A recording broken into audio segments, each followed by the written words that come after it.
skill cooldowns. In teamfights, cut into the fray using Brave Assault.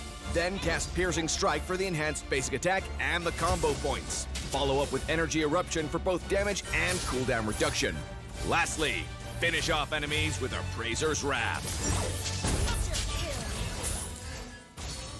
Tactics. Frederick excels at face-offs. In the early to mid-game, try approaching enemies and land as many skills as possible on them for combo points. Enemy has been slain. In the late game, given Frederick's passive, he can shield his teammates from damage. By combining skills and enhanced basic attacks to accumulate combo points, Frederick can easily finish off enemies with his ultimate and survive unscathed. Triple kill has been destroyed. Since both the tank and the fighter roles suit Frederick well, we recommend this build when he takes the tank role to further boost Frederick's tankiness and recovery. Tank Emblem enhances Frederick's durability, as well as his cooldown reduction, while Brave Smite grants him good sustainability. As for the fighter role, we recommend this build to improve his survivability and cooldown reduction. The fighter emblem boosts Frederick's attack and HP, while Unbending Will grants him superb damage output when he's in bad shape. In terms of battle spell, we recommend Vengeance to max out Frederick's durability. Our new hero, Frederick, will join us in battle on August 12th.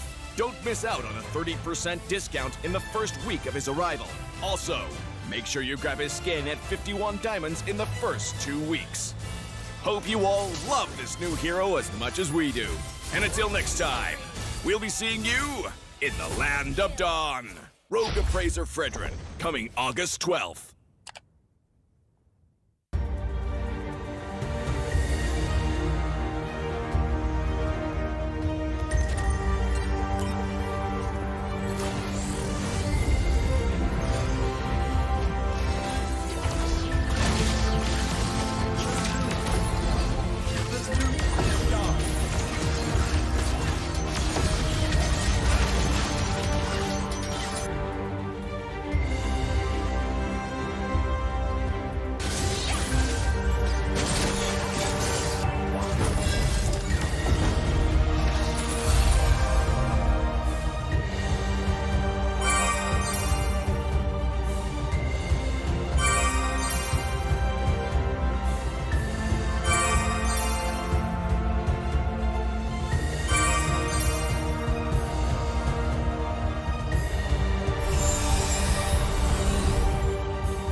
Reporting for duty.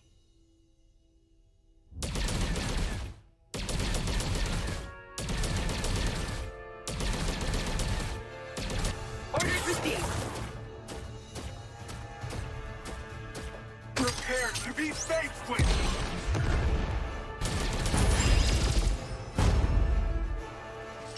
Orders received.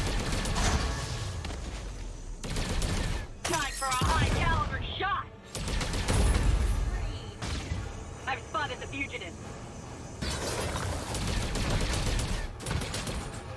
Time for a high-caliber shot.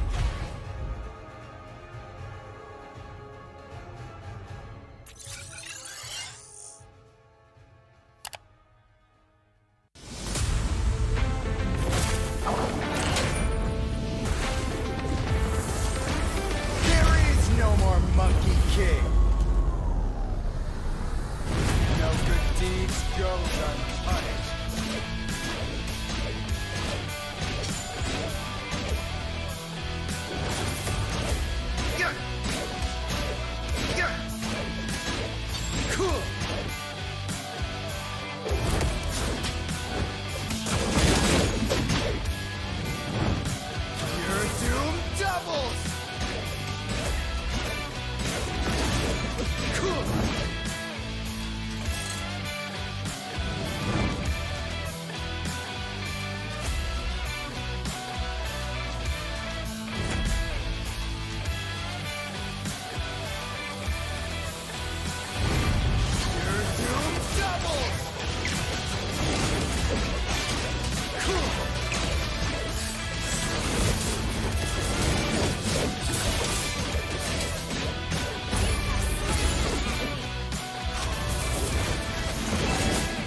a hero, because I saved my nation from falling apart.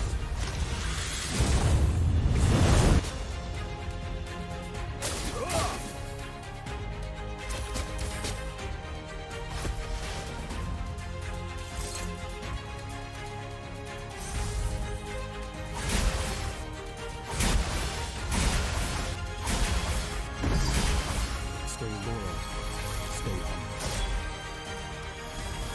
A true warrior. Rain down the fire!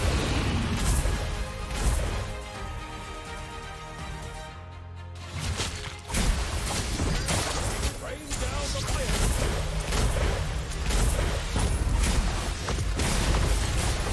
Rain down the fire! Rain down the fire!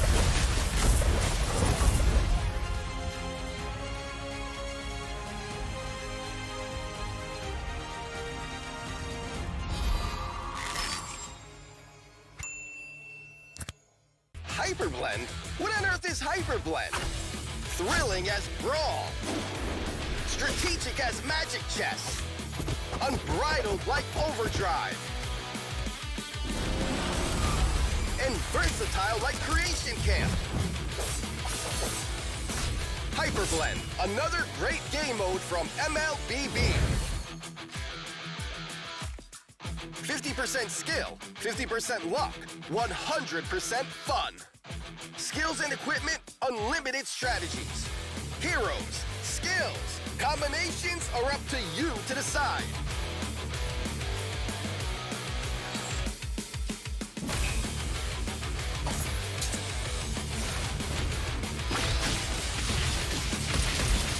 You have slain an enemy. Legendary. Double kill.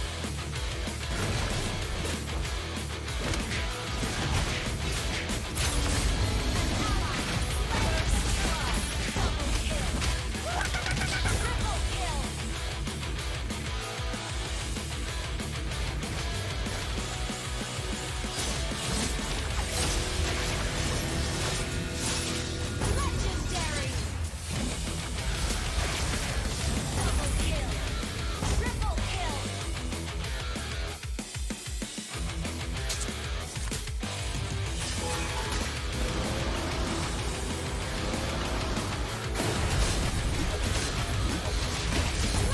Legendary. Double kill.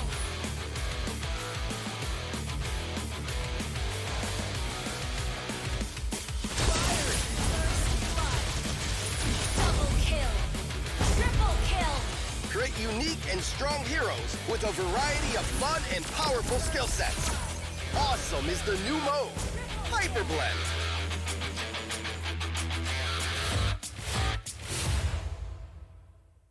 Hello, everyone!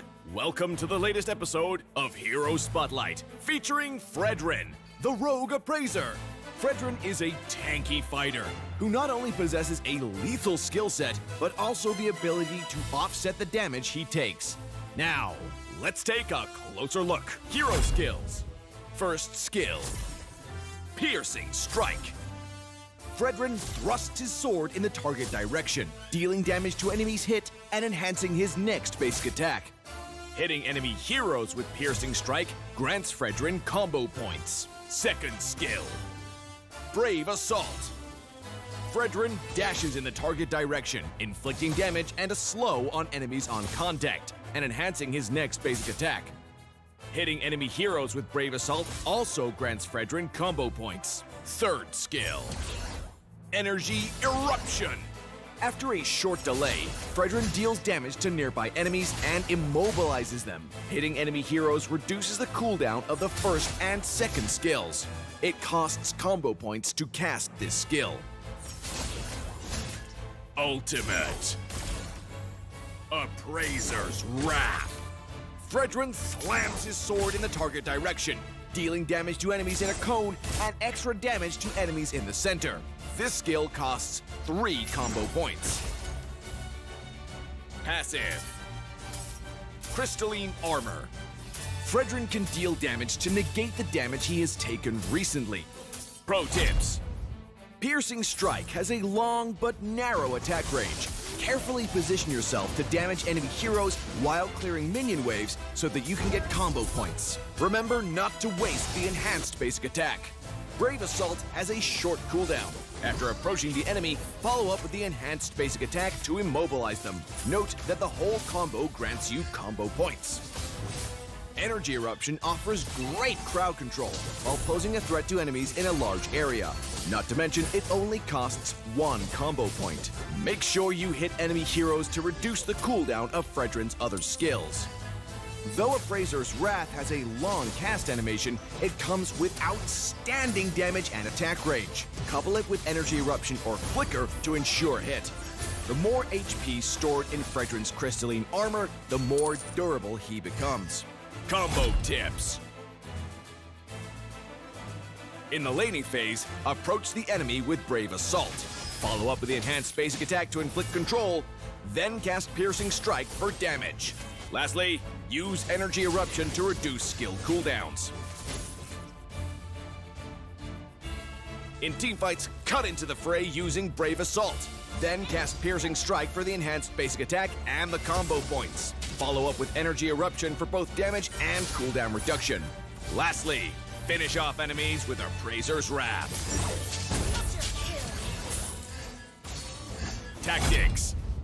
Fredrin excels at face-offs.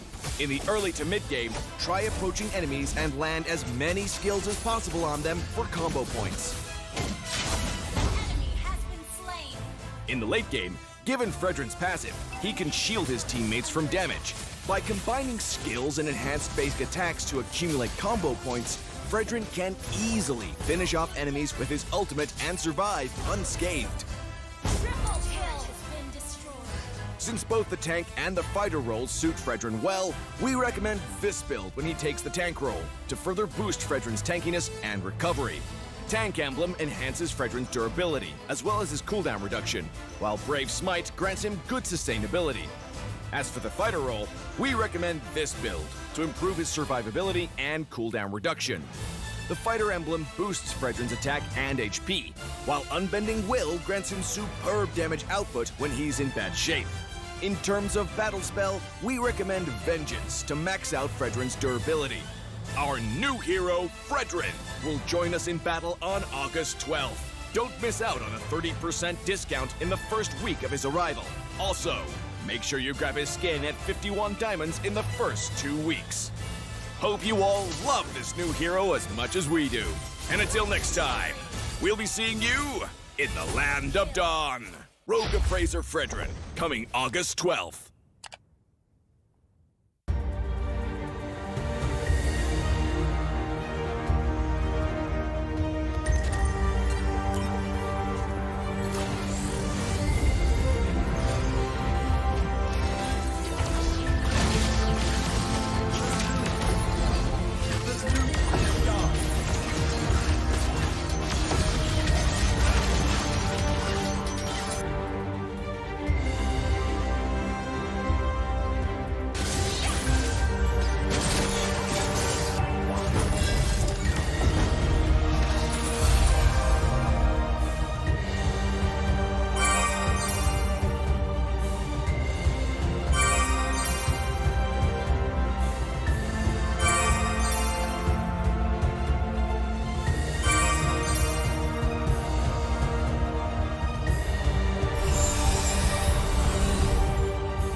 Reporting for duty.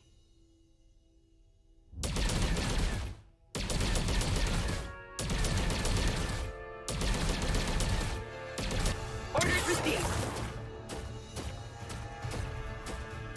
Prepare to be faced with.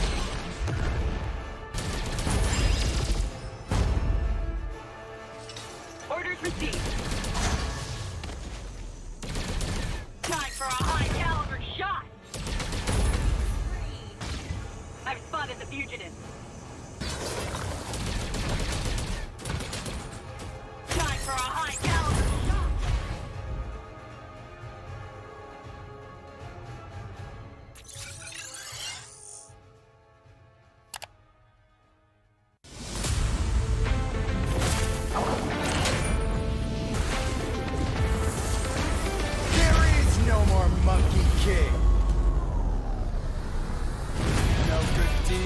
goes unpunished.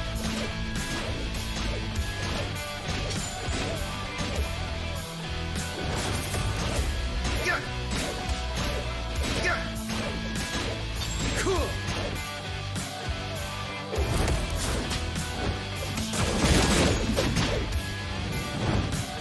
Your doom doubles. Cool.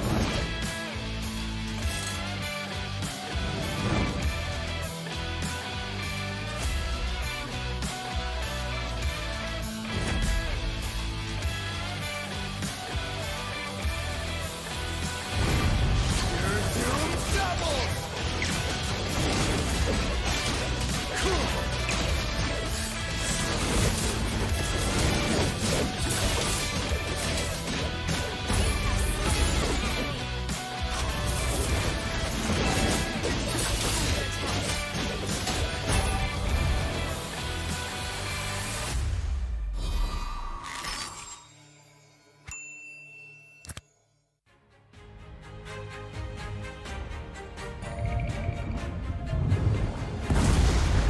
They call me a hero because I saved my nation from falling apart.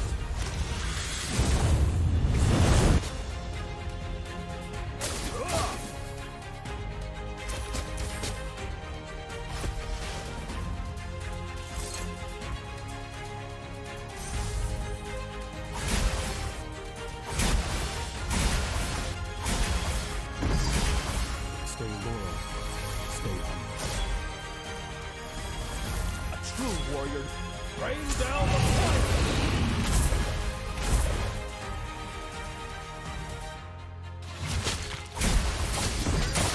Rain down the fire!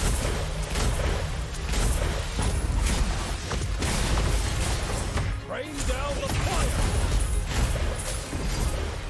Rain down the fire!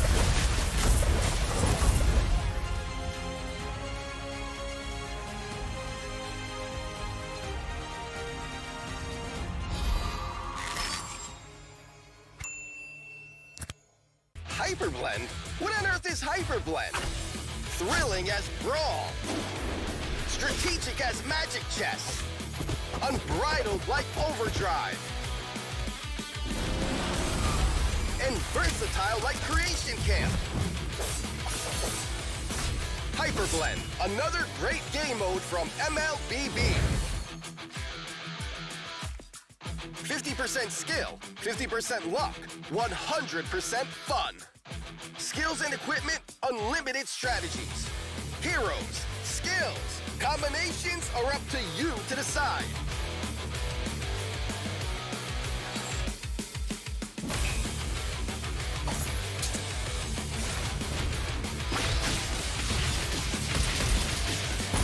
Slain an enemy. Legendary.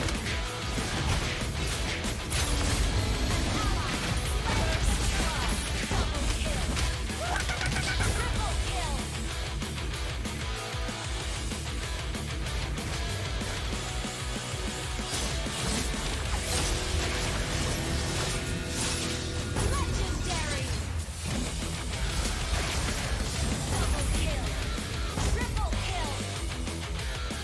Triple kill.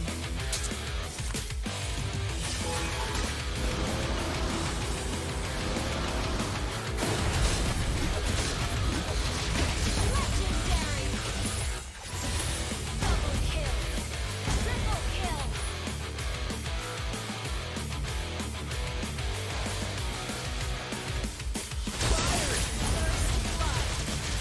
Double kill. Triple kill. Create unique and strong heroes with a variety of fun and powerful skill sets. Awesome is the new mode, Hyperblend.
I'm a rock star.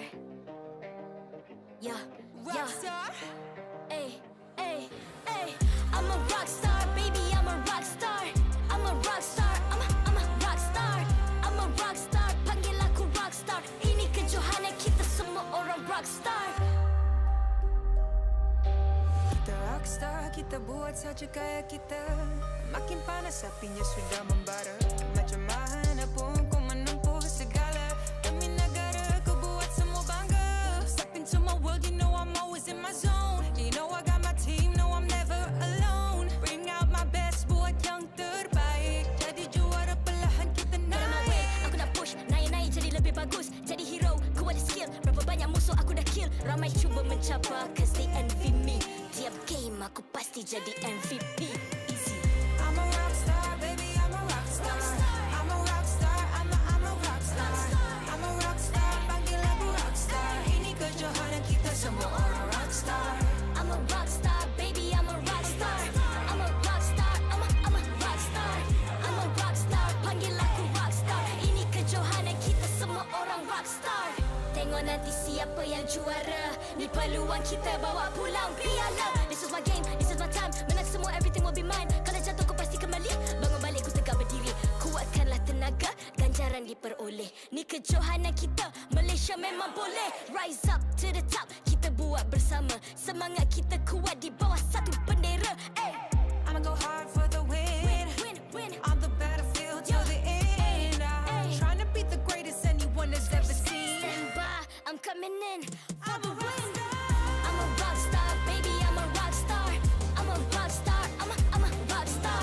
I'm a rock star, panggil aku rock star. Ini kejohanan kita semua orang rock star. I'm a rockstar, baby, I'm a rockstar. I'm a rockstar, I'm a rockstar. I'm a rockstar, panggil aku rockstar. Ini kejohanan kita semua orang rockstar.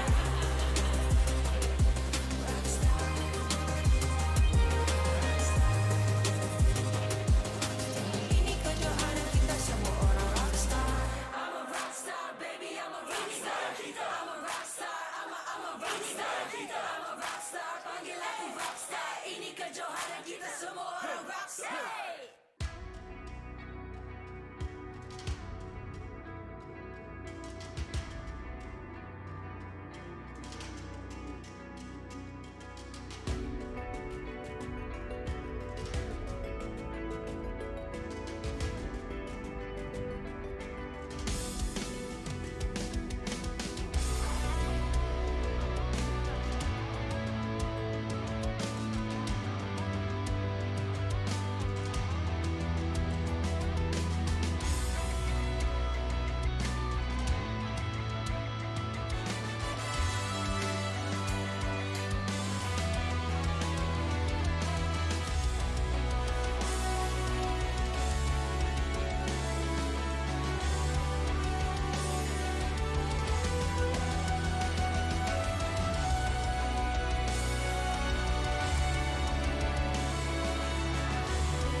I'm a rock star. Yeah. Rockstar? Ay. I'm a rock star, baby, I'm a rock star. I'm a rock star, I'm a rock star. I'm a rock star, panggil aku rock star. Ini kejohanan kita semua orang rock star. Kita rockstar, kita buat saja gaya kita. Makin panas apinya sudah membara. Macam mana pun kau menempuh segala. Demi negara kau buat semua bangga. Step into my world, you know I'm always in my zone. You know I got my team, no I'm never alone. Bring out my best, buat yang terbaik. Jadi juara perlahan kita Get on my way, naik. aku nak push, naik-naik jadi lebih bagus. Jadi hero, ku ada skill. Berapa banyak musuh aku dah kill. Ramai cuba mencapai, cause pasti envy me. Tiap game aku pasti jadi MVP. Easy. I'm a rock star, baby, I'm a rock star. I'm a rock star, I'm a rock star. I'm a rock star, panggil aku rock star. Ini kejohanan kita semua orang rock star. I'm a rock star, baby, I'm a rock star. I'm a rock star, I'm a rock star. I'm a rock star, panggil aku rock star. Ini kejohanan kita semua orang rock star. Tengok nanti siapa yang juara. Ni peluang kita bawa pulang piala. This is my game, this is my time. Menang semua, everything will be mine. Kalau jatuh kau pasti kembali. Bangun balik ku tegak berdiri. Kuatkanlah tenaga, ganjaran diperoleh. Ni kejohanan kita, Malaysia memang boleh. Rise up to the top, kita buat bersama. Semangat kita kuat di bawah satu bendera. Ay. I'ma go hard for the win. Win. On the battlefield till the end. I'm trying to beat the greatest anyone has ever seen. Stand by, I'm coming in for I'm the a rock win. star. I'm a rock star, baby, I'm a rock star. I'm a rock star, I'm a rock star. I'm a rock star, panggil aku rock star. Ini kejohanan kita semua orang rock star. I'm a rock star, baby, I'm a rock star. I'm a rock star, I'm a rock star. I'm a rock star, panggil aku rock star. Ini kejohanan kita semua orang rock star.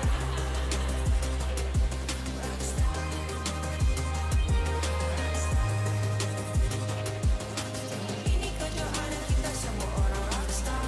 I'm a rock star, baby, I'm a rock star. I'm a rock star, I'm a rock star.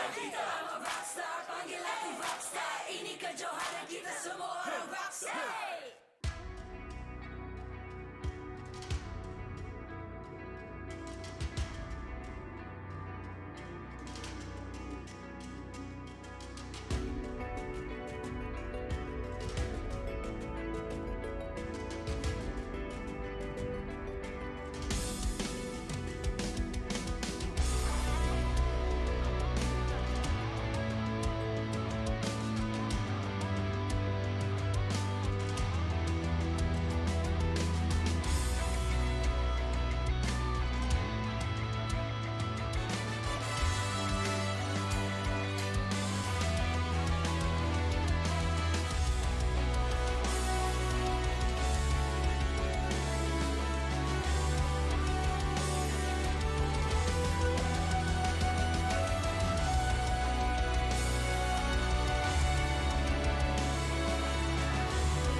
MPL Malaysia Season 10 is powered by Munton, presented by McDelivery. It's the perfect time to catch all the action with McDelivery. Free 6 pieces of Chicken McNuggets for you, and all you gotta do is purchase through the McD's app and enter the promo code MPL10 during checkout. Official smartphone, Samsung Galaxy A series. Immerse yourself into the world of Mobile Legends with the official smartphone of MPL Malaysia Season 10. You'll be sure to experience an epic gaming performance on the Galaxy A53 5G. Official gaming chair, Secret Lab. Partners in eSports, Joe's Barber, EGG Network, TikTok Live, eSports Charts, and ESI. Exhilarating competition is always joined by the best viewership, and here on the English desk, it is our eternal honor to greet all of you, our captivated audience. Welcome back to MPL MY Season 10, ladies and gentlemen. You are joined by me, Staffa, and today, LaFell on the English desk. Thank you very much, Staffa. And yeah, I am excited because once again, I am on the English desk, and it's an honor to cast with you. Now, talking about the games, yesterday, I like what I saw, but I would prefer a few tweaks here and there. Like the Natalia, I want to see the Natalia going into the jungle position, just because, according to the patch notes and according to my own personal testing, that is how it should be played now. And honestly, throughout the entire day, we got a little bit sneak peek of what the players want to do. I can't say it now, but I'm very excited to see the changes happening today for some of these teams. We've definitely witnessed a bit of a shift in the meta after the recent update. A lot of heroes were, of course, adjusted, so because of that, you're seeing teams try out more different things, which is always fun to watch. But what's even more fun to watch is the competition between these teams. You're currently watching Week 2, Day 3 of MPL Malaysia Season 10. We're going to be starting off the day with RSGMY going up against Team Hak, followed up by SMG versus TODAK, as well as HOMEBOIS versus Team LUNATIX. Honestly, all of the games today are pretty hype, but I have a personal excitement casting the HOMEBOIS against the Team LUNATIX game, because I've actually never casted a LUNATIX game this year. I mean, like, to be fair, it's just the second week, right? So, but still, I've heard so many good things, and I want to experience it firsthand casting the game. But either ways, RSG going up against Team Hak. Team Hak right now, even though they did lose against TODAK, their performers are amazing. And I feel like for the side of RSG, they need a lot of preparation against them, and they need to pick up the retribution.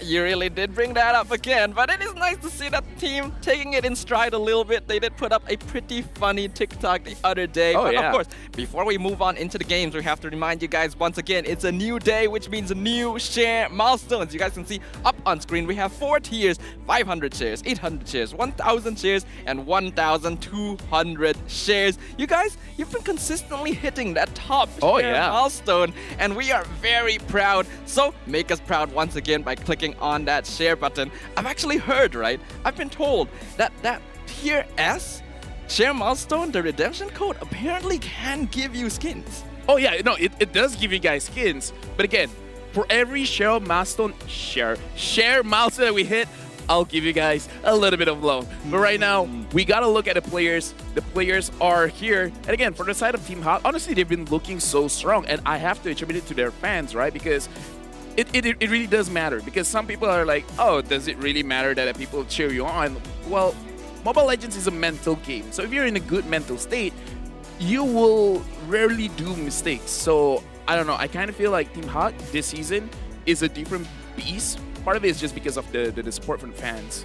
We already know that those players are a danger that many teams have to watch out for, already being touted as champion slayers here in Season 10. Although they weren't able to take down our previous champion, TODAK, we have to remember as well, RSGMY is also an MPL champion team, so we're gonna be seeing a championship match here. As the teams are preparing to walk up onto a stage, let's welcome RSG and Team Hak. Team Hak. Here we have it, Team Hak. This season, they've looked so strong, especially with the addition of Panda in the lineup. Self-proclaimed King of Gold Leader, however, with his current performance, I would say I'd say he deserves it. He could be the King of Gold Leader. Well, I'd be excited to see if that really is the case, and the audience is once again capturing the allure of the entire crowd. These players, they've got a lot of support up on stage, and I'm excited to see how far it will bring them against RSGMY.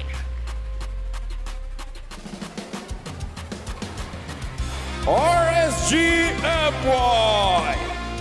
RSG, even though this is just their second time on stage, but again, they have looked super strong, and looking at the fans over here, right now they're really focusing on RSG. Is like, guys, you can do it, you can do it. Sure, last week, they have a little bit of a blunder, but again, mistakes just make you stronger. And we're definitely hearing a bit of a competition, not just between the players, but the crowd today as well. The RSG fans have come out in full force to respond to the support that Team Hawk has been receiving. This is going to be a hyped up game. Will the former Season 7 champions be able to take down the champion Slayers today and prove that they have what it takes to vie for that crown? I like the effect that Team Hot really brings to the stage, but right now, let's introduce the coaches as well as the analysts for both teams. From the side of RSG, we have Kuja as well as Lingzia for the coach as well as analyst. And for the side of Team Hot, we have Coach Bubs as well as Wolf as the analyst.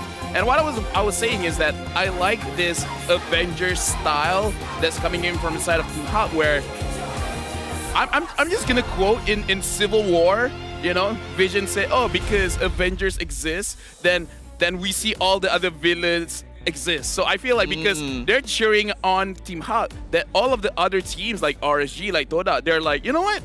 You guys are really bringing in the energy, so now we have to bring in the energy as well. Well, certainly welcome some healthy competition, but starting off with the player statistics here, hopefully the crowd won't drown us out right now. We got HY, Kuza, Hawk, Izanami, as well as Lolils. RSG, they have only played one match in the season thus far, and so we don't actually have a lot of statistics on them. I don't know how much you guys can hear this, but the audience is right now competing to drown each other out by cheering on their team. I love this. I love this. You know what? Okay, hold on. It's statistic. We gotta look at Kuza. 0.7 average kill is just because he had that blunder where he forgot the retribution. I don't think we will see that again for this game. Izanami so far has been the rock for RSG. Every single time they're in a bad spot, Izanami will bring it back for them. For the side of Team Hot, if I'm talking about Izanami, we have to talk about Mine. Mine has the privilege of using Valentina twice in their game against SMG. I don't think he will have that opportunity again,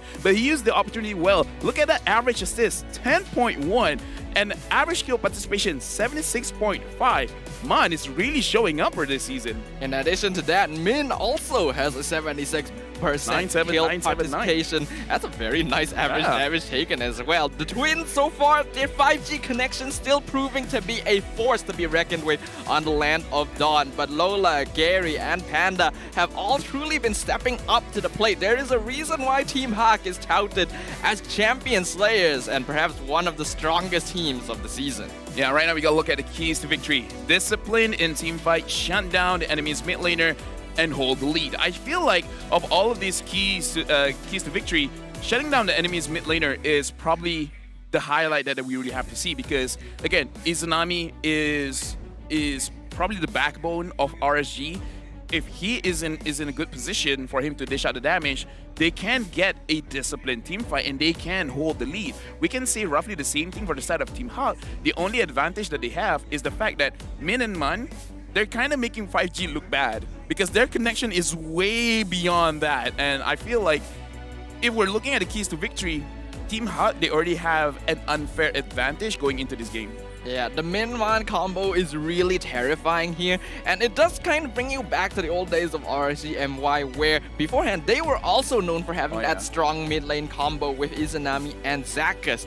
Will Hawk be able to bring the same kind of synergy? Because as you mentioned, holding that mid lane is very important in this matchup. Both these teams like to play around that side of the map to try and roam and create space for their other lanes, allowing them to create that lead in the early game and snowball that into the mid game. Because we do know that both these teams, they do like fighting quite a bit. Yeah, and holding the lead, I think for everyone to really understand what does this mean is actually to control the map, because you can get a lot of kills. You can get a lot of turrets. You can get a lot of turtles, lords, and the such. But if you don't actually hold the map, you give the enemy a lot of opportunities to farm, to really find those key positions, to actually catch anyone out of position. That would be very, very bad. And I feel like this is one of those things that for both teams, they got to make sure that they are able to hold the map, because especially for the side of Team Hot, they have lost because they haven't held the lead quite well. And looking at the audience prediction, looking quite equal, but we can definitely see that Team Hot, their fans are really growing. I think Team Hawk has definitely been able to capture the hearts of a lot of our audience this season simply because of how well they have been playing. RC, again, they've only been able to play one match. Hopefully, they'll be able to show their stuff today as well. But for those of you who want to support either of these teams, we already hear a lot of cheers from the audience here at the live venue. So we want to hear some cheers from you guys watching at home. Make sure you guys comment in the chat below with whatever cheers of support you want to share. Include the hashtag 10Bersama, as well as attach your game ID and server ID to stand a chance to win a mystery gift. Yeah, they need you, we need you, you are important. Don't let anyone else tell you differently. You are precious to our hearts. Anyways, let's go into the draft between RSG against Team Hawk. And against this game, I really want to make sure that we focus on the mid lane matchup because, again, looking at the keys to victory, it is something that we have to contest for. And Team Hawk, they're starting off with a Masha ban. Really, okay, so this kind of just tells me either they're worried of a split push potential or, you know, Masha overall is just very annoying even in the team fights. We know that Team Hawk overall is not really the type of team that will prioritize Lola's hero. They usually want to pick it up a little bit later in the game. So even though they are on the blue side, they will usually not go for the Masha too early on. And since they are up against RSGMY, we know that HY is doing pretty well with these sort of heroes. I think it's best that they don't allow it through. The Valentina going to be a pretty common ban on the red side as well, but also much respect to Man. Definitely some of the best Valentina plays we have seen. Yeah, I'm looking at this game and remembering the current patch where 1-1 now has a way for you to fight against the crossbow of Tang just because now the weakness tag is considered as a debuff. So any kind of hero that has a debuff cleanse, remove all debuff ability, can counter it. And we saw it where Team Hawk used it against for the side of TODAK, where TODAK first picked the 1-1 and then Min uses the Diggy to be able to cleanse the crossbow of Tang, but it really didn't work out just because Min as a player is a set up kind of player. He doesn't do well with protecting the backline. So right now Team Hawk, they're banning out the Akai, which is great and all, but I really want to see if RSGMY can use that one game as a benchmark of an idea, and that is to limit Min's hero pool or try to manipulate it in a way that gets him on a hero that doesn't really focuses on engaging those team fights. That is one of the advantages that RSGMY will have here. Because of how few games they have played, they'll have a lot more information over their opponents as compared to what their opponents may have on them, even if we already have information from past seasons, simply because of how much the meta has shifted recently. So because of that, what you mentioned is true. They can try and use that knowledge to manipulate the draft, hopefully in their favor here. But they're going to start things off still with the common bans. I don't think they're going to focus too hard on anything just yet, because a lot of teams, I realize, are using this game one as a way to really feel out their opponents. That's why I feel like a lot of games this season have gone to that third series. In fact, a lot of them have been reverse sweeps simply because they are using that game one to just take as much knowledge as they can and adapt their draft accordingly. Yeah, speaking of adapting and drafting, I haven't been seeing a lot of Julians over here. Is it even going to be banned? And looks like 1-1 herself is going to be banned. And it's probably one of those things that they learn against TODAK, that even though Diggy in a mechanical sense can counter the 1-1, but it's not good enough, or at least it's not good enough for them. So might as well not take the risk, because perhaps Panda does not want a 1-1. Maybe he still wants to have that Claude on hand, because one of the advantages of having a Claude is that it doesn't really matter what kind of hero Izanami uses, he can always go to the backline. So it doesn't matter if Hawk is using an engaged type hero or protecting the backline. Claude kind of just penetrates all of that. So perhaps for the side of Team Hawk, like you said, they just want to test the waters. So they're just going to go for a more comfortable draft and then just see how it goes. It is interesting though that the 1-1 gets banned out. We do know that Panda, he has played on this hero before, but this is a pretty clear indication that he may not be the most comfortable on it. And so Team Hawk, despite having first priority pick, ban it out. RCMY actually going to be closing out the ban phase with the Karina, which is interesting considering that heroes like, for example, the Faramis are being led through the draft. We know Man is very handy with it, and RSG hasn't even looked to ban out something like the Diggy here, considering how much Min likes playing on the Atlas. So they need to be prepared for these possibilities. Yeah, perhaps RGMY is just trying to open up a draft. It's like, okay, you can take the Faramis, the Julian might be something that people don't prioritize too much, but oh no, apparently Beatrix is going to be the priority here for Team Hawk. Ooh, interesting from Team Haki. I would have definitely thought that Faramis would be the priority pickup. By not grabbing that, they're actually giving the chance for RSG to pick up perhaps the Faramis Atlas combo. But I think they're confident here that that is not RSG MY's usual playstyle. They're quite comfortable letting it through. And since the Beatrix was picked up, RSG are quite comfortable grabbing the Claude away for themselves. Loliel's very comfortable with the hero as well as the Faramis. I think RSG, the trigger finger is a little bit too fast. Like, you know how sometimes skills can be preloaded, like you're not in range, but you already press the skill, and once it's in range, then the skill has been used.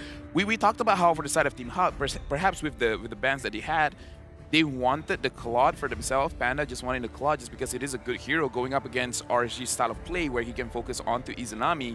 So perhaps RSG in their head is like, we gotta steal away the Claude. But the thing is, Team Hawk, they already got a Beatrix, so it's probably not going to be a priority for them to pick up the Claude. So I kind of feel like it's a wasted early pick. Perhaps they could have just taken, like I think we're thinking of the same thing, Faramis as well as the Atlas, and then later on pick up the Claude. I'm just thinking that this Claude is taken a little bit too early, and Lilia has a 69% win rate. Nice. I personally think picking up the Claude at this point is not bad actually from RSG MY, simply because they're not revealing too much just yet and they already know his gold lane matchup. So in a way, yes, it's a bit early to pick up the Claude considering it wouldn't be contested, but they're also using it as a way to obscure their further draft. So Team Hawk respond with the Ling as well as the Lilia, interestingly enough, actually letting the Atlas through. So RSG and MY are actually going to pick up on this really strong team fight combo. And while usually Diggy would be an amazing counter to this, because RSG left the Atlas until this point and picked up the Claude earlier, it allows them to ban the Diggy. Yeah, I think the Diggy ban is still good, even though the other day Min on the Diggy didn't really show the best of results. But yeah, again, still is very good just because it's an annoying pick to go up against in the gold lane with the Beatrix as well as the Diggy. And right now, Team Hawk, they betting out the Tamus for both sides of the team. Team Hawk, they already have a very solid damage composition. All they really need is just tankiness as well as setup because they don't have a lot of crowd control. However, with the Lilia there providing a lot of slow in mid, I kind of feel like Team Hawk has quite the advantage when it comes to their lineup for now. But I am a little bit worried. The Cult Altar Fatal Links combo is honestly terrifying, and Team Hawk is a team that does like to fight together a lot of the time, something that this combo from RSG is going to counter very heavily. I'm hoping that they will have some solutions to this because I'm not seeing it right now. And out of the roamers that are remaining in the pool, there's not a lot that can answer this sort of aggression.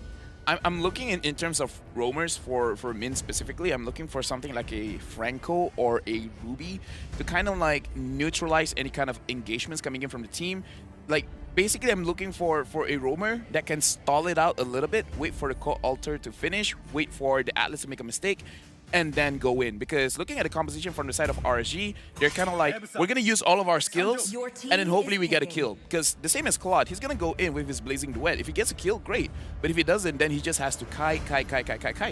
Optionally, Team Hawk could also go in the totally opposite direction. Right now, yes, Franco would be good for picking people off, but there's no real way to deal with this combo from RSG. Even Ruby wouldn't be good enough. So what if Team Hawk just avoids team fighting altogether and goes for full pick-off split push? Min goes for something like the Natalia instead. I kinda want the Natalia to be in the jungle position because of the changes in the Natalia in the current patch.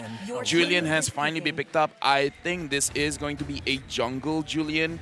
So right now for the side of RSG, they have quite a lot of AoE crowd control as well as AoE damage. So from the side of Team Hawk, because they have the Lilia as well as the Beatrix, this is why I kind of feel like they kind of have to wait it out. Because in terms of kiting, they're actually pretty good. Lilia can provide the slow as well as the AoE damage. And then Beatrix, she has basically two ultimates up all the time. Whether if you're using the Nibiru as well as the Wesker, it's going to be AoE style of damage. So I kind of feel like Team Hawk, they can fight.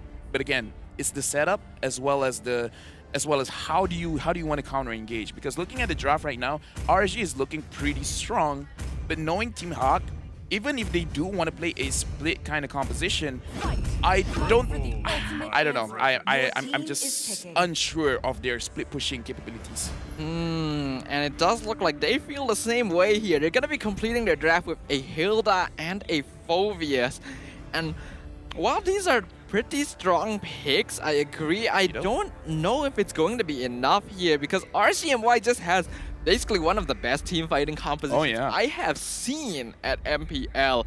All of their heroes have massive AoE damage, and if Team Hawk wants to fight into that, they have to have perfect initiation. And with the Hilda and the Phoveus, they basically have no crowd control to deal with the engage from RSG. Yeah, the only thing that I am worried about is definitely the crowd control element. RSGMY, they're going to finish this out with a Paquito pick, and looks like they're not really going to change their heroes. So this is going to be an EXP lane Paquito. So before going into the game, looking at for the side of Team Hawk, not a lot of crowd control, however, quite a lot of damage, especially if they decide to control the jungle, where Min as well as Man invade, because there is a lot of control in terms of slows, and then quite a lot of damage just because of how the Hilda as well as how the Lilia really work out together, because Lilia is a very strong level 2 hero. Same thing can be said with the Hilda. Yeah, I can agree with you there. The early game is going to be very important for Team Hawk. Those first 2 levels are their big weak point that they have to take advantage of. And as we greet the land of Dawn, we once again look at the line of Team Hawk. They have to use their level 1, level 2, invade. But RG has a lot of solutions for that in order to protect the Julian in the jungle and the late game scaling with the Blazing Duet, as well as probably the most terrifying team fight lineup that has ever graced the land of Dawn. Will the Champion Slayers be able to live up to their potential moniker here in our first game of Week 2, Day 3? So it's going to be a question of, can Team Hawk control the early stages of the game, or will RSGMY able to scale up and just win in the river fights? Right now, looking at Hawk, Hawk is already there, disturbing Gary. But look at Min, he just dealt half damage to Kuza, but he should be fine right now. Same thing should be said for Hawk. Indeed, neither of these roamers are going to really be able to zone out the enemy at this point in time. I was actually hoping that Min would be able to do a little bit more damage considering how weak Julian is at level 1. So that is actually a small win for Kuza there. So Min still gonna continue on his efforts here, but he is 1v3. Yeah, he has to be careful. He's been pulled in by Izanami, but again, this is a Hilda. No point in really dishing out the damage unless your intent is to kill. She can heal pretty fast. That's quite a lot. I kind of don't like that. That is kind of ridiculous. Every time you see it, you think, oh, Hilda doesn't heal that much in the bush, and then you realize, oh, yes, she does. And that means that Kuza is going to be slowed down pretty heavily here on his purple buff. This could actually create enough time for Gary to come in and go for the steal, especially with Min going in yet again. Yeah, man, Hand Sword deals a lot of damage, and finally the first blood is going over to Izanami. I kind of wish Man was there to really back him up, because I feel like as strong as Hilda is, it would be even scarier if Min was there to help out. Gary is level 4, however, he has to run away, not enough backup for him to actually go for any kind of team fight, but HY, it's not going to punch him out. Indeed, HY, I think that's the proper choice there for HY. Both him and Lola are nearing that level 4, and we know how much Phoveus counters Paquito once he has access to Demonic Force, so he simply does not want to take that risk, especially when the turtle is coming up in the top side. He needs to maintain lane control to make sure that RSG can take it. Min just continuing with his harassment here. Yeah, I want to look at the first 2 turtle phases. Panda managing to get a kill onto Lolios, and right now, Min might be the next target. Man is here dishing out the damage. Kuza as well as Izanami has to be careful. Hawk, he does not have level 4, but that does not matter. Man still tries to get some kills onto Hawk. Right now, he is level 4, so he has a little bit more magic resist, able to run away. That was actually a good juke from Min there. He actually walked back into the bush to avoid the enhanced chain. Otherwise, he would have died earlier. Just unlucky that Hawk was able to pick up the kill there. But overall, Team Hawk do still have the slight gold lead. And that's partly because of Panda already taking the entire gold shield down here in the bottom turret, nearly taking out the structure on his own. But I kind of still don't like it. I want to see a little bit more. I want to see more aggression from the side of Team Hawk, just because they should really have a very good advantage here. Kuza almost taken down, but the co-alter makes it so that he can still run away. A very clutch co-alter by Izanami. That was either a little bit of a panic from Izanami, or he perfectly calculated that the ultimate from the Hilda wouldn't actually be enough to kill Kuza, because otherwise that Cult Altar would have actually come out too late. But because they were able to chase him back, Gary, he should be able to take this. Yes, he does steal the purple buff from Kuza. Yeah, and the reason why I want to see a little bit more from the side of Team Hot is because they should be getting turtles left and right, but right now Panda is going to be focused on, and Panda is going to go down. Izanami secures the kill for himself. A little bit too late coming in from Mun. This is where RSG MY's team composition starts to become quite scary. Once they hit that level 4, they have a lot of really powerful ultimates that they can play around, and that allows them to roam around the map very effectively. Gary, using the information that 4 members of RSG are in the bottom lane, should be able to take this turtle with Lola zoning out HY. So Team Hawk still maintain the gold lead, but not by much. Yeah, we got to look at the proactiveness coming in for the side of RSG. They're moving around the map quite a lot, despite Kuza actually getting harassed in the jungle quite a bit. Because again, look at this. Min is harassing Kuza, but he has a score of 003. And looking at the level difference, sure, Gary has a level advantage of 1, but I don't think it's enough. I think RSG MY, with the composition that they have, they're okay with losing, like, what, 100, 200 goal difference? Like, in a way, RSG MY is still winning. RSG has such a strong playmaking composition that even if they are a little bit behind towards the late game, one big Cult Altar Fatal Links combination is enough to bring him back from the brink here. We can see that Gary is consistently stealing away the jungle and will use the Tempest Blades avoid HY as well. So they are still successfully stealing farm from the Julian though. Yeah, but again, the focus I think should be on to Lolios, because right now Lolios, in a sense, yes, he did die once against Panda, but look at this. Min is again focusing on to Kuza, having to back off, but is it enough? I kind of feel like Min and Man should move together, because this does not, in a way, I want them to win the mid, because they're playing a little bit slowly. However, right now, looks like Izanami forces the Cult Altar just because Team Hot, they're staying there for a little bit too long, and Lola gets punished. All things considered though, considering how long Team Hawk stayed in that dive, only losing Lola is not too bad for them. It is a good catch for RSG MY though. I feel like the reason they're not really... Oh, hold on. Tempest Blades onto HY. This is gonna be a kill, and that means that the top tier 1 should fall to Team Hawk. The Fatal Link comes out on top of Panda. He's gonna get taken out 1v3. RSG want to trade the bottom tier 1, and they will do so. Yeah, right now RSG MY, it's clear that they have the advantage because they have 5 kills over to 2, and looking at how they're standing in the Land of Dawn, they have clear map advantage, and right now they're in their element. Whenever the fights are starting to focus around the riverside, the range of the Fatal Links as well as the Cult Altar is perfect for riverside fights. So right now, with the turtle being up, soon it's gonna be the Lord phase. And RGMY, they just keep scaling and scaling and scaling. I kind of feel like Team Hawk, they should find ways to deal with Lolios early on, because if not, it's going to be very, very tough to go up against him. But right now, looking at the items, Min, he has not completed 1 defensive item yet, not even a Dominance Ice. I kind of feel like he should try to stop die and try to get more assists onto himself, just so he can get a little bit more gold, a little bit more EXP, so that he can tank a little bit more. Oh man, gonna be forced to use the black shoes. Hawk comes in, but a really good split up by Team Hawk to ensure that they're not caught in a big Fatal Links, avoiding what could have been a pretty big disaster for them. Right now, we could see that the way RSGMY is playing, they're actually ignoring a lot of these big objectives to try and push out the side lanes, because they are aware of the fact that they're not too reliant on farm. This is a team composition that will be able to win fights in the late game, even if they are behind. So they're allowing Team Hawk to split up and look for farm across the map, allowing them to get easier pickoffs. Yeah, right now looks like Team Hawk, they're just focusing on Min. But right now, Hawk did not catch anyone. Lolios goes in, focusing on Man, but Man with the black shoes able to run away from that situation. Team Hawk still wants this mid lane turret, but no minions are there. So far, no real action is going on here. That's actually amazing for Team Hawk as well. That was the 2 big teamfight ultimates used by RSG, and they didn't lose anyone. HY jumping in, double knockout strike will pick off Panda as Hawk gets the stun onto Man and Lola in the backline, but he's got no backup. He's gonna fall while Gary is buying a lot of time under the tier 1 mid, and that means that they trade 1 for 2.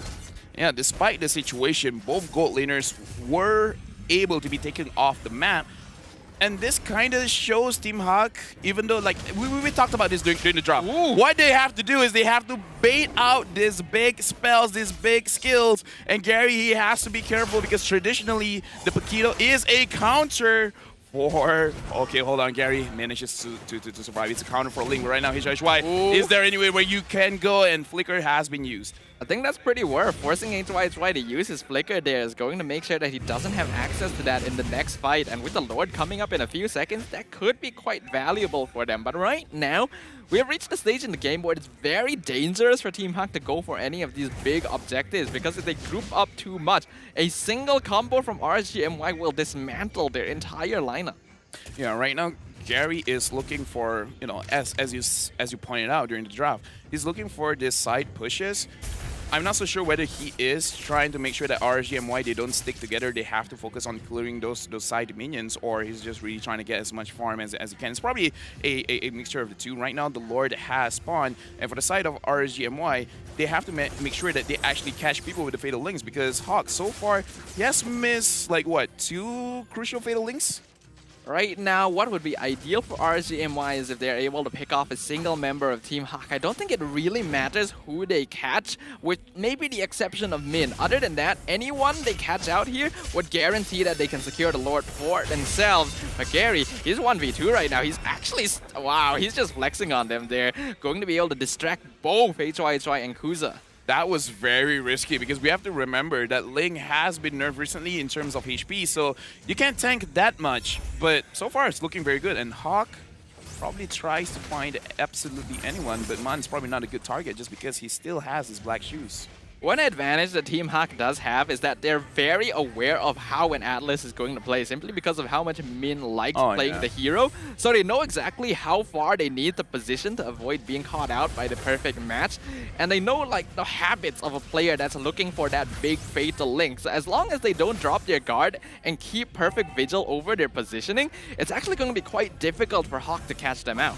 Yeah, Gary and Panda on top of the gold ranking, so this is good. Team Hawk has a lot of gold, but it's going to the right people. Min right now, he's actually in a situation where he's pretty tanky. Oh, Hawk is going in. Will he be able to catch anyone? And no, he's taking free damage. Kuza is going to get focused in behind. Good altar has been used. Lola still going forward. Gary manages to secure the Lord for himself and his team. And right now, Team Hawk with a 3,000 gold advantage, pushing out RGMY from their own jungle.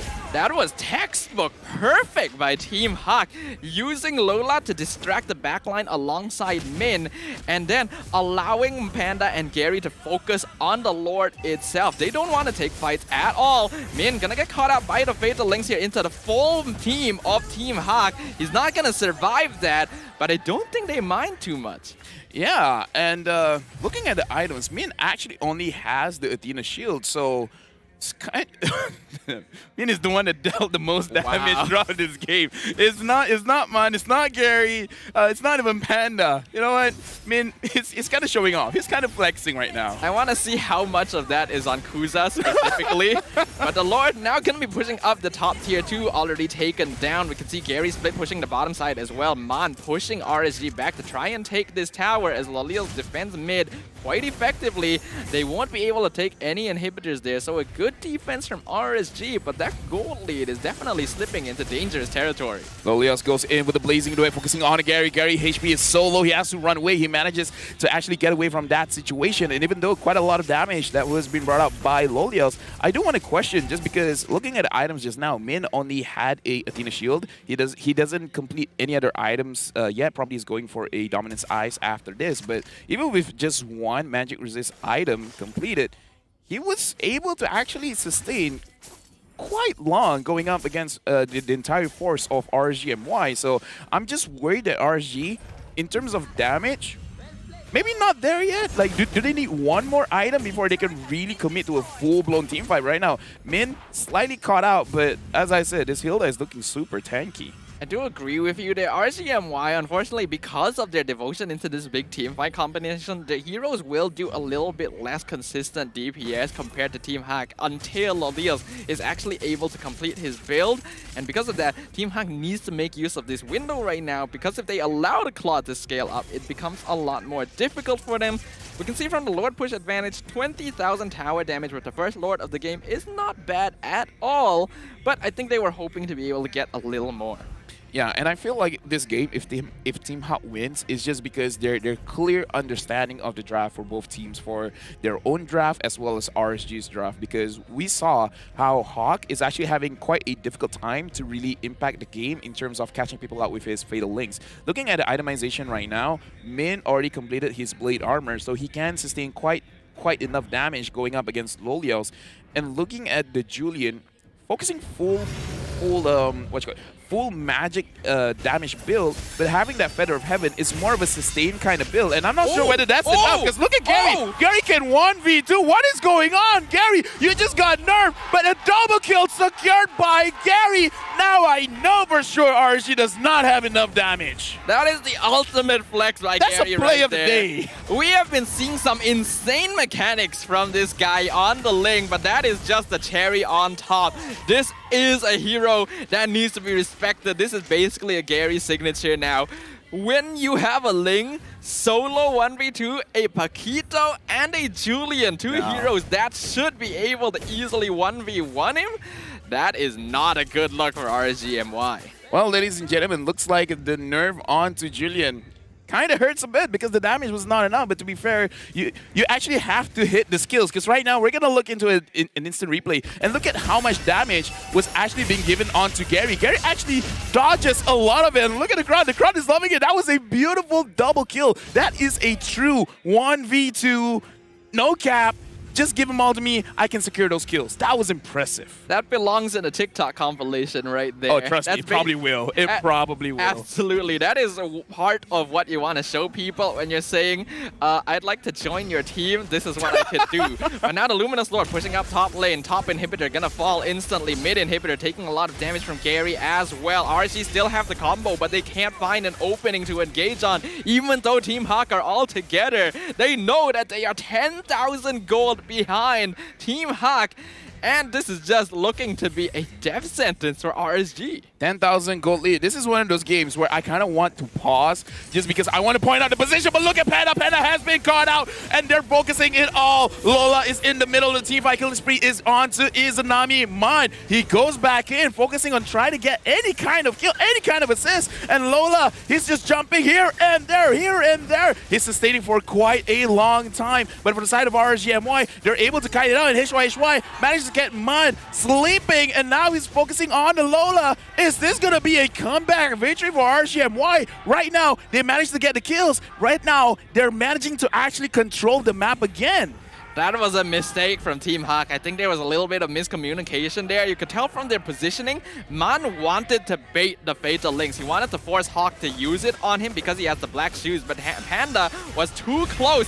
And now Gary is forced to use the Tempest of Blades as 5 members of RSG are pushing down mid lane. Fatal Links onto 1 member. That's going to be Min pulled in as the Demonic Force is actually doing a lot of damage. All of RSG grouped up, forcing out the Cult Altar. Gary's still waiting for his opportunity. He has no purple buff. The Cult Altar going to expire. Lolios looking real low. They find HY first. Izanami gonna follow. Lolios, he doesn't have Battle Mirror Image. He's out of position. Hawk needs to defend him, but they get the double kill. Immobilized from the chain. Kuza now returning. Will pick up the shutdown onto Gary as Min is picked off by the Crystal as well. But Lola Panda still alive. Man coming in from the back to support Kuza, taking a lot of damage from Panda. Hawk coming in, not focus on the turret. Fatal Links only on Man. Cult Altar available again. Black Shoes out from the Lilia. Izanami still going in. He finds Panda, but Lola finds Hawk in the backline. This is a 2v2. Izanami taking a lot of damage, but Team Hawk can't continue. Yo, take a breath, Staffa. That was a very long play-by-play. That was very impressive. But yeah, from the side of Team Hawk and RSGMY, it was a 10,000 gold lead. Now it's cut in half. Only 5,000 gold lead for Team Hawk. But again, we saw how much the fight really turned. Once Gary arrived, it was almost a victory for Team Hawk. However, in this game, I gotta say, Panda is suffering a little bit because he's not able to do much. Gary is here. The Lord has only one bar left. Guza secures the Lord for himself. Lola wants a little bit more going up against HY. Man is there. Min is there. The kill altar has been used. Will they continue? Yes, they will. They want HY. Lola is in the back line trying to dish out the most amount of damage onto Min. Min is going to go down. The Fatal Link is used onto him. Gary has no more energy, and Panda is too far away to continue this fight for Team Hawk. Team Hawk getting a little bit sloppy here in their desperation. Their 10k net worth lead reduced instantly to 3,000. And the Luminous Lord is actually pushing out for RSG now. This is their worst nightmare. We already mentioned this late game. RSG has the advantage because of how strong their team fight is. They wanted to pick off even a single member of RSG, but they invested too far. And now they have to defend against this Lord without Min. But they have enough damage. Gary, this is risky here. He should be able to escape. This 1v2 will not look the same, Gary. And looks like RGMY, they answer a question we were asking. What are they waiting for? Are they waiting for items? Apparently, yes. Once they have enough, they will go in for the fight. And right now, RGMY, even though Team Hawk still has the gold advantage, I would say they got a momentum boost. They got a confidence boost. Loliaus is looking super strong. Kuza is making less and less mistake. Hawk, all he needs to do is to manage to catch one crucial target. But the question is, who is the target that he's really waiting for? HY 1v1 against Gary. Who will win this time? And again, it's Gary. Gary winning these solo duels here, and HY finally gonna get taken out. Team Hawk, they were so desperate to catch him out in that previous engagement, and Gary just makes it look easy. RSG definitely know that this Ling is going to be their primary concern. Ideally, they want to be able to prevent him from taking the purple buff if they were in better control of the situation, but when they have no towers left on the map, that's not really a possible goal to accomplish. The key to victory is actually holding on to your lead. Team Hot, they're trying to hold on, but it's very difficult. Looking at the damage here, finally, Min has gone down. Gary has shot way up in terms of the damage. 71,000 damage, and Lola, 59,000 damage. But again, I attribute that just because of how tanky he is, and he just keeps slamming his, I don't know, what you call it, like a spiked hammer thing. I don't know, but the sustain from this Phobius is absolutely insane. Looking at the items over here, standard itemization for the Phobius. As long as he has the Ice Queen wand, he's gonna make it so that RGMY can't really go for the backlines. I believe the word you were looking for was a flail. That is the weapon I believe Phobius is using here, but we can see that the purple buff going to be targeted. Oh, this could be bad. Kusa's out of position here. Immortality popped down. Min coming in from backline. Cold Altar will save him. Fatal Links catches no one, and Kusa will go down. Right now, Hawk out of position, but he is an Atlas. He will be able to get away. They have caught out the most important member of RSG because guess what? The Luminous Lord is back, and Team Hawk will claim it. I don't know whether that is a mistake from the side of RSG or just an outplay from the side of Team Hot, because it has been quite consistent where they are able to actually bait out these Fatal Links and making sure that they take advantage of that. Team Hot right now with a 4,000 gold lead. The Lord has been called out, and it is going to be an evolved Lord. This is going to be difficult for the side of RSG to really defend. They really have to make sure that Izanami and Lolia stay alive long enough for them to dish out the damage, and as I said that, Lolia's finishes his Has Claw, so he has quite the sustain, he has quite the lifesteal coming into this perhaps final team fight. The Luminous Lord coming in, flame shot on 3 people, forcing out the Cold Altar. Lola gonna actually pop his immortality in his base itself. Fatal Links only on top of Min, but the crystal is the main target. Team Hawk, they're not gonna fight. Your crystal is wide open, and they're going to take the first victory of the day. Team Hot won, and it was amazing to watch. And I definitely have to say, the highlight of this game is definitely Gary. He brought in this jungle link. He looks like an EXP leader. He wants those fights. It's not like, oh, you're here, I might as well. It's like, nah, I want it. I'm not running away from this. We've been seeing some pretty impressive Ling plays from Gary in this season here, but this is definitely the peak of what he's capable of achieving, and we can see that the fans are definitely very satisfied with that performance. A beautiful play, definitely some mistakes there. There was a possibility they could have ended that game without allowing RSG to make the comeback, but all in all, a very very satisfying game of Mobile Legends. Yeah, but still, I saw the coach's face, Coach Pops, looking at that game, and everyone was cheering, but he's like, I already have a script in my head. When they're going to come in, I'm going to scold them. Because, yeah, they still made mistakes because that was a comebackable game for RSGMY. And again, we got to remember our keys to victory, hold on to your lead. Now, Team Hawk, technically, in terms of goal, they did hold on to it. They didn't really lose the goal lead. But come on, from 10,000 goal lead, it went to 2,000. I would still consider that as a loss. Right now, how about we look at the itemization for both these teams? Having a look at this team, this was a 22-minute match here. Honestly, pretty long considering how much Team Hawk were in control most of the time. Because of the length of the game, we can see that most of the players were already having their final build, with the exception of, I believe, Min. I think even Hawk. Yeah, no, Hawk was still lacking one item as well. So other than the roamers, everyone else were already full up on their items. I don't think there's anything too strange in terms of the builds that they did decide to go for, but I do like that Team Hawk ended up picking up 2 Ice Queen's Wand, because you can see that from the way they're playing, they're not intending to go for full dive 5v5. The job of Man and Lola is to just distract and buy time for Team Hawk to take objectives and then fight when the cooldowns have been wasted. I'm just curious because I want to look at the recap after this, because from the side of RSG, they should have quite the amount of damage because the Paquito is still very strong, especially because his jab, his second skill, has been buffed up quite a bit. And we saw when he's played in the jungle position, it's quite the burst damage. And Loliel's, I'm just gonna say this, Izanami again, very good KDA 5, 1, and 6, but I'm not so sure how much damage that they really deal out in this game, just because it was very difficult for them to take down Min as well as Lola. I mean, sure, Panda, Man, Gary, they're very squishy heroes. If their HP was gone in like, what, 2 seconds, that's totally fine. But going up against these front lines, they did not deal enough damage. And looking at the itemization, I kind of don't understand why, just because Lolios does have the Demon Hunter Sword as well as the Malefic Roar. Izanami has the Divine Glaive.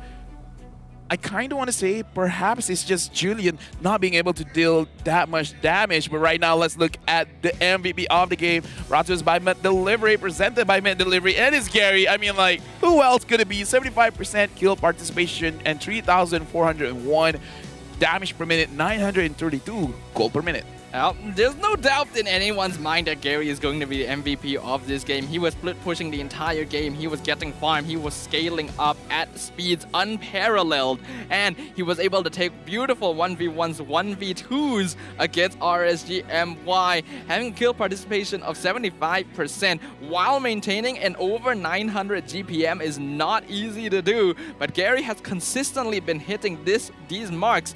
And right now, we may be looking at one of the best Ling players in MPL MY. I would say Gary is actually hurting his team in terms of KDA, just because a lot of the kills, he just did it by himself. It's like, you know, you guys can do your own thing. I can secure my own kills. Right now, let's look at the highlight brought to us by Samsung Galaxy A series. And the thing that I do want to say on Gary's TikTok, his thing is like, oh, I can only play Fanny. Well, I think you can put a little bit of Ling there. I think he deserves that one.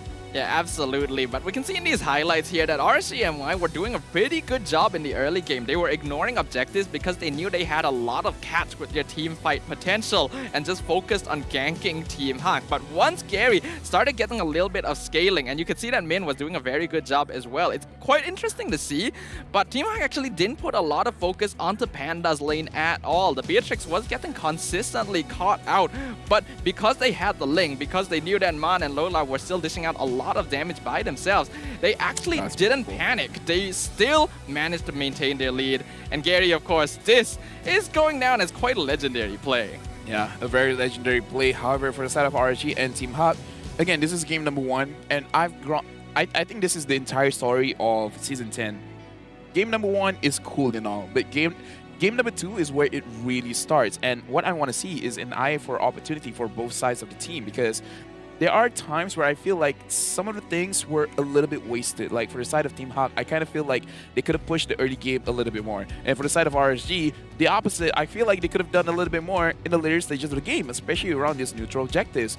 But the only reason why they aren't really able to do it is just because, looking at the clip here, there's plenty of fatal links that was missed. And we kind of have to bring it up, because on the opposite side, Min, he created his career on this Fatal Link catch, and Hawk, he's not able to replicate the same thing. I think this is a little bit difficult for Hawk considering he is going up against, as you mentioned, the master of Atlas himself. But if you guys are interested, there is a brand new hero in the Land of Dawn for all of you to master as well. Frederick, the Rogue Appraiser, was officially available yesterday. So if you guys weren't aware, well, here is your heads up. A very strong hero. I've had the chance to play him a little bit myself. Yeah. And his skin is going to only cost 51 diamonds for the first 2 weeks. So you better hop on that pretty quickly. Yeah, and if you have the discount, the 50% discount, it's just a 1 diamond skin. So really try to take advantage of it. And right now, looking at the players, RSG, MY, they look spirited. Even Ling is like, hey, I'm here. Is that a sign that he'll sub in? I don't know. But again, looking at the situation, I just want to see how they really capitalize on these opportunities. And if Hawk cannot deal so well with the Atlas, because it's between 2 reasons, right? Number one, they really want the Atlas just because Atlas is a very strong hero, or they're just trying to take it away from Min. Because again, in the draft, sometimes it'd be like that. Like, can you use this hero? But it's better than giving up to the enemy. I am pretty sure RSG ended up taking the Atlas to make sure that Min wouldn't have access to it, because having the Fatal Links would be really bad to a team that has the Cult Altar, which is why they needed to ensure that they could secure both of them. But once again, you are up against a team that is very experienced playing with and against the Atlas. And when you have a composition like this, it's very one-dimensional. It's very obvious. The enemy team knows exactly what you are trying to do, so they just need to draft and play to avoid that specific play. I'm so happy that we can look at the recap, because now I know that Izanami and Lolias actually did quite well. But looks like, again, not hitting on the player, because we do know that the Julian has been nerfed quite a bit. And right now, Kuza only did 39,000 damage in that game. I mean, to be fair, I gotta give credit for Team Hawk. They actually avoided a lot of enhanced chain as well as enhanced scythe. So that does attribute to the lack of damage coming in from the side of Kuza. But we can definitely see, I talked this over in the melee desk. I feel bad for Frederick. No matter how good he does, he still gets the L. Like, he does a lot of damage. His KDA is so good. He gets those cash with the Shadow Stampede. He saves his teammates with the Cult Altar. Did you win, son? Nah, son. I straight up lost. It really is quite unfortunate. Right? Because Faramis is such a contested hero in the drafting phase, but when you look at his win rate, it's like... You would think it's bad. It's like 20%. Yeah, like the last time I saw it was like 25, and then 1 win and then a few losses later. Could be in the teens. Like, this is one of those situations like, no, trust me, the hero is good. It's just MPL MY things, you know? Like, we're really good going up against the Faramis for one reason or another. I think it's probably because I think a lot of teams are still adjusting to playing the Faramis, because it was very recently revamped. And Faramis does kind of necessitate a very specific style of play. Basically, when he forces out the Cult Altar, he's saying, we have to fight right now, we cannot waste this. And a lot of teams are not really prepared to handle that. Yeah, I was started quite a little bit, because Min's damage was almost double that of Panda. Well, Panda was unfortunately the sacrificial lamb here in this previous game, because you see the way that Team Hawk drafted was very smart. They knew that there was a threat of the Atlas coming out once they saw the Faramis, so they didn't actually try and take it for themselves. They picked Ling. He can escape with Tempest of Blades. Lilia can escape with Black Shoes. The Phobius can escape with his ult. And then Hilda, you don't really care. So Panda was kind of left in the dust because he was picked up first. But let's have a look a little bit at Izanami. He's got quite a stellar record here. He's been in MPL Season 9, Season 8, and 7 and 8 place. The champion, of course, of Season 7, and even participating in MSC 2021, where he got 4th. That's a very respectable position as well. No, Izanami, honestly, he kind of is the embodiment of Faramis, where he does so well. Oh, but he's like, 7th, 8th place, are you sure this guy is good? Like, he is good. Like trust me, he is good. It's just, you know, circumstances don't really show what really happened throughout the entire season. Overall, Izanami has been a solid player ever since his debut in MPL, which was Season 7. So imagine the year that you debut, you got the champion, and it's just downhill from there. It really is downhill from there. And I do recognize that Izanami is a really strong player. I have him on my dream team. Oh, you I do? respect this guy a lot. It's just kind of unfortunate that RSG does tend to face a little bit of issues because they are a very strong team, but they're always caught in the middle of other teams are a lot stronger, other teams are a lot weaker. They're just kind of in that awkward middle segment all the time, and hopefully they can break out of that now that we're going into game number 2.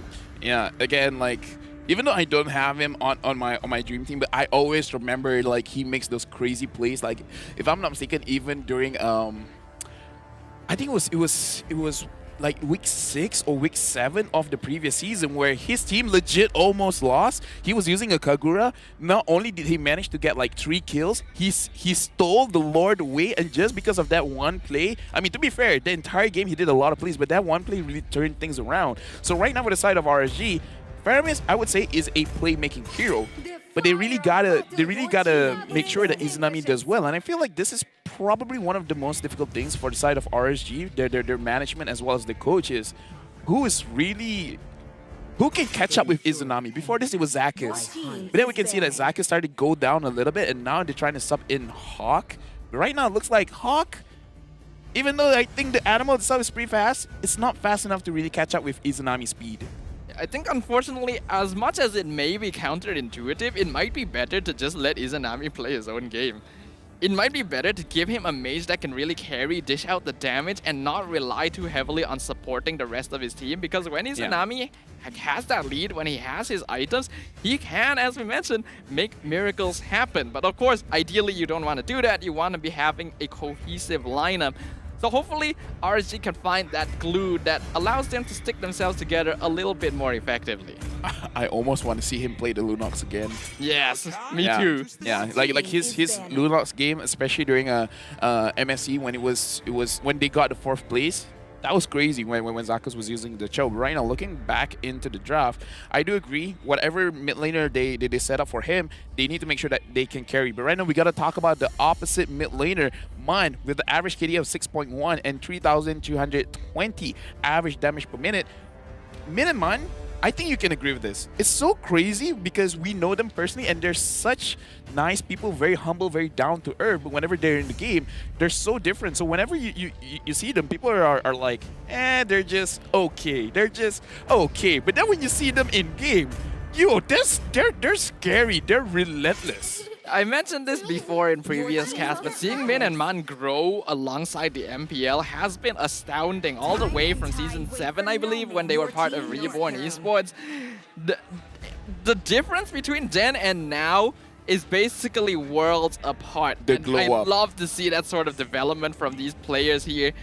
But with the draft proceeding right now, we can see that 1-1 was banned by Team Hawk, Akai by RSG-MY, meaning that the Beatrix is actually going to be first pick again, but this time on the side of RSG. So, what's Team Hawk going to be bringing to the table for Game 2? I know we're talking about the draft, and I know this is slightly outside of the realm of 22% win rate. Now we see. That's kind of sad. 26 times bans, 9 times pick, and in those 9 times, only win like what, 2 games? I think so. Yeah, that's kind of not nice. But what I actually wanted to say was I want to see Harif, because I tried out after Harif has been adjusted, and I actually feel like Harif on the gold lane is actually quite good, because now that we are able to see which points in the emblems that the players have set, I've tested it out. If you put at least 2 points into cooldown, you only need the Calamity Reaper and the cooldown boots, and you have enough cooldown to really spam your Zaman Force combo. Yeah, actually, we did see a Harif yesterday. Oh, I wasn't casting that game. Oh my god. Team LUNATIX played Was it good? a Harif jungle, and then they lost. Oh, don't. It didn't quite work out. Dude, don't give it. Oh, okay. Anyways, you're making me sad. Okay, you know what? Never mind. I said Harif gold, not Harif jungle. What were they thinking? He doesn't need the purple buff anymore, all right? Just put a little bit of cooldown in your mage build, and it's fine. It did do a lot of damage, though. Okay. The team lineup just didn't quite work out there. Okay, you know what? Let's move on from previous day's game and back to the current draft. Team Hawk actually kind of challenging RSG here. They pick up the Claude and Fair missing. We're going to open the exact same way you did last game, and we're going to show you how to do it better. Hopefully they manage to do that in this case. RSG, though, they're going to pick up the Diggy preemptively because they are worried about the I think a Atlas Franco pick. and the Esme as a safe choice. I think a Franco pick would be pretty good here just because you can't really provide a lot of pressure. But no, they're picking out the Dyrov and 100% win rate. Much more impressive than the Faramis. Wow, I don't think we've actually seen Lola playing on the Dyrov yet this season. So far, he has been playing really tanky, sustained types heroes like the Phoveus, like the Masha, like the Esme. So I'm very curious to see how well he'll perform in a lane where he should definitely be dominating HYHY ideally. Now that the first 3 picks have already been locked in, Team Hawk will have the choice of the first ban here. RC currently still looking for a mid laner as well as a jungle. If I was them, I would actually focus on Kuza's hero because Ling is not here, so Ling could be banned, but they're banning out the Hayabusa because I feel like banning out Izanami would be a pretty bad choice just because of how many heroes he can use. He still has the Eve, he still has the Sicilian, and again, looking at him, he's the focus player for this game. 6.3 average KDA with a 3092 average damage per minute, so not far off from Man, even though Man has played more games than him. But Izanami so far, ever since his debut, has been very consistent, especially when it comes to his KDA. Yeah, Izanami always knows how to position himself in these fights, and even when his team is losing, his KDA is always pretty stellar. So this average KDA is not surprising at all, despite when you really think about it, it's a pretty high number for someone in the mid lane. So we'll see whether or not Izanami will be able to carry his team here in game number 2, because RSG definitely need this to secure themselves a more comfortable foothold in the standings right now. They are going to choose to ban out the Lilia, seeing that they've not yet picked a mage on the side of Team Hawk.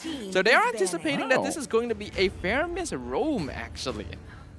Alright, so the Thamos has been banned out, and right now, Kuza, honestly, his Ling is pretty good as well. The Karina is going to get banned.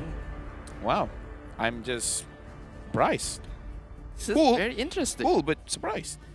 They ban out the Karina, even though the Ling is still open. Now, admittedly, it would be a little bit risky for Team Hawk to go for Ling right now because they don't actually have a very good lineup to support him in the jungle, and it would be very easy for the Diggy to just walk in and bomb the buff out of his hands. But if they want to go for it, I don't think it's too bad. I just don't think that's going to be their choice. I think Gary might want to go for a more fighter-style jungler in this game specifically. Yeah, for the side of Team Hawk, honestly, they have enough damage. But like you said, they just don't want it to be a situation where they're disturbed quite a lot in the jungle. However, if RGMY really showed anything in the previous game, even if they're gonna focus, they're really gonna focus on the gold lane instead of any other lane. And right now, Team Hawk, they're picking up the Kadita. Oh, this is interesting. Are they like preemptively, because Izanami's types of heroes are you know, like very static. So is this a preemptive pick to really counter out the Izanami? Because looking at Kuza's camp, even Kuza's like, come on, man, they pick up the Kadita? I think it's more akin to a situation where Kadita is a hero that can very easily bait out the time journey, right? Unlike other mage heroes, for example, let's say the Eve, where you have to pop the whole real world manipulation and waste the cooldown, with Kadita, all you have to do is threaten with the Breath of the Ocean and you can force the time journey out just to make sure that a teammate doesn't die to the rough waves. And I think that's what Team Hawk is operating off of here. What I'm surprised about is that they pick up another mage, because I actually thought this Faramis was going to be played by Man instead. So it is actually a roamer. And RSG will finish off their draft with the Balmont as well as the Sicilian. Yeah, they hovered the Lunox for a bit, slightly excited, but no, they're choosing a safer pick. And in a way, yeah, still, the Karita is good against the Sicilian, because all you have to do is to make sure that the Sicilian is sleeping, not sure of the Karita's positioning, and then boom, easy kill. However, Izanami on the Sicilian, I think it's going to be very difficult to catch him off guard. Right now, for the side of Team Hawk, kinda they don't have a jungler, but if they want to switch it up, they can put this Dyrov in the jungle position. I don't know. I think Dyrov jungle would actually be pretty good here. Yeah, it works against Salmon, works against Esme. Yeah, it is. It's the Dyrov jungle. Nice. Lola going to be playing on the Khalid, you might think, but if you put Dyrov in the jungle, there's no one to bully Esme out of lane. Well, guess what? They still do. Yeah, especially if the Khalid ends up with a assassin emblem, like a high and dry or a killing spree, as long as he has enough penetration and an execute. Yeah, the Esmeralda will be quite punishable, just because the execute does actually penetrate the shield. Sorry, I tried to convert from Malay into English for that one. Yeah, he can penetrate the shield. Ignore the shield. Yeah, that's what I want to say.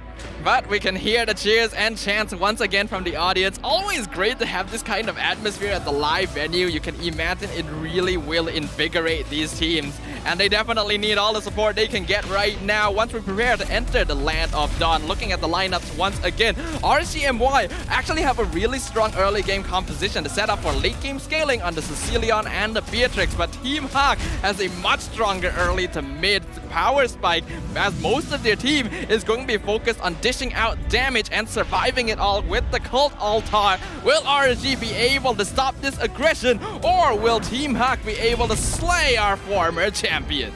Yeah, right now what I really want to see is how they survive in lane. Right now, Hawk with HY, is he going to stay here for a long time? Like, is this going to be a situation where they're really trying to bully out the EXP laners? I think it's understandable here because Lolios will obviously win out against Panda in lane. Beatrix versus Claude will always lean towards Beatrix. So they're going to focus on the EXP lane because they know that HY will have a hard time against Lola. And Team Hawk instantly responds with the same thing because having two people in that lane allows them to roam a lot more quickly. That's so annoying. Man actually managed to steal one of the creeps. I was just about to say, before that, looking at this, Kuza is there trying to get a kill onto Min, but Min with the sprint is able to run away. I was about to say the setup for Kuza's emblem, extra damage to monsters as well as the cooldown time on the retribution. Lolios looks like there's nowhere for you to go. First blood to Panda. That's a nice gank from Gary right there, knowing that a lot of RSG are in the bottom side, instantly taking advantage of that. Team Hawk, their rotations have been pretty on point this season, and that trend is continuing here. I'm also noticing Min, his emblem is pretty greedy. He's got Avarice on the Rome Faramis. It's greedy, but at the same time, it does build that mindset. I have to do something. I have to catch someone out. If I want the goal, I need to do something about it. And I kind of feel like it is okay just because Faramis is not really the tankiest of all roamers. So he needs a way to build a little bit more gold than the usual so that he can complete his items a little bit faster so that he can actually catch people out with his Shadow Stampede more consistently. We can see that Team Hawk has instantly forced RSG to change their plans. Now Hawk has to assist Lolios because they're afraid of the Dare-Off gang, meaning that HY is actually going to have a tough time against Lola in lane.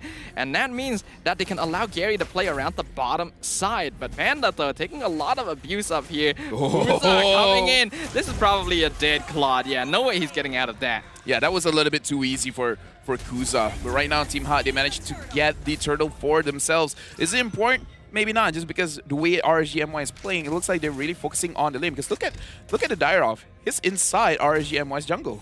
Yep, he's just going to be stealing camps away. And this is something that Team Hawk has been doing quite consistently. When they know they have the stronger early game composition, they not only more efficiently farm their jungle, they try and take as much farm from the enemy as possible as well. They actually prioritize ganking the lanes a little bit less.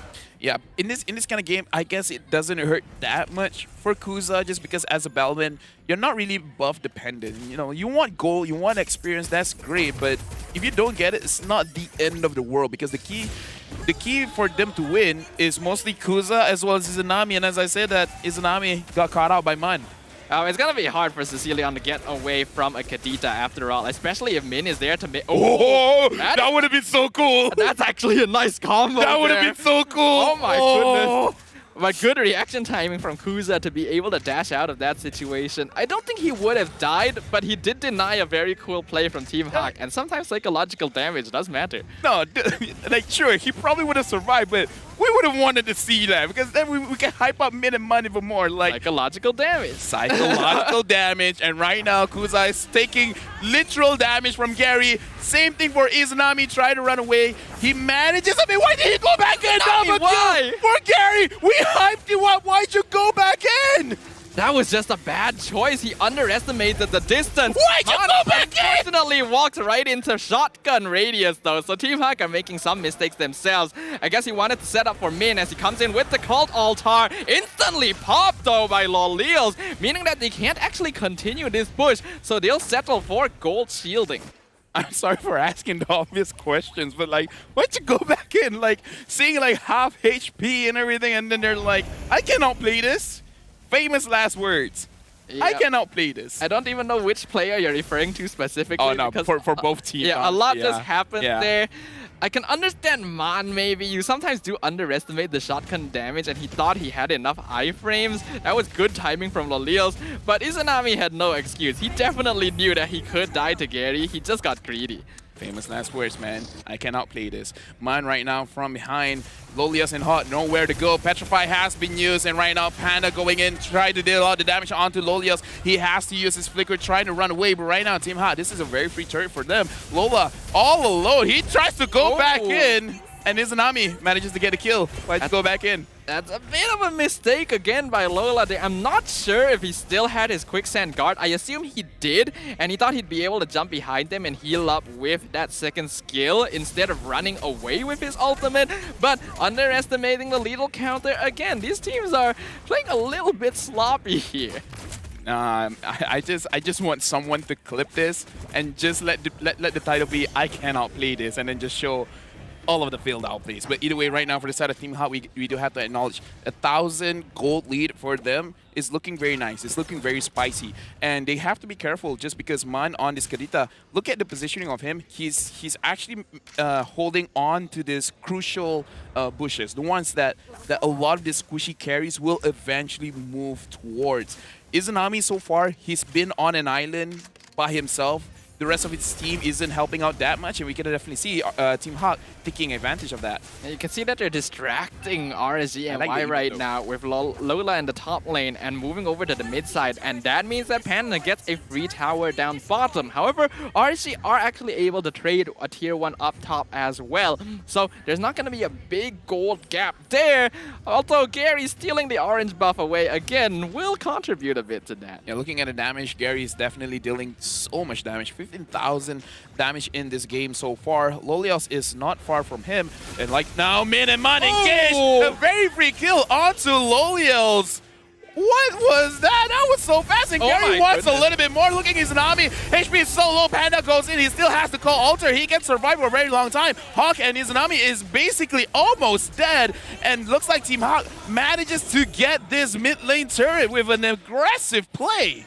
I'm sorry, RSGMY, but this is how you use the Cult Altar. You have to be more aggressive. Team Hawk, they're fully making use of this.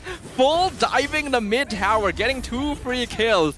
And I do feel like Lolios was a bit out of position there. He really did not anticipate the bush ambush, even though he should have. He might die again, but is able to flicker away. And now Min nearly dying. He's able to get away with the conceal play. Lola will sacrifice his life, but not before he takes HY with him.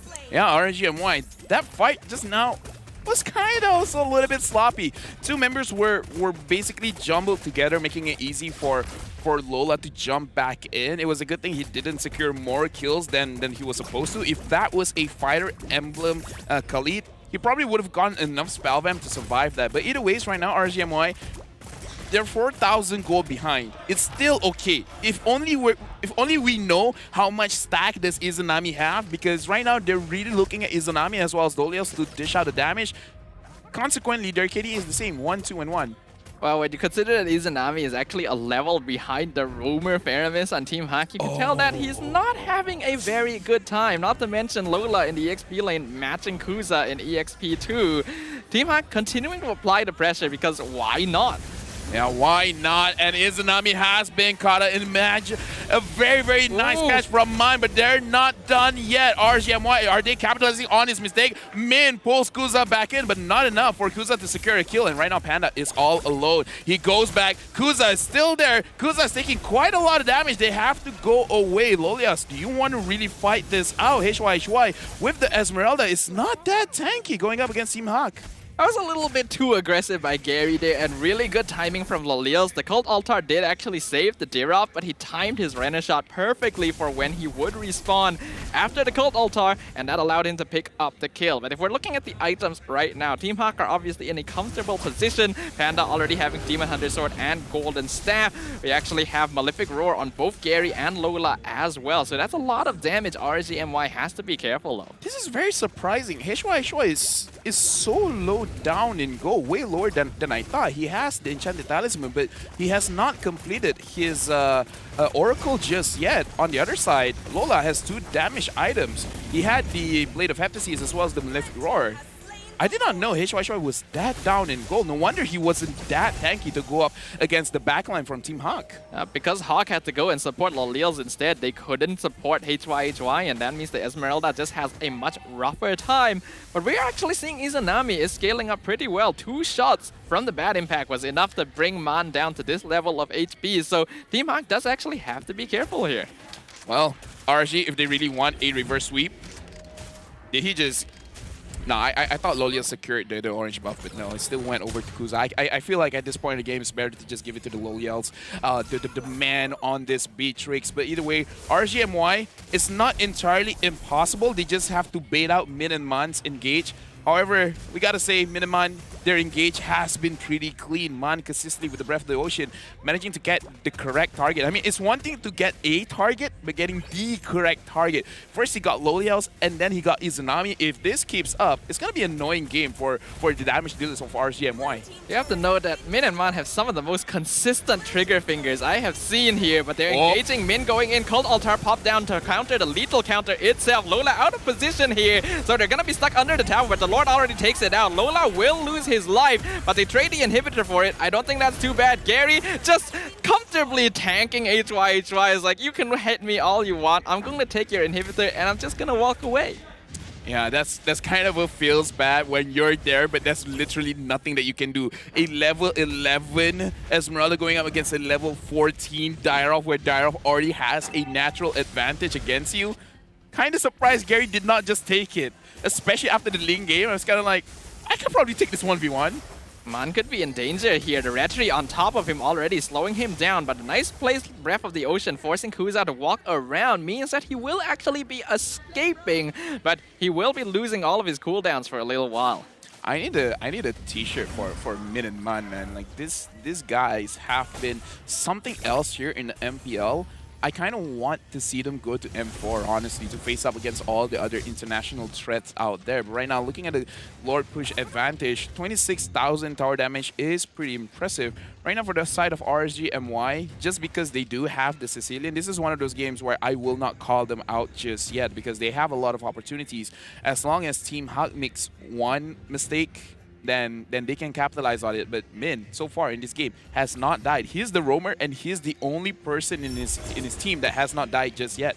Oh, speaking of dying though, HY could be in danger. 1v3, Abysm Strike going to miss, but Man actually gets caught out by Loliels on the side. Cult Altar now popped on top of Gary and Panda. Min trying to pull multiple members forward. RC quite low, but they're also dishing a lot of damage with the bad impact. A nice Raging Sandstorm to counter one, but a double kill from Gary will secure the Ballman. Panda nearly dying as well to Loliels. RSG actually trade that 2 for 2. Yeah, right now they gotta look at Izanami. Izanami is very, very dangerous. If you can catch Izanami, you win, right? That's the only thing in Team Hawk's mind right now. Catch Izanami, you win. As long as Izanami has the range advantage, he can dish way more damage than even Panda can dish out, but you gotta be careful of that. Yeah, he just got the Winter Trunkian too, so now it's even gonna be harder to catch out the Sicilian. We did mention gives Izanami a damage hero, but now they're trying to retaliate. HY jumping in, Man nearly dying, and he actually does! Loliels with the snipe again! Catches out to Kadita. Here comes Gary! He steals it with the retribution! Altar keeping Team Hawk alive. Gary gets the kill on HY. Lola taking a lot of damage. Lethal counter will finish him off. Panda still trying to dish out enough, but Kuza is pretty tanky right now. Team Hawk will have to back this off. A lot of things happened there, but we gotta say, Gary secures the Lord. That was clutch. But look at the damage coming out from the side of RSGMY. Loliels managing to snipe out Man. Great. But the follow-up after that, the side of RSGMY, they have the damage. They have good positioning now to actually take the fights from Team Hawk. And Team Hawk, they realize that not just Izanami, but Loliels is starting to get comfortable. Looking at the items over here, Loliels has the Blade of Despair, the Malefic Roar, as well as the Wind of Nature. Quite a lot of damage, looking like his Wind of Nature might still be in cooldown, probably like what, a minute or like 40 seconds, but by the time the Lord comes, I don't think he has his Wind of Nature just yet. This is going to be a big defense, but Panda has already been chunked down to basically 20% HP. I don't know who did that, but I'm assuming it was Loliels there. So it's going to be harder for Team Hawk to defend, to kind of push this out. Luminous Lord already dead. Min still trying to go in with the Cult Altar, but it is not enough. So they want to settle for an inhibitor, but Falling Star Moon is going to catch them out. Lola going to be left in the dust. He's going to be sacrificed to allow Team Hawk to escape. Did you see how much HP just disappeared? He had like, what, 70% HP, and then it was like 15%. All in just one shot. I don't know if it's just Izanami or just Loliels or both damage stacking up with each other right now. Man has been found out. Min, is he going to pull Kuza into the turret? Not far enough just yet. RSGMY, right now they have quite a good advantage. Gary having to use his Abyssal Strike just for that one minion. Right now, Team Hawk are having a bit of an issue. They don't have any assassins on their lineup, meaning that they have no easy way of going to the backline and picking off Loliels and Izanami, meaning that they have to just try and dive, and RSG has been doing a good job of zoning out there. If we look at the damage dealt, Loliels is way ahead of Panda there, and I'm actually surprised that Izanami isn't higher on this list, but I'm assuming that's going to change pretty soon if this game lasts much longer. Looking at this game, I kind of feel like it will last much longer. Loliels, I think he got a very big spike in terms of gold, because I think now, you know, he already completed all of his items, especially with the Weapon Master passive. He's going to deal quite a lot of damage. The last Lord push, only 3,000 tower damage, and we can see a negative gold earned as well as EXP earned, just because RGMY, they actually got a lot of good advantage going up against Team Hawk. And right now, 15 minutes, I think it's pretty crucial. If they were a little bit late on their timings on getting their power spike, Team Hawk could have closed this game like 2 minutes ago. They actually could have, and that's just how crucial it was that RSG was actually able to win some of those skirmishes right before this. They put themselves back in this game, and they actually have the better late game teamfight composition, even though Team Hawk has the Cult Altar. Lola, in a bit of danger, has to use his ultimate Cult Altar as well. He's right, finding Tree, but that's the Cult Altar. We see Man, he's probably going to be dead here, has to use the Rough Waves to survive. Will Loliel snipe him? No, he will not. So the Kadita survives for now, but wasn't able to execute anyone. Panda jumping in with the Blazing Duet and the Wind of Nature, but not doing enough damage. They can't even find Hawk in the backline, but they are able to zone them off of the Lord. That's what they want to achieve right now. RSG, though, they're not going to give this up. They know they only have one inhibitor. They cannot afford to give this away. Man nearly dying to the snipe. Lola going to be buying a lot of time, but again, nearly dying to the snipe, and the shotgun finishes him off. The Lord isn't quite at range yet. Loliels will survive with the Wind of Nature and the Flicker away from the Abysm Strike. Man gonna find the Rough Wave! On the Kuza! They get two! And it's right! They forgot he was there! What a setup! That's what we were talking about. They gotta hold on to these bushes, but Loliels, he wants the kill. Gary as well as Min going forward, and Min finally dies, his first death of the game. But man, that trigger finger as well, because you know the Karita, there's like you gotta wait for a bit, and then he dives into the water. But the timing is so nice. Kuza could not react fast enough to it. That was beautifully done, and so unfortunate. beautiful. RSG, they forgot he was there. I'm pretty sure they knew Man was still in that bush. They either assumed that he had left or he had recalled back to base. So that definitely caught them off guard. But also a little bit of miscommunication from Team Hawk too. Min jumped in afterwards with the Cult Altar and hoped. Ooh, that was scary. I don't think it was like miscalculation. It was just assuming it was empty, and they also would probably assume I won't get one shotted, right? Because how often, as a Bellman, you get one shot, right? But right now, the Lord is inside the base of RSGMY. Team Hawk is actually controlling it so well. The Lord is still full HP.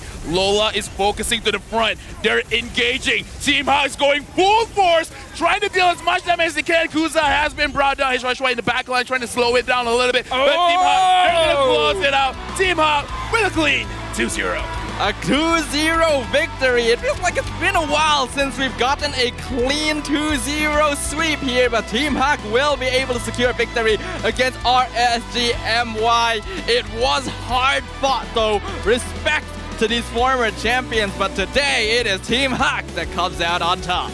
Yeah, honestly, very, very great plays.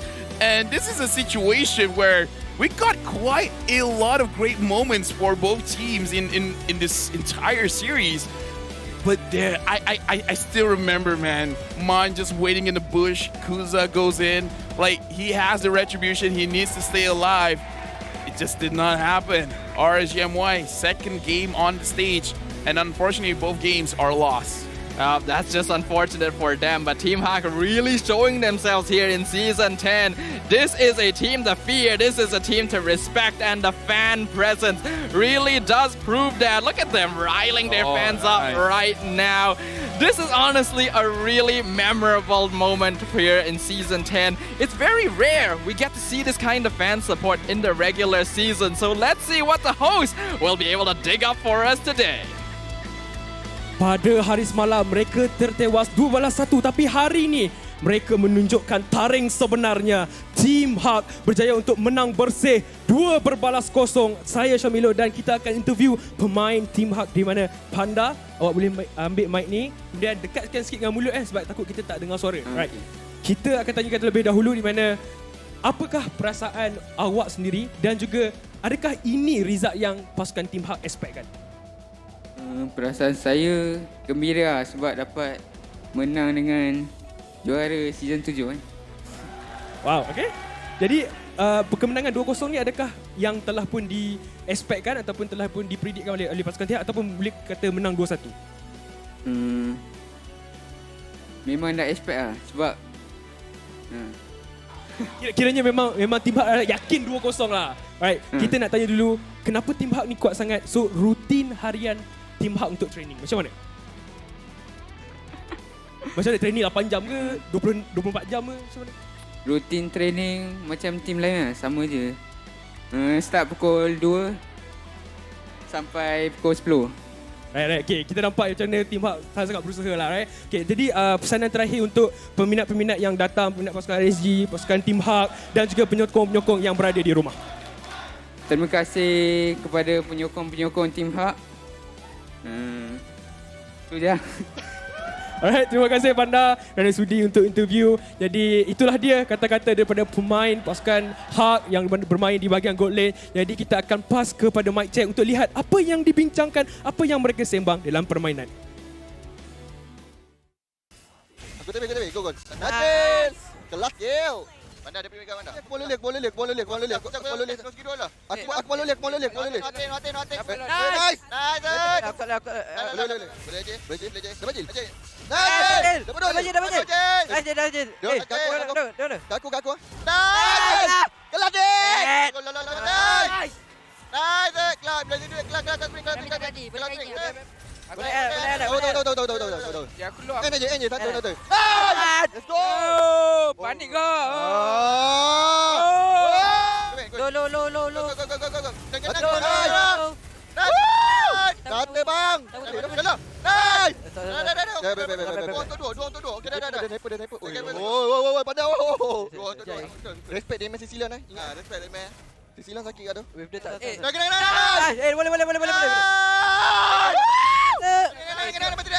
Mati tu. Enak. I just like hearing the mic checks, like the way that they communicate is just rolling the tongue. Yeah. That just shows how great their communication is. They don't actually need to say anything. Like, again, for those of you out there, that's not the actual Malay language. In case you're curious, we don't talk like that. It's just them. They're just spitting out random things, and then they just understood. It's like, they created their own language. It's next level plays, you know. They know that people are gonna hear the mic check, so they have secret codes. They don't want other teams to know what their strategies are. They're communicating in their own language. The only cohesive thing that I heard was respect Cecilia's damage, and then even they did the response like, like, how about no? Yeah, how about no? How about we look at the items that were built in this game, and for the side of Team Hawk, again, 100% win rate still on this Dyrov so far, looking very strong in the MPL Malaysia. And mine on this Kadita pick, actually I want to bring this up. There's 2 roam items. Look at Kadita. Ooh. Kadita has has the same roam item as well as Min. And I don't think this is a bug because some teams have been experimenting with this double roam build, and it's actually very difficult to pull off. It's not 3 two, what? it's 3. 3? Lola has roam boots too. I gotta take this picture. 3 roam boots? What? There were 3 roam boots here on Team Hawk, and that is very interesting. It does indicate that at various points in the game, they did have to buy roam boots because one or the other ended up falling behind in terms of gold and EXP earned, and they just wanted to make sure they continued getting the most benefit out of the roaming equipment that they could. I mean, like, that's ridiculous. No wonder they had so many engage tools, engage powers. Like, Faramis goes in, is like, oh no, I couldn't do it, guys. Like, we didn't catch it. That's all right. I got one for you. And it's all conceal. It's all conceal. I was like thinking, maybe they have a lot of conceal plays this game? Yeah. And then you realize they have 3. 3 robots, 3 conceals, not even one. Be like, I don't know, maybe I want a different flavor, I want to inspire, but either ways, right now, let's look at the post-game stats. And of course, Team Hawk dealt the most damage. They took a lot of damage themselves apparently as well, and damage to towers as well. They had the more total kills. Anyways, the rich guy as well as the carry Lolios did a lot in this game, but it was not enough. The sandbag Lola, 128,000 damage he received, and I'm pretty sure he dishes out quite a lot on this Darab as well with 46,000. And Forgotten One, no one can forget Min, man. We need to change this title. No one forgot Min. Yeah, Min was just doing such a good job there again on the fair miss. I thought this was going to be Man's hero when they picked it up, but Min is showing, hey, I can play him too. It does not matter. The hero pool of this player just continues to expand with every single game. Props to Lolils, of course. He was the one that was really allowing RSG to at least gain a foothold during those final few moments. His snipes were always on point, and not allowing Man to get the executes he was looking for really made a big difference. Unfortunately, the rest of the team wasn't able to keep up. HYHY and Kusa weren't tanky enough to defend the backline at the end. And in the end, Team Hawk just ran over them. MVP, let's see who it is. It is going over to Man on the Kadita. 71% kill participation, damage per minute 3,769. The only thing that we really just have to say is those catches, because again, it's one thing to use the Breath of the Ocean on a target, but getting the right target, because I feel like in the highlights that we're gonna see, look at who he managed to actually pick off. He managed to get Izanami first, and then he got Lolios. And then at that Lord fight, he got Kusa. And then to be fair, he didn't initiate it technically. He just waited, and then the kill just went over to him. But that's just insane. That's just crazy. He played this mage like an assassin. It's like the personification of the phrase, good things come to people who wait. And that is mine. Yup. He's a very patient man, and it really paid off with a 537 KDA. It's insane. Like, we gotta give the crown, the Mage King, over to Man now. But right now, let's look at the highlight brought to us by Samsung Galaxy A series. We can see that in the early game, Team Hawk did a really good job of rotating around Hawk's positioning here. And then this play in the jungle, Izanami, I can't believe he would make a mistake like this. That was just way too greedy. And unfortunately, it cost him quite greatly. But Lolils was really the one doing the most work for RSG. He survived a lot of engagement. He got a lot of kills that he wouldn't have expected.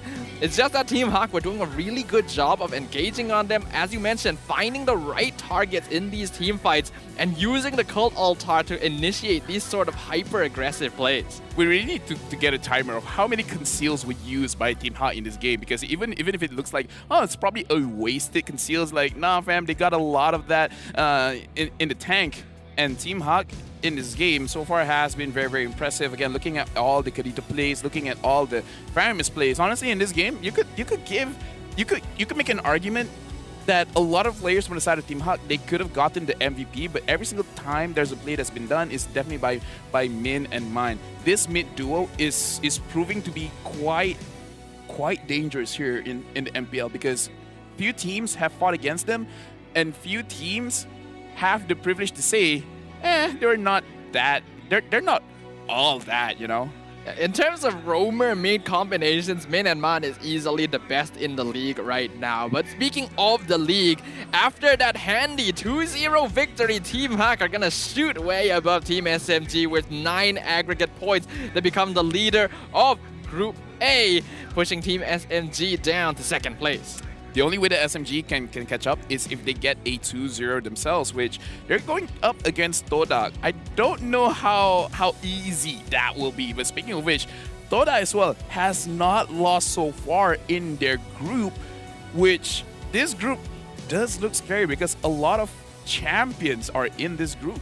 It's quite scary to think about, and that is why people call Group A the Group of Death. Even a team as solid as RGMY is currently now sitting in 4th place, having lost both of their games so far, meaning that I think Suha's eSports, especially at the bottom, is going to have a lot of catching up to do. Yeah, TODAK 2-time champions, SMG, Season 8 champion going to M3, Team Hawk.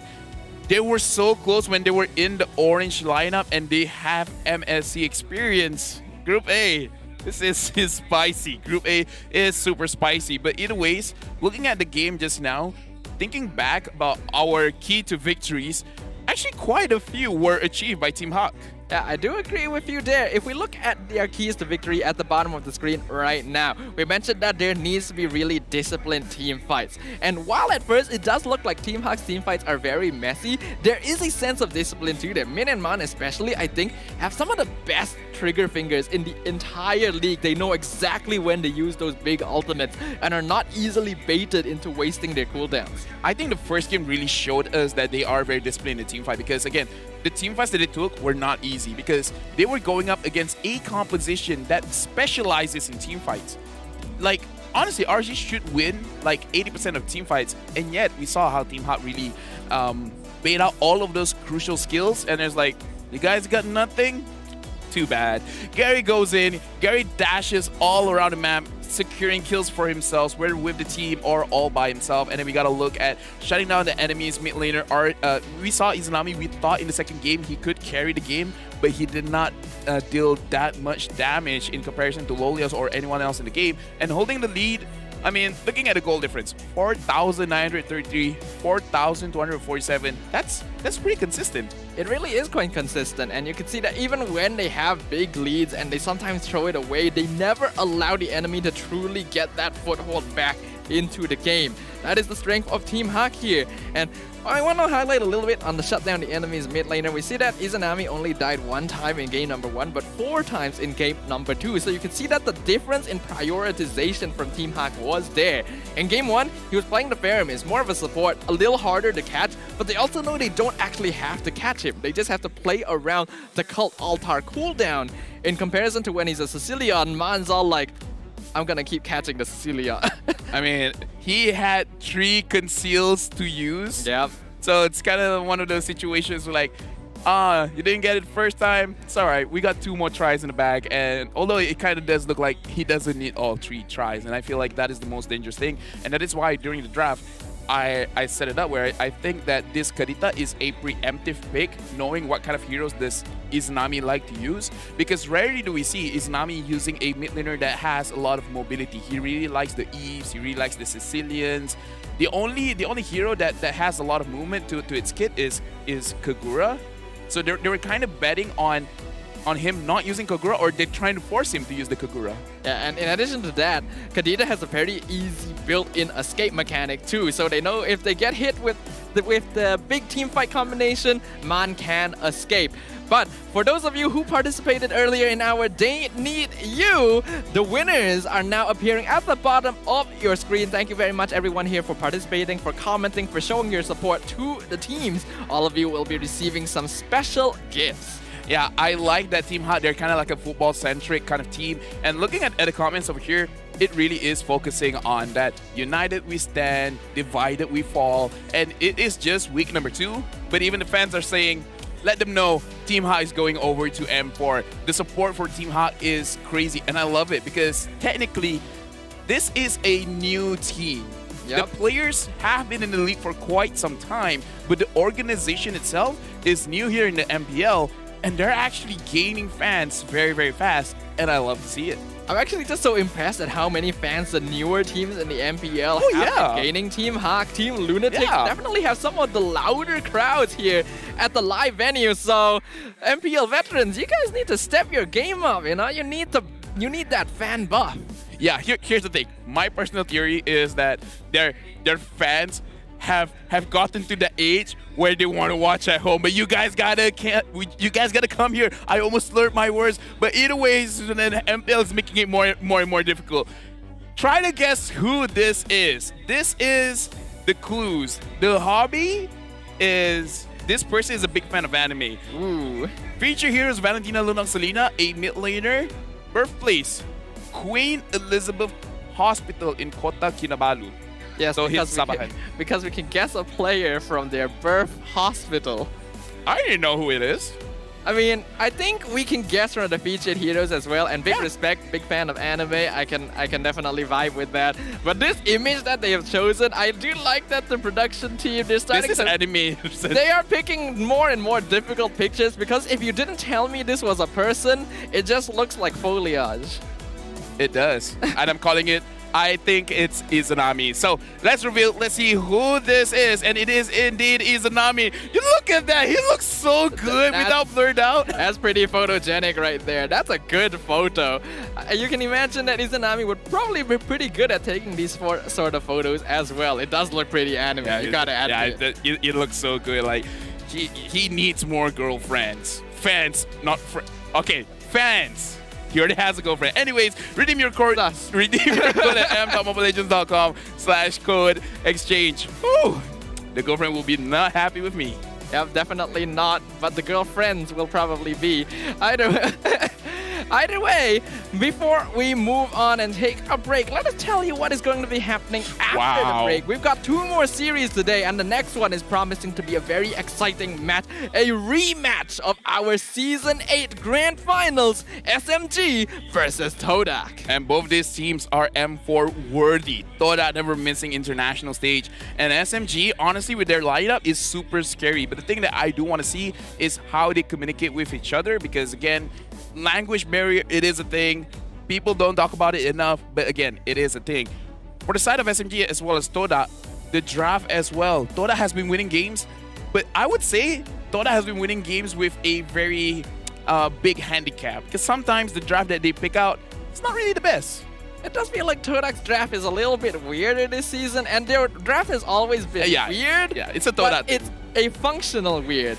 This feels a little more dysfunctional weird, but we'll see whether or not there is a method in their madness. Of course, we can't forget there's also going to be HOMEBOIS versus LUNATIX at the end of the day. So lots of really exciting matches you guys don't want to miss. Either way, after this, it's going to be explosive. Make sure you guys come back into the game. It's going to be a slightly long break just because of the nature of this competition. So make sure you guys come back around, what's it? 3 o'clock. So we'll see you guys then. It's gonna be an amazing match between Team SMG going up against Team TODAK. I personally can't wait, but lunch is waiting. See you guys later.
Reporting for duty.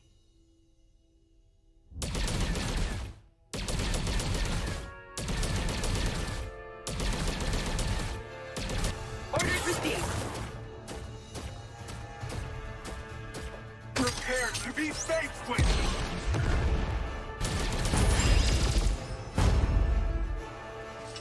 Orders received. Time for a high-caliber shot. I've spotted the fugitive. Time for a high-caliber shot.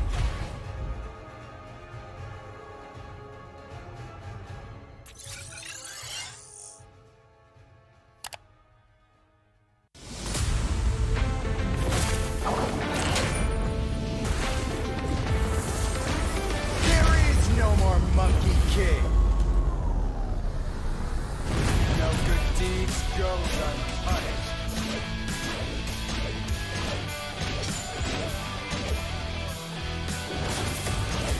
Yeah. Yeah. Cool.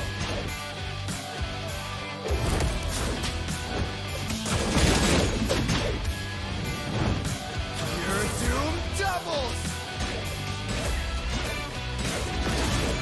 Cool.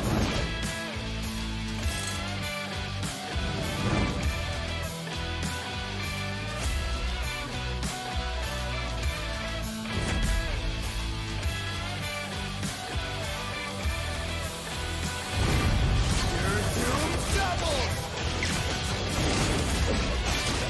Cool.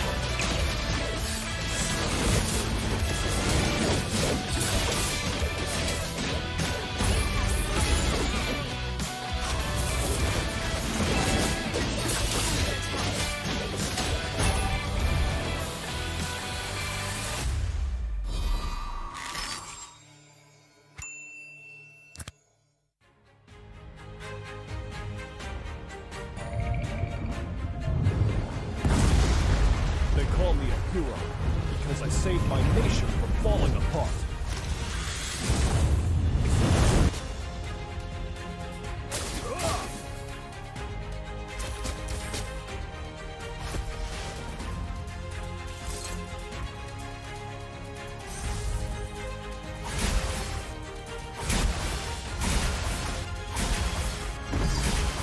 Stay loyal. Stay humble. A true warrior. Rain down the fire!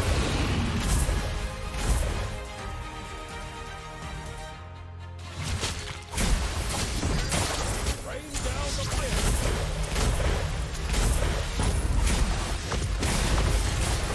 Rain down the fire! Rain down the fire!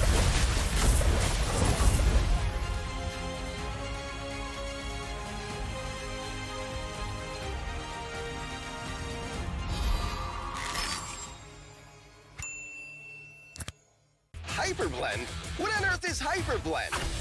Thrilling as Brawl. Strategic as Magic Chess. Unbridled like Overdrive.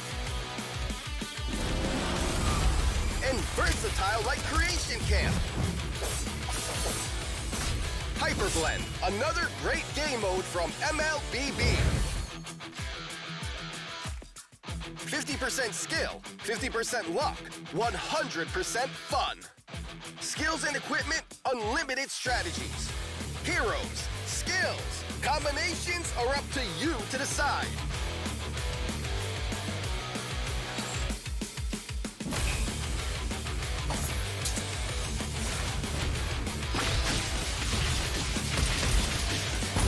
Slain an enemy.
and strong heroes with a variety of fun and powerful skill sets.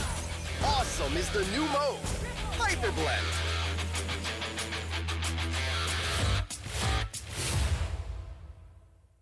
Hello, everyone! Welcome to the latest episode of Hero Spotlight, featuring Frederick, the Rogue Appraiser. Frederick is a tanky fighter who not only possesses a lethal skill set, but also the ability to offset the damage he takes. Now, let's take a closer look. Hero skills. First skill, Piercing Strike. Frederick thrusts his sword in the target direction, dealing damage to enemies hit and enhancing his next basic attack. Hitting enemy heroes with Piercing Strike grants Frederick combo points. Second skill, Brave Assault. Frederick dashes in the target direction, inflicting damage and a slow on enemies on contact, and enhancing his next basic attack. Hitting enemy heroes with Brave Assault also grants Frederick combo points. Third skill, Energy Eruption. After a short delay, Frederick deals damage to nearby enemies and immobilizes them. Hitting enemy heroes reduces the cooldown of the first and second skills. It costs combo points to cast this skill. Ultimate, Appraiser's Wrath. Frederick slams his sword in the target direction, dealing damage to enemies in a cone and extra damage to enemies in the center. This skill costs 3 combo points. Passive, Crystalline Armor. Frederick can deal damage to negate the damage he has taken recently. Pro tips. Piercing Strike has a long but narrow attack range. Carefully position yourself to damage enemy heroes while clearing minion waves so that you can get combo points. Remember not to waste the enhanced basic attack. Brave Assault has a short cooldown. After approaching the enemy, follow up with the enhanced basic attack to immobilize them. Note that the whole combo grants you combo points. Energy Eruption offers great crowd control while posing a threat to enemies in a large area. Not to mention, it only costs 1 combo point. Make sure you hit enemy heroes to reduce the cooldown of Frederick's other skills. Though Appraiser's Wrath has a long cast animation, it comes with outstanding damage and attack range. Couple it with Energy Eruption or Flicker to ensure hit. The more HP stored in Frederick's crystalline armor, the more durable he becomes. Combo tips. In the laning phase, approach the enemy with Brave Assault. Follow up with the enhanced basic attack to inflict control, then cast Piercing Strike for damage. Lastly, use Energy Eruption to reduce skill cooldowns. In teamfights, cut into the fray using Brave Assault. Then cast Piercing Strike for the enhanced basic attack and the combo points. Follow up with Energy Eruption for both damage and cooldown reduction. Lastly, finish off enemies with Appraiser's Wrath. Tactics. Frederick excels at face-offs. In the early to mid-game, try approaching enemies and land as many skills as possible on them for combo points. Enemy has been slain. In the late game, given Frederick's passive, he can shield his teammates from damage. By combining skills and enhanced basic attacks to accumulate combo points, Frederick can easily finish off enemies with his ultimate and survive unscathed. Triple kill has been destroyed.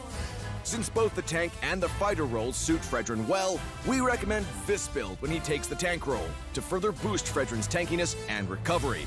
Tank Emblem enhances Frederick's durability, as well as his cooldown reduction, while Brave Smite grants him good sustainability. As for the fighter role, we recommend this build to improve his survivability and cooldown reduction. The fighter emblem boosts Frederick's attack and HP, while Unbending Will grants him superb damage output when he's in bad shape. In terms of battle spell, we recommend Vengeance to max out Frederick's durability. Our new hero, Frederick, will join us in battle on August 12th. Don't miss out on a 30% discount in the first week of his arrival. Also, make sure you grab his skin at 51 diamonds in the first 2 weeks. Hope you all love this new hero as much as we do. And until next time, we'll be seeing you in the Land of Dawn. Rogue Appraiser Frederick, coming August 12th.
reporting for duty.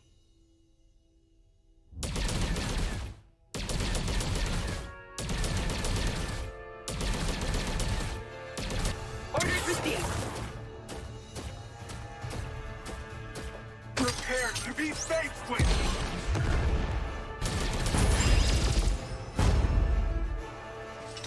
Orders received. Time for a high caliber shot. I've spotted the fugitive. Time for a high caliber shot.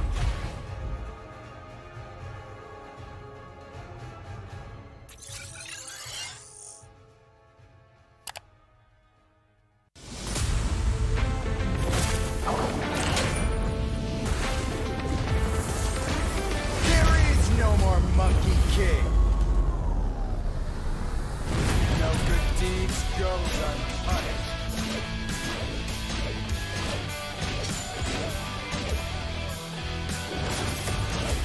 Yeah. Yeah. Cool.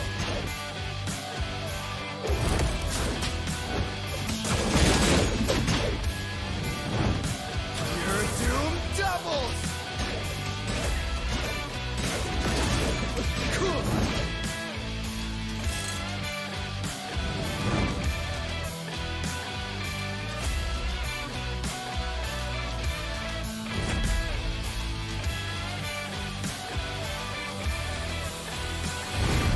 Your doom doubles.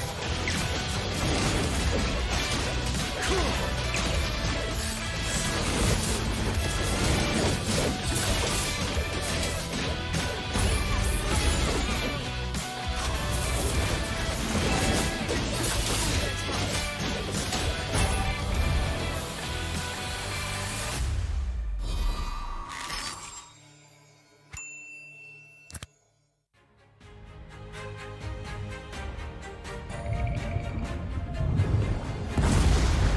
They call me a hero because I saved my nation from falling apart.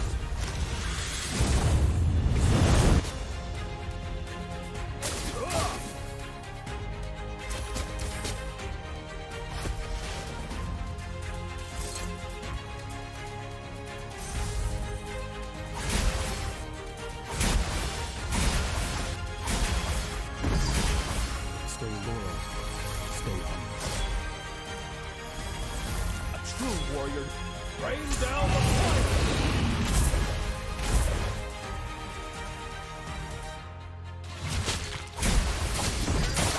Rain down the fire.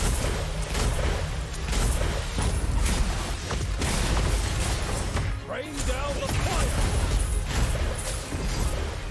Rain down the fire.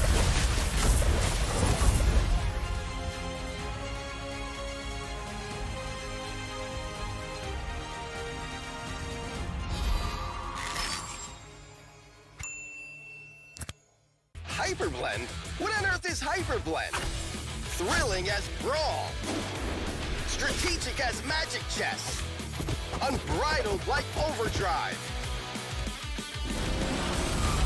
And versatile like Creation Camp. Hyperblend, another great game mode from MLBB. 50% skill, 50% luck, 100% fun. Skills and equipment, unlimited strategies.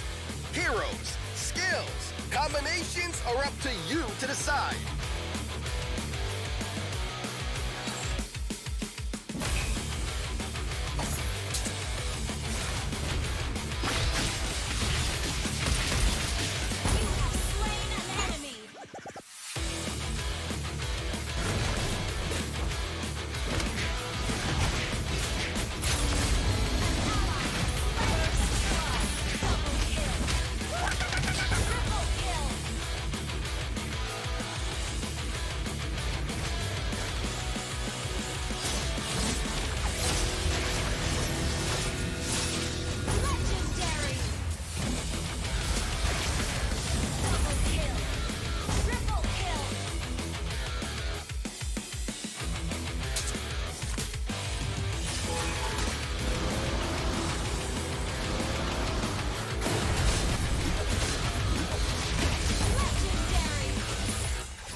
strong heroes with a variety of fun and powerful skill sets. Awesome is the new mode, Hyperblend.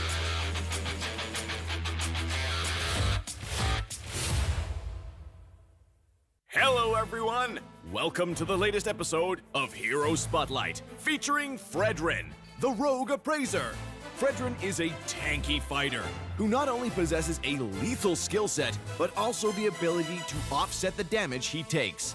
Now, let's take a closer look. Hero skills. First skill, Piercing Strike.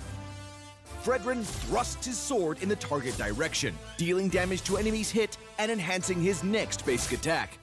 Hitting enemy heroes with Piercing Strike grants Frederick combo points. Second skill, Brave Assault.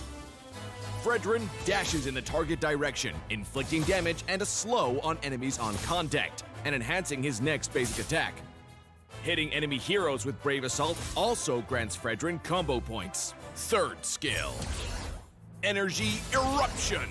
After a short delay, Frederick deals damage to nearby enemies and immobilizes them. Hitting enemy heroes reduces the cooldown of the first and second skills. It costs combo points to cast this skill. Ultimate, Appraiser's Wrath. Frederick slams his sword in the target direction, dealing damage to enemies in a cone and extra damage to enemies in the center. This skill costs 3 combo points. Passive, Crystalline Armor. Frederick can deal damage to negate the damage he has taken recently. Pro tips. Piercing Strike has a long but narrow attack range. Carefully position yourself to damage enemy heroes while clearing minion waves so that you can get combo points. Remember not to waste the enhanced basic attack. Brave Assault has a short cooldown. After approaching the enemy, follow up with the enhanced basic attack to immobilize them. Note that the whole combo grants you combo points. Energy Eruption offers great crowd control while posing a threat to enemies in a large area. Not to mention, it only costs 1 combo point. Make sure you hit enemy heroes to reduce the cooldown of Frederick's other skills. Though Appraiser's Wrath has a long cast animation, it comes with outstanding damage and attack range. Couple it with Energy Eruption or Flicker to ensure hit. The more HP stored in Frederick's crystalline armor, the more durable he becomes. Combo tips. In the laning phase, approach the enemy with Brave Assault. Follow up with the enhanced basic attack to inflict control, then cast Piercing Strike for damage. Lastly, use Energy Eruption to reduce skill cooldowns. In teamfights, cut into the fray using Brave Assault. Then cast Piercing Strike for the enhanced basic attack and the combo points. Follow up with Energy Eruption for both damage and cooldown reduction. Lastly, finish off enemies with Appraiser's Wrath. Tactics. Frederick excels at face-offs. In the early to mid-game, try approaching enemies and land as many skills as possible on them for combo points. In the late game, given Frederick's passive, he can shield his teammates from damage. By combining skills and enhanced basic attacks to accumulate combo points, Frederick can easily finish off enemies with his ultimate and survive unscathed. Since both the tank and the fighter roles suit Frederick well, we recommend this build when he takes the tank role to further boost Frederick's tankiness and recovery. Tank Emblem enhances Frederick's durability, as well as his cooldown reduction, while Brave Smite grants him good sustainability. As for the fighter role, we recommend this build to improve his survivability and cooldown reduction. The Fighter Emblem boosts Frederick's attack and HP, while Unbending Will grants him superb damage output when he's in bad shape. In terms of battle spell, we recommend Vengeance to max out Frederick's durability. Our new hero, Frederick, will join us in battle on August 12th. Don't miss out on a 30% discount in the first week of his arrival. Also, make sure you grab his skin at 51 diamonds in the first 2 weeks. Hope you all love this new hero as much as we do. And until next time, we'll be seeing you in the Land of Dawn. Rogue Appraiser Frederick, coming August 12th.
Reporting for duty.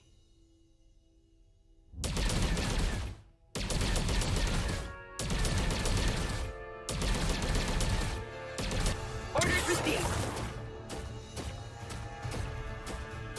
Prepare to be faced with.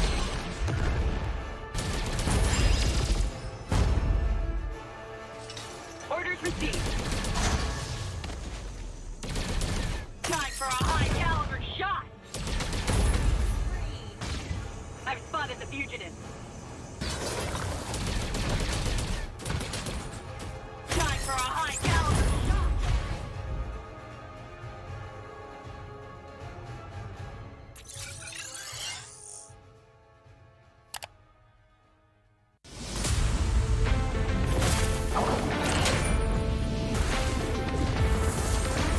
There is no more Monkey King. No good deeds goes unpunished.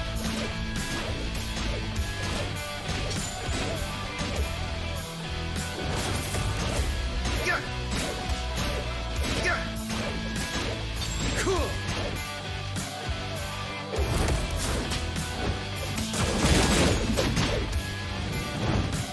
Your doom doubles. Cool.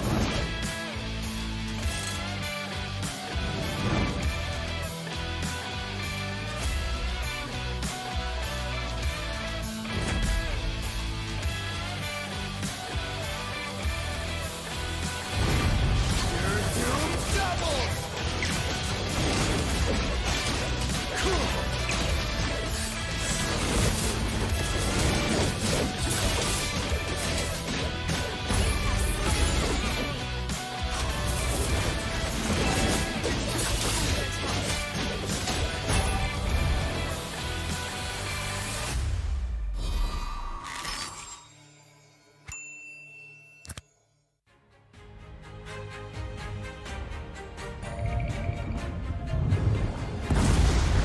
They call me a hero because I saved my nation from falling apart.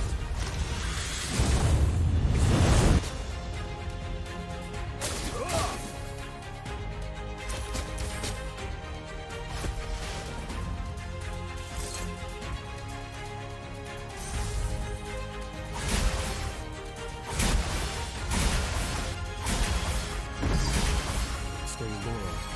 Stay humble. A true warrior. Rain down the fire!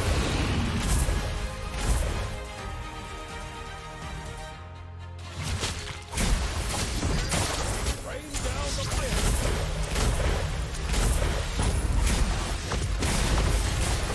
Rain down the fire! Rain down the fire!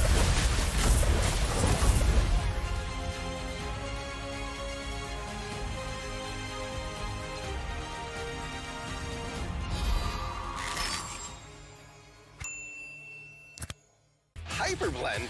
What on earth is Hyperblend? Thrilling as Brawl. Strategic as Magic Chess. Unbridled like Overdrive. And versatile like Creation Camp. Hyperblend, another great game mode from MLBB. 50% skill, 50% luck, 100% fun. Skills and equipment, unlimited strategies. Heroes, skills, combinations are up to you to decide.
Create unique and strong heroes with a variety of fun and powerful skill sets.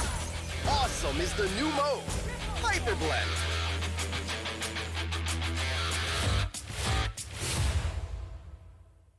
Hello, everyone! Welcome to the latest episode of Hero Spotlight, featuring Frederick, the Rogue Appraiser. Frederick is a tanky fighter who not only possesses a lethal skill set, but also the ability to offset the damage he takes. Now, let's take a closer look. Hero skills. First skill, Piercing Strike. Frederick thrusts his sword in the target direction, dealing damage to enemies hit and enhancing his next basic attack.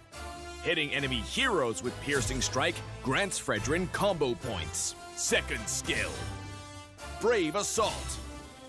Frederick dashes in the target direction, inflicting damage and a slow on enemies on contact, and enhancing his next basic attack. Hitting enemy heroes with Brave Assault also grants Frederick combo points. Third skill, Energy Eruption.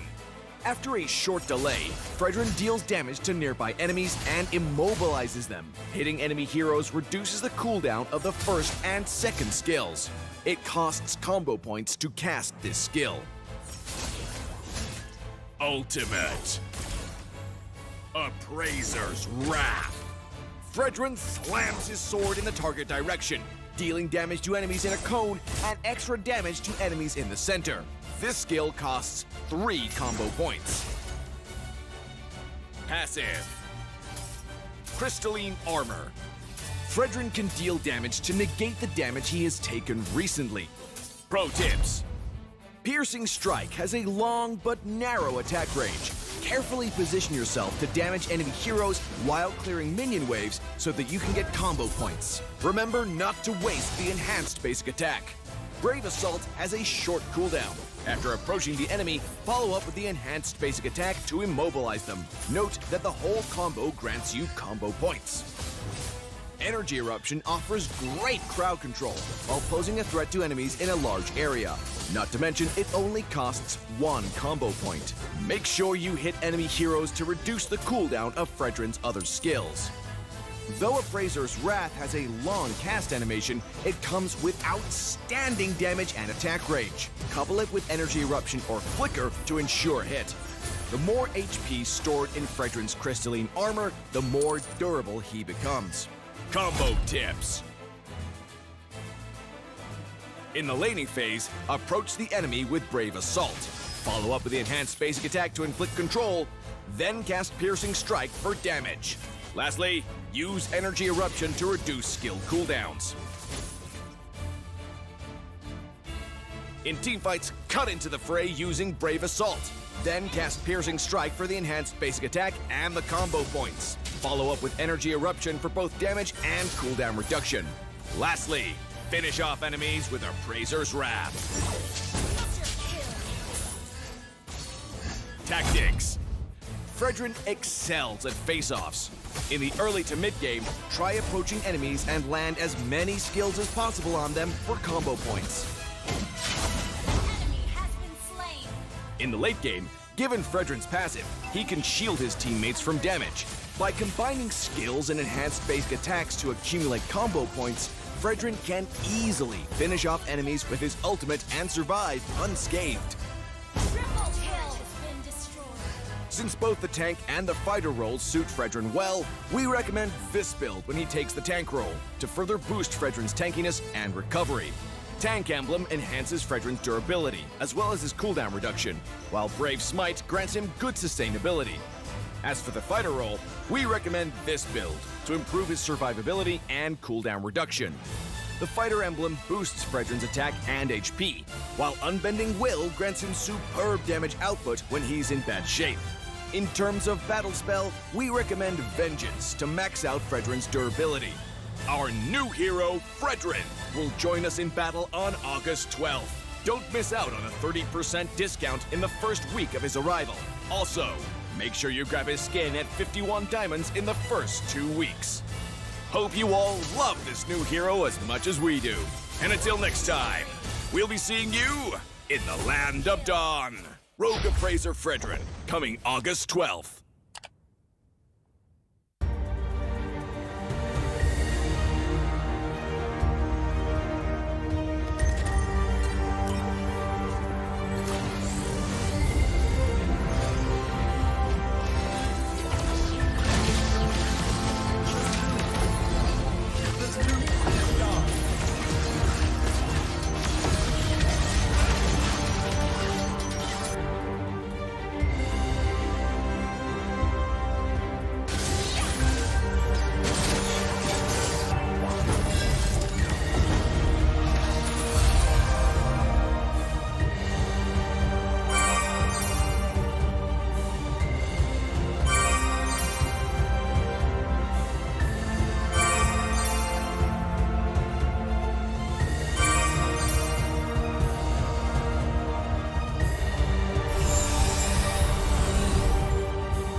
reporting for duty.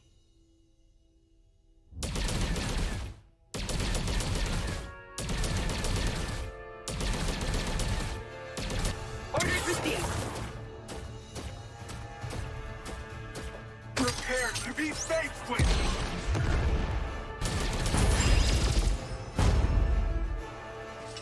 Orders received. Time for a high caliber shot. I've spotted the fugitive. Time for a high caliber shot.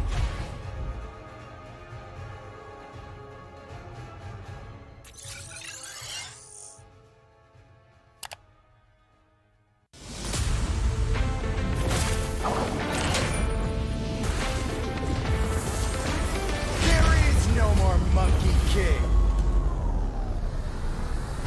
No good deeds goes unpunished.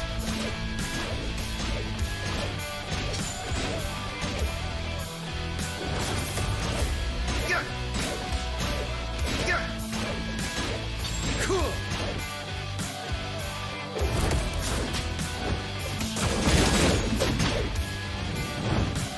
Your doom doubles.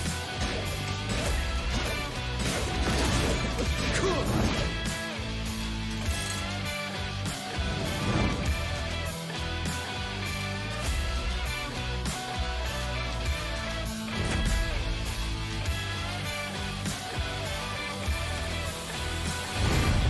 Your doom doubles. Cool.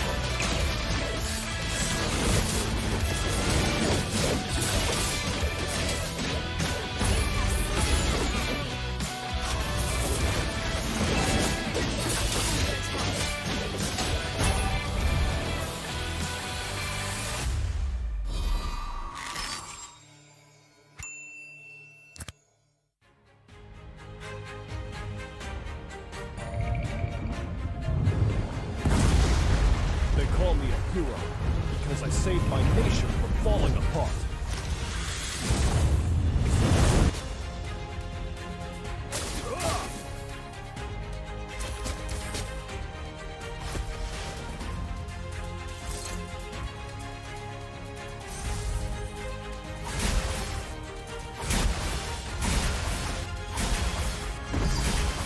Stay loyal. Stay humble. A true warrior. Rain down the fire!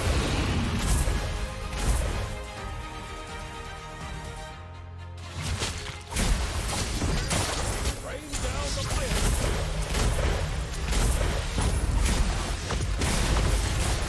Rain down the fire! Rain down the fire!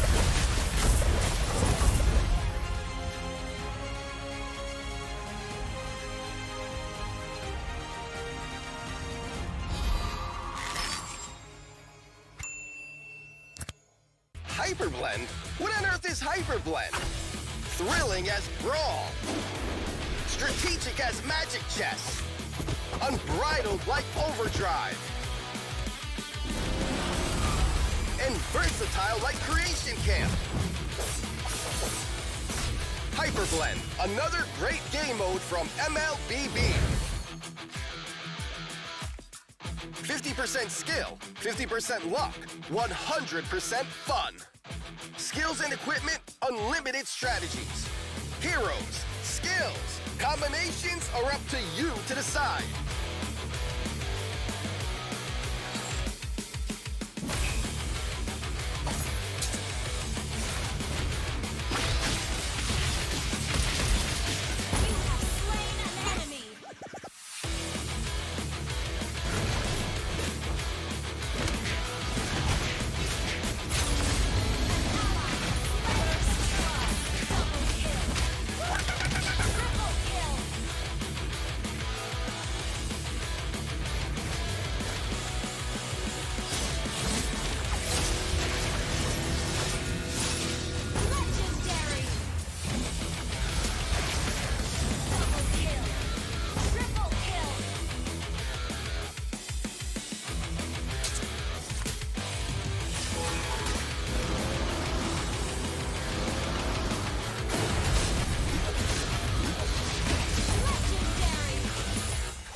unique and strong heroes with a variety of fun and powerful skill sets.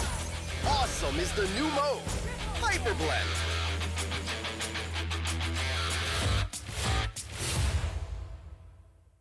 Hello, everyone! Welcome to the latest episode of Hero Spotlight, featuring Frederick, the Rogue Appraiser. Frederick is a tanky fighter who not only possesses a lethal skill set, but also the ability to offset the damage he takes. Now, let's take a closer look. Hero skills. First skill, Piercing Strike. Frederick thrusts his sword in the target direction, dealing damage to enemies hit and enhancing his next basic attack. Hitting enemy heroes with Piercing Strike grants Frederick combo points. Second skill, Brave Assault. Frederick dashes in the target direction, inflicting damage and a slow on enemies on contact, and enhancing his next basic attack. Hitting enemy heroes with Brave Assault also grants Frederick combo points. Third skill, Energy Eruption. After a short delay, Frederick deals damage to nearby enemies and immobilizes them. Hitting enemy heroes reduces the cooldown of the first and second skills. It costs combo points to cast this skill. Ultimate, Appraiser's Wrath. Frederick slams his sword in the target direction, dealing damage to enemies in a cone and extra damage to enemies in the center. This skill costs 3 combo points. Passive, Crystalline Armor. Frederick can deal damage to negate the damage he has taken recently. Pro tips. Piercing Strike has a long but narrow attack range. Carefully position yourself to damage enemy heroes while clearing minion waves so that you can get combo points. Remember not to waste the enhanced basic attack. Brave Assault has a short cooldown. After approaching the enemy, follow up with the enhanced basic attack to immobilize them. Note that the whole combo grants you combo points. Energy Eruption offers great crowd control while posing a threat to enemies in a large area. Not to mention, it only costs 1 combo point. Make sure you hit enemy heroes to reduce the cooldown of Frederick's other skills. Though Appraiser's Wrath has a long cast animation, it comes with outstanding damage and attack range. Couple it with Energy Eruption or Flicker to ensure hit. The more HP stored in Frederick's crystalline armor, the more durable he becomes. Combo tips. In the laning phase, approach the enemy with Brave Assault. Follow up with the enhanced basic attack to inflict control, then cast Piercing Strike for damage. Lastly, use Energy Eruption to reduce skill cooldowns. In teamfights, cut into the fray using Brave Assault. Then cast Piercing Strike for the enhanced basic attack and the combo points. Follow up with Energy Eruption for both damage and cooldown reduction. Lastly, finish off enemies with Appraiser's Wrath. Tactics. Frederick excels at face-offs. In the early to mid-game, try approaching enemies and land as many skills as possible on them for combo points. In the late game, given Frederick's passive, he can shield his teammates from damage. By combining skills and enhanced basic attacks to accumulate combo points, Frederick can easily finish off enemies with his ultimate and survive unscathed. Since both the tank and the fighter roles suit Frederick well, we recommend this build when he takes the tank role to further boost Frederick's tankiness and recovery. Tank Emblem enhances Frederick's durability, as well as his cooldown reduction, while Brave Smite grants him good sustainability. As for the fighter role, we recommend this build to improve his survivability and cooldown reduction. The Fighter Emblem boosts Frederick's attack and HP, while Unbending Will grants him superb damage output when he's in bad shape.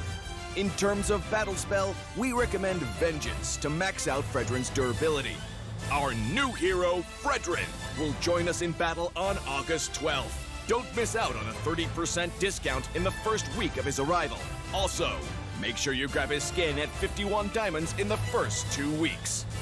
Hope you all love this new hero as much as we do. And until next time, we'll be seeing you in the Land of Dawn. Rogue Appraiser Frederick, coming August 12th.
Trooper reporting for duty.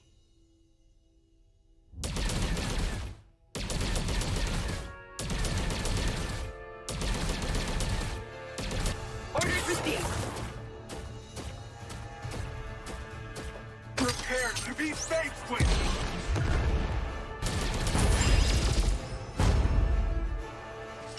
Orders received. Time for a high caliber shot. I've spotted the fugitive. Time for a high caliber shot.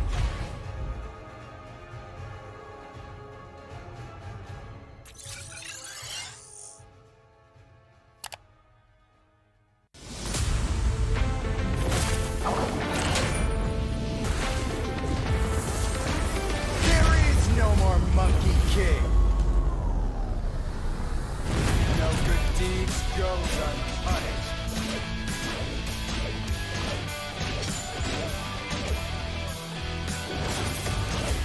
Yeah.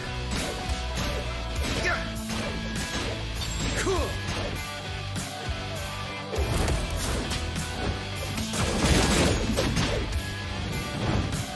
Your doom doubles. Cool.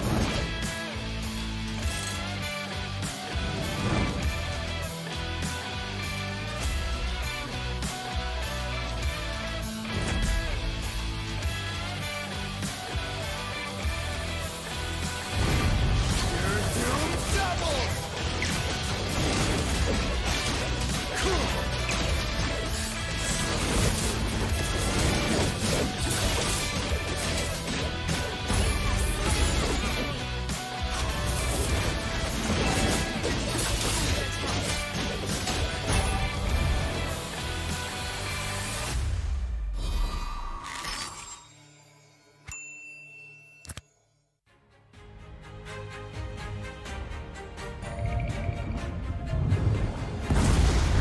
They call me a hero because I saved my nation from falling apart.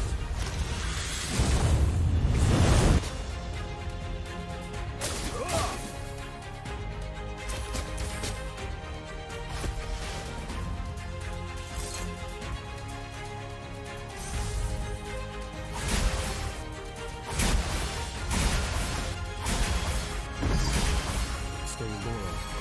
Stay humble. A true warrior. Rain down the fire!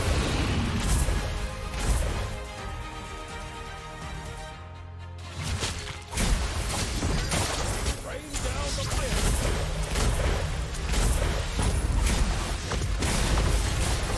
Rain down the fire! Rain down the fire!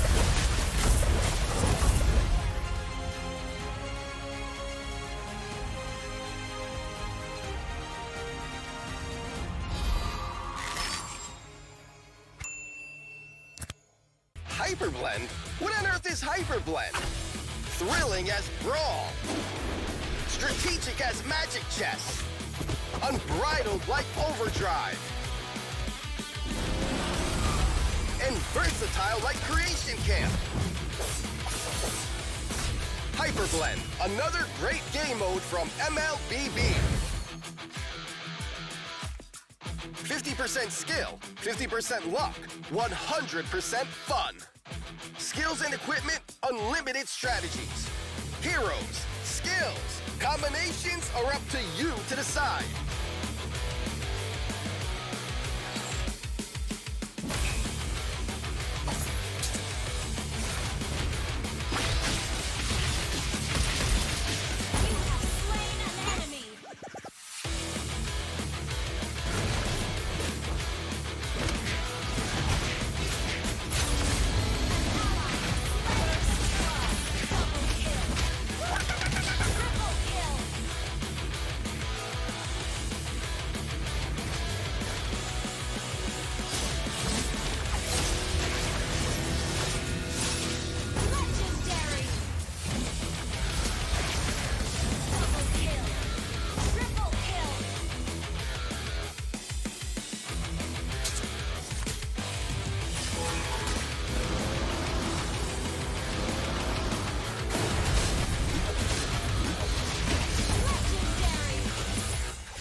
unique and strong heroes with a variety of fun and powerful skill sets. Awesome is the new mode, Hyperblend.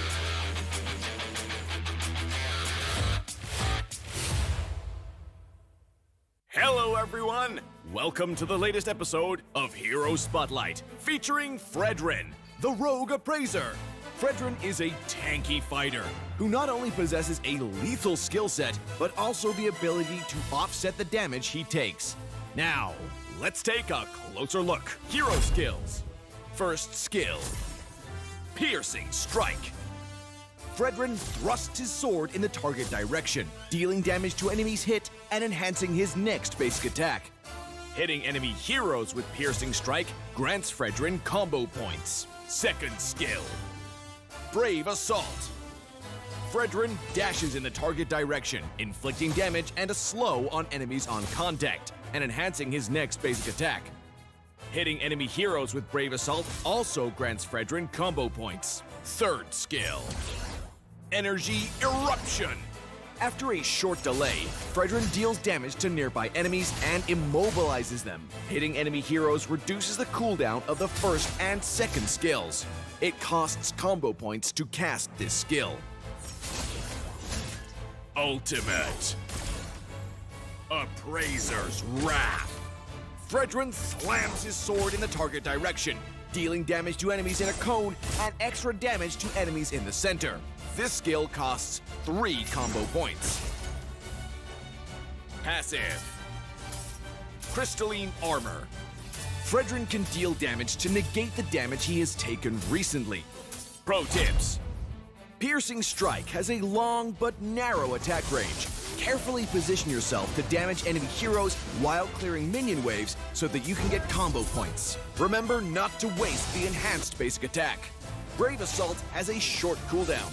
After approaching the enemy, follow up with the enhanced basic attack to immobilize them. Note that the whole combo grants you combo points.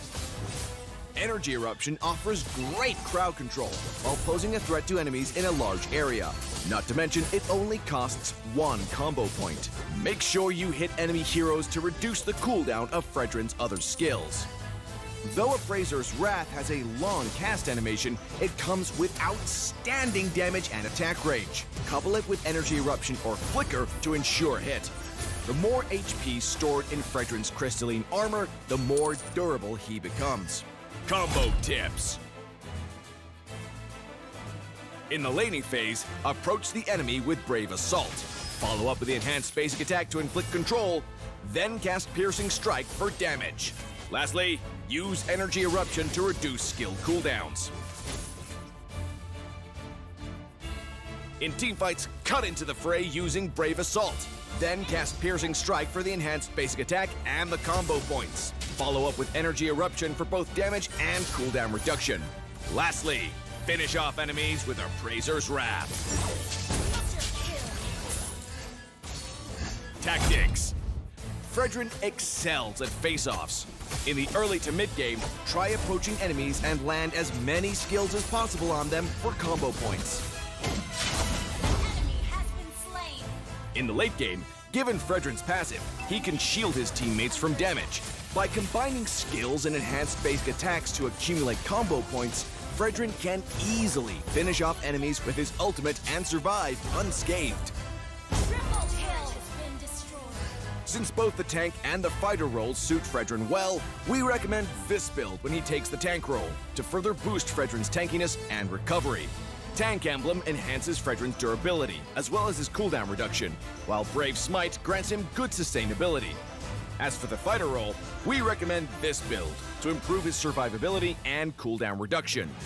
The Fighter Emblem boosts Frederick's attack and HP, while Unbending Will grants him superb damage output when he's in bad shape. In terms of battle spell, we recommend Vengeance to max out Frederick's durability. Our new hero, Frederick, will join us in battle on August 12th. Don't miss out on a 30% discount in the first week of his arrival. Also, make sure you grab his skin at 51 diamonds in the first 2 weeks. Hope you all love this new hero as much as we do. And until next time, we'll be seeing you in the Land of Dawn. Rogue Appraiser Frederick, coming August 12th.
reporting for duty.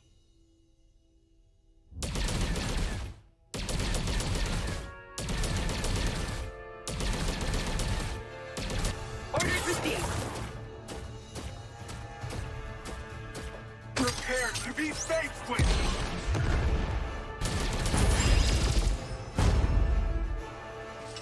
Orders received. Time for a high-caliber shot. I've spotted the fugitive. Time for a high-caliber shot.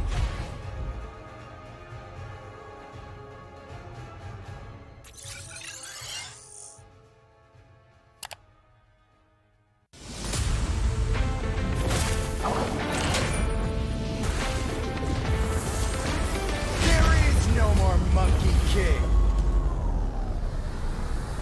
No good deeds goes unpunished.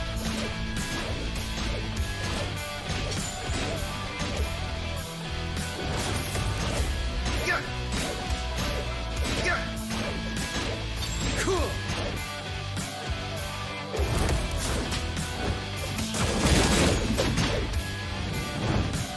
Your doom doubles. Cool.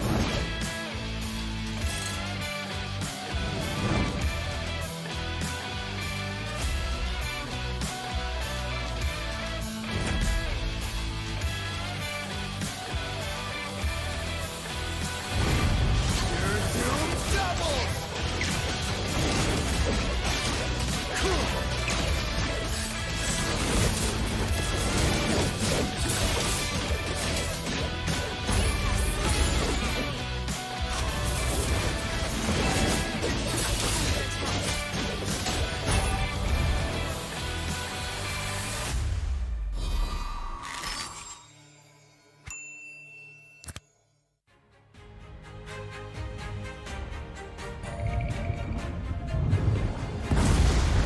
They call me a hero because I saved my nation from falling apart.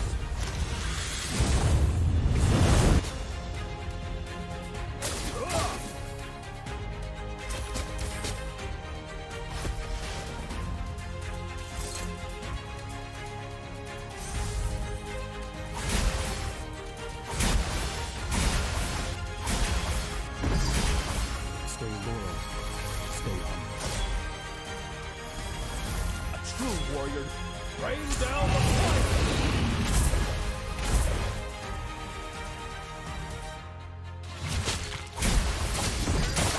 Rain down the fire.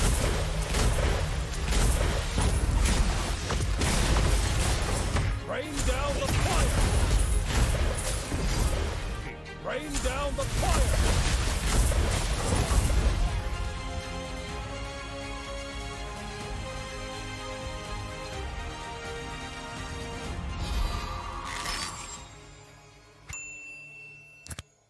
Hyperblend? What on earth is Hyperblend? Thrilling as Brawl. Strategic as Magic Chess. Unbridled like Overdrive. And versatile like Creation Camp. Hyperblend, another great game mode from MLBB. 50% skill, 50% luck, 100% fun. Skills and equipment, unlimited strategies. Heroes, skills, combinations are up to you to decide.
strong heroes with a variety of fun and powerful skill sets.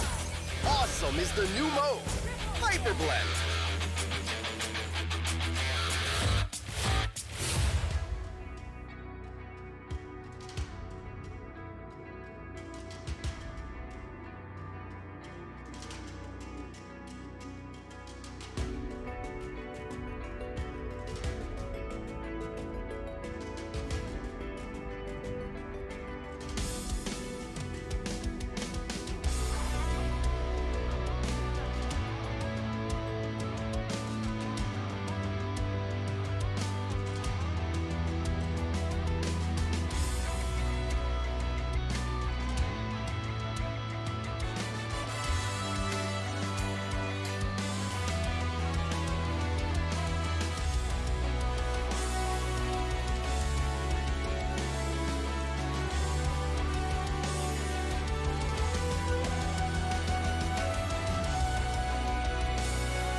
I'm a rock star. Yeah, Rock star. Ay, ay, ay.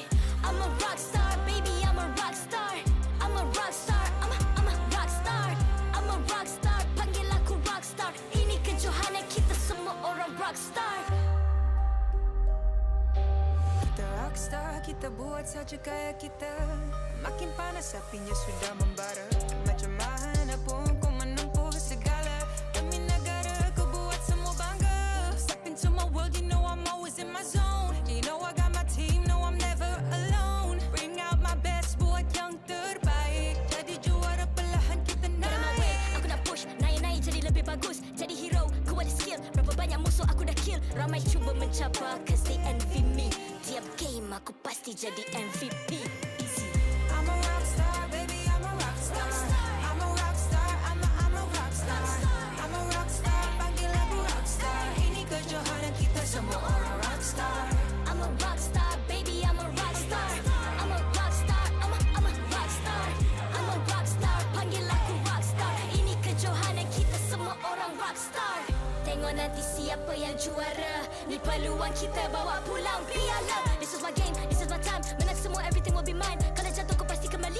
Bangun balik ku tegak berdiri. Kuatkanlah tenaga, ganjaran diperoleh. Ni kejohanan kita, Malaysia memang boleh. Rise up to the top, kita buat bersama. Semangat kita kuat di bawah satu bendera. Ay.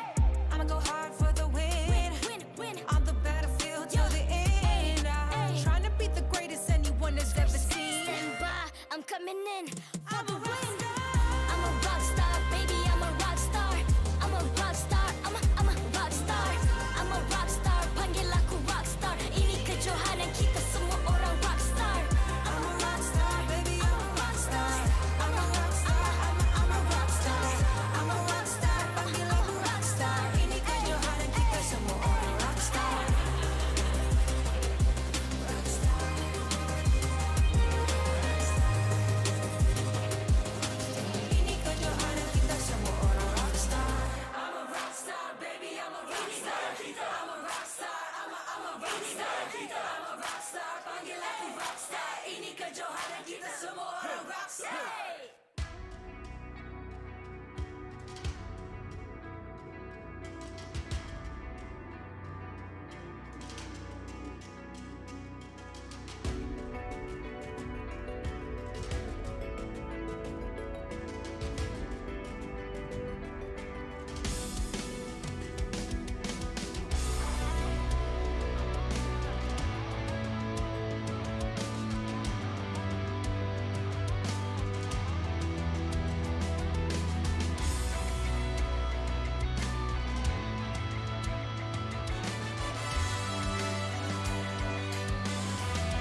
I'm a rock star. Yeah, Rock star. Ay, ay, ay. I'm a rock star, baby, I'm a rock star. I'm a rock star, I'm a rock star. I'm a rock star, panggil aku rock star. Ini kejohanan kita semua orang rock star. Kita rockstar, kita buat saja gaya kita. Makin panas apinya sudah membara.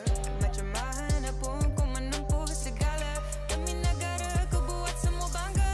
Step into my world, you know I'm always in my zone. You know I got my team, no I'm never alone. Bring out my best, buat yang terbaik. Jadi juara perlahan kita Get on my way, naik. aku nak push, naik-naik jadi lebih bagus. Jadi hero, ku ada skill. Berapa banyak musuh aku dah kill. Ramai cuba mencapai, cause they envy me.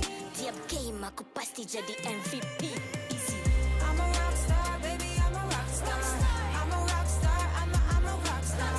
I'm a rockstar, panggil aku rockstar. Ini kejohanan kita semua orang rockstar.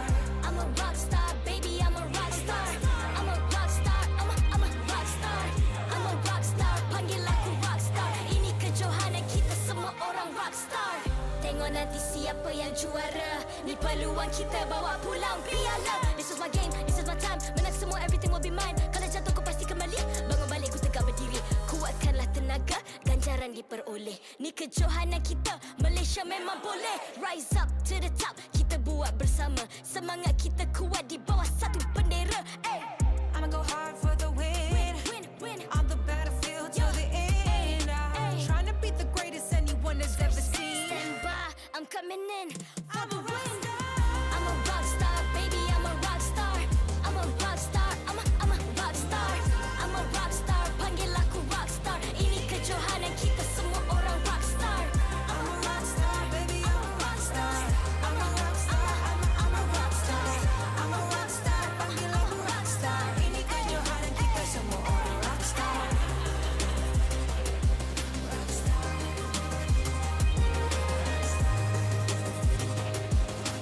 Ini kejohanan kita semua orang rockstar. I'm a rockstar, baby, I'm a rockstar. I'm a rockstar, I'm a rockstar. I'm a rockstar, panggil aku rockstar. Ini kejohanan kita semua orang rockstar.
I'm a rock star. Yeah. Rockstar. Ay. I'm a rock star, baby, I'm a rock star. I'm a rock star, I'm a rock star.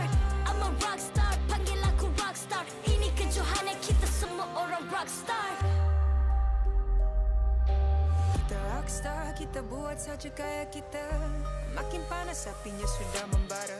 Macam mana pun kau menempuh segala. Demi negara kau buat semua bangga. Step into my world, you know I'm always in my zone. You know I got my team, no I'm never alone. Bring out my best, buat yang terbaik. Jadi juara perlahan kita Get on my way, naik. aku nak push, naik-naik jadi lebih bagus. Jadi hero, ku ada skill. Berapa banyak musuh aku dah kill. Ramai cuba mencapai.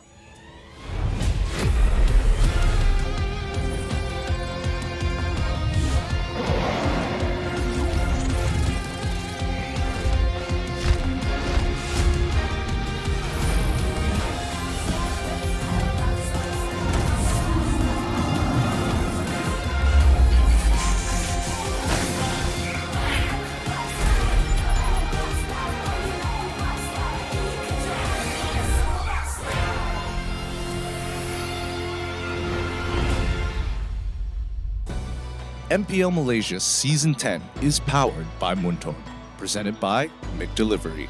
It's the perfect time to catch all the action with McDelivery. Free 6 pieces of chicken McNuggets for you, and all you gotta do is purchase through McD's app and enter the promo code MPL10 during checkout. Official smartphone, Samsung Galaxy A series.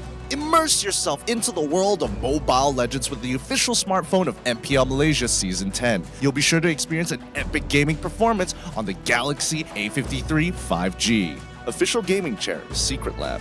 Partners in eSports, Joe's Barber, EGG Network, TikTok Live, eSports Charts, and ESI.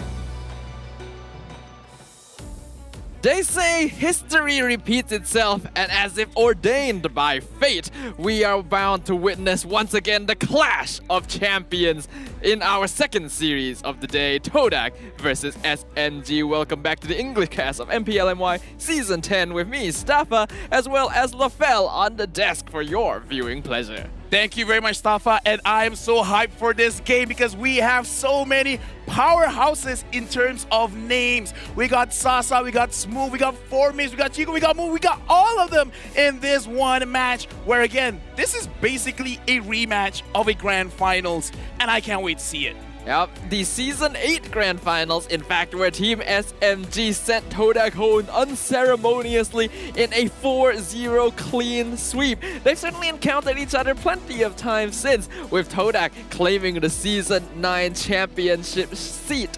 But now, they will clash once again. Excited to see who comes out on top. Perhaps you guys should check out our tickets, because this is all happening at the live venue here in Quill City Mall, Kuala Lumpur. Make sure you guys buy the tickets now, because from Friday up until today, we got a discounted price for all of you guys that buy early. So make sure you guys grab it while you guys can. And if the hall is full, I'll give a personal giveaway. I'll give my MPL pin to one lucky fan up here.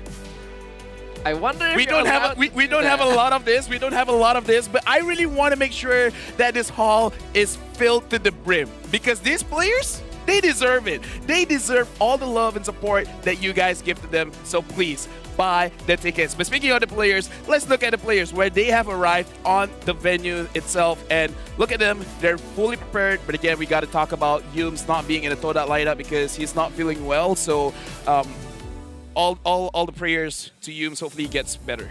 Yep, of course, we want to make sure that Humes will be able to return to perfect health to once again grace the stage with his presence. Chiku has been filling in his role in the time being, and you could say that while Chiku, he can basically play anything, he's definitely still finding a little bit hard to adjust to more of a roamer position when he plays a carry hero position.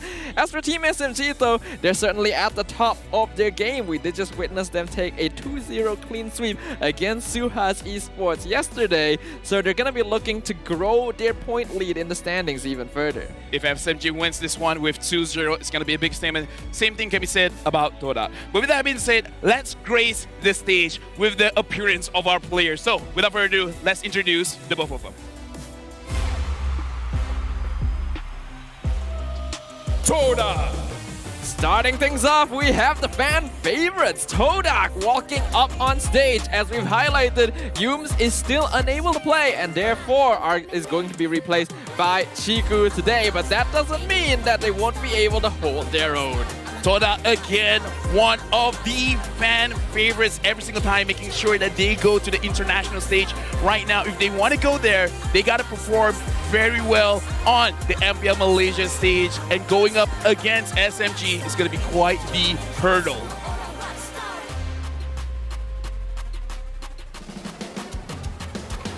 Team SMG! Former champion meets former champion. Team SMG will now grace the stage with their presence, having a successful victory yesterday. Their consistent and disciplined, nearly robotic gameplay has secured them victory in many a game. But when they're up against the chaotic energy of TODAK in the land of Dawn, will it be enough? Leading the charge, Sasa, the playoff MVP of Season 8. In the middle, we got Hate, a powerful mid laner all the way from the Philippines, and Smooth. Again, I would say the strongest EXP laner that Malaysia has to offer.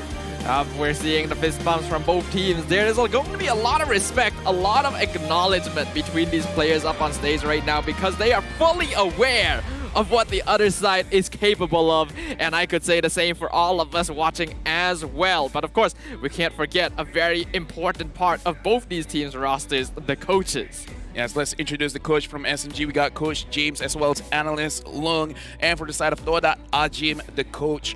And the thing that is very important here is it's definitely about the draft. Because looking for TODAK as well as SMG, one good and bad thing about TODAK is it doesn't matter what kind of lineup do they have, they will perform out of their minds. Right now, let's look at for the side of SMG. I want to look at Smooth. The average KDA is 4.3, but the average damage taken, 91,000. Like, this guy is crazy in terms of the average damage taken, but what blows my mind is the average damage that he deals. Because there is one game where he, like, basically all 4 members could not even touch the amount of damage that Smooth dealt. If I'm not wrong, that was the game when he was playing on the Dirov and he was having a really good time. But besides Smooth as well, the rest of the team has been doing an amazing job so far. Zyme Senpoi, of course, reprising his role as the roamer again here in week number 2 after relinquishing it to Noir. Looks like still taking a little bit of adjustment, but we can expect lots from him, just like we can expect a lot from TODAK. Rival as well as Formies, they have really shown up in all of their previous games. Rival especially because a lot of people are looking at Rival as the replacement for Chiku in the jungle role, and they're like, is he as good as Chiku? I would even argue that he is starting to show that he might be a little bit better just because even if he cannot dish out the damage, because looking at the average kill is quite low, 4.4, but he has the idea of the macro play. He knows what he has to do. If I can't get kills, I can get objectives. And for me, this guy is legendary. As a Benedetta, you should not win against a Phobius. How can this player fight against a hero that is a natural counter for you and still win? Those are the mechanics coming into play there. Sometimes these heroes, even if they're countered, if you play them well, it works out. And of course, playing well involves achieving these keys to victory here. SMG and TODAK will both have to focus hard on shutting down the enemy jungler to ensure that they don't have the same amount of farm as well as control over the map that they would like to have. Yeah, and all of these key to victories, in terms of analysis, every one of them is accurate. But as a fan, I just want to look at the EXP laner aggression because, again, Smooth, when he gets the dire off, the rest of his team don't even have to join any kind of fight. They can just focus on the objectives. And the same thing can be said about Formies. Shutting down the enemy's jungler, I kind of feel like this is more of a drafting because Box, if he gets the Akai, it's kind of game over for any jungler here in MPL Malaysia. But if he doesn't get Akai, it's not going to look good. And we got to talk about Rival. Every single time Ling is up, he's going to pick it. And it's usually taken in the first phase of the draft. So I want to see if SMG, they will respect this and preemptively ban it out. What is going to be interesting in this dynamic between SMG and TODAK is just the way they kind of play the game overall. But before we get into that, having a look at the audience predictions, there is a reason why TODAK is basically the fan favorite team of Malaysia. The majority of the votes going to be skewing in their favor. SMG needs more fans. They deserve it. This team is outrageous in terms of their performance. I want to see more fans going to the side of SMG. If SMG wins this in 2-0, then I hope that everyone will understand that they are one of the favorites to go to M4. And that's why they need you. For all the fans watching at home, whether you are TODAK fans, whether you are SMG fans, show your support to your favorite team with the hashtag 10Bersama. Attach your game ID as well as server ID. And you guys stand a chance to win attractive prizes. Indeed. Of course, you guys can see there's a QR code up on screen as well. So if you guys want to join the MPL MY official group on Facebook, there's a lot of interesting topics that we discuss. Some tips for the game, sharing about MPL, and of course, some glorious memes to make sure that your day is lit up. But as you guys can see, the fans are excited. They want to show support to the teams here at the live venue. So without further ado, allow this clash of champions to officially commence with our draft for game number 1. Yes, and Team SMG, they will be taking the first pick. However, this might even be TODAK's decision because as we talked about, Rival really does like to take the Ling, and usually we don't see the Ling getting first pick. So I feel like this is just TODAK's average draft strategy. Just take the second pick and try to secure the Ling for themselves as soon as possible. And we do remember that from Season 9 as well, TODAK did have a tendency to like playing on that red side. So I do wonder whether or not they are reprising the same sort of habits here. But because of that, we can see that Team SMG, they've banned out the Julian, they've banned out the Masha. Nothing too unusual here, though the Julian is surprisingly prioritized here when a lot of other teams are actually starting to just kind of let this hero through. I kind of think that perhaps they know something a little bit more than we do, because the Julian, like, let's think about TODAK, right? TODAK, they can take any kind of hero and it really adjust them any way that they can. So maybe because Chico is in the lineup, he's not really usually used to all of this roam type heroes, so maybe taking the Julian and putting it into the roam position, maybe that's one of the things that they want to do. Either way, I'm not so sure about it, but right now with this Diggy pick, they're kind of forcing TODAK to ban out the Akai. If not, Box is going to take it for himself. This is pretty common for Team SMG, and it's quite funny as well, the way that they just always consistently ban out the Diggy and just say to the enemy team, hey, we want to pick a Kai. You guys better think about how you want to answer it here. As for TODAK, they could choose to ban out the Akai here, but the Faramis is still open in the draft. That's something they have to be careful of. And I also want to take this opportunity to think about the chemistry between these two teams overall.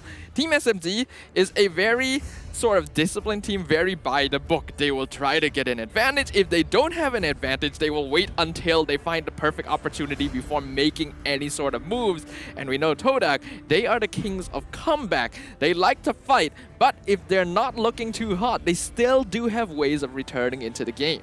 I like the way that you describe it, because SMG, they're a team of control. Like you said, textbook.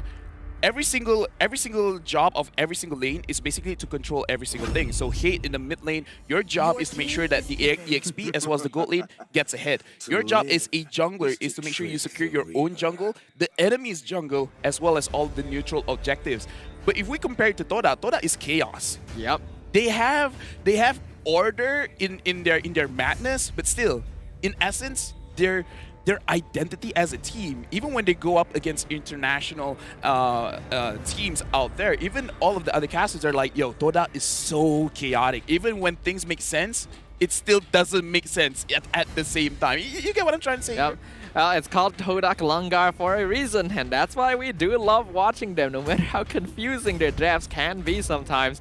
But the Faramis was indeed locked in by Team SMG. They're pretty much expected. Oh, but that Fanny! also means the Fanny actually gets that through the draft. So far, picked only 2 times, but 100% win rate on this hero, and a Cho to follow it up as well. Okay, so right now, James, let's get into the head of James, because he is a very safe drafter.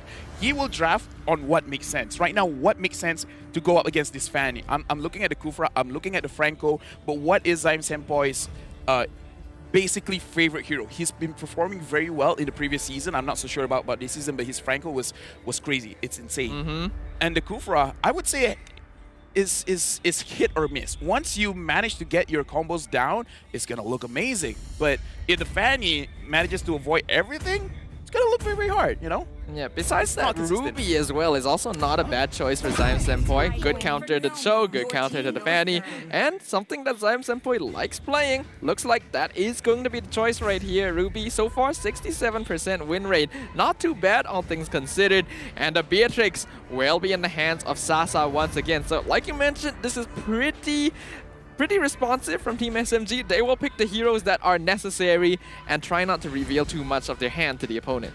Right now, TODAK, they can reveal a lot with their next pick.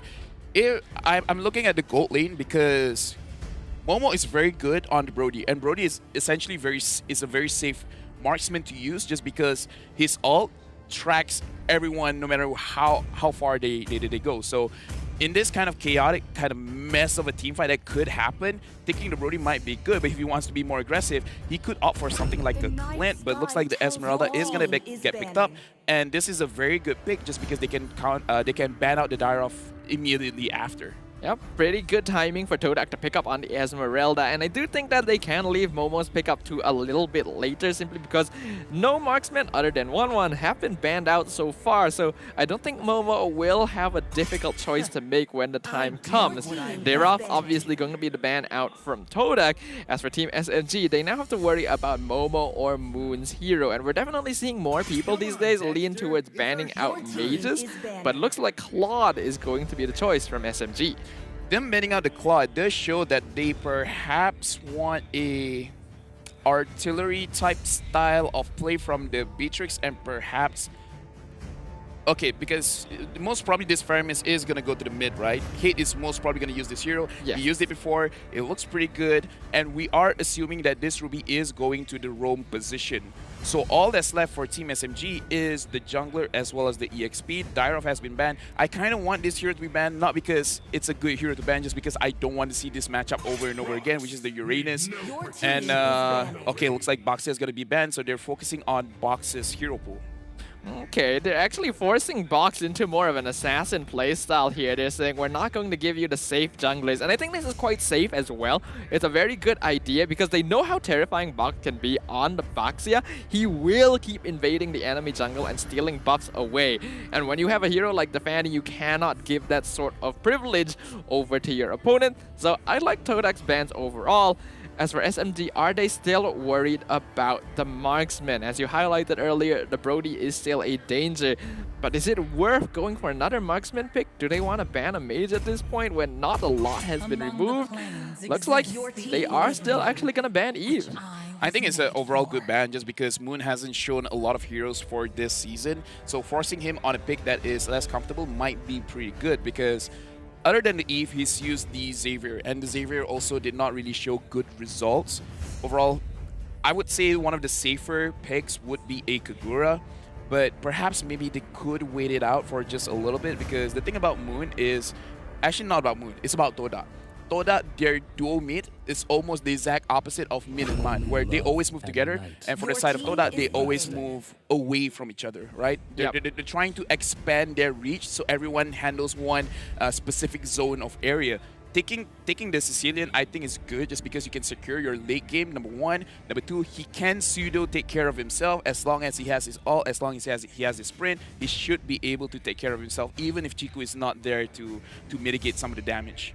I personally don't really like Moon playing on heroes like the Cecilia on here because yes, it's solid, it's going to scale well, and Moon does like playing that sort of style. But part of me does kind of miss the style of Moon from a few seasons ago where he was really involved in the early game. He liked fighting, he would play Eve, he would play things like Chang'e and just dish out the most damage on the field.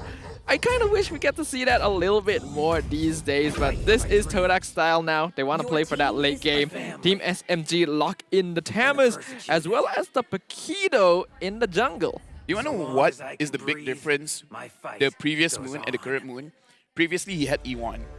If there's a player like E1 to take care of Moon, where even if he is out of position, he's all good, he'll be taken care of, then I think he will have that range of freedom to choose whatever hero that he wants. But because looking at how Yums plays, looking at how Chiku guys plays, they play for the team, they don't really play for Moon. So if Moon is out of position, that's your fault. I'm still going on for this fight. I'm still going to look for this pick. Same kind of ideology with Yums, but E1, it's a little bit different. He can do it all. He can set it up and he can protect Moon even if he makes a mistake. So I feel like this is just a trend that Moon has to go towards. This is how he matures as a player. He has to adjust himself according to what his team is doing around him. Well, hopefully that does work out, as the Popolin Koopa is the final hero pick for TODAK as well. I'm honestly surprised that this hero has only been picked one time this whole season. Still a really strong marksman in my opinion, but you can imagine the fans are going to be excited here. For those of you who are still not aware, this is a repeat of the Season 8 Grand finals between Team SMG and TODAK. So there's going to be a little bit of bad blood here. Team SMG, they've got a strong fighting composition, and the late game scaling is going to drop off a little bit in exchange for that, whereas TODAK, they're going all in on that late game, and it's all up to Cho and the Fanny to create the space necessary to reach that point of the game. Will it work out? These teams will now clash as we enter the land of dawn. It's all about the early game. I want to see early aggressions coming in from both sides of the team, but especially SMG now that Box is using this Paquito in the jungle. For those of you who are not aware, like what, 2 or 3 patches ago, the Paquito has been buffed in terms of his jab damage. There's a lot of burst damage that's going to come in, and I'm pretty sure that Box puts all 3 points onto penetration with this assassin emblem. So I'm looking at pure carnage, but at the same time, I want to see how Rival does with this Fanny, which again has only been picked up twice in the entire MPL season. People usually don't let the Fanny through, and I do like that Rival is playing on the high and dry here. Was a little bit worried he might go for the safer Festival of Blood we see other players go for, but he definitely needs the damage in this team composition. All of his laners need to farm. Zyme Senpai nearly dying to that final bad impact, but the flicker keeps him alive. Yeah, but he's gonna stay alive for that one skirmish. If he makes another mistake, TODAK, they can really start to punish. And right now, Momo and Sasa, it looks like it's a pretty even playing field here in the goal lane. Nah, I'm gonna take it back. Momo has a clear advantage. He's really using the Popol Kupa well. And honestly, Popol Kupa is kind of how do I say? It doesn't look difficult, but it's actually quite difficult. The mechanics on the Popol and Kupa, they look simple, but it really isn't. As someone who did recently pick up Popol and Kubai as well, I can agree with you there. And I also agree that this is basically the best lane matchup against a Beatrix you can probably pick in the entire game for the gold lane here. But now Zyme Senpai in danger again. Rival, just not enough energy. The purple buff has already expired. Gets pulled back by Shadow Stampede, but has enough for one steel cable getting him out. That was a close call for both of them, for both Rival as well as Zyme Senpai. If Rival stayed there for just a little bit longer, it could have been a death for both sides. So good discipline coming in from the both of them. And this is Team SMG. They are textbook. 2 minutes in, they go straight for the turtle. But 4 minutes goes in. Chico guys tried to stall them out just a little bit. But Box, no contestation. He managed to get the turtle with no problem. That is nice timing from Team SMG. And again, this is a very textbook team. They know cooldowns. They know what are windows of opportunity they can use. Chiku actually messing up his combo there with the flicker, putting him under the tower, pulled back by Zyme Senpai as well, who will relinquish the kill over the hate, claiming that first blood. I'm pretty sure Chico guys wish that Cold Altar was on his side and not from the side of Hit. Yeah, that was a missed combo, but also a very good reaction from Zyme Senpai. And this is why it's so difficult playing a Cho up against a Ruby, just because the Ruby has 2 skills that can interrupt your full combo. Yep, and this is why I do like playing the Ruby into Cho myself. That disruption makes a big difference. But now Zyme Senpai gonna run into Rival again. I'm offended, going to miss, allowing Momo to get the stun. A nice dash over the wall means that Rival goes onto Box instead. But the damage from Sasa makes it so that he has to retreat. No casualties again for the Fanny. Yeah. The Fanny, unfortunately, does not seem to have enough damage as of yet. Probably has to wait for that Blade of Heptasis, or if he wants, he can go for a very early Malefic Roar.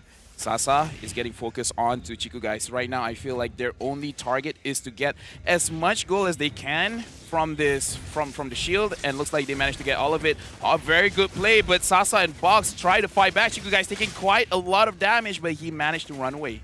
Good timing. The Shinpo makes it so that he doesn't get CC'd by the knockout strike, and otherwise he would have actually died there. But this is another strength of Popol and Kupa. This is easily the hero that takes towers the fastest in the entire game. They nearly killed the entire tower, not the gold shield, the entire tower in that single push from TODAK.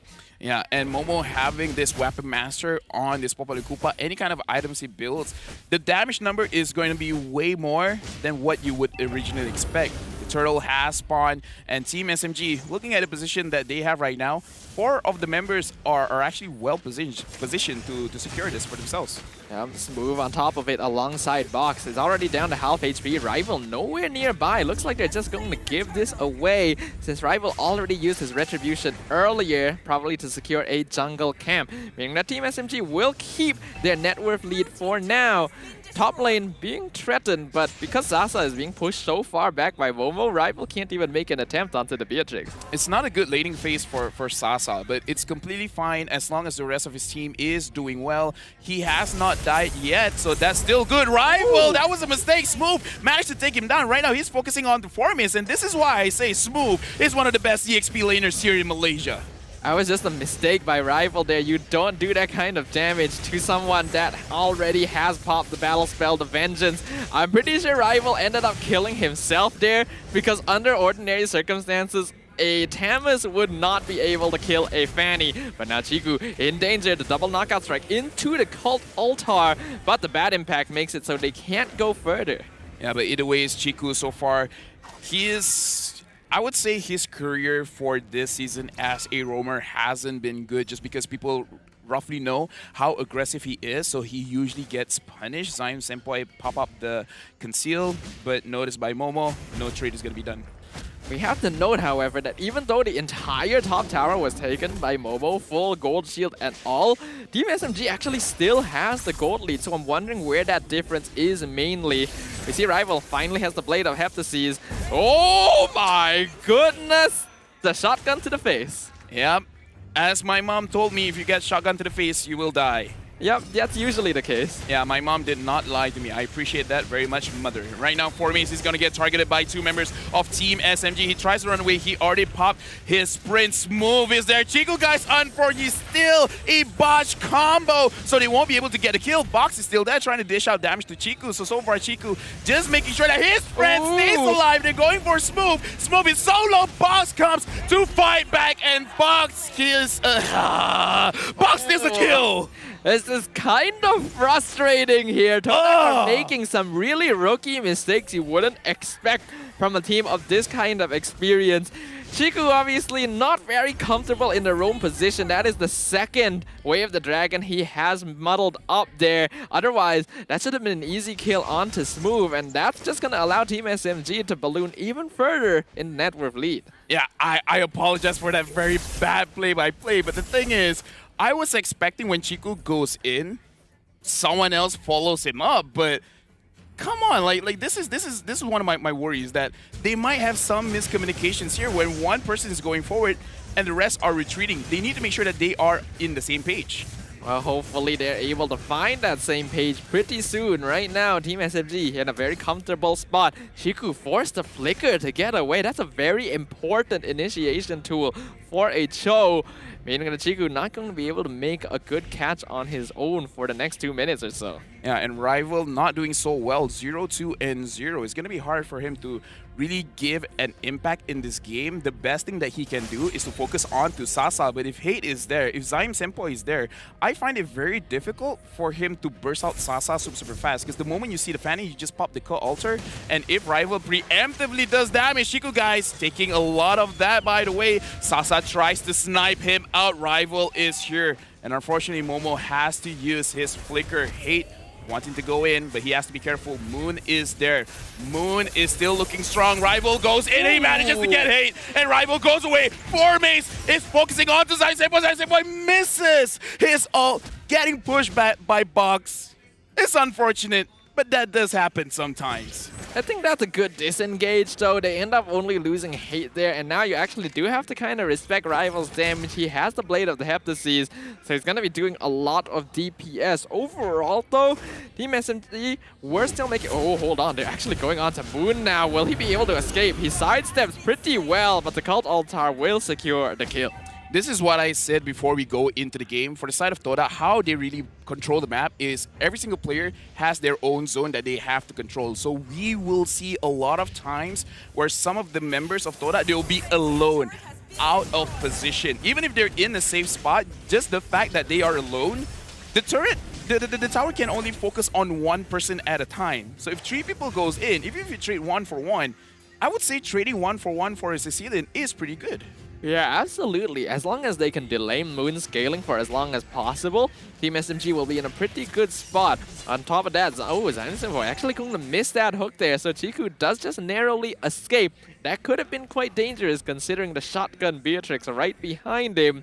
But this Lord has now spawned. Honestly, considering that this is a TODAK game, we're seeing a lot less kills than we're used to, and that is because Team SMG are the ones controlling the tempo and only choosing fights that they themselves want to take.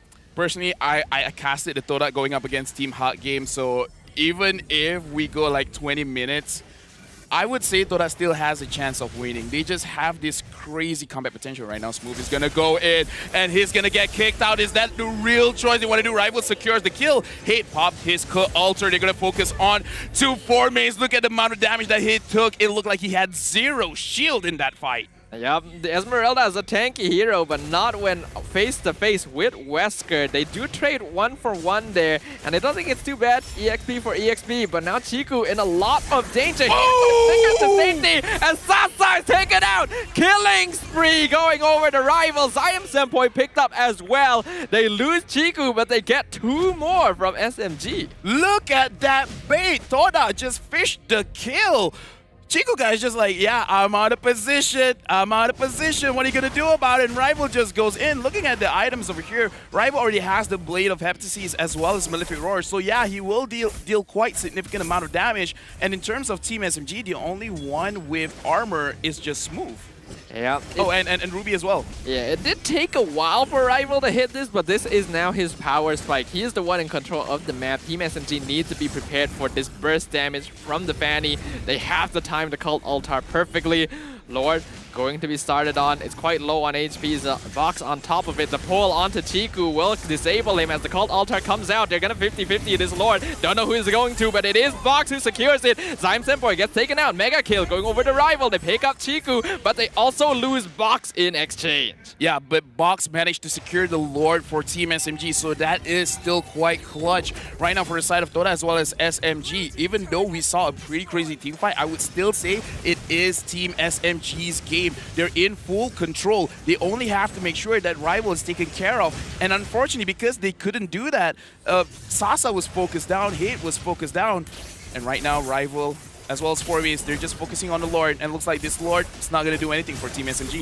It's the first Lord of the game, so you usually expect it to die before it can really do structural damage. But this is probably the first time we've seen the Lord die while it's still on their half of the map. So TODAK, even though they are behind the net worth, are definitely scaling up well. And Moon, despite not actually having farmed too much until this point, has the highest damage on the map.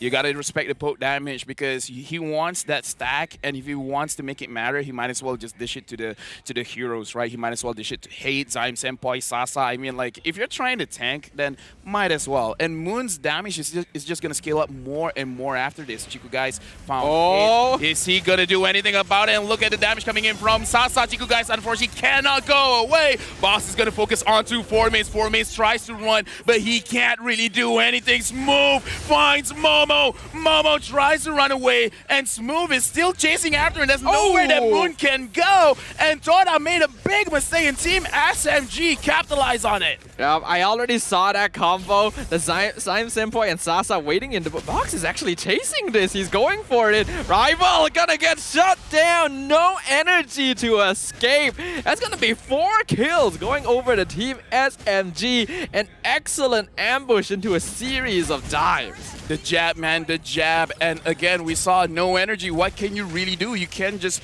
And the fact that Box retreat Rival to make sure that his movement speed is lowered even more, yeah, that's nothing much that you can do. And this is why I say this is still a Team SMG game. They're controlling the map.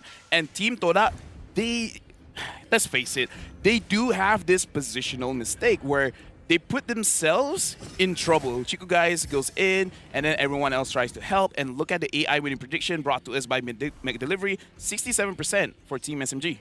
They're still playing by the book. Very good, very disciplined, and this is exactly what they're attempting to achieve in this game. You can definitely see that Senpoi, Sasa roaming around together, hiding in bushes, because with the pull from the Ruby right into Wesker, that's enough to basically kill any member on the side of TODAK. That's what happened to Chiku earlier, and because the rest of them tried to come in to save or to potentially re-engage into the cult altar, that ended up being quite disastrous for them. Every time I see these two hiding in a bush, something is going to happen, and it scares me. Yeah, this is one of those situations where you want to do your job, but you can't do it well. For me, do not tank that. The damage from Sasa is a little bit too much. TODAK, they can't open the map. It's too dangerous for them. Smooth pushes Moon away. They're focusing on this purple buff, being super respectful as well as disciplined, not really going for kills, just making sure that Rival can't play the game. Yep, as long as Rival doesn't have the purple buff, Team SMG can take the Luminous Lord with impunity. There is nothing TODAK can do to threaten this right now, since they are still one man down too. So Rival is going to make the right choice here and try to split push. Smooth gonna come in. I don't think he actually will get this tower, I believe. Should be able to get away as well. Yeah, but still a very good read from Smooth, or for Team SMG as a whole. We saw Smooth already making his way to the bottom lane turret, try to really save it. Fortunately, the damage is a little bit too much. Looking at the items over here, Rival is still focusing fully on his damage. He's really hoping he can one-shot anyone. He does not even try to build any armor to deal with Sasa's damage, because once the Beatrix already has the Blade of Despair and the Malefic Roar, even if you have armor, it looks like it almost looks like a wasted slot, just because you can just pile on the damage with Wesker.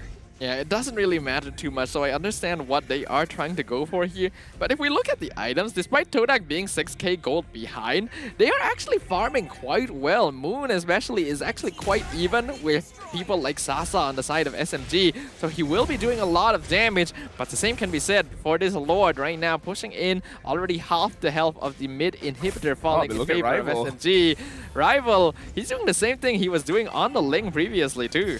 Yeah, and good thing from Smooth as well that he proxied the wave, so no minions can actually come. So even if he stays there for like 3 minutes, no help is gonna come by. Sasa is trying to pressure this mid lane turret, and Team TODAK, there's not much that they can do. They can just stay in the base, hoping for Team SMG to possibly make a mistake, wait for Moon to scale up, make it so that if he catches Sasa, he can basically get a one-shot onto this Beatrix.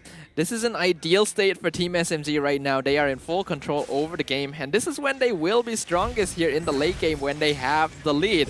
But TODAK has also been known to come back from these sort of situations before, so both teams are actually still perfectly capable of claiming victory in this game, which means that we still need to remain quite vigilant. This is one of the situations I'm very interested to know the blood pressure from Team TODAK. Imagining any other team in this kind of situation, their blood pressure would be super high, before TODAK is like exceptionally low. It's like this.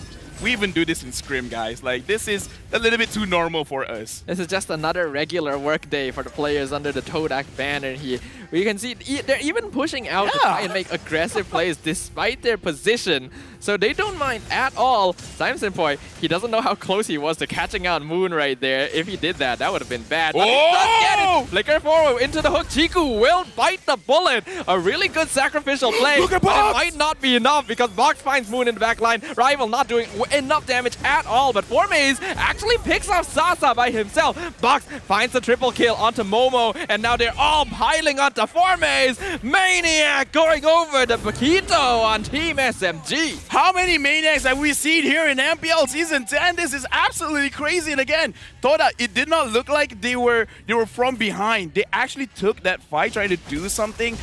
I thought that Moon could have survived, but Box, he was relentless. He really did not care. He's going straight for the kill, and I like this performance from Box. 7-1 and 4, making sure that for the side of TODAK, if they're gonna ban any jungler out, don't ban out the Box, ban out the Paquito, because his Paquito is properly scary.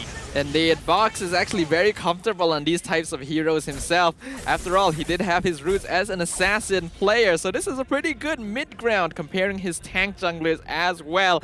And as we saw from that last fight, he just dived all the way into the backline for TODAK. And TODAK, they have a very front-to-back composition. They need Chiku and Formaze to buy time for Moon and Momo to do damage. But because Chiku sacrificed himself to save Moon, and Formaze was already busy distracting 3 members of SMG, the backline was completely free for Box. The Paquito just went in, dismantled them all, and then came back to just pick off Formaze for good measure. Box is giving the nightmares, but the real thorn in the side of Toda is Zyme Senpai as well as Sasa, just because, like you said, Formaze, what does he want to do? He actually wants to tank for the team, but Sasa kind of makes Formaze look like a support. He makes this Esmeralda look like an Angela.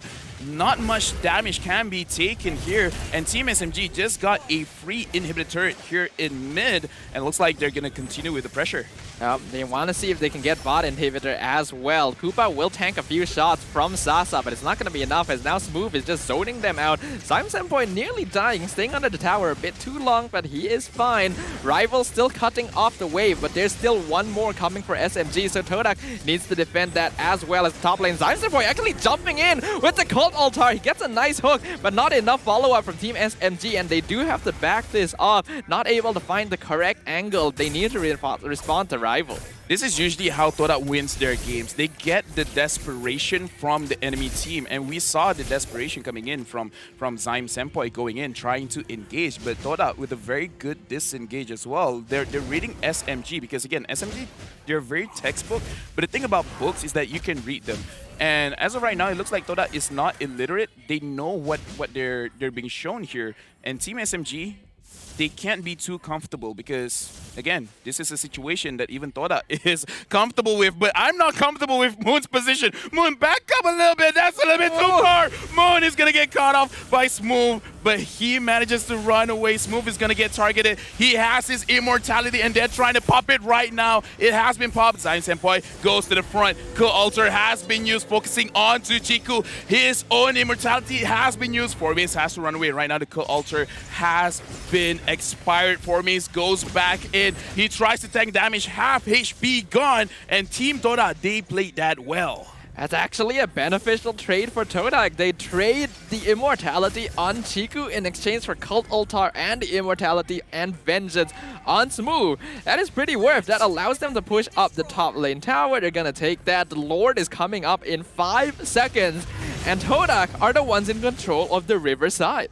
Toda, they really don't follow the science. This does not make any type of sense. Zyme Senpai, he's gonna get caught. Look at the damage that has been dished out by Moon. Moon still secures his own positioning. Formaze is chasing after Sasa. The Cult Altar has been used. Chiku, guys, is just going to zone them out. But look at the Winter Truncheon from Formaze. Formaze will still go down. Rival has arrived. Focus on Zyme Senpai. Smooth is in the middle of the action. Zyme Senpai has been brought down. Momo as well as Moon has not been touched. Team Toda, they're continuing the pursuit. How do they do this? How do they get this crazy comebacks? Team Toda is in the base of Team SMG. Rivals going in, and Team Toda won game number 1.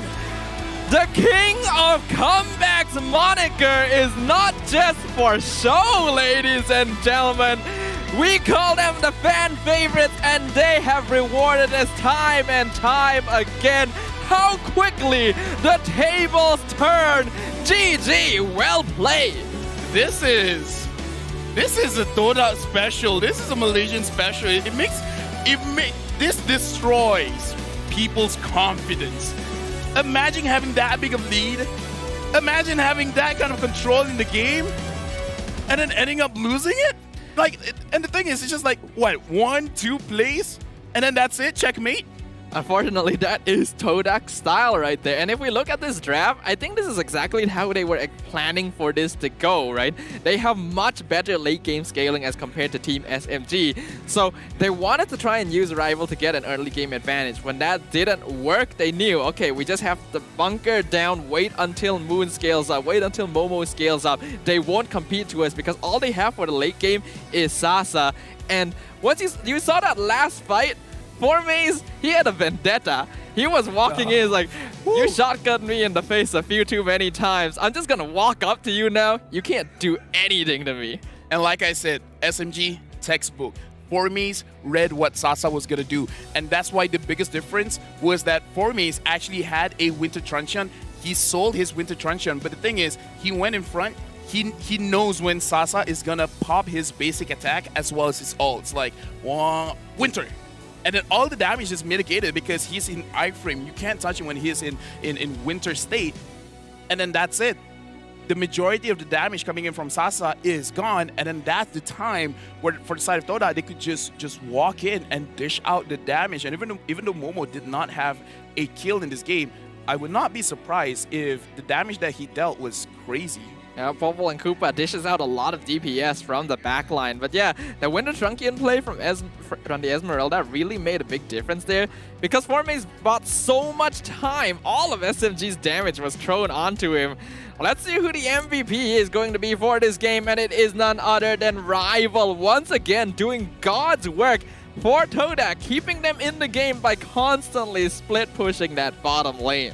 This guy deserves it. Right now, I would say he's in the forefront for getting the rookie MVP. 90% kill participation. It was a difficult game for him. He had a pretty rough start, but ending the game with a 6-3-3 kill participation and average KDA. And the thing is, the damage per minute, I really don't care about it because the way that he played is really not to get those kills. But when it came to the point where he has to get those kills, it was worth it. Like, he went on the right target, looking at how he flanks, and then just comes in with a steel cable.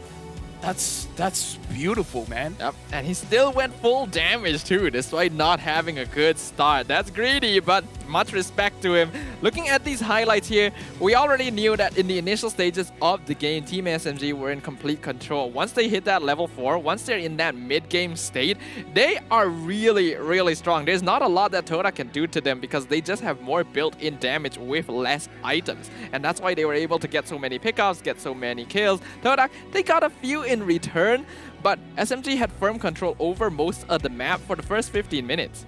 Yeah, but Moon played this game beautifully as well. Like, he actually managed to keep his distance for most of the fight. And this is one of those team fights where it really shows TODAK's experience, where they understood what the enemy will respond to and what they will respond to if Chiku is flashing in their face and then Rival just comes in from behind and making sure that he secures the kill. This is a game-changing mistake for the side of TODAK. They actually were in a very good place before that fight, but after that, everyone for the side of TODAK just decided, let's collectively make a mistake, and that was not good.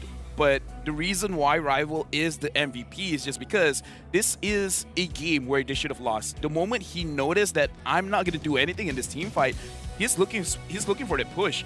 And this is the fight where, for the side of TODAK, even I was like, this does not make sense. How do you guys just get map control after everything that happened in the game?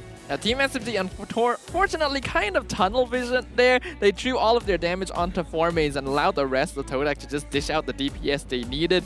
Rival still going for full damage at the end of that game. Like, you see a lot of players when they're having a bad time in the early game, they start shifting their build, but it didn't matter for him, and it didn't matter for you guys because you all love what you are seeing here at MPL. Thank you very much for helping us hit the 500 share milestone. Yeah, make sure you guys share some more, but for those of you, make sure you guys secure your prize at m.mobilelegends.com/en/code exchange with i5BBW for your prizes. And make sure we hit 1,200 because you guys got to share right now, because I'm pretty sure some of your friends aren't aware that SMG is fighting against TODAK right now. Share it, tag them, make sure that they are watching the game, because until the crystal is destroyed, you really don't know who has this one in the bag.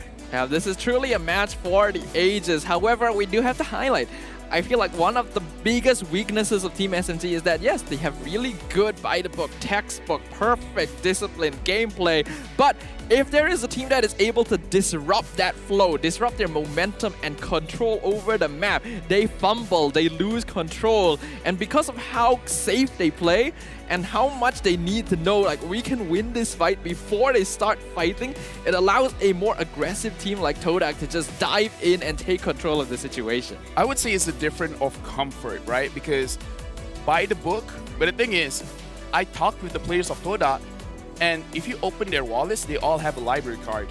And that's very difficult for Team SMG. Now, all that aside, let's talk about it. The team that really focuses on control, going up against a team that revels in chaos.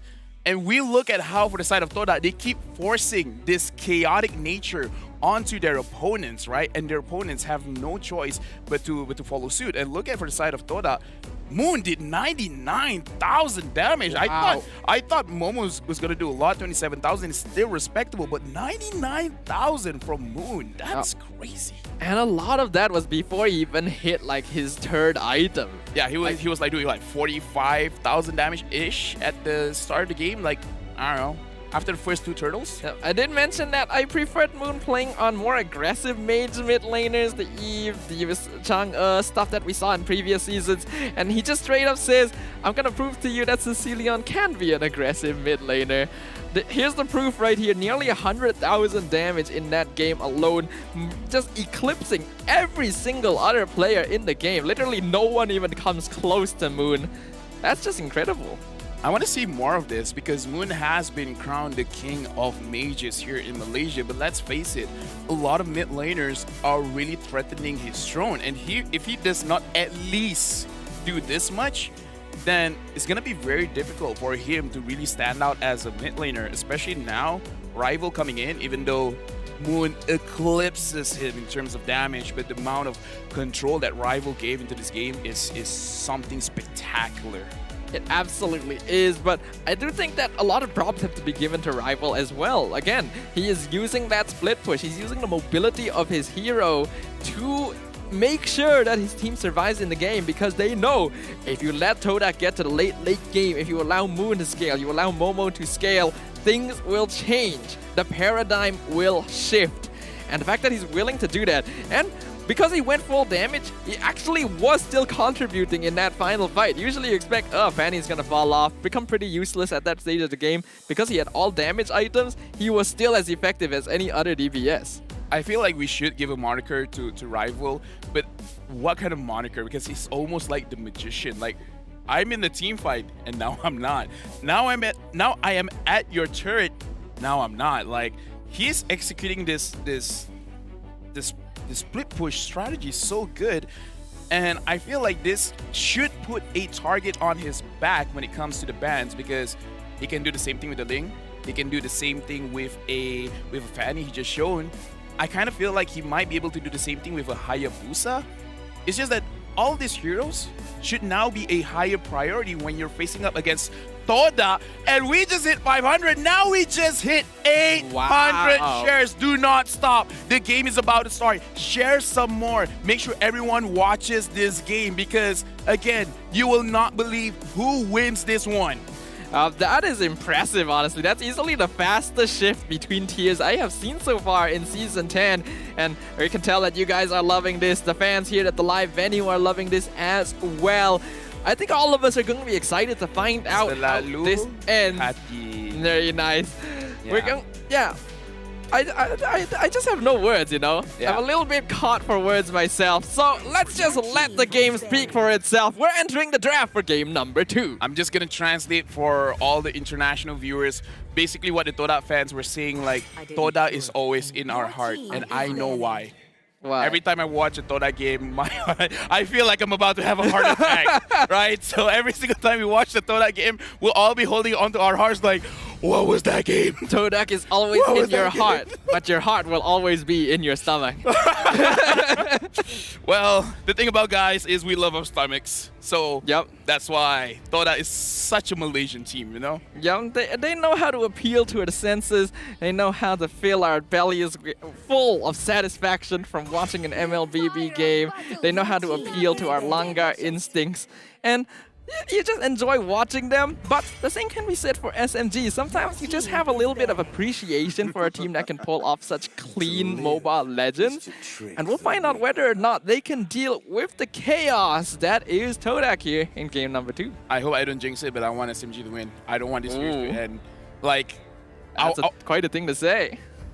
don't worry, it's not the final series of the day, so that's why it's fine, right? That's fair. That's fair, right? That's so right fair. now, for TODAK as well as SMG, I want to see more of this. I want to see more. I want to see how SMG revels in the chaos. I almost want them to have the mindset of, if we can't beat them, join them. Let's not follow, let's throw away the book and let's see what we can create out of nothing. team is banning. That would be interesting. If Team SMG is able to shift from their typical playstyle and just Out go TODAK, all TODAK. in. Yeah, out TODAK, that would be quite a sight to see. I mean, we do have to remember, their team name means that they are still moving under gunfire. They're certainly under fire right now from the forces of TODAK. Will they be able to continue moving forward and perhaps surprising us here? Yeah, right now we look at Team SMG. They're having quite the trouble on what to ban because 1-1 is still open. Ling, Fanny, they're all still open. The fact that Rival is here is making it so difficult for them to choose. But overall, 1-1 is the safest ban to pick because no matter what Rival chooses to get, still going to be very, very dangerous, which is why I think they don't need to take it now. Yeah, I actually think they can let both Ling or Fanny through the draft here because Box really isn't leaning towards these heroes recently. We saw him play on the Fanny previously against Suhas. Admittedly, I don't think it went very well for them. He probably plays Ling a little bit better, but TODAK, they would absolutely love to just invade the jungle all the time. Oh, yeah. So, yeah, they can prioritize something else, and that's going to be the Beatrix. Yeah, I like this because what team will get Ling and Fanny in the same team, right? Yep. Honestly, TODAK would. If Yums was playing, true. Yum would use Fanny Roam, and then Rival would use the Ling jungle. So okay, maybe TODAK would do something like that. But I like this. TODAK understanding the current situation. Team SMG, they only have one option. Whatever option they choose, Rival is comfortable either way. So taking the Beatrix away from Sasa, forcing Sasa to play a different hero. Even though, to be fair, in the previous game, Sasa had a pretty rough time going up against the Popol and Koopa. I feel like this is a good psychological play from TODAK. It might lead to Team SMG wanting to prioritize the Popol and Koopa themselves, but Sasa really hasn't been leaning towards that kind of hero himself. Instead, they're going to start things off by opening up more options. They're going to steal the Cho away from TODAK, so forcing Chiku to play a different roamer, as well as the Julian. We don't know where this is going to go. They're playing hot potato. It's like, you choose. You want Fanny or you want Ling? And then they're like, nah, we know that you guys can also choose one because Yu's not in the lineup. So you guys choose. Do you guys want the Ling? Do you guys want the Fanny? I think it's a smart move from SMG because if they pick either one of those, they're really playing at the hands of TODAK. So might as well just secure something else. But Julian also, we're not too sure, right? Because after the nerf, it really does seem like Julian suffers when it comes to damage. Yeah, but I still think he's a very solid hero overall. If anything, this just makes him a little bit more balanced. TODAK, they're going to be picking up the Eve as well as the Tamas. And this Eve is, of course, Moon's signature hero. But I do feel like in this current season, it hasn't been working out too well for TODAK. Hopefully, they can prove that record wrong today.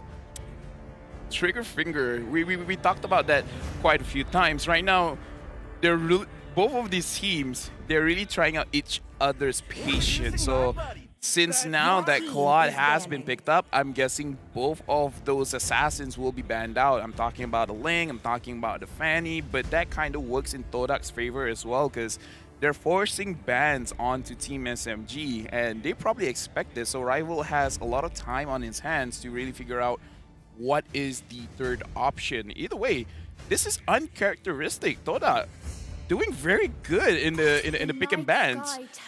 Is this the game that they will lose? I really like the way that you're saying that. It's like, oh my god, they're TODAK, doing good. They have a good draft. What are we witnessing right now? This is out of my comfort zone. A little bit, but I do like that TODAK is veering a little bit more towards stuff that is more consistent. Hopefully it works out for them. However, with the Claude being picked up, I actually think Team SMG doesn't have to be too worried about options like the Ling and Fanny, just because Claude has so much late game scaling, has so much wave clear with the Blazing Duet, that even if they do get split push, they might be able to hold on. I don't know, and the Claude having such a low HP, I would say the Fanny would be a good pick just to use her cutthroat and just deal with it. I mean, sure, the Claude can use the Wind of Nature, but that is quite a big cooldown that the Fanny can wait for. But overall, TODAK themselves has banned out the Fanny, so it kind of does look like a situation where Rival has decided this is not going to be a hero I'm going to use, and I'm not going to let SMG really dictate what kind of hero that I'll be forced onto. Ling has been banned. Overall, a very good pick. But this does come to the question, what is the next move coming in from the side of TODAK? Do they want to focus on the mid laner now? I mean, to be fair, you still don't know where this Julian is going. Yeah, I actually think this could be a jungle Julian, because if I look at the rest of the team of SMG, none of them really lean towards playing this hero other than Vox and maybe Hate. We haven't seen it yet, but I could see it being a possibility. So this is a very big question mark on the side of Team SMG as well, which makes it that much more difficult for TODAK to decide what they want to ban out for the final ban of the game. Your team is The Grok. I guess that's okay because he can use the Wild Charge onto Eve, and to be fair, the Grok can be used in mid. We've seen quite a few players have used that, Xeno, Stormy, so I think that is overall a good ban just to be safe. But then again, Yuzong, Yuzong won't be used. Yuzong won't be used. Oh wow, okay. I thought that with TODAK banning out Grok, they're expecting that this is not a roamer Cho, and it seems like their anticipation was correct. The Selena gonna be picked up on Team SMG, and well, we know from history, Zion Senpoi was at one point the most notorious Selena player in MPL MY. His Abyssal Arrows were legendary. I'm curious to see if they're still going to be that way. I do not like going up against a Selena. I mean, we can say we can say the same thing about Moon. Moon Selena is pretty scary as well, but like we discussed before, with the absence of someone like E1, it becomes more and more difficult for Moon to be a more proactive kind of mid laner. Now he kind of has to play it a little bit more reactionary. And it looks like they're gonna end the round with the Estes and Paquito. Please use the Estes skin. Please use the Blacklist skin, please. I want to see the Blacklist skin. I would certainly be excited to see if that is the Blacklist skin. But Chiku actually gonna be taking a page out of Yunza's book here with the Estes. This is interesting and a very good counter to the Blazing Duet. I'm still wondering who is going into the jungle, because Tamas and Paquito can definitely both go into jungle or EXP lane. So I guess we will find that out once we enter the game. Even Moonton is here, like, yes, use the skin, use the Blacklist skin, come on. I already pre, what you call it? Like, I already paid for the skin, so when it comes out, I'll get a discount. For you guys that don't know, you guys can put a little bit of diamonds to make sure you guys get a discount. But right now, Team SMG, they did hover on this. Oh, the Xavier, this is very brave. This is very brave. Are they sure this is the hero that they want? This is such a risky team composition from Team SMG because they are so squishy. They're basically going for full out damage with the exception of Smooth, and even the Cho is only going to be able to catch out one person. Whereas TODAK, they've got Estes, they've got Tamas. They're going to be able to run down Team SMG quite comfortably. Team SMG taking risks like this, not really characteristic of them, but I am liking the idea. Hey, we asked for it, right? And if we ask for it, we gotta get ready to receive it. Now we can see SMG perhaps embracing the chaos that TODAK is bringing into the Land of Dawn. So might as well just make a draft that is so crazy that it might just work. And for the side of TODAK, it's kinda safe. Not gonna lie, this is probably one of the safest picks that TODAK has ever picked. But they got the Estes. If they are using the Blacklist skin, they got my vote on this, Tafa. I'm sensing a little bit of bias from you there, but I gotta agree, the Blacklist skin does look pretty sick on Estes, so I hope we get to see it here today as we now enter the Land of Dawn.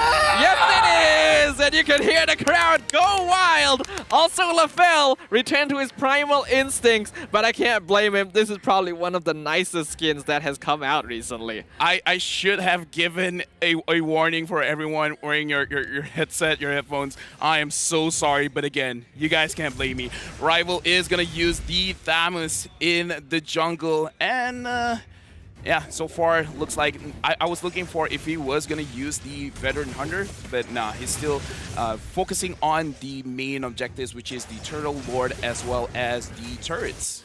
So it is the Thamus jungle and the Paquito EXP lane. Not very common. I would prefer it the other way around, but if it does work out for them, well, what's the change? Looking at the emblems overall, I don't think anything is too out of the ordinary here. Senpoi definitely going for a bit of a greed build here with that magic worship, but it could work out.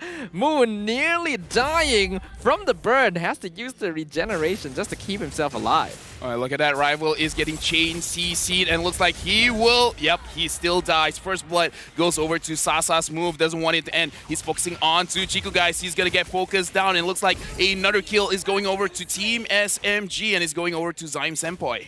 Ooh, that went downhill pretty fast for TODAK right there. Smooth doing a very good job of opening up the map, but because he's all the way over here, that's gonna give a lot of farm to Formaze. Team SMG has willingly traded this over in exchange for first blood gold being given to Sasa. All things considered, not a bad trade. Yeah, and right now Team SMG, same thing as game number 1. They have quite a lead when it comes to the early stages of the game, but right now Rival is going to start the turtle for himself. Smooth is going to focus onto Rival, and a beautiful Abyssal Arrow hit him, and it's going to be another kill going over to Senpoi. Very beautifully coordinated by all the members of Team SMG. Formaze now jumping in, but it will be Box that secures the turtle for Team SMG. That's gotta be rough for Rival, personally. Like, he literally could not move for a full 5 seconds. The combo, I'm now seeing it. All of these heroes are to set up for the Abyssal Arrow. I'm gushing on that circle there. That looks so cool. But yeah, look at this chain crowd control. Moon tries to run away. Chiku, guys, has to expand his ult just to save him. And yeah, I'm seeing it now too. A lot of crowd control stacking on one over each other. It is a beautiful draft now that we see it in action. Let's see whether or not Team SMG will still be able to pull it off, though, because once we hit the mid game, TODAK is going to be stronger in terms of team fighting. So they need to gain as much of a lead as they can in these first few minutes to ensure that TODAK doesn't pose as much of a threat when they're contesting over objectives during that phase of the game. I mean, I don't know. I still think the late game Team SMG, like, if Hate can secure, like, what, 3 people in his circle, and then Smooth with a triple Jit Kundo, and then just pile on the damage, Rival has to run away. Box tries to engage in real-world manipulation, has been executed, but Senpoi goes after Moon. Moon has to run away. Senpoi treats a lot of damage there and immobilize. Chiku, guys, tries to save Rival as well as Moon, and just because the SS is there, they are able to survive from that engage. Smooth is waiting on the side, and Senpoi almost walks in, but Momo got found out. A really good blessing of the Moon Goddess, and again, this is why Estes was so meta in the previous season. The ability to just keep your team alive despite all of this damage coming out of the opponent can be really annoying to deal with here. And now, Team SMG needs to prepare for that. They gotta be able to either burst people down quick enough or only go for these ganks if they can be certain of the kill when they have enough damage. Yeah, Sasa dealing a lot of damage onto Momo, and Senpoi just making sure that this lane is unplayable by this Beatrix, making it so difficult. But again, this game, with all of the crazy engages for both teams, well, mostly Team SMG, honestly, but it doesn't look like it's translating to a lot just yet. Both teams, I would say, is still pretty even-steven because, again, looking at the goal, not much difference, and looking at the turrets, nothing has really fallen just yet.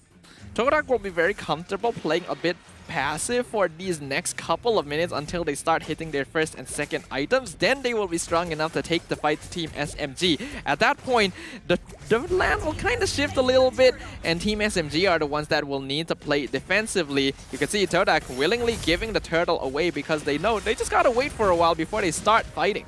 Yeah, Smooth goes in. He's taking quite a lot of damage, and the damage from hit is still not enough. So Moon still is in an okay spot, but looking at the lineup now, it's not going to be an easy game for Smooth. Box goes over to Momo. And forgive me, I was talking about Moon.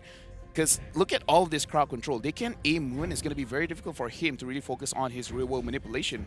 Yeah, I was a little bit worried about him picking up the Eve at that point because it is so easy to counteract that real-world manipulation. Senpai now could be in danger, but the Void Crystal makes it... Oh my goodness, the snipe nearly taking out Senpai in one shot. But Senpai, he pushes out the Abyssal arrows so effortlessly, and he always hits his target. It doesn't really matter how they're positioned, they're always gonna get hit. Momo already finished up his Blade of Despair, so it's gonna hurt just a little bit more. And in terms of hate, he has completed his Clock of Destiny, which is good and all, but Xavier is one of those heroes that needs to scale up. Once he has a Enchanted Talisman, then he can be a little bit more of a threat. Now, Hate is going for the slightly more greedy build by going first item Clock of Destiny here. There are a lot of people that will go Enchanted Talisman first, followed by Clock of Destiny, just to make sure that he can contribute in fighting in the early game. But Hate is aware that all he really needs to do is drop down the Mystic Field, and that's enough of his contribution to the fight. So he can wait a little bit longer and go for the maximum damage possible on this Xavier. 300 gold advantage Sasa has over Momo is not as much as I thought, especially because he has the Avarice and he has been winning the lane. So all things considered, Momo is doing quite well in his own lane. And right now, Team SMG, they have a lot of engaged tools. Team TODAK, they're grouping up together. Will this be a mistake? It looks like an engagement going on to Chiku. Abyssal Arrow onto Chiku, blessing on the Moon Goddess, gonna keep him alive yet again as TODAK rotates over to the turtle. We can see Box was already working on it, but his team is not in position to support him. However, Chiku doesn't have his ultimate. TODAK have to be careful about taking a big fight here as SMG are all around them. They're gonna face each other head on. Smooth gonna miss the flicker as they catch out Formaze with the enhanced chain. Real Woman manipulation doing a lot of damage as Momo jumps in. They're gonna be out. Rival gonna get the turtle, but they do lose Momo in the backline to Sasa. Blazing Duet finding a target. Yeah, that was actually very beautiful, dropping the real world manipulation onto 3 members of Team SMG. And then Formaze just quickly with the jab. I think that was like a double jab because the burst damage was quite a lot. And right now, TODAK, they're controlling the river, they're controlling the jungle. What is going on? This is what I was mentioning earlier. Once we hit the mid game, TODAK actually wins team fights. And so this is where Team SMG actually needs to play a little bit more defensively and wait for Hate and Sasa to scale up. Until then, they can only look for pickoffs alongside the Abyssal Arrow. Because if they go for the big 5v5, well, what we just saw happen is going to happen again. Yeah, right now, Team TODAK, they're pressuring the bottom side turret, and look at the damage that they are dealing. The damage from Momo as well as Chiku, guys. For those that don't know, the enhanced damage from the Astis passive actually hurts quite a bit. Formaze is going to get targeted by Box as well as Sasa, but it looks like he's able to survive no problem. Quite a lot of spell them that is being applied, and Team TODAK, they're not stopping. They want another bottom lane turret. I'm surprised at how long they're leaving Smooth alone down here. It could give TODAK the tier 2, but they're trying to use it as bait. Here they come. They've already taken the tower. Smooth, he's gonna look for Chiku, but the Void Crystal makes it so that he can't actually get the kick back into his team, meaning TODAK actually walk away without any casualties. Yeah, I can see that Smooth was trying to bait out the Purify from Chiku, guys. But even Chiku, guys, understood what was going on. Even if he does get kicked, he can delay slightly the Purify and still be okay just because he has the Blessing of the Moon Goddess. So good patience from Chiku as well as good patience from Smooth, but this does make it quite difficult where Smooth wants to kick someone, Chiku being a very easy target, but just because of that Purify, Smooth has to think, he has to make a lot of calculations in his head, like, is it worth it? Is it not? And then most often than not, it's like, it's not, so he won't go for the fight. That is the style of play that we expect from Team SMG. TODAK dropping the Lord real low. Team SMG a bit too late to respawn. They've already taken it.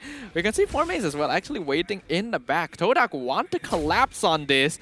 They see Sasa taking the orange buff. Smooth will scout it out for the rest of the team. Knockout strike pushing him back. Flicker forced to be used for him to escape. Real manipulation actually going to be cancelled quite early there because they know they can't catch them. But Rival does pick up the orange buff. I'm very impressed by how fast Team SMG reacts to the real-world manipulation because almost every single time, except for the fight around Turtle, they just instantly cancels it out, and they still managed to, you know, not actually trading their own life just to cancel out the real-world manipulation. So far, very impressive by them. Team TODAK with a 3,500 gold lead. Team SMG is in big trouble. Ooh, the kick onto Rival into the tower, but he's still alive thanks to his ultimate. And the blessing on the Moon Goddess. Momo gonna find Fox. Smooth dropping real low as well. Chiku keeping the entire team topped up. This has to be annoying. Abyssal Arrow finding Chiku in the backline as well as the Dawning Light, but not enough damage scaling yet. They do finally find Formaze though, and now Smooth jumps in. They pick up Chiku. No more healing from Estes. They find Smooth, but that is 4 people down to the Blazing Duet. TODAK went too far. That was almost a wow! Ooh, I'm pretty sure that did not caught, but the audience, everyone was like, ooh. We all know Momo survived because of the lifesteal from the Renner shot. If he did not attack the minion and the lifesteal did not come just inches after, like, that would have been a kill. That was how close it was to a complete wipeout. What was that? I can't believe how close that was. We were already sick. TODAK's playing. Our hearts are in our stomach. They are making that real right now. If we look at the items so far, we're actually only 11 minutes in. It feels like it's been a much longer game, but the cores only have about 3 items each. Momo has gone for more damage items. Sasa actually picking up a Wind of Nature as his third because he knows that he needs to stay alive to dish out damage in these fights. Hey, call me a biased caster. I want SMG to win. I want more games. And right now, Team TODAK, they're pressuring in the orange buff area of Team SMG. And right now, Zaim Senpai, how did he manage to catch Chiku, guys? Zaim Senpai thinks Rival is still waiting in the bush. And right now, for the side of Team SMG, it looks like they're starting to scale in terms of damage, but it wasn't a situation that even they expected. So right now the damage is there, but how do they really start a team fight? They have a lot of ways to engage, but they kind of have to wait for TODAK to make a mistakes themselves. Yeah, Team SMG actually don't need to start a team fight themselves. They just have to wait for TODAK to collapse into them because they know that TODAK want to win team fights. They're not going to just boorishly take the Lord and then push down the crystal with it. They want to fight. And so Team SMG can wait for them to walk into them and hopefully catch them out with the crowd control they have. Look at but now the Lord is being contested. Look at Formaze. Look at Formaze. Formaze is in the bottom lane. Team SMG, they gotta go back. Formaze, they're just forcing it out. It's like, do you want to protect this or you want to protect that? And Momo, God the Lord, why is TODAK playing so... What? How did that IQ just increase so much? TODAK is so good at split pushing. Oh, the knockouts are gonna miss on top of Fox. They're gonna push him back. They actually don't pick him up. The Dawning Light doing a lot of damage with the Blazing Duet. TODAK is really low. Mega kill from Sasa onto Moon. Killing spree from Momo on this move, but Rival has been taken out in the backline. Momo takes out Zaim Senpai as well. It's a 3v3 right now. And Chiku is topping up Momo and Formaze's HP, but Momo gets caught in the Mystic Field. Lucky for the healing, or he would have died again. TODAK, they do still have the Luminous Lord though. This Estes pick is paying dividends because right now a lot of players should be punished. Formaze going to the front. He's giving a stack onto Sasa, Chiku, guys, Momo and Formaze. Do they want to finish this out now? Momo changes to his Wesker. They're focusing on the turret and looks like they're gonna get it. Team TODAK 2-0 onto Team SMG. So you know how earlier we mentioned TODAK isn't the type of team to take the Lord and just push down the crystal with it. Turns out they are. Could you not? I feel like the caster curse is in full swing here. Every time you cast me, do you really have to do that? Oh, Claude's not good. Claude does the most damage. Oh, TODAK's not gonna push with just this one Lord. You gotta stop. Yeah, the caster curse is transferring to me, you know? I feel like casting with you has involved me here. I've been infected with the caster curse, but well played though to TODAK. I do like that they actually went for that play. Uncharacteristic of them, but it is actually the correct play to make in this situation. Just push in, just end the game. Don't take the risk of allowing Team SMG to scale any further than they already have. A much deserved victory. Let's pass it over to the host who will be interviewing our winning team. title King of Comeback masih lagi dipegang oleh pasukan TODAK di mana kemenangan bersih 2 berbalas kosong. Prestasi yang sangat menakjubkan walaupun ada masalah kesihatan, tapi itu bukanlah alasan. Anda bersama saya Syamilo dan juga pemain pasukan TODAK iaitu Momo. Jadi kita akan bagi Momo mic terlebih dahulu. Okay, dekat sikit sebab takut tak dengar. Right. Hello. Alright, hello. Okay, dengar cantik.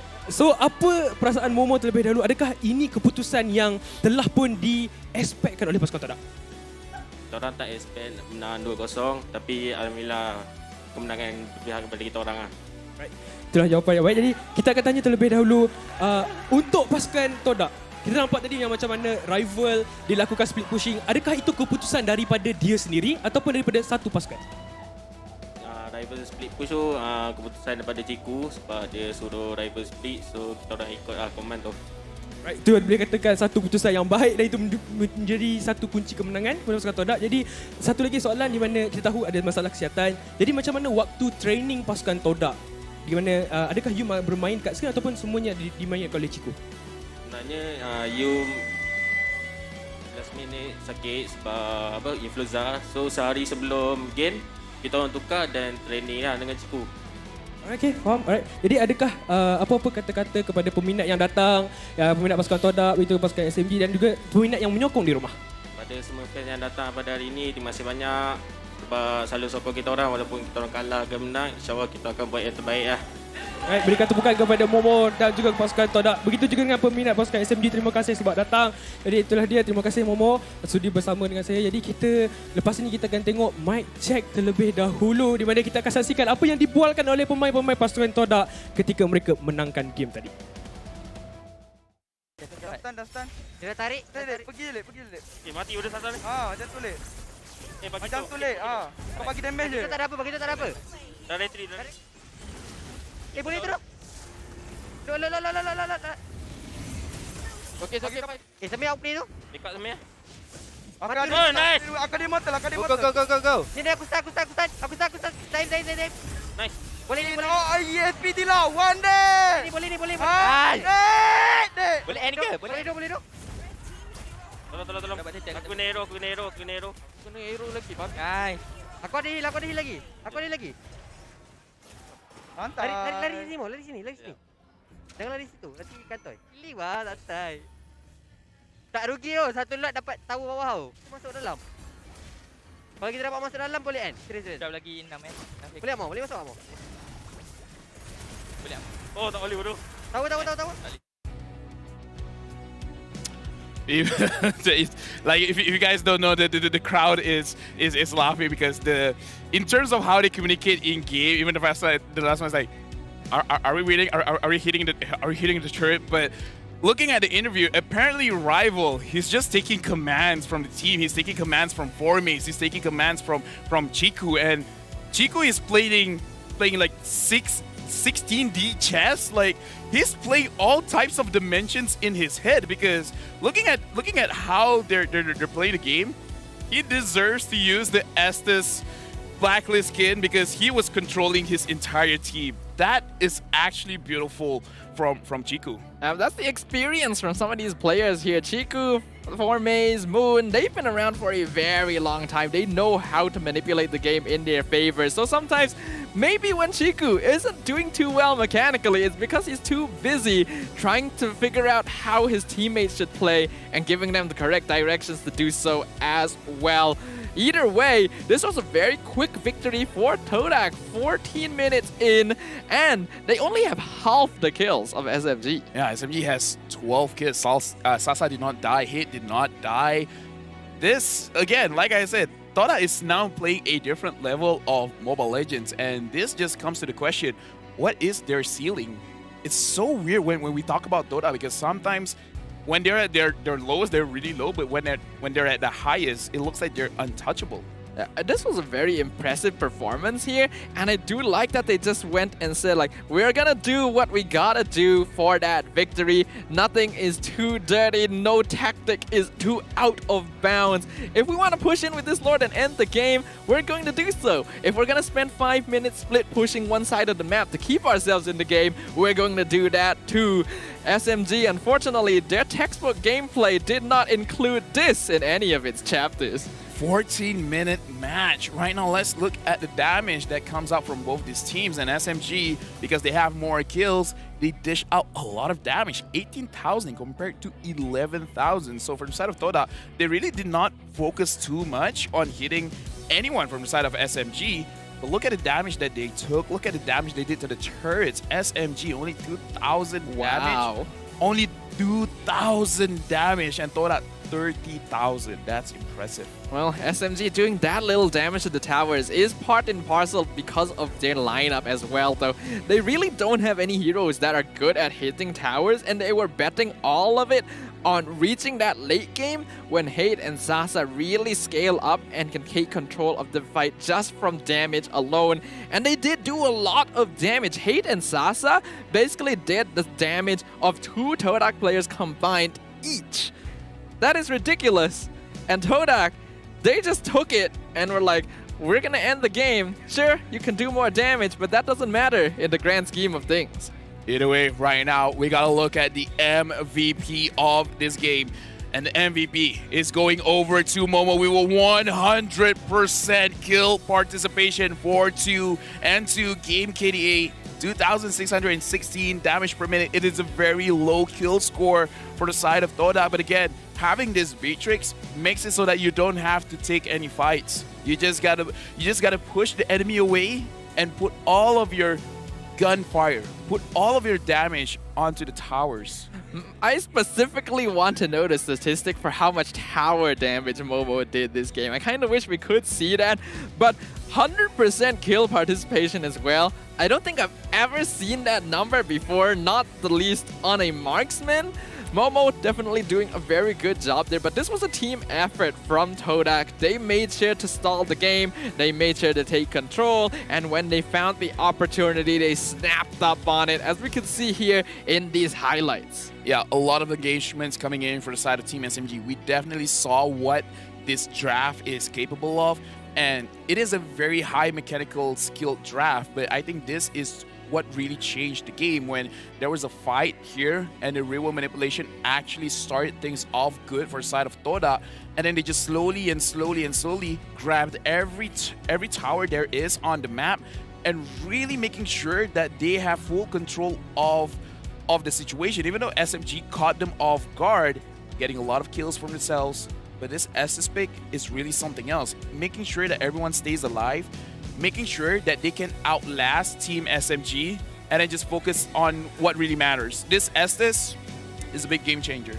Yep, and it is nice for it to be the debut of the Blacklist champion skin as well. If we look at the standings here, TODAK have been able to achieve their own 2-0 game here, meaning that they are going to be pushing themselves up. Second place in the standings, only 1 point behind Team Hack. Team SMG, unfortunately, now in 3rd place. TODAK, there's only 4 opponents in their group that they have to fight against. 3 out of the 4 they have not lost to. 3-0 match win-lose, match win rate 100% of all the games that they've played. Apparently, they only had 1-1 victory because they only lost once. That's an impressive start for TODAK in this season. Yeah, that's just an amazing showing. TODAK, their performance in the past couple seasons has been a little bit iffy, a little bit inconsistent at times. They did end up the champion of Season 9, but this is looking to be one of the better starts we've seen for them in a while. And it's going to be interesting to see whether or not this promises the potential of a back-to-back champion. We got to look back into the key to victory because, again, I want to touch on that point because it's one thing to have 2 championships, but it's another thing to have it back-to-back. And looking at the keys to victory, shut down the enemy's jungler. Yeah, Box died 1 time in the first game, died 3 times in the second game. But I feel like the most important thing is the secure map objective. Yep. That was a masterclass. The second game, it was no nonsense. We don't care about the kills. You know what's really important? The towers. I feel like securing map objectives is kind of an understatement to what TODAK has showed us in this game. And this is pretty strange as well, right? Because if we think historically, Team SMG is known as the objective-oriented team here at MPL MY. Suddenly, TODAK are the ones flexing on them, saying, we're gonna take all your towers. You can do what you want. Like, I actually, like, the shutdown enemies jungler, I gotta be honest, I don't think they did that at all. They didn't really care about box. They're all like, it's not that they don't do it, they didn't have to. Yeah, it was not it's not a necessary point for them to chase. Yep, and I do like that, right? Because I feel like TODAK in the past has had this tendency of chasing things that they don't need to chase. That's true. They want to fight, they want to ego challenge, they want to flex. This is looking a lot more disciplined than we usually expect from them. And I think for a lot of us, that's the single factor that has been missing from TODAK for the longest time. Yeah, and EXP laner aggression. I gotta say, I gotta shout out game number 1. 4 minutes on the Esmeralda. That really opened up the game so big for TODAK. That is the reason why I felt like they won. And game number 2, Smooth on this chill. I kind of feel like it really did work out. So yeah, TODAK, this key to victory. Number 2 is chef's kiss. Yep, chef's kiss right there. Like, basically for TODAK, it doesn't even feel like some of these keys to victory are really that necessary because they already have all the answers to open the lock. Other teams, they're still trying to figure out how do we get the key, how do we use it. TODAK saying, let's break the lock. Yeah, it's almost like the key to victory for TODAK is arriving on the venue. Oh my. Are we at Queen City Mall? That's We've won. We've won. We've won. But they need one more thing. They need you. Because right now, Team TODAK, they're performing so well. And it's all because of all of you fans at home. Over here, you guys can see your comments. Congratulations to you guys because you guys supported the teams. You guys deserve all of the wonders that Moonton is giving over to you guys. Yep, thank you very much for all of you guys who shared your comments and support. On the screen right now, you can see you're officially the winners of our They Need You this time, so make sure you guys look forward to getting some gifts. And of course, for the rest of you as well, if you're interested, you can scan this QR code to join the MPL MY official group and join us in discussing not just this game, but every other game we've had the chance to witness here at Season 10. It has been a baller of a season so far. Yeah, I hope I don't get the name wrong. I think I saw a name called Belle, where she said it doesn't matter how strong the opponent is, if you try. Then I forgot what was the rest of the sentence. It was pretty cool. Like reading it was like uplifting, but I forgot after that. Like if you try, I forgot what was the rest of the sentence. I'm so sorry, Belle. Well, hopefully we don't forget who this. I assume it's a hero here up on screen is. We have our Guess Who segment. You've already made your guess, and now that I am looking at the hints, I probably agree with you. No, just the crest, honestly. I even know which skin is this. Yeah, I know which skin it is as well. What I find funny is that their gender is mecha. hey, all of them are technically mecha. Oh, dude, this is so difficult. Now we have so many more genders to identify. Yeah. Yeah, throw a hero. That's also another big thing. But yeah, let's say this is the what you call it, like what nutcracker kind of skin. I believe it's the nutcracker right? skin, Yeah, right? yeah.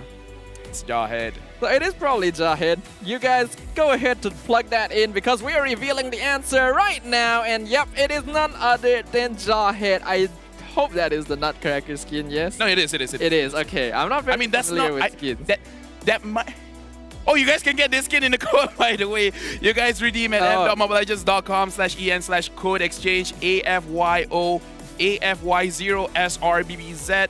And it's not, what you call it, specifically called the Nutcracker skin. I just called it that because, you know. It kind of looks like Yeah. Oh, it is? Oh, okay. Oh, well, we got confirmation. I'm smarter than I think. Even you didn't know you had the correct answer, but guess what? Yeah, you guys make sure, redeem that code. There is a trial skin there. We got confirmation. It's not the actual skin, it's a trial skin, but hey, skin is a skin, right? Hey, we got 2 more share milestones. That's if we true. hit that, you guys can get a skin. We already hit 800. We just need 400 more to achieve 1,200. Quick maths. You're good at maths. I'm very good at math. Very good job. We've hit 1,000 shares! As I said, I get it. Thank you, everyone, for the 1,000 shares. Because of that, you guys get this. Very nice. Thank you very much, guys, for hitting that 1,000 share milestone. LaFell obviously showing all of you guys his affection. For those of you who haven't clicked on it just yet, make sure you guys do so. 200 more shares, and you guys will get another redemption code, which I hear has a chance of giving out permanent, not trial, skins. So make sure you guys click on that button if you want a chance of grabbing some for yourself. Huh, even you're good at math. Yep. Anyways, after this, it's going to be an amazing match between Homeboys as well as Team LUNATIX. And you guys want to see this because Team Homeboys, they have a little bit of a surprise. Can't tell you guys right now because that is the point of a surprise. You got to keep it a secret. Yep, gotta be able to keep it a secret. I think like if you didn't tell them, it would have been more of a surprise. No. I gotta set it up, man. Okay, that's fair. I gotta set it up. You guys gotta know, Homeboys, they're gonna bring in a surprise. Team LUNATIX is gonna be a surprise for me because it's gonna be my first cast watching them play, and I've heard absolutely good things about them, and I can't wait. I can personally verify it's very fun to watch them play. The same could be said for the Homeboys as well, so I think we can expect a very bombastic final series of the day and the week as well. But for those of you who have joined us, thank you very much so far for supporting the MPL MY and for supporting all of these teams. We're going to be going on a bit of a break, and we will see you once we return for game number 3, so make sure you guys grab what you need. We'll see you later.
Reporting for duty.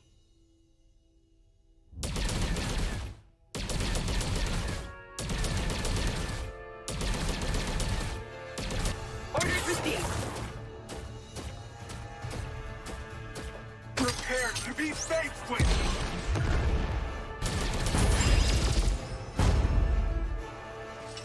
Orders received. Time for a high caliber shot. I've spotted the fugitive. Time for a high caliber shot.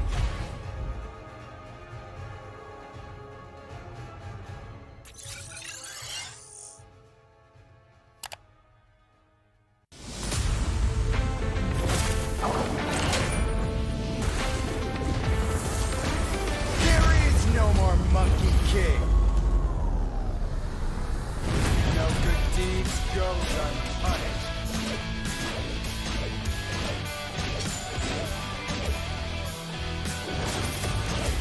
Yeah. Yeah. Cool.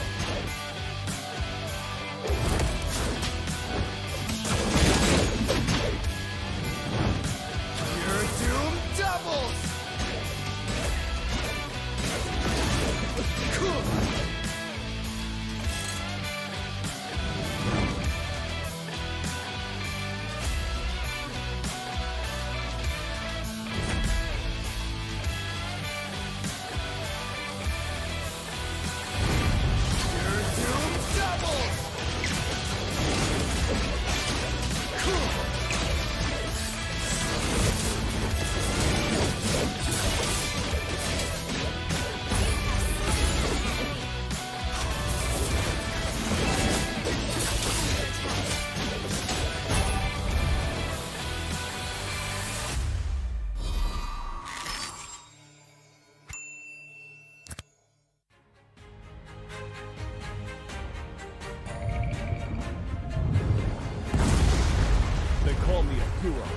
Because I saved my nation from falling apart.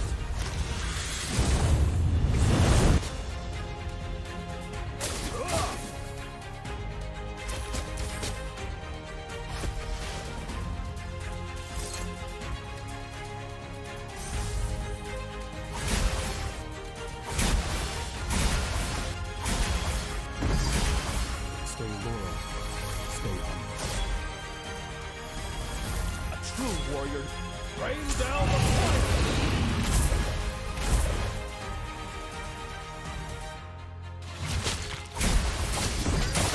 Rain down the fire!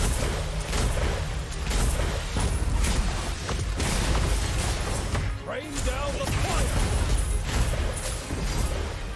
Rain down the fire!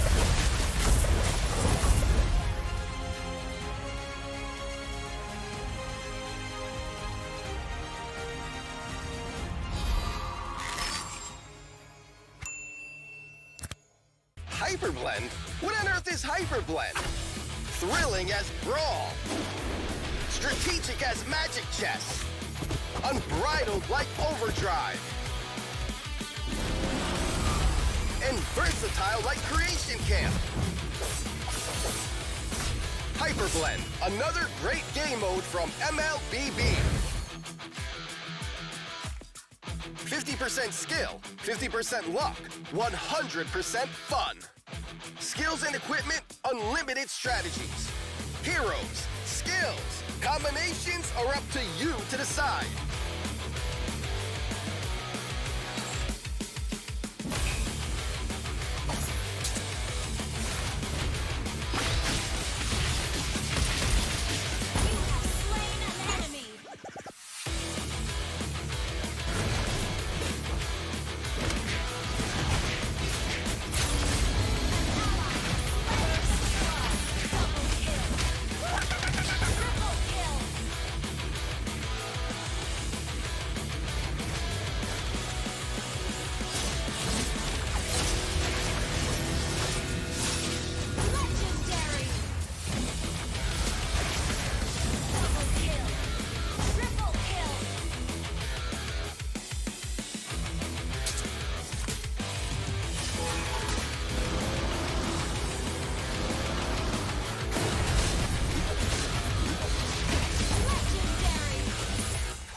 Create unique and strong heroes with a variety of fun and powerful skill sets.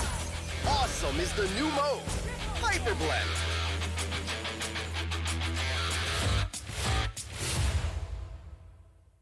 Hello, everyone! Welcome to the latest episode of Hero Spotlight, featuring Frederick, the Rogue Appraiser. Frederick is a tanky fighter who not only possesses a lethal skill set, but also the ability to offset the damage he takes. Now, let's take a closer look. Hero skills. First skill, Piercing Strike. Frederick thrusts his sword in the target direction, dealing damage to enemies hit and enhancing his next basic attack. Hitting enemy heroes with Piercing Strike grants Frederick combo points. Second skill, Brave Assault. Frederick dashes in the target direction, inflicting damage and a slow on enemies on contact, and enhancing his next basic attack. Hitting enemy heroes with Brave Assault also grants Frederick combo points. Third skill, Energy Eruption. After a short delay, Frederick deals damage to nearby enemies and immobilizes them. Hitting enemy heroes reduces the cooldown of the first and second skills. It costs combo points to cast this skill. Ultimate Appraiser's Wrath. Frederick slams his sword in the target direction, dealing damage to enemies in a cone and extra damage to enemies in the center. This skill costs 3 combo points. Passive Crystalline Armor. Frederick can deal damage to negate the damage he has taken recently. Pro tips. Piercing Strike has a long but narrow attack range, Carefully position yourself to damage enemy heroes while clearing minion waves so that you can get combo points. Remember not to waste the enhanced basic attack. Brave Assault has a short cooldown. After approaching the enemy, follow up with the enhanced basic attack to immobilize them. Note that the whole combo grants you combo points. Energy Eruption offers great crowd control while posing a threat to enemies in a large area. Not to mention, it only costs 1 combo point. Make sure you hit enemy heroes to reduce the cooldown of Fredrin's other skills. Though Appraiser's Wrath has a long cast animation, it comes with outstanding damage and attack range. Couple it with Energy Eruption or Flicker to ensure hit. The more HP stored in Fredrin's crystalline armor, the more durable he becomes. Combo tips. In the laning phase, approach the enemy with Brave Assault. Follow up with the enhanced basic attack to inflict control, then cast Piercing Strike for damage. Lastly, use Energy Eruption to reduce skill cooldowns. In teamfights, cut into the fray using Brave Assault. Then cast Piercing Strike for the enhanced basic attack and the combo points. Follow up with Energy Eruption for both damage and cooldown reduction. Lastly, finish off enemies with Appraiser's Wrath. Tactics. Fredrin excels at face-offs. In the early to mid-game, try approaching enemies and land as many skills as possible on them for combo points. In the late game, given Fredrin's passive, he can shield his teammates from damage.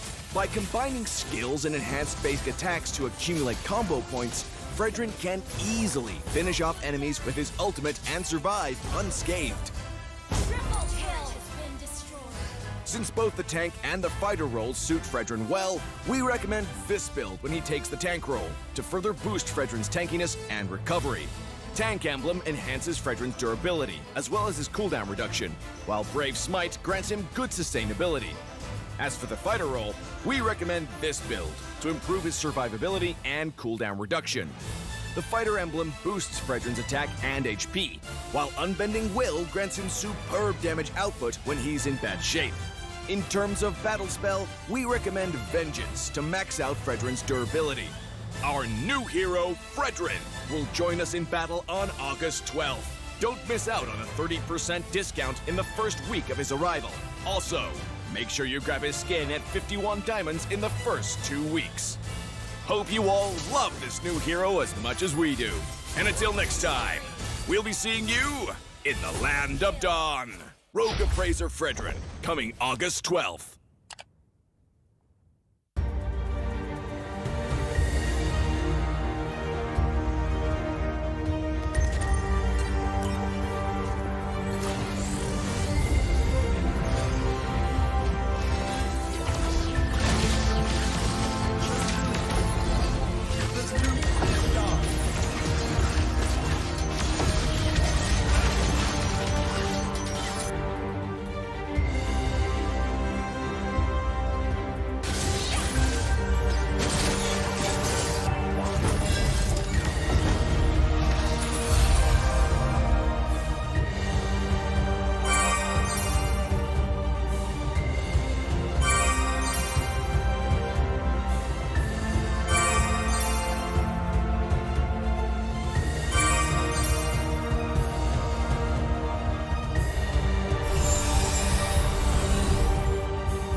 Reporting for duty.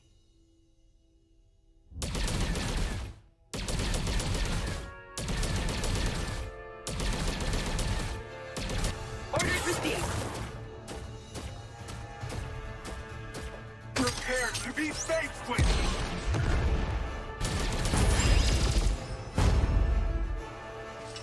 Orders received. Time for a high caliber shot.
call me a hero because I saved my nation from falling apart.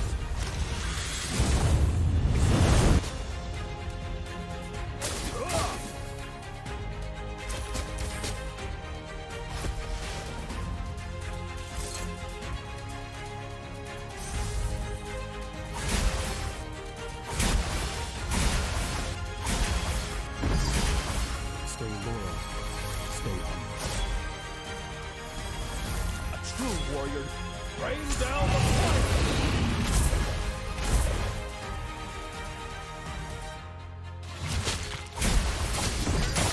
Rain down the fire!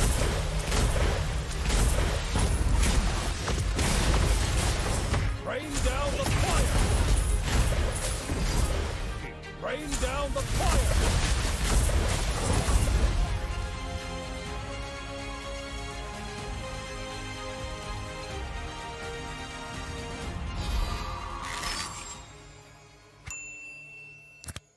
Hyperblend?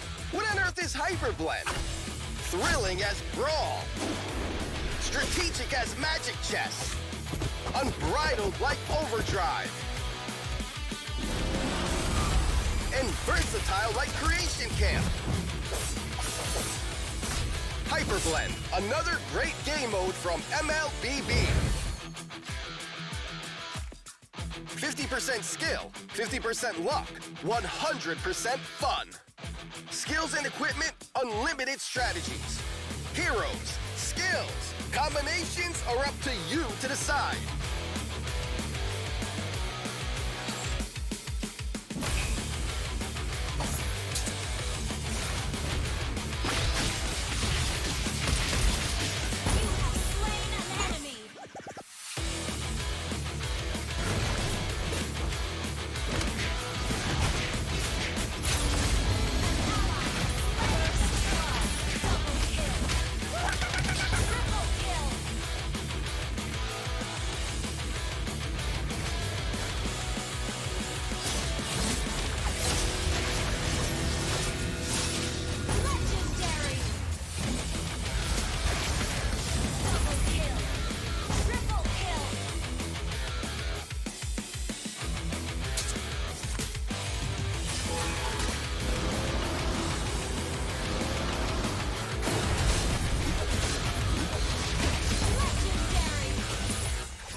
Create unique and strong heroes with a variety of fun and powerful skill sets. Awesome is the new mode, Hyperblend.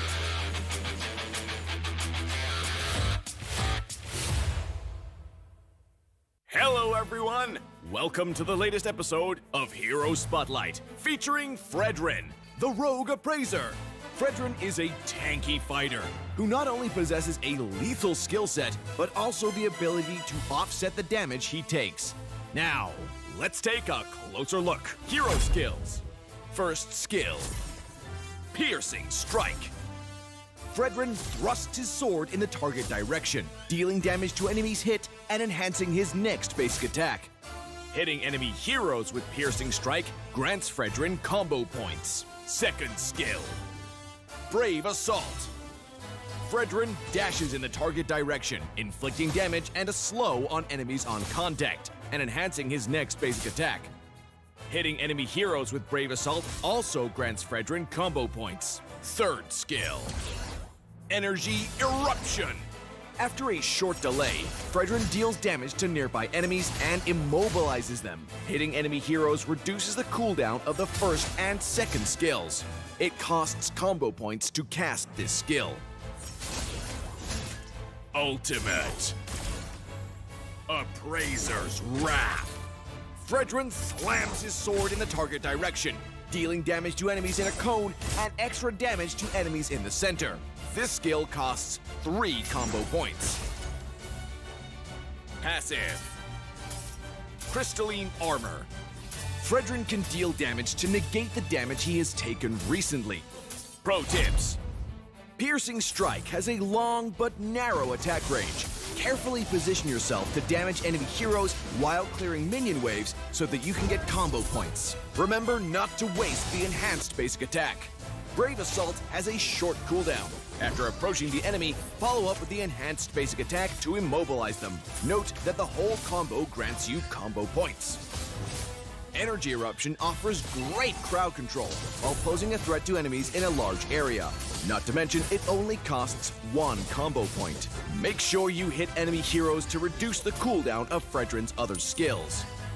Though Appraiser's Wrath has a long cast animation, it comes with outstanding damage and attack range. Couple it with Energy Eruption or Flicker to ensure hit.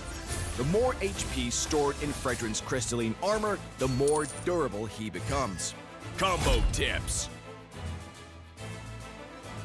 In the laning phase, approach the enemy with Brave Assault. Follow up with the enhanced basic attack to inflict control, then cast Piercing Strike for damage. Lastly, use Energy Eruption to reduce skill cooldowns. In teamfights, cut into the fray using Brave Assault. Then cast Piercing Strike for the enhanced basic attack and the combo points. Follow up with Energy Eruption for both damage and cooldown reduction. Lastly, finish off enemies with Appraiser's Wrath. Tactics. Fredrin excels at face-offs. In the early to mid-game, try approaching enemies and land as many skills as possible on them for combo points. In the late game, given Fredrin's passive, he can shield his teammates from damage. By combining skills and enhanced basic attacks to accumulate combo points, Fredrin can easily finish off enemies with his ultimate and survive unscathed. Since both the tank and the fighter roles suit Fredrin well, we recommend this build when he takes the tank role to further boost Fredrin's tankiness and recovery. Tank Emblem enhances Fredrin's durability, as well as his cooldown reduction, while Brave Smite grants him good sustainability. As for the fighter role, we recommend this build to improve his survivability and cooldown reduction. The Fighter Emblem boosts Fredrin's attack and HP, while Unbending Will grants him superb damage output when he's in bad shape. In terms of battle spell, we recommend Vengeance to max out Fredrin's durability. Our new hero, Fredrin, will join us in battle on August 12th. Don't miss out on a 30% discount in the first week of his arrival. Also, make sure you grab his skin at 51 diamonds in the first 2 weeks. Hope you all love this new hero as much as we do. And until next time, we'll be seeing you in the Land of Dawn. Rogue Appraiser Fredrin, coming August 12th.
Trooper reporting for duty.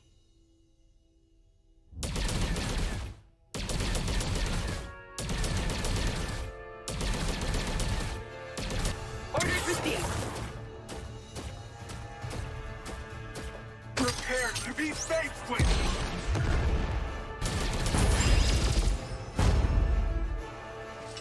Orders received. Time for a high caliber shot. fugitive. Time for a high caliber shot.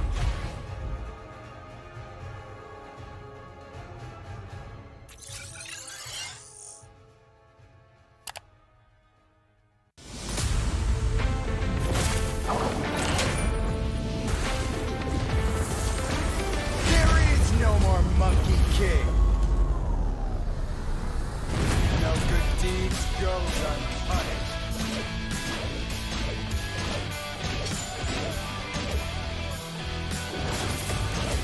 Yeah. Yeah. Cool.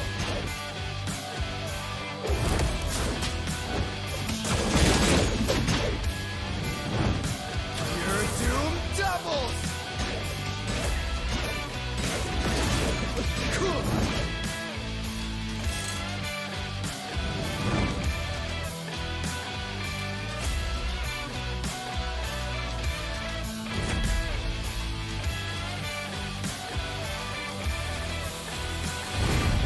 Your doom doubles. Cool.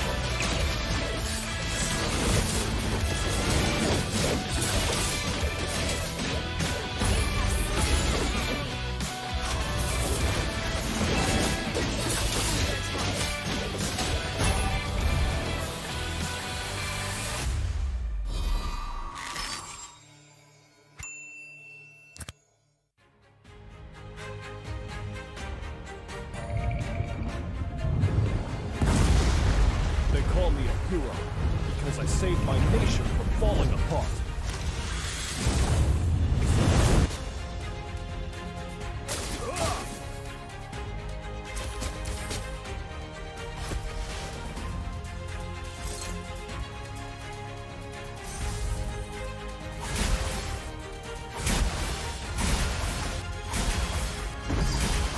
Stay loyal. Stay humble. A true warrior. Rain down the fire!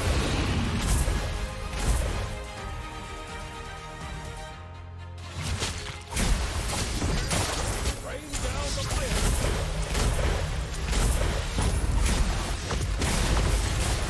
Rain down the fire! Rain down the fire!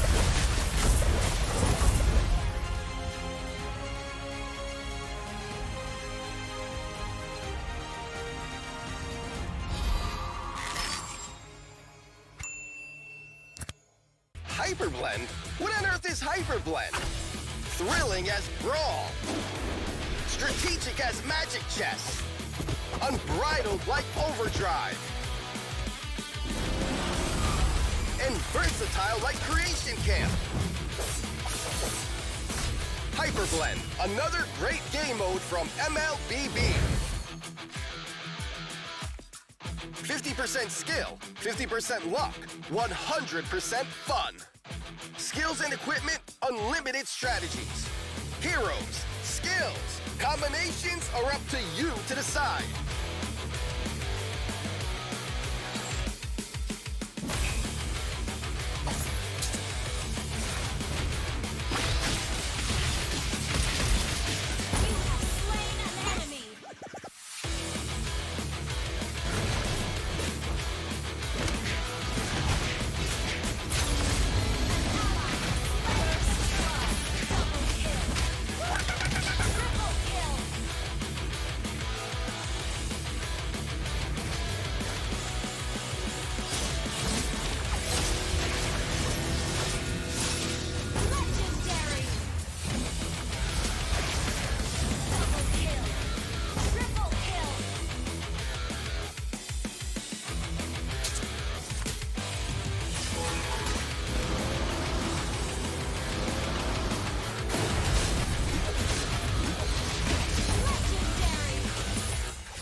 Unique and strong heroes with a variety of fun and powerful skill sets. Awesome is the new mode, Hyperblend.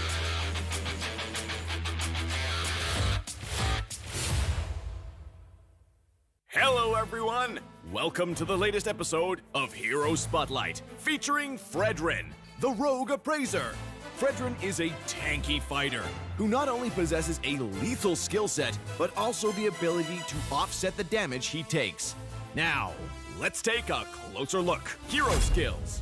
First skill, Piercing Strike. Frederick thrusts his sword in the target direction, dealing damage to enemies hit and enhancing his next basic attack. Hitting enemy heroes with Piercing Strike grants Frederick combo points. Second skill, Brave Assault. Frederick dashes in the target direction, inflicting damage and a slow on enemies on contact, and enhancing his next basic attack.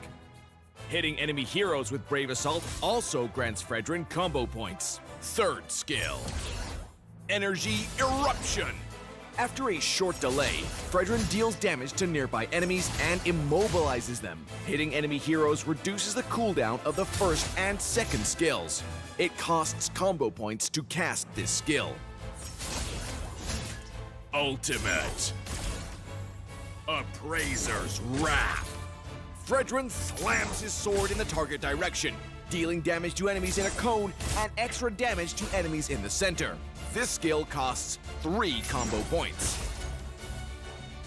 Passive, Crystalline Armor. Frederick can deal damage to negate the damage he has taken recently. Pro tips.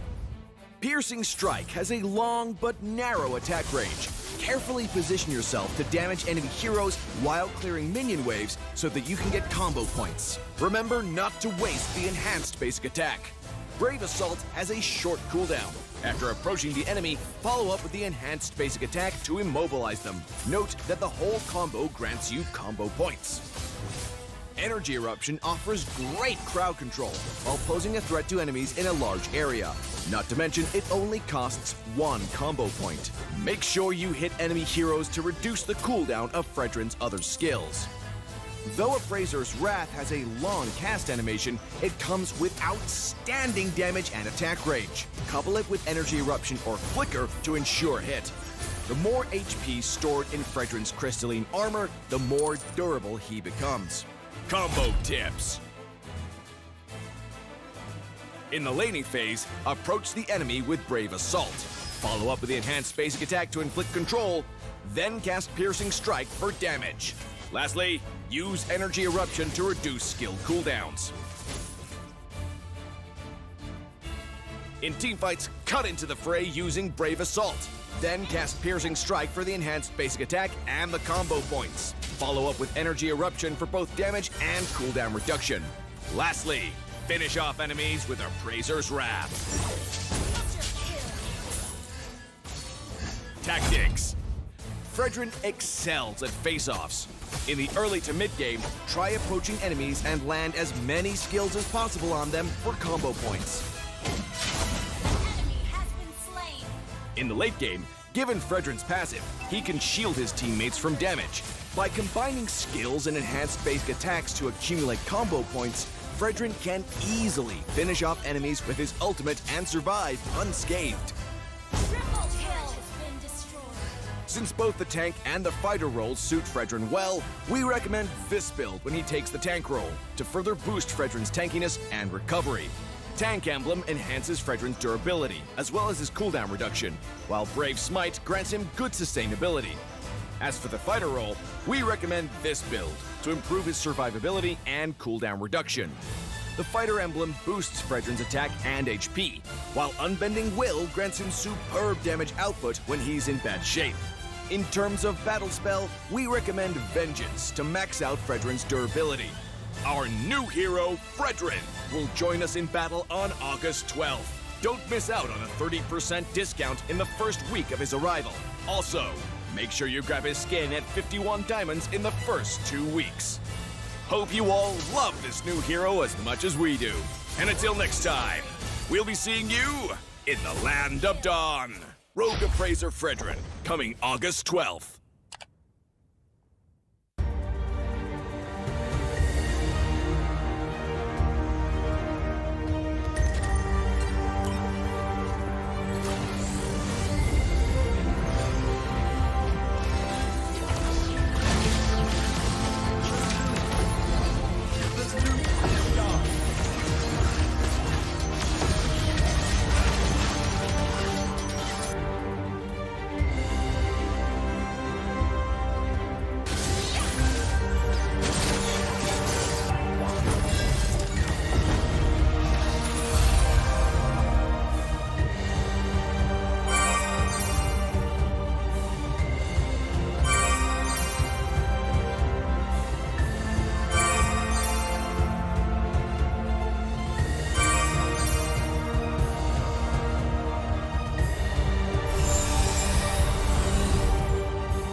reporting for duty.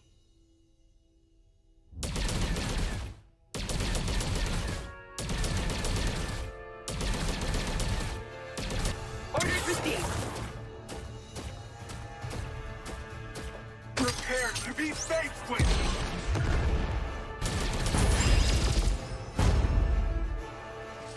Orders received. Time for a high-caliber shot. I've spotted the fugitive. Time for a high-caliber shot.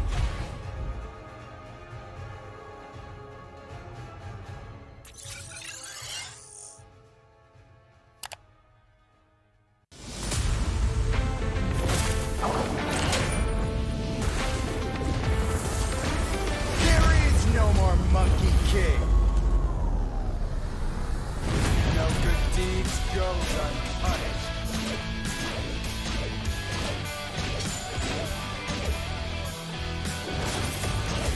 Yeah. Yeah. Cool.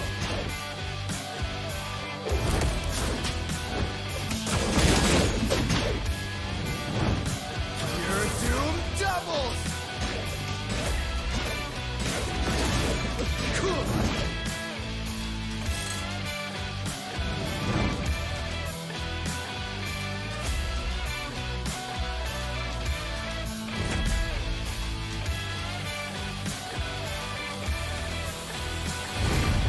Your doom doubles. Cool.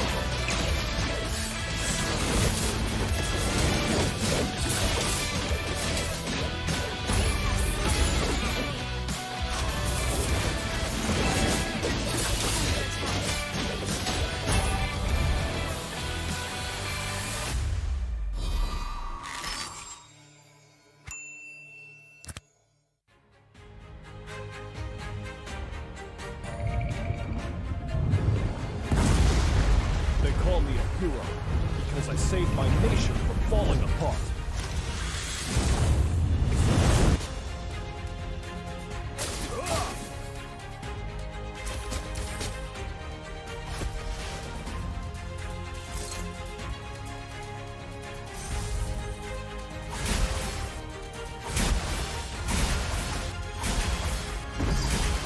Stay loyal. Stay humble. A true warrior. Rain down the fire!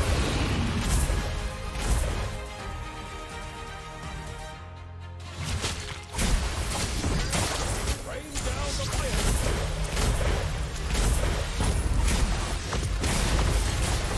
Rain down the fire! Rain down the fire!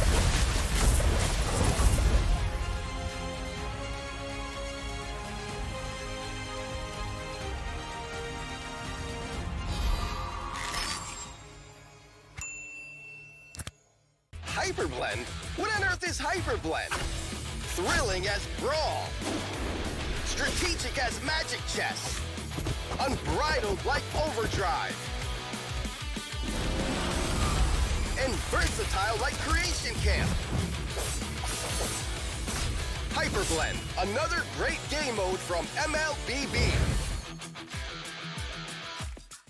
50% skill, 50% luck, 100% fun. Skills and equipment, unlimited strategies. Heroes, skills, combinations are up to you to decide.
and strong heroes with a variety of fun and powerful skill sets.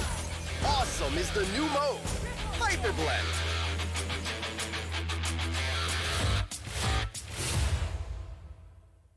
Hello, everyone! Welcome to the latest episode of Hero Spotlight, featuring Frederick, the Rogue Appraiser. Frederick is a tanky fighter who not only possesses a lethal skill set, but also the ability to offset the damage he takes. Now, let's take a closer look. Hero skills. First skill, Piercing Strike. Frederick thrusts his sword in the target direction, dealing damage to enemies hit and enhancing his next basic attack. Hitting enemy heroes with Piercing Strike grants Frederick combo points. Second skill, Brave Assault. Frederick dashes in the target direction, inflicting damage and a slow on enemies on contact, and enhancing his next basic attack.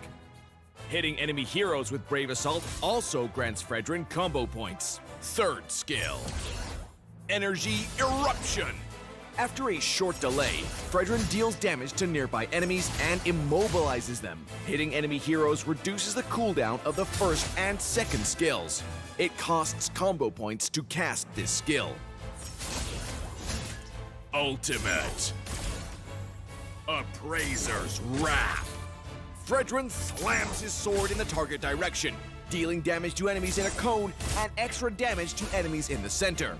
This skill costs 3 combo points. Passive, Crystalline Armor. Frederick can deal damage to negate the damage he has taken recently. Pro tips. Piercing Strike has a long but narrow attack range.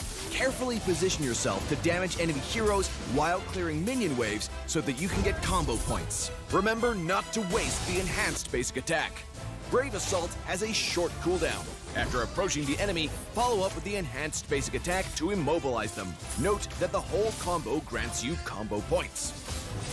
Energy Eruption offers great crowd control while posing a threat to enemies in a large area. Not to mention, it only costs 1 combo point. Make sure you hit enemy heroes to reduce the cooldown of Frederick's other skills. Though Appraiser's Wrath has a long cast animation, it comes with outstanding damage and attack range. Couple it with Energy Eruption or Flicker to ensure hit. The more HP stored in Frederick's crystalline armor, the more durable he becomes. Combo tips. In the laning phase, approach the enemy with Brave Assault. Follow up with the enhanced basic attack to inflict control, then cast Piercing Strike for damage. Lastly, use Energy Eruption to reduce skill cooldowns. In teamfights, cut into the fray using Brave Assault. Then cast Piercing Strike for the enhanced basic attack and the combo points. Follow up with Energy Eruption for both damage and cooldown reduction. Lastly, finish off enemies with Appraiser's Wrath. Tactics. Frederick excels at face-offs. In the early to mid-game, try approaching enemies and land as many skills as possible on them for combo points. In the late game, given Frederick's passive, he can shield his teammates from damage. By combining skills and enhanced basic attacks to accumulate combo points, Frederick can easily finish off enemies with his ultimate and survive unscathed. Since both the tank and the fighter roles suit Frederick well, we recommend this build when he takes the tank role to further boost Frederick's tankiness and recovery. Tank Emblem enhances Frederick's durability, as well as his cooldown reduction, while Brave Smite grants him good sustainability. As for the fighter role, we recommend this build to improve his survivability and cooldown reduction. The fighter emblem boosts Frederick's attack and HP, while Unbending Will grants him superb damage output when he's in bad shape. In terms of battle spell, we recommend Vengeance to max out Frederick's durability. Our new hero, Frederick, will join us in battle on August 12th. Don't miss out on a 30% discount in the first week of his arrival. Also, make sure you grab his skin at 51 diamonds in the first 2 weeks. Hope you all love this new hero as much as we do. And until next time, we'll be seeing you in the Land of Dawn.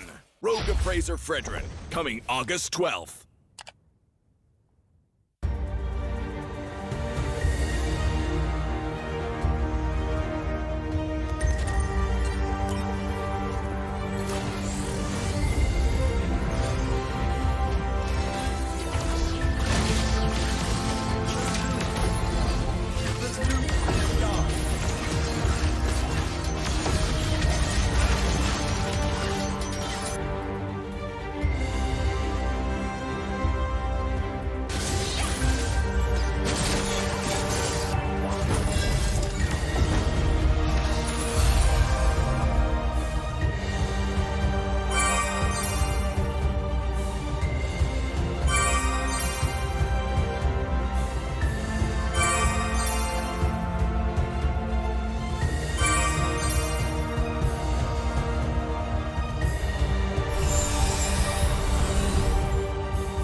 Reporting for duty.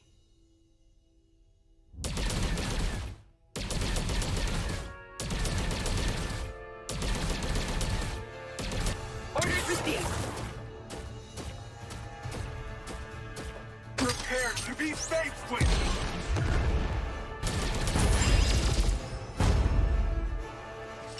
Orders received. Time for a high-caliber shot.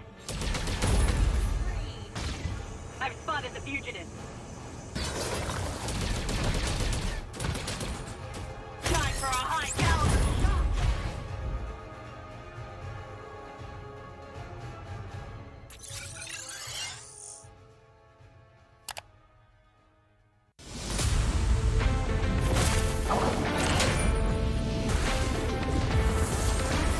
There is no more Monkey King. No good deeds goes unpunished.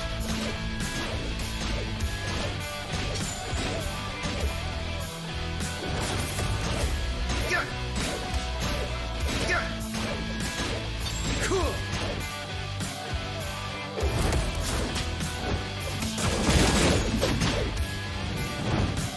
Your doom doubles.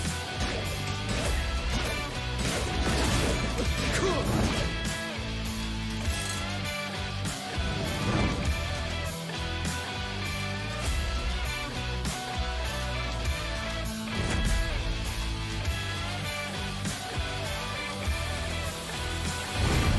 Your doom doubles. Cool.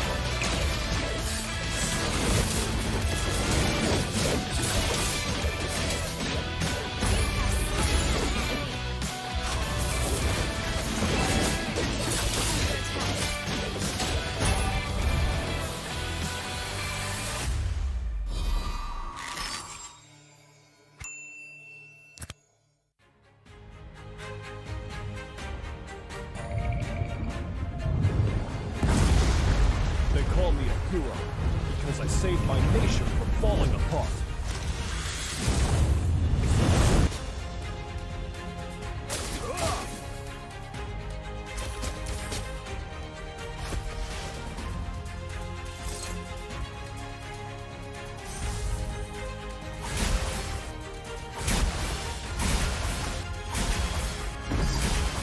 Stay loyal. Stay humble. A true warrior. Rain down the fire!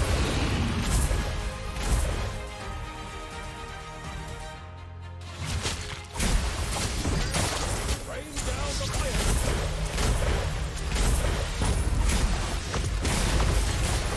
Rain down the fire!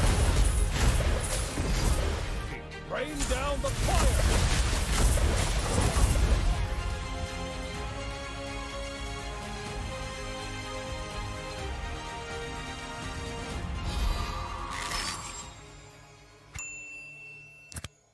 Hyperblend?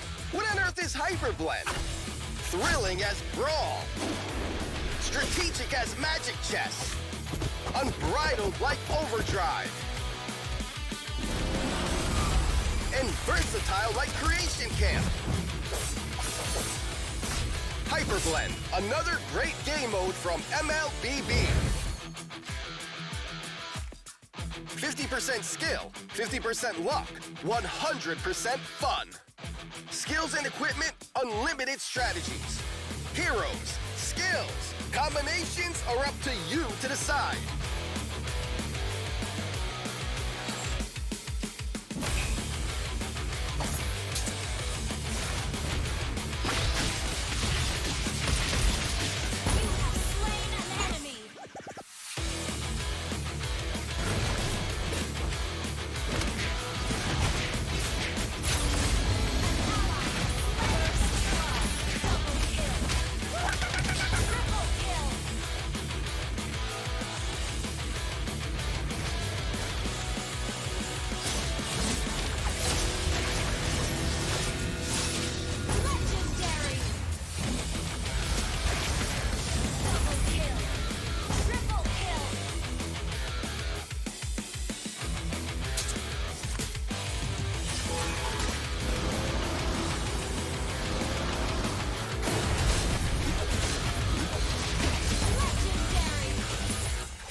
strong heroes with a variety of fun and powerful skill sets.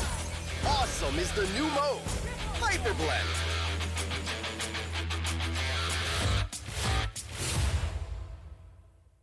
Hello, everyone! Welcome to the latest episode of Hero Spotlight, featuring Frederick, the Rogue Appraiser. Frederick is a tanky fighter who not only possesses a lethal skill set, but also the ability to offset the damage he takes. Now, let's take a closer look. Hero skills. First skill, Piercing Strike. Frederick thrusts his sword in the target direction, dealing damage to enemies hit and enhancing his next basic attack. Hitting enemy heroes with Piercing Strike grants Frederick combo points. Second skill, Brave Assault. Frederick dashes in the target direction, inflicting damage and a slow on enemies on contact, and enhancing his next basic attack. Hitting enemy heroes with Brave Assault also grants Frederick combo points. Third skill, Energy Eruption. After a short delay, Frederick deals damage to nearby enemies and immobilizes them. Hitting enemy heroes reduces the cooldown of the first and second skills. It costs combo points to cast this skill.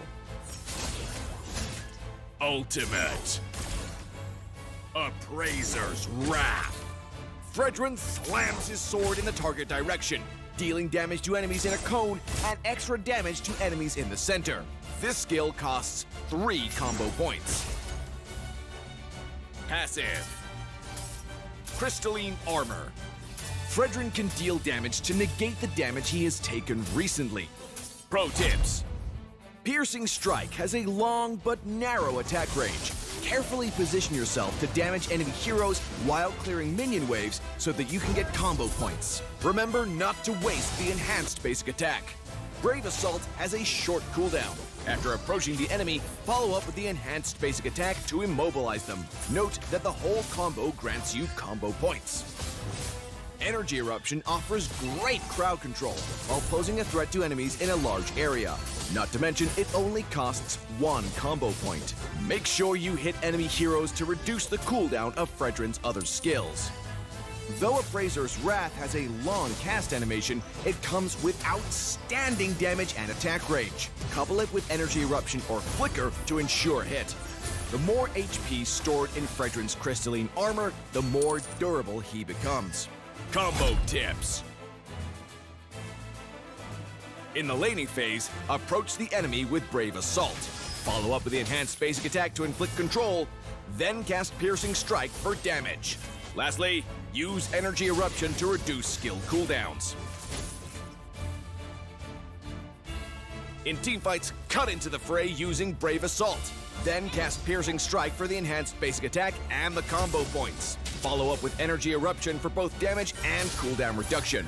Lastly, finish off enemies with Appraiser's Wrath. Tactics. Frederick excels at face-offs. In the early to mid-game, try approaching enemies and land as many skills as possible on them for combo points. In the late game, given Frederick's passive, he can shield his teammates from damage. By combining skills and enhanced basic attacks to accumulate combo points, Frederick can easily finish off enemies with his ultimate and survive unscathed. Since both the tank and the fighter roles suit Frederick well, we recommend this build when he takes the tank role to further boost Frederick's tankiness and recovery. Tank Emblem enhances Frederick's durability, as well as his cooldown reduction, while Brave Smite grants him good sustainability. As for the fighter role, we recommend this build to improve his survivability and cooldown reduction. The Fighter Emblem boosts Frederick's attack and HP, while Unbending Will grants him superb damage output when he's in bad shape. In terms of battle spell, we recommend Vengeance to max out Frederick's durability. Our new hero, Frederick, will join us in battle on August 12th. Don't miss out on a 30% discount in the first week of his arrival. Also, make sure you grab his skin at 51 diamonds in the first 2 weeks. Hope you all love this new hero as much as we do. And until next time, we'll be seeing you in the Land of Dawn. Rogue Appraiser Frederick, coming August 12th.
Reporting for duty.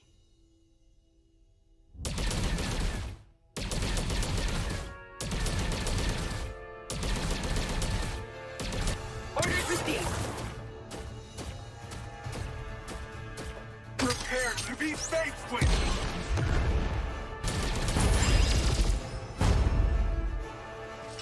Orders received. Time for a high caliber shot. I've spotted the fugitive. Time for a high caliber shot.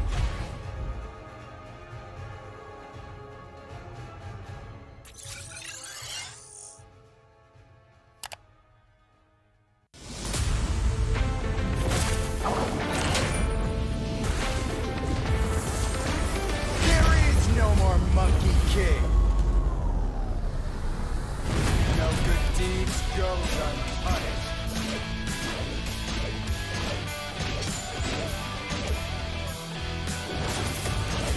Yeah. Yeah. Cool.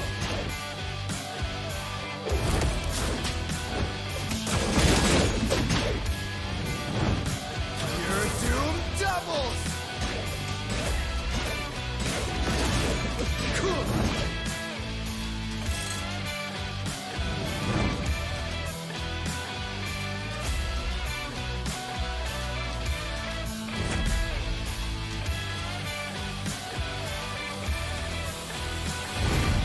Your doom doubles.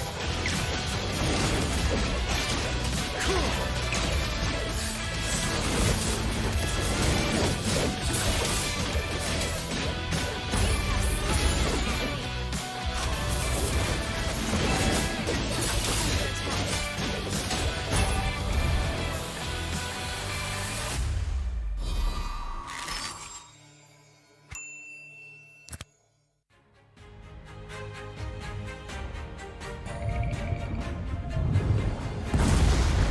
They call me a hero because I saved my nation from falling apart.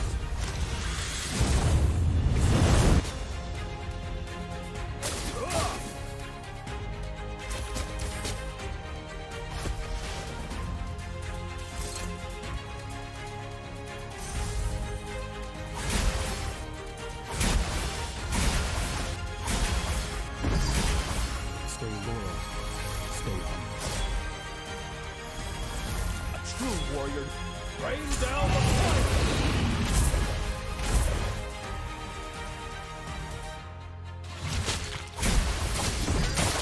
Rain down the fire!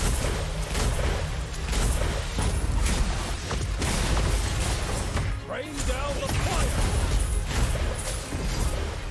Rain down the fire!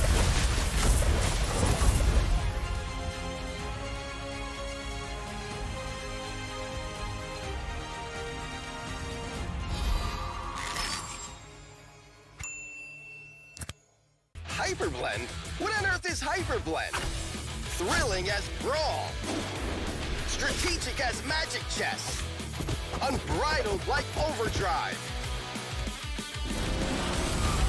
And versatile like Creation Camp. Hyperblend, another great game mode from MLBB. 50% skill, 50% luck, 100% fun. Skills and equipment, unlimited strategies. Heroes, skills, combinations are up to you to decide.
Create unique and strong heroes with a variety of fun and powerful skill sets.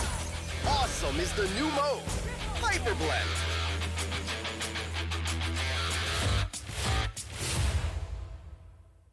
Hello, everyone! Welcome to the latest episode of Hero Spotlight, featuring Frederick, the Rogue Appraiser.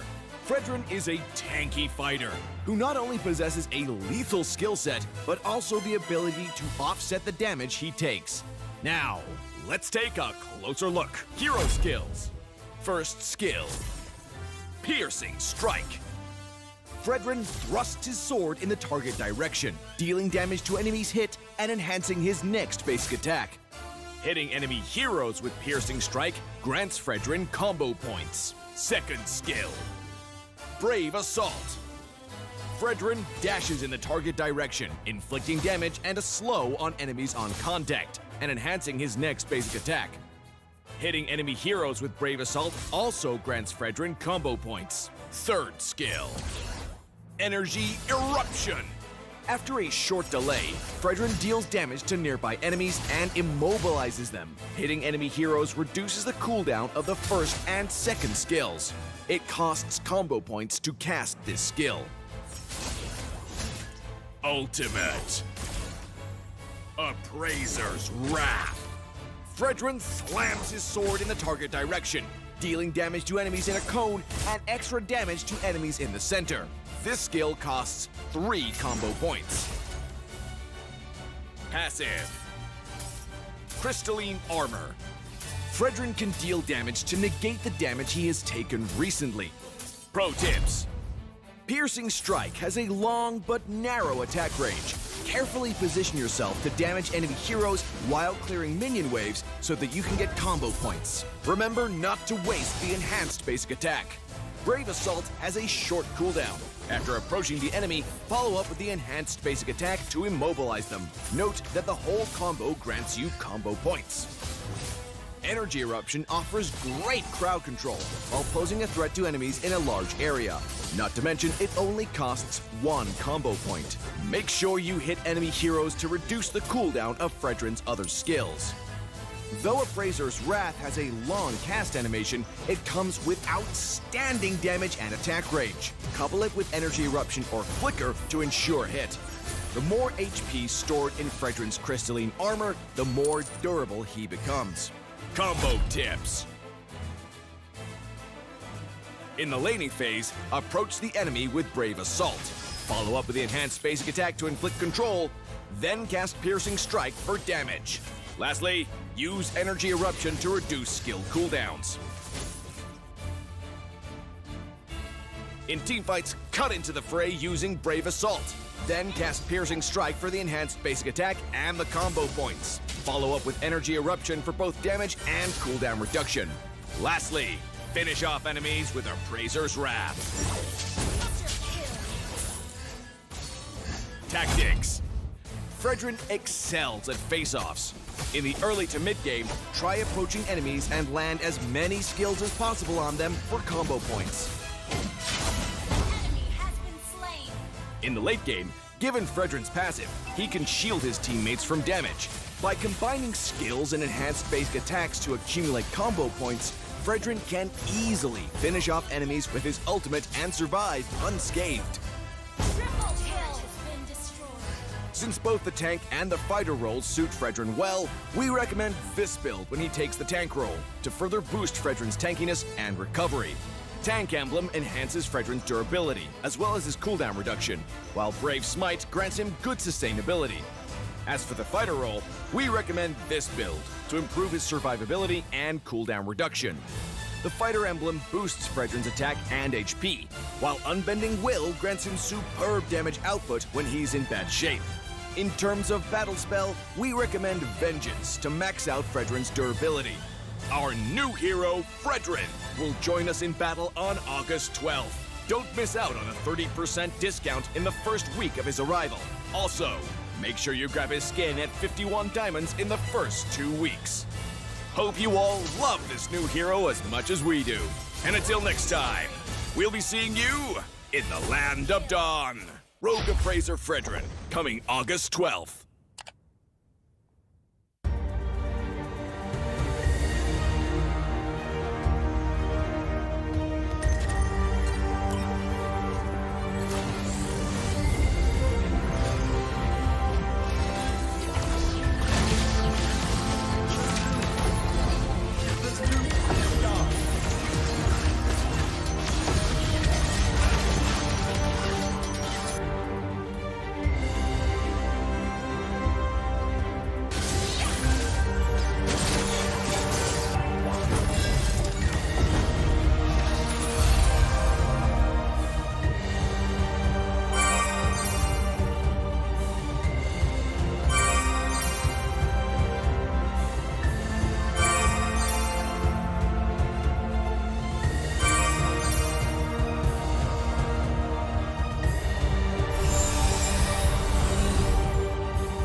Reporting for duty.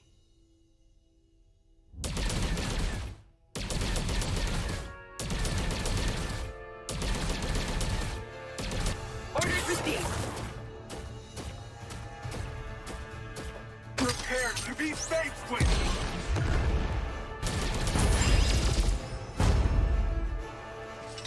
Orders received.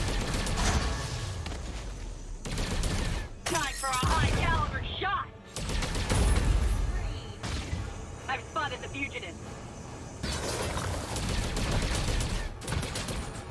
Time for a high-caliber shot.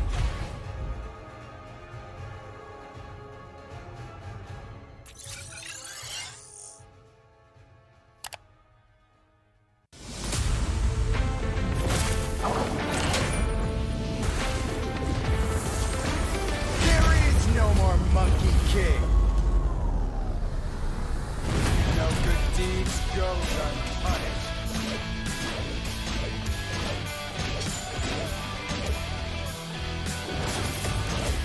Yeah. Yeah. Cool.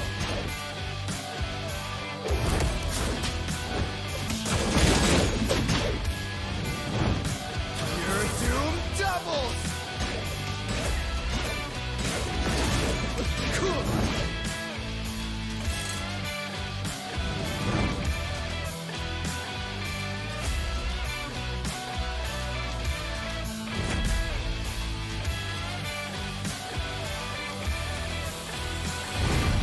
Your doom doubles. Cool.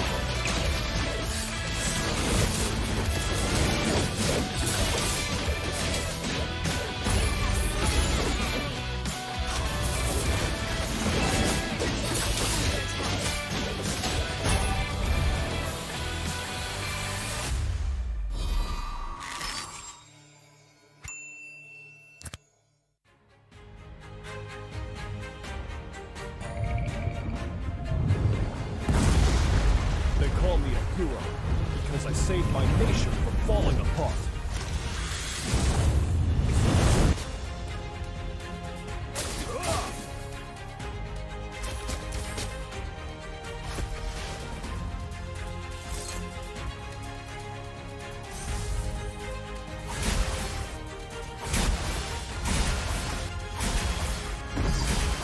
Stay loyal. Stay humble. A true warrior. Rain down the fire!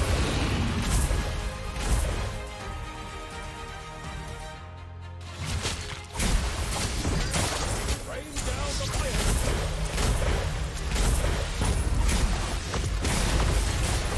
Rain down the fire! Rain down the fire!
I'm a rock star.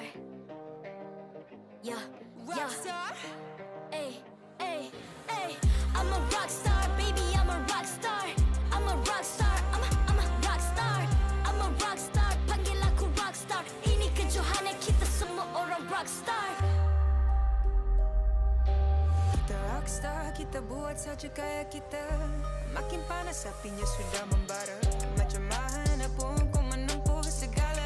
Demi negara kau buat semua bangga. Step into my world, you know I'm always in my zone. You know I got my team, no I'm never alone. Bring out my best, buat yang terbaik. Jadi juara perlahan kita Get on my way, naik. aku nak push, naik-naik jadi lebih bagus. Jadi hero, ku ada skill. Berapa banyak musuh aku dah kill. Ramai cuba mencapai, cause they envy me. Tiap game aku pasti jadi MVP. Easy. I'm a rockstar, baby, I'm a rockstar. I'm a rockstar, I'm a rockstar. I'm a rockstar, panggil aku rockstar. Ini kejohanan kita semua orang rockstar. I'm a rockstar, baby, I'm a rockstar. I'm a rockstar, I'm a rockstar. I'm a rockstar, panggil aku rockstar. Ini kejohanan kita semua orang rockstar. Tengok nanti siapa yang juara. Ni peluang kita bawa pulang piala. This is my game, this is my time. Menang semua, everything will be mine. Kalau jatuh kau pasti kembali. Bangun balik ku tegak berdiri. Kuatkanlah tenaga, ganjaran diperoleh. Ni kejohanan kita, Malaysia memang boleh. Rise up to the top, kita buat bersama. Semangat kita kuat di bawah satu bendera. Ay. I'ma go hard for the win.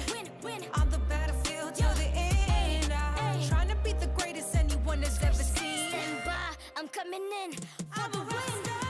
I'm a rock star, baby, I'm a rock star. I'm a rock star, I'm a rock star. I'm a rock star, panggil aku rock star. Ini kejohanan kita semua orang rock star. I'm a rockstar, baby, I'm a rockstar. I'm a rockstar, I'm a rockstar. I'm a rockstar, panggil aku rockstar. Ini kejohanan kita semua orang rockstar.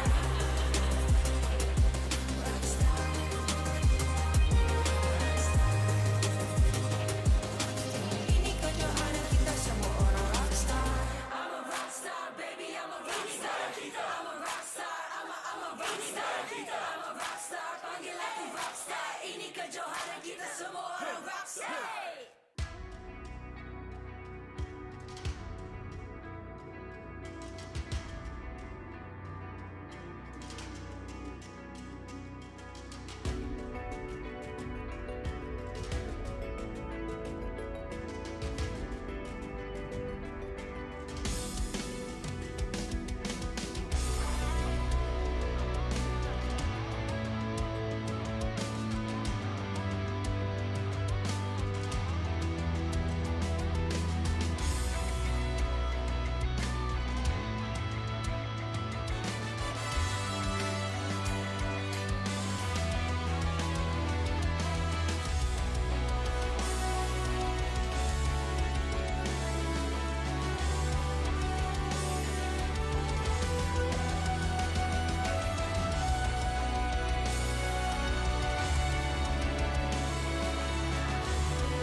I'm a rock star. Yeah. Rockstar. Ay. I'm a rock star, baby, I'm a rock star. I'm a rock star, I'm a rock star. I'm a rock star, panggil aku rock star. Ini kejohanan kita semua orang rock star. Kita rockstar, kita buat saja gaya kita. Makin panas apinya sudah membara. Macam mana pun kau menempuh segala. Demi negara kau buat semua bangga. Step into my world, you know I'm always in my zone. You know I got my team, no I'm never alone. Bring out my best, buat yang terbaik. Jadi juara perlahan kita Get on my way, naik. aku nak push, naik-naik jadi lebih bagus. Jadi hero, ku ada skill. Berapa banyak musuh aku aku dah kill. Ramai cuba mencabar cause they envy me. Tiap game aku pasti jadi MVP. Easy. I'm a rock star, baby, I'm a rock star. I'm a rock star, I'm a rock star. I'm a rock star, panggil aku rock star. Ini kejohanan kita semua orang rock star. I'm a rock star, baby, I'm a rock star. I'm a rock star, I'm a rock star. I'm a rock star, panggil aku rock star. Ini kejohanan kita semua orang rock star. Tengok nanti siapa yang juara. Ni peluang kita bawa pulang piala. This is my game, this is my time. Menang semua, everything will be mine. Kalau jatuh kau pasti kembali. Bangun balik ku tegak berdiri. Kuatkanlah tenaga, ganjaran diperoleh. Ni kejohanan kita, Malaysia memang boleh. Rise up to the top, kita buat bersama. Semangat kita kuat di bawah satu bendera. I'ma go hard for the win. On the battlefield till the end. I'm trying to beat the greatest anyone has ever seen. Stand by, I'm coming in for the win. I'm a rock star, baby, I'm a rock star. I'm a rock star, I'm a rock star. I'm a rock star, panggil aku rock star. Ini kejohanan kita semua orang rock star. I'm a rock star, baby, I'm a rock star. I'm a rock star, I'm a rock star. I'm a rock star, panggil aku rock star. Ini kejohanan kita semua orang rock star. Rock star.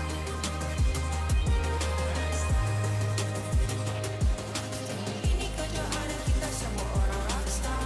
I'm a rock star, baby, I'm a rock star. I'm a rock star, I'm a rock star. I'm a rock star, panggil aku rock star. Ini kejohanan kita semua orang rock star.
I'm a rock star.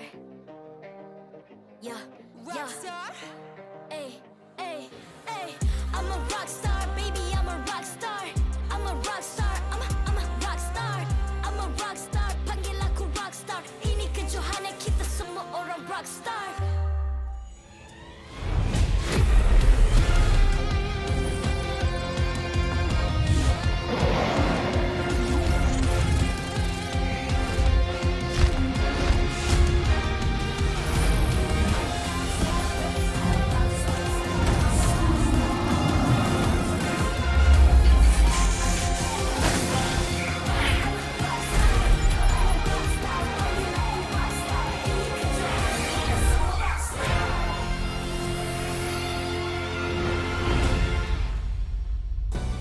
MPL Malaysia Season 10 is powered by Munton, presented by McDelivery. It's the perfect time to catch all the action with McDelivery. Free 6 pieces of chicken McNuggets for you, and all you gotta do is purchase through the McD's app and enter the promo code MPL10 during checkout. Official smartphone, Samsung Galaxy A series. Immerse yourself into the world of Mobile Legends with the official smartphone of MPL Malaysia Season 10. You'll be sure to experience an epic gaming performance on the Galaxy A53 5G. Official gaming chair, Secret Lab.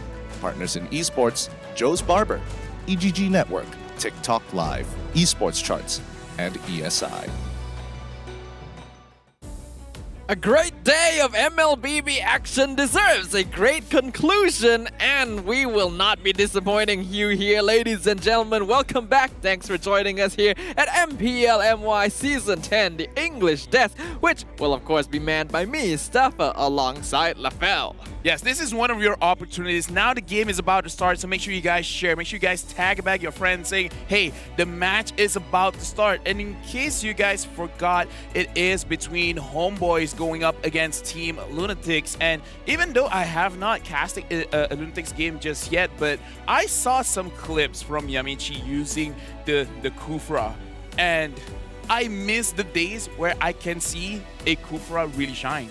Well, I think we should be able to see some of that here alongside all the 1,200 of you who have contributed to hitting our share milestone. That's not how you do it. No, I'm not doing it. Use your other arm. No, you're not making me do it. Thank you to everyone for the shares. Make sure you guys claim it in m.mobilelegends.com/code exchange. And this is the skin one, SULJPOBBT. I'm kind of sad that we're here on the desk because I want to redeem this as well. I've heard that you can get skins from this. I want skins. Who doesn't want skins? But you know, sometimes sacrifices have to be made. We're here to bring you some great MPL action, and you guys get to reap all the rewards. Right now, let's look at the players because they are here at the venue and they are well prepared. And eagle-eyed fans of Homeboys, they should notice a small difference in their lineup because so far they're still looking for answers because they didn't manage to close their last two matches with victory. They've only gotten 1 point from each match, which, you know, is still a victory in itself, but it's not enough because if you're in the MPL, you're looking for wins, and I mean a total game series win, not just like one match at a time. Yeah, in comparison to the Homeboys who, as you mentioned, so far have not been able to claim their first victory here at Season 10, Team LUNATIX, despite being a newcomer to the scene, has been doing pretty well for themselves. So far, they have 2 victories, including one over Red eSports. Will they claim another name today? We'll find out, because the players will now be walking up on stage. Let us welcome them to MPL. Team LUNATIX. LUNATIX, here the fans, they are loving these guys. You would not actually expect that they came from the qualifiers. A truly strong team rising from an underdog team to a potential dark horse of Season 10. Their performance, it looks like they've been here for quite a while. When you win against Red, you know you have quite a competitor here. Hopefully Homeboys has what it takes.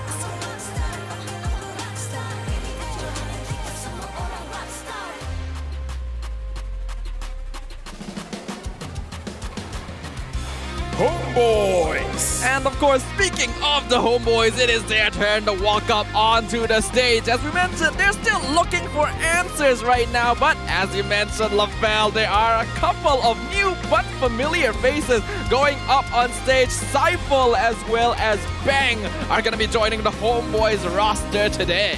Yes, and for those of you who might be slightly confused, it is a rule that as a coach, you are eligible to play on stage. So this is quite the turnaround where Seifel performed amazingly in previous seasons of MPL, where he is the shot caller, and that's why for this season he became the coach.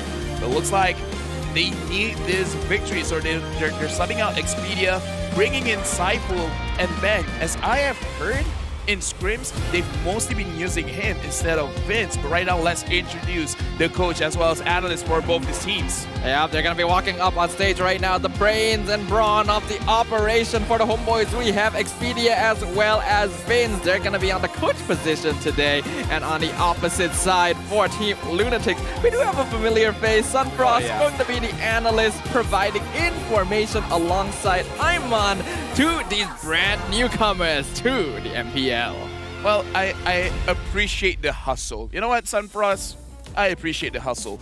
I want to look at Team Homeboys, and this is the first appearance for Saiful as well as Bang. Now, Bang, we have seen him before where he was using the Esmeralda in the EXP lane, just one game of the previous season. So him subbing in for Vince in the mid lane when Vince has been doing quite well is going to be something that I really want to look at. Saiful, we've seen him play time and time again, so I'm pretty sure in terms of shot calling he should be good. It's just that the mechanical prowess, does he still have it? Yep, right now Saiful is coming in to provide some much needed succor from the side of the Homeboys. Hopefully will be the key to victory that they're looking for to claim their first win of the season. And obviously, as you mentioned, he's the shot caller, so he should be able to make a large contribution here as part of the player roster. But on the opposite side, we have none other than Team LUNATIX. Honestly, I gotta talk about Min as well as Goldie Look, but especially Goldie Look on the Khalid, because I've seen live streams from professional players, and even Chiku himself, he was like, I disrespect quite a lot of teams, but Goldie Look on the Khalid is actually very scary. So if you get Chiku's respect on a one particular hero, that kind of does show that this guy should be the guy you gotta watch out for in the EXP lane. I wasn't aware of Chiku's recognition there, but it is definitely deserved. We've gotten the chance to witness these boys in action, and boy are they a sight to see. But if we look at the keys to victory here for these two teams, firstly, they need to execute pickoffs. We know that both these teams, they're quite aggressive. They like to fight, so being able to pick people off and set themselves up for better team fight situations will be ideal for either side. Yeah, gold laner as well as jungler participation. This is something that I want to expect because, again, looking at how they successfully execute in clearing the path towards their next objective, whether it be the Turtle, the Lord, or the tower, is going to be very, very important. And as I was talking about Goldie Look, we got to look at the EXP laner, the Bruise and the Sandbag, because both Sapat as well as Goldie Look, they really like to harass each other.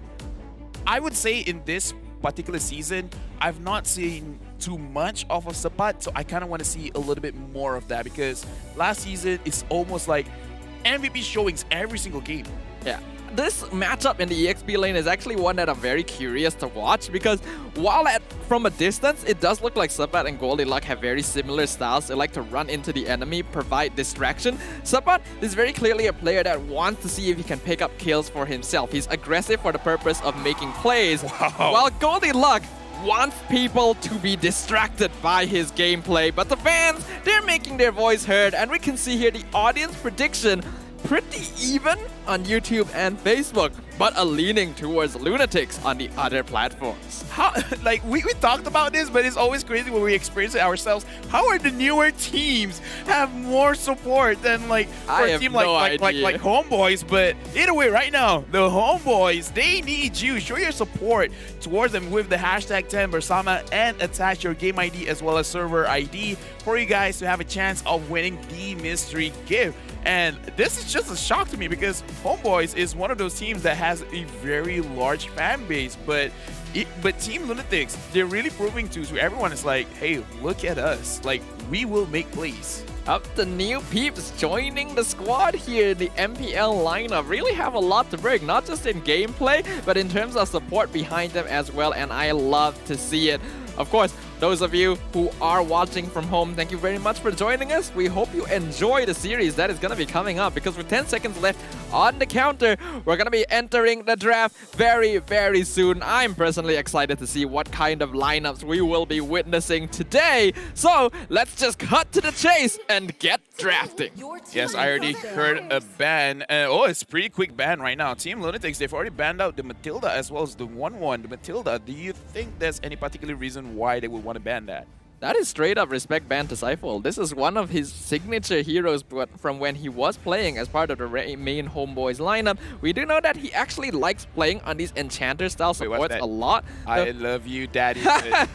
Showing love to the owner of Homeboys over there. Very sweet, guys. Very sweet.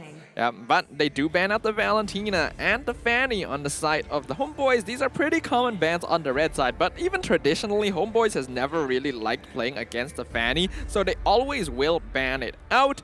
As for Team LUNATIX, they now have the choice of what they want to remove from the pool in this first phase. There are still really strong options. The Akai, the Julian, the Ling has already been making a lot of pressure. The Faramis, of course, as well. Yeah, I feel like Faramis would be... I mean, it's hard to really recommend banning out a Faramis just because of its abysmal win rate. It's kind of weird, you know, because you know how strong the hero is, so you don't want to give it up. But even when you give it up, usually you will end up with a victory. But either way, Team LUNATIX, they finish it off with a Akai ban, and HOMEBOIS, they banned the Faramis themselves. Again, abysmal win rate, but everyone acknowledges that Faramis is a flashy accompaniment. I almost want to say it. We talked about our bad words that we shouldn't say it. I almost wanted to say it. But either ways, Faramis has been banned out in Team LUNATIX. A Ling first pick. Rarely do I see this Ling getting first pick, at least for this season. It is pretty rare here, but Team LUNATIX so far, I was trying to think of, okay, what hero do they want to pick up first? Who do they usually want to draft early? No one really. They can actually start the draft off with any player's picks, which does make a team quite flexible, very scary as well. I like this Ling pick, but the HOMEBOIS are going to respond with two very powerful heroes of their own. The Julian as well as the Beatrix being locked in. Lots of early game potential as well. That could make AML's jungling a little bit more difficult. If we look at this draft at face value, it's showing that Bang will be the one on the Julian, so this might be a mid lane Julian. And the thing is, we haven't really seen him play on the stage, right? Because last season we've seen a little bit, but again, that's an EXP, and Min, this is a signature hero. I know, I've watched enough games to know that Min is super scary on Brody, and the Khalid. Even look at the players, listen to the fans, everyone is loving this. It's like, is HOMEBOIS really letting them have these crazy heroes? Like, the Khalid by itself is like, what, a B tier, A tier hero, but on Goldie, look, it's triple S tier.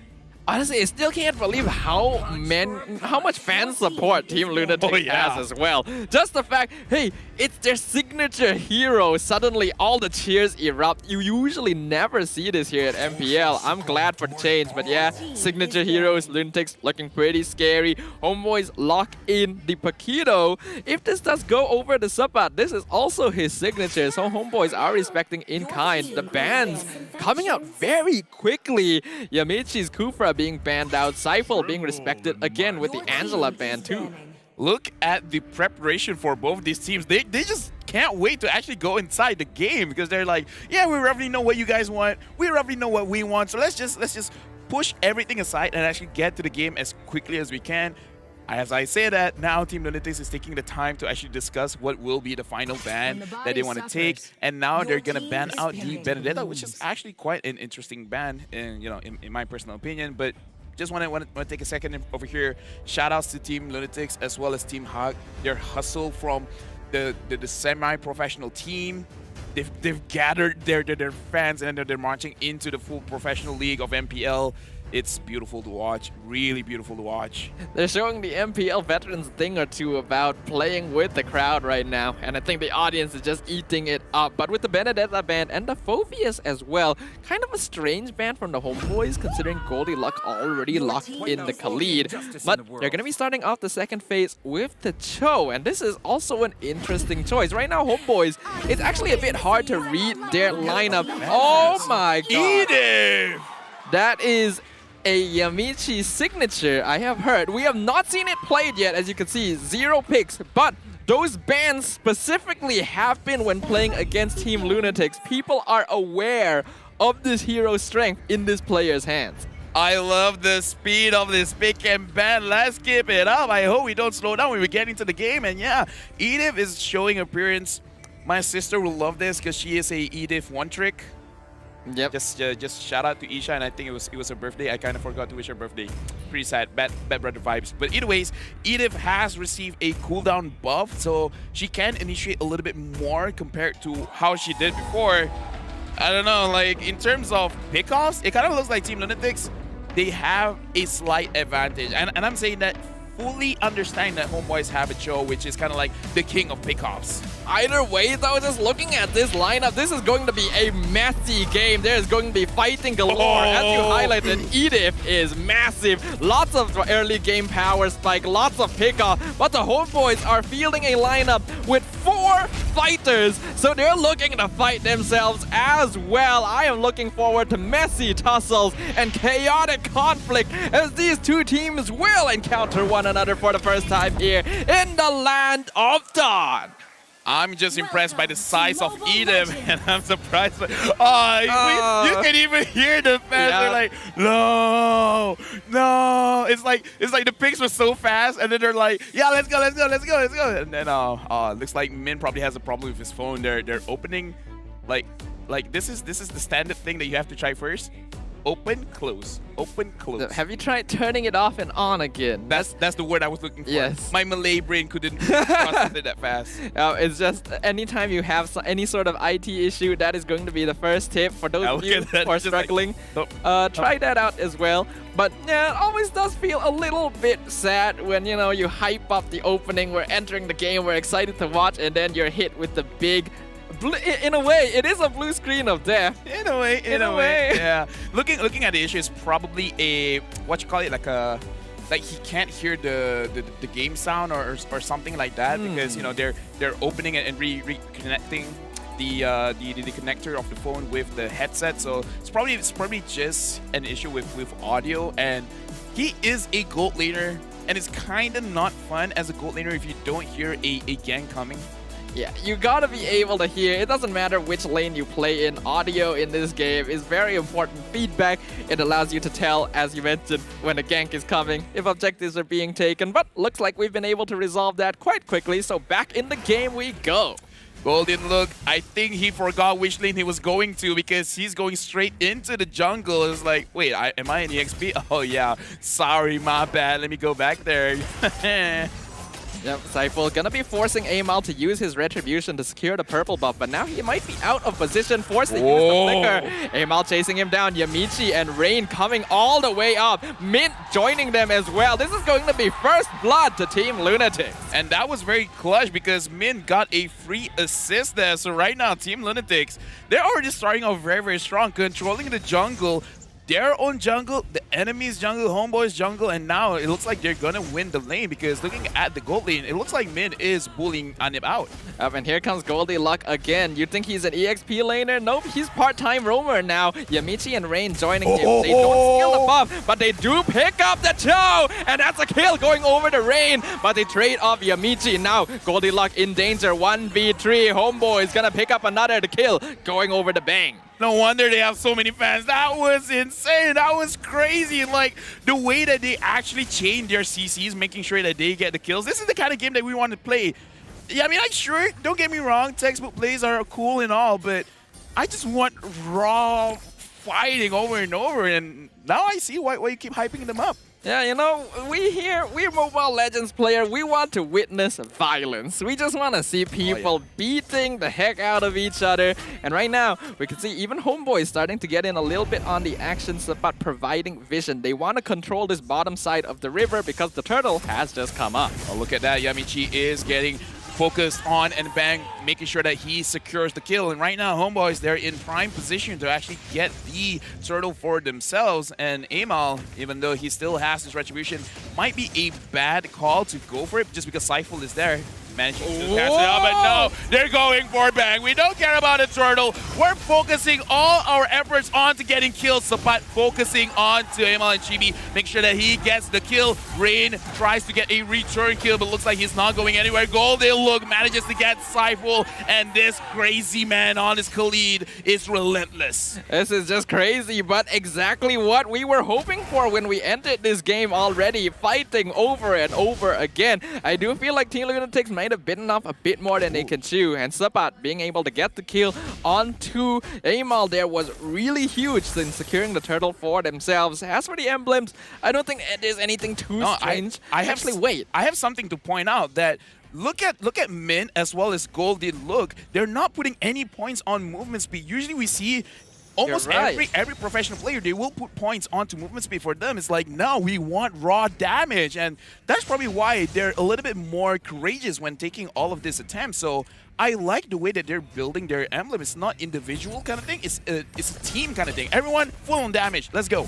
Wow, that's quite interesting there, and I really wouldn't have noticed if I didn't look a little bit closer. Typically when the emblems come out, you just kind of think, it's gonna be the same thing as always, but all of a sudden you realize, wait a minute, that straight line is not where it usually is. So yeah, LUNATIX, they want to fight. Hey, as an analyst, I love watching the emblem setup because actually every single game, some of these players do change it up a little bit. And right now, somebody's taking quite a lot of damage going up against Goldilocks as well as Amal. And Amal, it's Goldilocks kill, but right now, Cypher is making sure that Min is gonna go down. No movement speed for you guys. Double kill goes over to Chibi. Yamichi is the only one there trying to protect his own turret. You probably should let this one go because he is gonna get focused down, and Homeboy secures another kill, and they're probably gonna get top lane turret as well. Yeah, but look at that. Team LUNATIX are trading the mid and bottom tower gold shield for themselves. Yes, they lose the full tower up top, but they are actually getting a fair bit of money.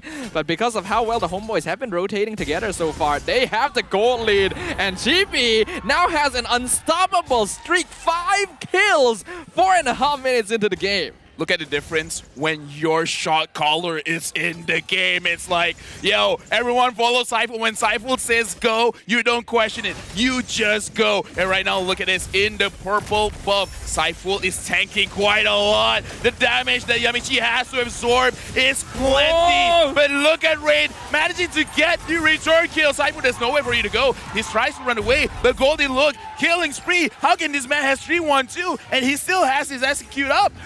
I'm feeling right now that everyone watching at home is feeling very envious of the people who bought tickets to watch this live right now, because this is some of the most entertaining gameplay we have seen this season. A turtle will finally go to the hands of Team LUNATIX, narrowing that net worth gap. Hey, Team LUNATIX, if you guys want to do a giveaway of tickets, let us know because you guys deserve more. Like, the audience right now is shouting, is screaming. They're having the time of their lives. Team LUNATIX is going up against Team HOMEBOIS.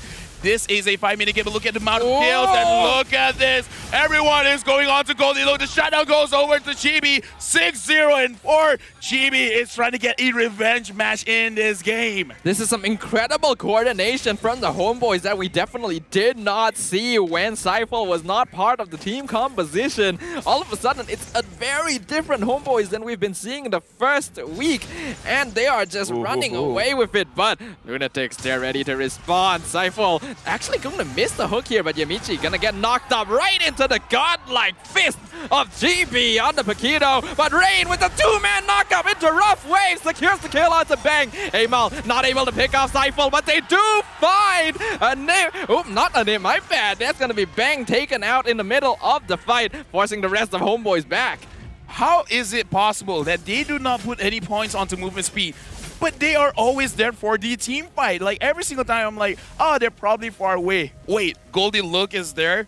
And then suddenly Yamichi Rain is there. And right now, looking at the items, we got to be careful because look at Chibi. He already has a lot of penetration with the Hunt Strike as well as the Malefic Roar. But looking at the damage items from Goldie Look, he's going for straight burst damage. He already has the Blade of Heptases, and he has the Oracle just in case if anyone really tries to disrupt his damage. Right now, Goldie Look as well as Amal is going on to supply. There's nowhere that he can go. Look at the amount of damage that these two is dealing. The action right now is just non-stop here. We have to know, Chibi was 7-0 and someone shut him down. I don't know who got the kill. It was Goldie Look. It was? Okay, that explains why he's so rich right now. That is a lot of money funneled into the Khalid. And here, Yamichi gonna get the onwards. It's a 2-man knockout. It's a 2-man ultimate. But they do get the kill onto Yamichi. Homeboys are now instantly scattering. Cypher going to be the first target. GB is low. He's gonna run away alongside a Nip. Bang, he's quite low on HP there. Pushing the wave like that is quite risky, but a beautiful combo from LUNATIX. Can we have more games like this? Like, I agree. Like, come on. Like, for me, this is almost like action non-stop, and as a guy that gets easily distracted, this is so good. Like, Sava, you know what I'm going through right now. Yep. This is the perfect game for me. I already knew to expect like a really exciting game here up against the Homeboys, but I really wasn't expecting it to go this far. Oh. Another turtle going over to Team LUNATIX right now. Look at that. Look at Oh! Mid flickered in, making sure that he gets the stun, and Rain was all set and ready. So aggressive, using the flicker just to try to get a name. I mean, to be fair, Beatrix is a target anyone should really try to get. Yep, definitely loving this right now. Rain, he's actually going to be able to stop Cypher's advance with the Breath of the Ocean as Chibi is caught out by the Onwards. They now shift their attention to Subbat with the flicker kicking Yamichi into the tower, but he loses his life in exchange for the kill onto the Edith. Here comes Amal with the Tempest of Blaze onto Cypher, dropping real low, gets the kill, but the enhanced chain from Bang knocks him up. Oh, He gets away though, here goes Goldilocks. He gets the kill, but dies, shut down, going over to a nip. Mint is here to finish off the wave, but all the minions are dead. Welcome, ladies and gentlemen, to Team LUNATIX going up against Team HOMEBOIS. This is going to be a full play-by-play cast because the action is non-stop. Right now, Team LUNATIX has 3,000 gold advantage. It looks like a nip. Make sure that that buff goes to HOMEBOIS. Oh my goodness, this is ridiculous. And Sabat did just walk past Rain in the bush right there. I'm surprised at how long it took for him to notice that. But Mint will be able to finish off the tier 2 tower down bottom. We are 9 minutes in. LUNATIX has amassed a pretty impressive 3.5k net worth lead, but the fighting is not stopping. 30 kills in 10 minutes. Yeah, and it's not done. Goldie look good timing. Basically neutralized Sapat's way of the dragon. And yes, like you said, 30 kills in 9 minutes. In comparison, our previous kill had like what? 60?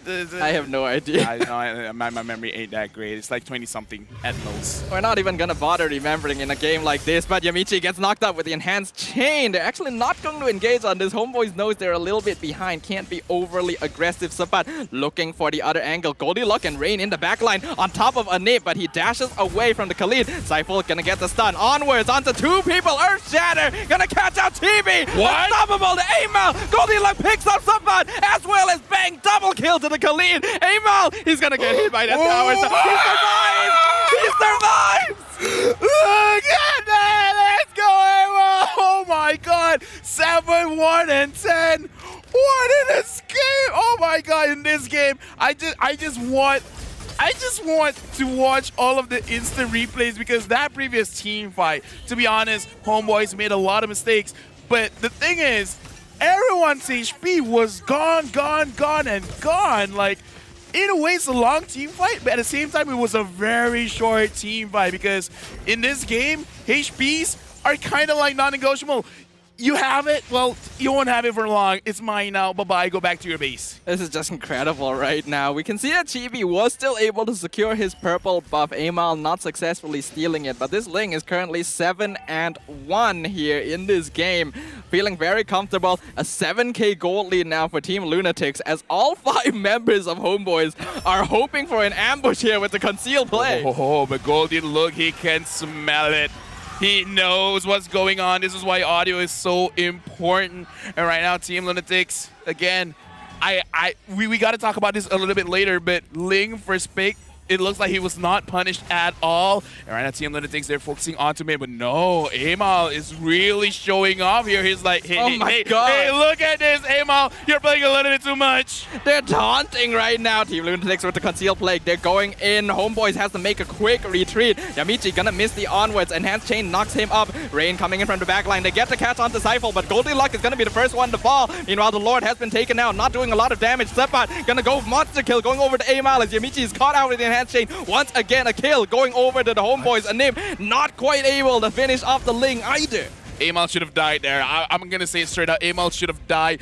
He understands how much damage that he can take from the Beatrix. He was able to run way on him on that. Nimiru was not enough to secure the kill. Right now, 8-1 and 10, and he has an immortality. So in case anything goes wrong, he can still survive. And right now, quite interesting. But Sapat has a roam conceal. So it looks like quite a few teams. You know, we got to put in a little bit of analysis here, right, Safa? Like a few teams are actually putting in effort to learn how to use more than one roam item, which again is pretty interesting. But what is more interesting here is that the number of KDA, Amal 8-1 and 10, Min 0-1 and 8, Goldie look 9-4-5, Yamichi 0-7-12, Rain looks like a little bit less with 3-3 and 6, but from the side of Homeboys, Chibi started out super strong with like 7-0-4. Right now he's 8-3 and 6. The damage is still good, and this is what I like for both these teams.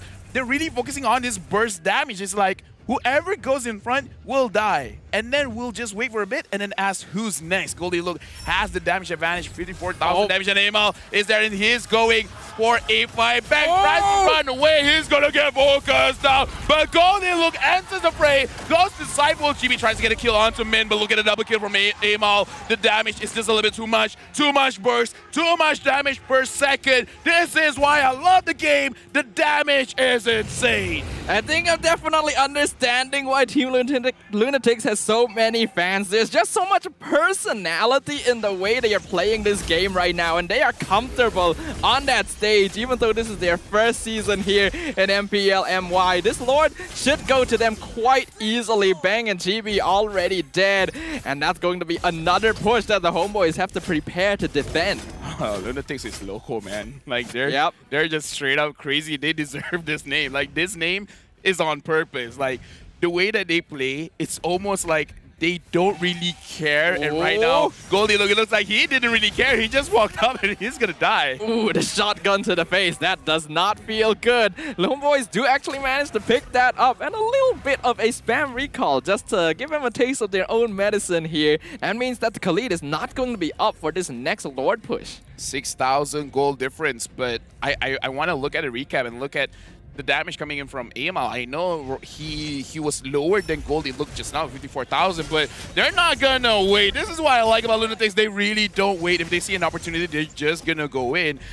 Yamichi is the roamer. He should initiate, but even sometimes it looks like, guys, do you guys want to wait for me? No? Oh, okay. Team Lunatics are just so interested in going in and fighting that they don't really care who goes in first. It's just like, if you find a good chance, just go. They are still 4-man, but Goldie Luck is going to be joining them pretty soon. Have to be careful of the I'm offended. You can see Rain just backing off of Seifel the moment he sees him dashing up. They can't afford to get caught out again. All right, some semblance of discipline here. Probably just because Goldie Look is not there, so they're like, okay guys, like for real, 4v5 sounds cool, but let's not do it. Sapat is gonna get a little bit of a hello from Yamichi as well as Rain, but even they understand, like, yeah, let's not do it. You gotta love that Yamichi just uses the try again emote when Sapat tries to go in. The personality is definitely on full force here, but Homeboys, once again, waiting 5-man. They know they can get a pickoff if they all stick together. But will they be able to find a solo member of Lunatics? This does not feel like a 50-minute game.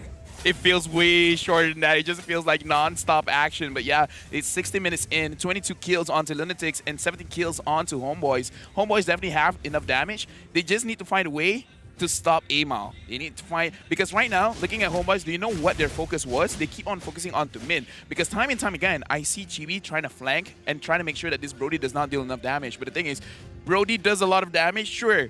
So does Amal. So does Goldie Look. So does Rain. Can you really focus one at a time? It's very, very difficult going up against Team Lunatics because like we've been saying, it doesn't really matter who goes in first. Let's just all go in at the same time and then try our luck, you know? All of their players are so synchronized, and this is again partly due to the fact that Team Lunatics has been playing together for so many years, even before MPL. Mint in danger here, has to flicker away, gets the stun on Chibi, but flickers from Homeboys make sure they catch him out. Goldilocks on top of a nip, going to miss the Raging Sandstorm, but here's Amal. He's actually going for the end. Is it gonna end like this? Chibi, no. But Amal, he's just whacking the missile. It doesn't care. Are you kidding me? Are you serious? Is that how Lunatics gonna end it? Oh my god! With all the fighting going on, and then there's like, I'm just going for the back door. These players, they don't stop to think. They just go. They just do. This is the most fresh, most innovative, most interesting Mobile Legends gameplay I have seen since I started casting for MPL, and I love it. You can see the excitement in the fans. You can see the excitement in the back room, on the players' faces. They know what they just did was the cheekiest thing you could have done to finish things off. Hey, forget it. Are the teams, man. I'm full on Team LUNATIX now. I'm on the LUNATIX hype train. That was insane. Like, crazy fights all around, and then just ending it with the backdoor. Sure, why not, right? Like, I love that it almost looks like they do not stop to make a decision. They just like internally already made the decision and just like go with it. It's just pure instinct. They've played together for so long, they know how to communicate without even communicating. It's just all about, let's fight, let's go, we'll make it happen. And they have the skills to make it work. Like, it's insane. I love it. I love it. Like, this is the reason why we got into casting, man. Seeing this kind of crazy plays. So let's look at the itemization. And again, I want to emphasize, we have to remember the emblems that they use and the points that they put in. For the side of Team LUNATIX, GoldieLook, Min, as well as Amal, they do not put any, well, except for Amal. Amal put 1 point onto movement speed, 2 points onto cooldown. And we can definitely see how it really translates into the game, because Amal, because of the shorter cooldowns, he can actually go for more fights. And Min and GoldieLook, it looks like they just really want to win the lane. And then if anyone happens to pass through their line of sight, they're just going to go for the damage. And look at the damage that has been output by Team LUNATIX. It kind of feels like in this game there was no laning phase. Oh yeah, everyone was just everywhere from the very beginning, fighting all the time, and you would think something like that wouldn't work, but because HOMEBOIS took on the challenge, they say, all right, we're gonna do the same, we're gonna gank and fight. And I literally have no words. I don't know how to describe this. This was a 17-minute game, but there were 40 kills. When you look at the individual KDA on these players, the numbers look so inflated. It doesn't look real. Imagine if someone that didn't watch the game, they just watched the score, they just watch everyone's KDA, they be like, oh, that might be a good game. It's something you gotta, this is something that you have to experience for yourself. And the thing is, HOMEBOIS did lose, but look at the kills. It's not like it feels like a stomp, but at the same time, it wasn't really a stomp. It's hard to explain. HOMEBOIS had really good coordination there, but Team LUNATIX just won out. Let's see who the MVP is going to be for this game. I think we know. It is none other than Amal himself. 91% kill participation, 10 kills, 1 death, 10 assists, 976 GPM. I think that is the highest we have seen all season. I have no words. This is just incredible. I mean, I don't know. I'm pretty sure this game KDA is some lucky number for someone. It could be even a birthday somewhere. But either way, I am surprised he did not die more often, because most of the time, like we said, they really just go dive in like reckless abandon. That's how I would describe them. Reckless abandon. Whatever consequences they might face later, it's for future Amal to think about. The Amal right now just wants to go in, and he survived. The only defensive item that he has is this immortality, and again, that's so late into the game. How did he not die more often? Yeah, it's just incredible. This is a talent, honestly. And now that we're going into the highlights, honestly, you could just put the entire game here on this segment, and it would still count as a highlight compilation because of how much was going on. It's crazy, because we've seen so many good Link players, but this Link is different, man. But he did it all. He got the kills, he got crazy rotations, and he even did the split push, the what you call it, backdoor. So he crossed all of the Link check boxes that you have to do to be good, right? And in this game, it's not just LUNATIX, it's also HOMEBOIS. Everyone just go ham, go crazy. It's like trigger, we try, we get, we cool, we good, we try again. I feel like the players just all returned to their primal state here in this game. And it's just so entertaining to watch these two teams just go head to head and absolutely bruise each other, beat everyone up.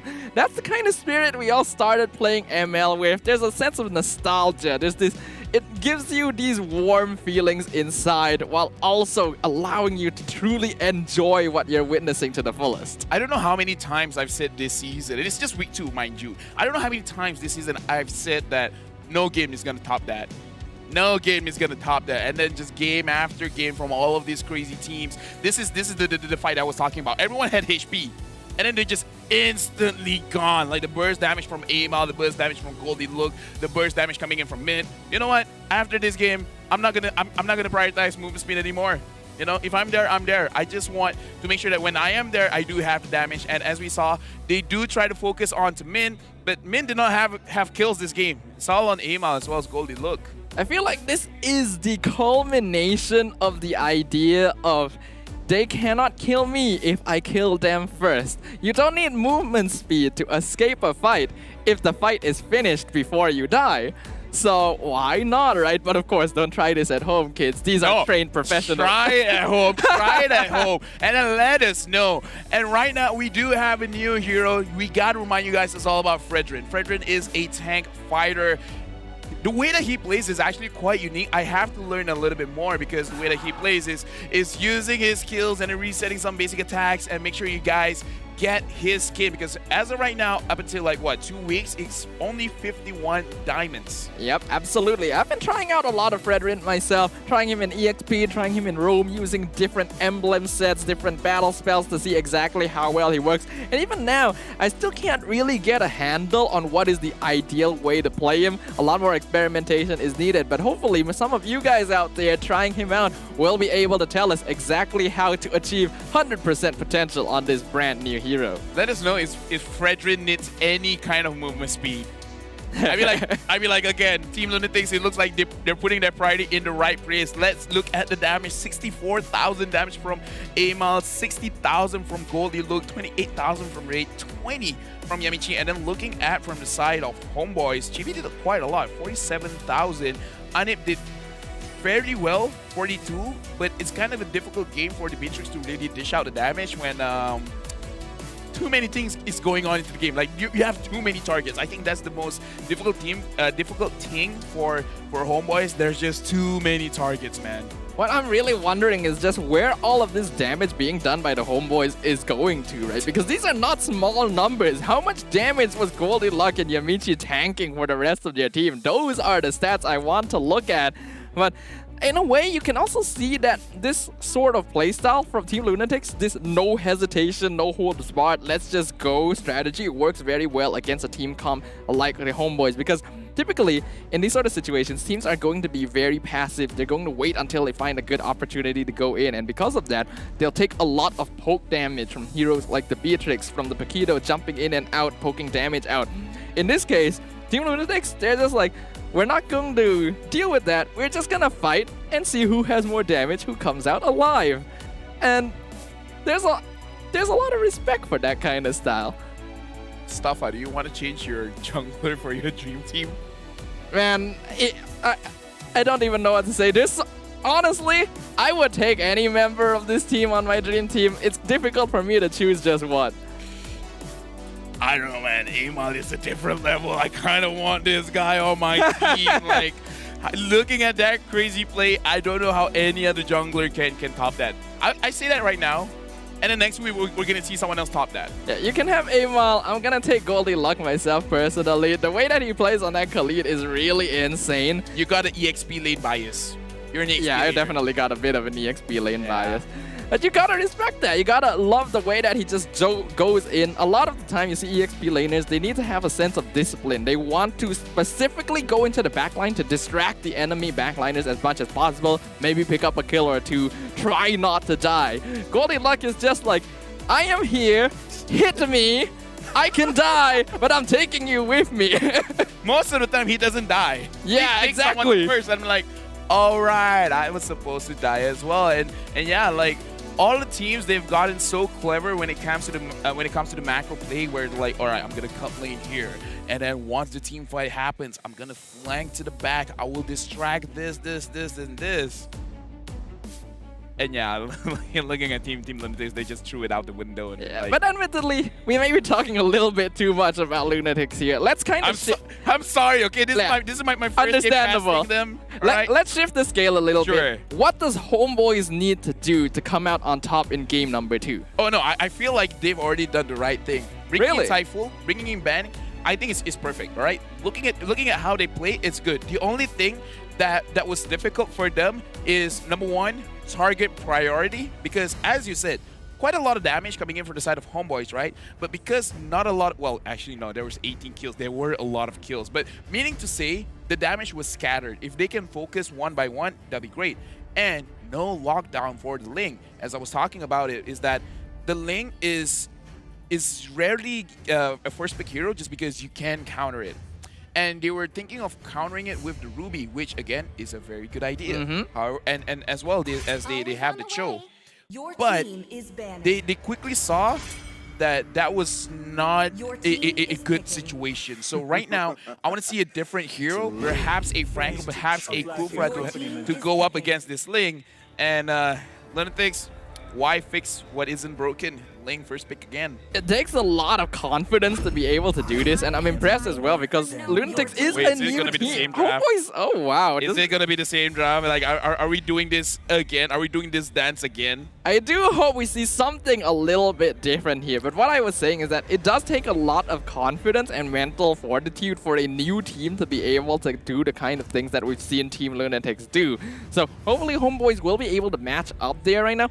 Because from their fighting, they actually were doing a pretty good job. Just as you mentioned, the target priority needs to be a little better. But Team LUNATIX actually just sticking with the same draft here. The Khalid and Brody gonna be locked in immediately, but Homebois prioritize Benedetta first this time.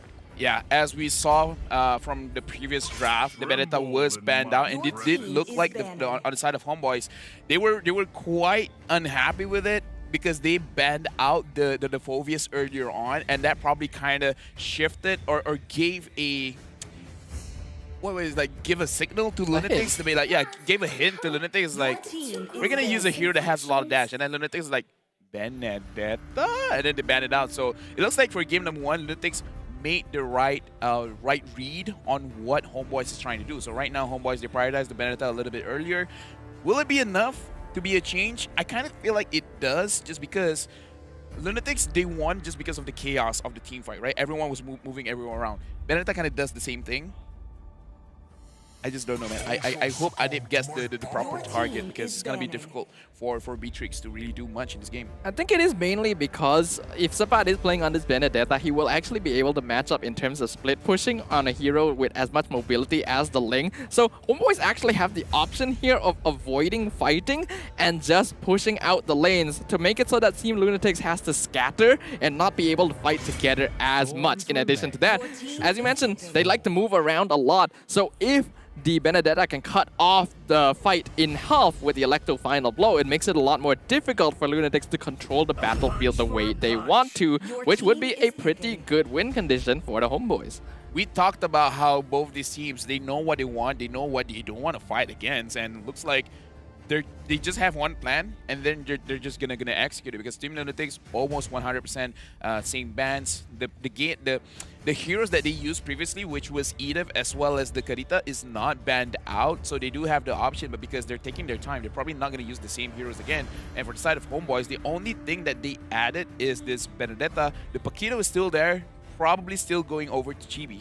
But I do like that they banned out the Kufra. Respect over to Yamichi as well, as the Lilia will be locked in by Team LUNATIX, as well as the Cho. It's gonna be shifting up their lineup here in these final moments to adjust to what has changed, as the Hilda turns out to be the final pick for the Homebois. Looks like Homebois, they're putting all their eggs in the early game basket, because for the side of Team LUNATIX, I was talking about how they need some kind of crowd control for the Ling. There's not much crowd control here, as we can see. So the only other option that they have is actually to disturb the jungle phase, making sure that AML has a difficult time getting the buffs, getting the levels. So I kind of feel like this is a game where Homebois, they have to try their very hardest to snowball, get a lot of gold onto Anip, making sure that his Renner shots and Wesker shots just one-shot Goldie Look, just one-shot Yamichi. I feel like that is the base idea that they have for this game. I'm expecting exactly the same thing from the Homebois here, and the Hilda will help them out as well to make sure Amal doesn't have as smooth a time. If we look at Team LUNATIX's composition, again, a really strong fighting composition with a solid amount of pickoff this time. Homebois having a very strong front line in that Hilda and lots of mobility with the Benedetta added to the team composition. Also Shadow away for them to avoid fighting completely. Will it be enough? Will they stop this momentum of the rookies? Or will Team LUNATIX show what they've got? They know what's going on. Oh my god. Because again, it's telegraphed. You chose Oh a my Hilda to god. go up against the Ling, and right now, Oh let's my be god. quiet. Oh This is my gonna be a god. first blood. First blood to Yamichi. A very telegraphed. You know. Oh my god. Yeah, yeah. I could be wrong. Yamichi or Yamichi means every day in Japanese, so he's just doing this every day. And here's the thing, right, homeboys, you're being a little bit too obvious. You're picking up the Hilda, going up against the Ling. They know what's going on. They know what's going on. And now they're fighting again. The Jikundo onto 2 members. Amal, though, gonna be pushed out. He does still secure the Little Wanderer, though. Honestly, that first play from LUNATIX, it seems so smart when you think about it. I'm kind of surprised more teams don't do that. It seems so obvious. Yeah, right? It's like, they're probably coming here, right? Yes. We probably can kill them, right? Yes. And then they did. Yeah. You know what? Sometimes it's the easiest We're really answers. being caught off guard here. No, honestly, it's like sometimes the easiest solution is the right solution. So maybe that's the problem with most of the teams. Yep. They're overthinking it. Yeah, maybe so. Sometimes a simplistic look from newer players may be what you need to bring a fresh perspective to the MPL. So far, Team LUNATIX still going to be slightly ahead. Cypher has been actually not doing a bad job of disrupting Amal, but because of that first kill, courtesy of the entire LUNATIX team, it's gonna be a little bit harder for him now that the Ling has hit level 4, already got both his buffs. Chibi doing a fair bit of damage here, but it's not gonna be enough as well. Yeah, right now we can see Yamichi clearing the lane, trying to run away. He has level 4 for side of Homeboys.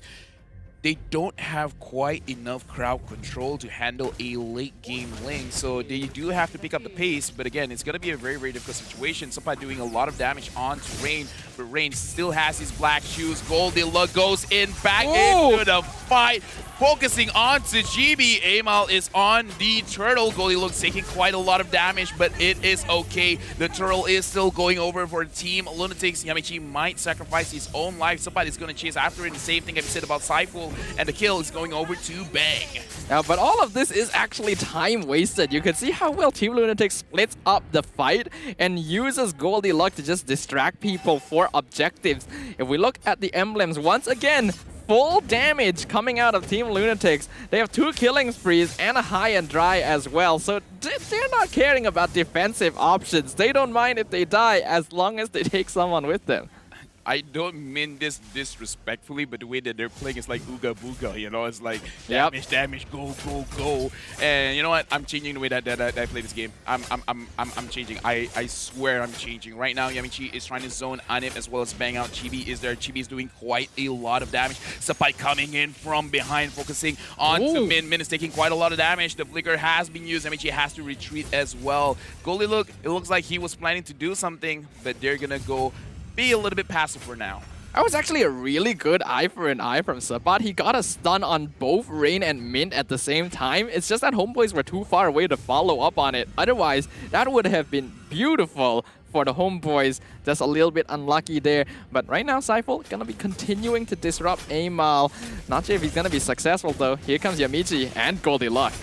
Yeah, Cypher is doing the best that he can to disrupt the farming from the side of Team LUNATIX. But again, this is a situation where it's being a little bit too obvious. He is doing the right thing. It is his job, but his job is made difficult just because it's telegraphed.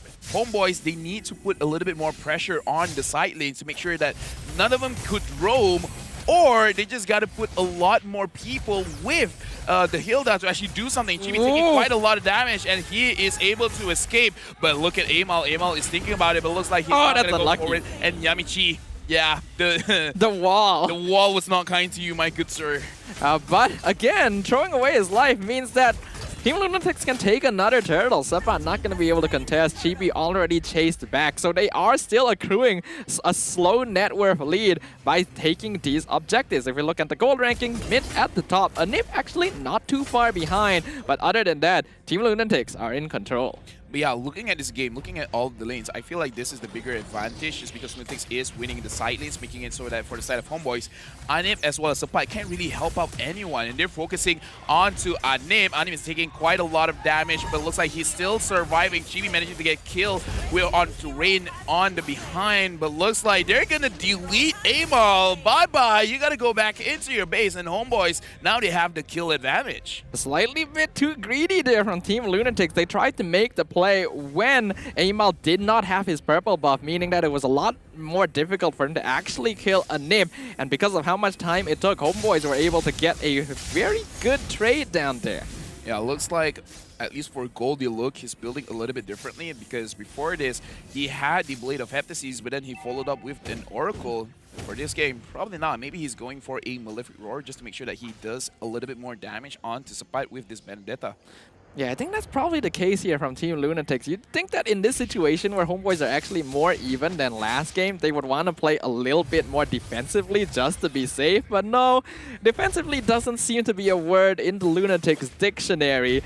So right now, they're just going to deal with more aggression as Seifel jumps in, gets stunned by Mint. A nice way of the dragon, but right into the enhanced chain by Bang means that Yamichi has to leave. Yeah, I would say it's probably not the way of the dragon that he wanted. He probably wanted to push him back into the turret. He actually pushed him away, so it was actually good for Seifel. And right now, Bang managing to get onto Goldie Lung, and that's actually quite a lot of damage. I think even Bang is like, yo, that was more damage than I thought. That's the power of the enhanced scythe right there. I forgot which weapon it was for a moment, but yes, the enhanced scythe does a lot of damage. But here, Mint in a lot of danger. Flicker not gonna save him. A nice dive from the HOMEBOIS. LUNATIX not ready to respond. Yeah, looks like they're a little bit, well, looks like another kill is going over to Chibi. I feel sorry for our observer. He's having a difficult time actually focusing which part of the map that he has to look at. HOMEBOIS doing a very good job now. Since they do have this Hilda to buy a lot of time in the backline of Team LUNATIX, they can go around and pick off weaker members of LUNATIX around the map. Now they're going to be contesting the purple buff. It looks like Amal is making the call. Just give this away to them. Seifel gets it. A strange decision, but okay.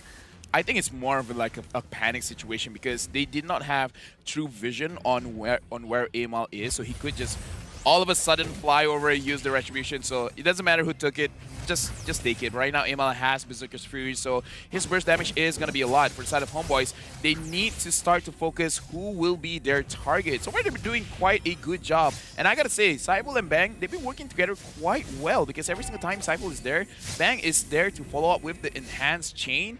And then everyone just collapses forward. HOMEBOIS with 1,000 gold advantage, and Bang completing his Shadow Twin Blades is going to have a lot of burst damage right now. Anip, Bang, and Seifel, they're waiting for anyone to make a mistake.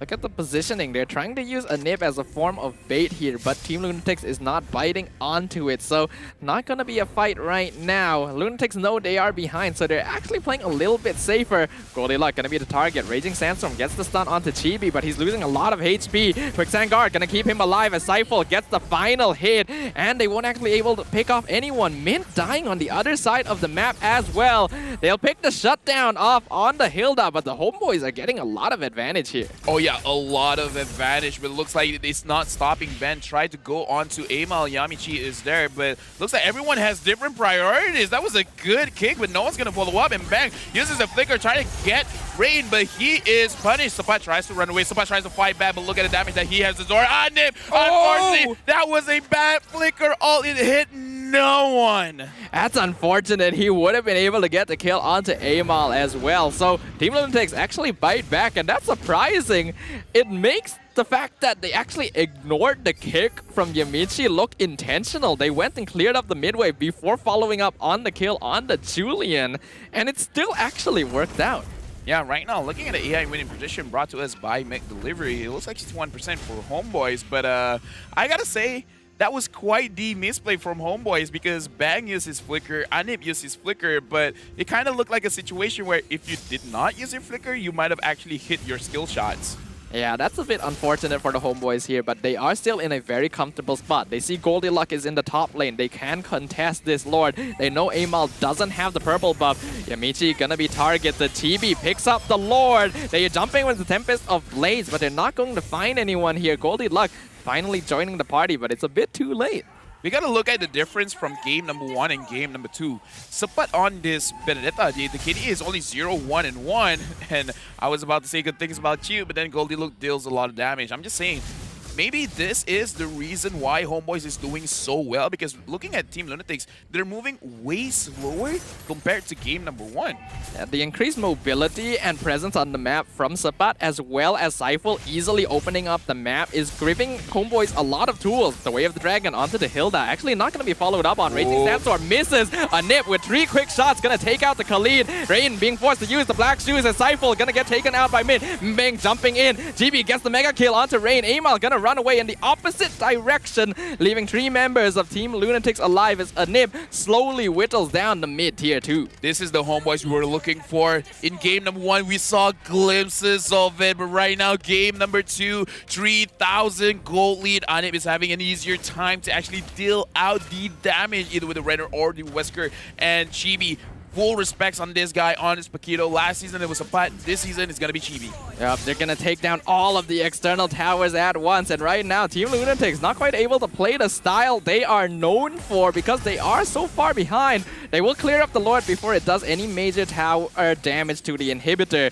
But Chibi at the bottom side is demanding a lot of attention as well. LUNATIX forced to reside in their base. Yeah, who knew Saiful on this Hilda? It's a nuisance. Especially, I like that he used his second skill to disrupt Goldilocks when he's using his quicksand guard, because usually damage does not do anything when he's in that form, but any kind of crowd control that moves him a little bit, even just a little bit, it will cancel it out. And Yamichi is taking quite a lot of damage from Anip. As long as from the side of HOMEBOIS, they create this amount of space, Anip will finally be able to dish out the damage that he was destined to dish out. Yeah, this is definitely the HOMEBOIS' power spike right now. They have full control. They are comfortable. Even a BOD on Chibi, that's usually quite greedy. They're going to run into Saiful in the bush here. They want to secure purple for Amal, but HOMEBOIS, they know how much the Ling depends on this buff. They're not going to give it away. Yeah, and why would they? Especially with, I would almost say, a really good respect, but at the same time disrespect to Saiful level 1. Like, I kind of feel like Saiful has a bit of a vendetta against Team LUNATIX. So he's like, yeah, you know what? Now we got a map. We're not ever going to give you this purple buff. Take the orange buff as much as you want. This one, nah, I'm not leaving this bush. Make me. Force me. I'm going to stay here. Yeah, HOMEBOIS have just completely shifted up their playstyle as compared to game number 1. They are now taking it slow, playing it safe. They know they have a lead. They need to maintain it. And they know that Team LUNATIX is really good at these team fights, so they're not giving it to them. They're going to prioritize clearing up the waves, pushing them out, and going for objectives, hopefully zoning LUNATIX away from ever contesting it. Yeah, right now the Lord is up. It is going to be a Luminous Lord. I kind of feel like HOMEBOIS, as good as they are at this Lord tick, they really should use this as bait. Try to force out LUNATIX to actually do any kind of crazy catches that they might want to do. Bail it out. You know, as long as all the crazy skills have been used, they can turn it around. But it looks like Team LUNATIX, they're not biting. HOMEBOIS, you can have the Lord. It's too risky. Good discipline from Team LUNATIX since the wave was pushing up the top side, but this is very good for the HOMEBOIS. That is going to be a pretty powerful Lord at this stage of the game, and with no external towers, that means a guaranteed inhibitor basically, unless Team LUNATIX makes a major defense. Saiful, though, making it difficult for them to engage at all. 3 people on the Saiful, but Saiful barely took any damage. Never mind. The immortality has been popped. It looks like he's going to be focused down. The damage coming in from Ane almost takes down Yamichi. Yamichi still manages to survive. We can't say the same thing for Sapa. Immortality as we use. Chibi is there trying to force it out. And man, you've been stopped. Unstoppable for Chibi. They're forcing it in mid. Chibi already has the immortality. Is going on to Goldilocks. Goldilocks taking a lot of damage. Look at Bang. Look at Bang. He manages to get a kill with the enhanced chain. What a performance here. At first, it looked like HOMEBOIS were overextending, but a beautiful eye for an eye catches out Mint and then Goldilocks. They've already taken one inhib. The Lord will break down another one in the top side. With only 3 members alive, LUNATIX can't go in. They're gonna be kicking Saiful. He might die, but it's okay because they trade out for Yamichi. They trade out for Rain. The crystal is wide open, and the HOMEBOIS shall break through and tie the series 1-1. I've had this conversation with a lot of people here in the venue. The first 2 games is a 2-0. What are the chances of the very last series of the day being a 2-1. And well, here we go. Looks like the key to victory is Cypher on this Hilda. And let Subbat fly with the Vendetta. It was banned out before, now we see why.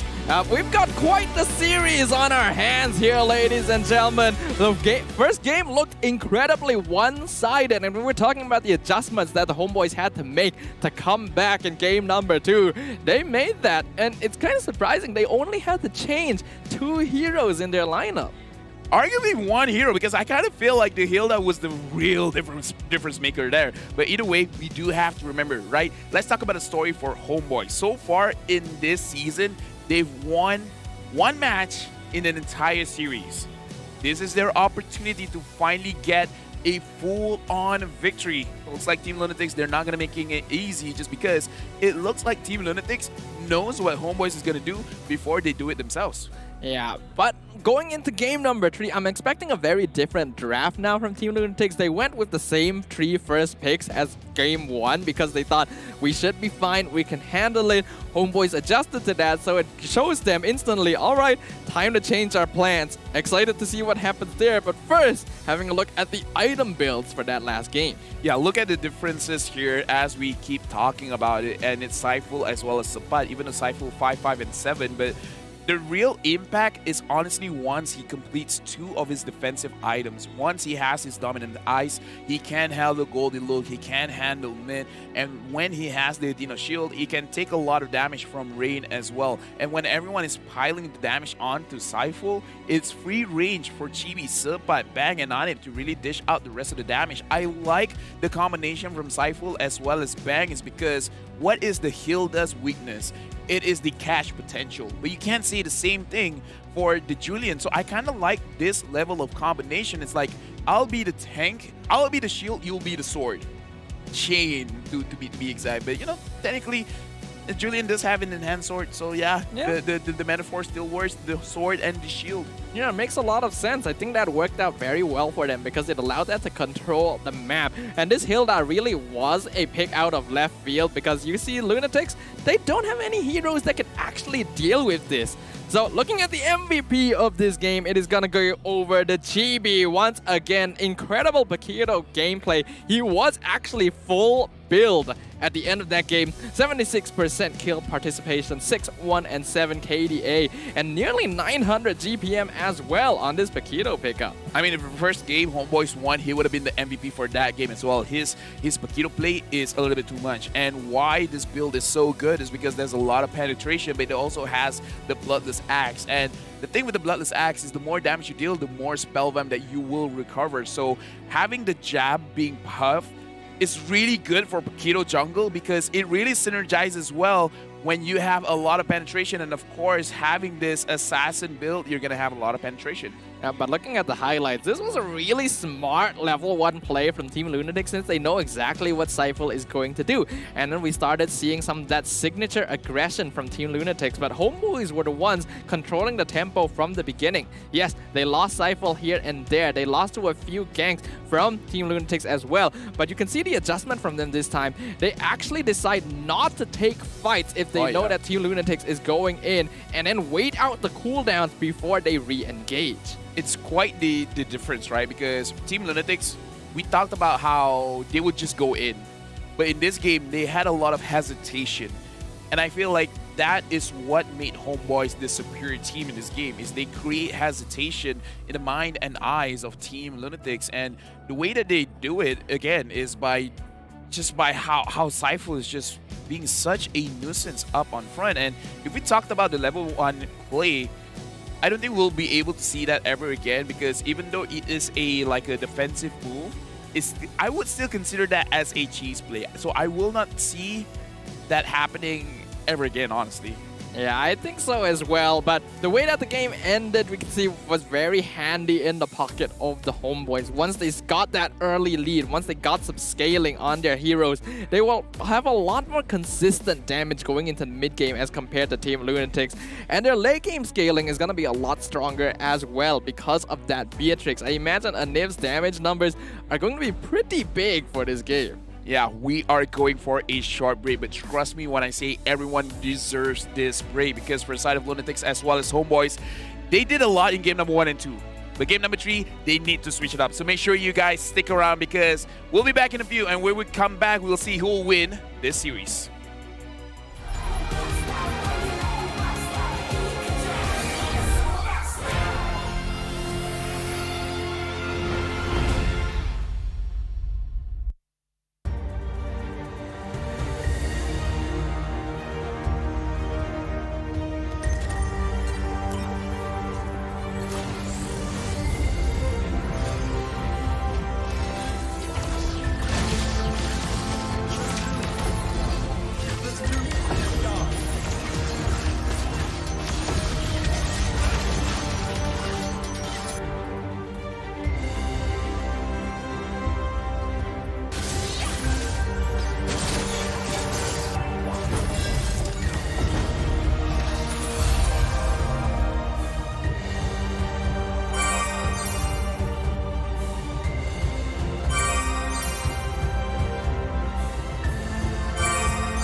Reporting for duty.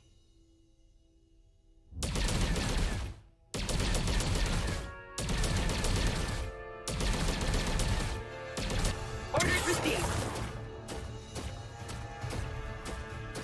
Prepare to be faced with.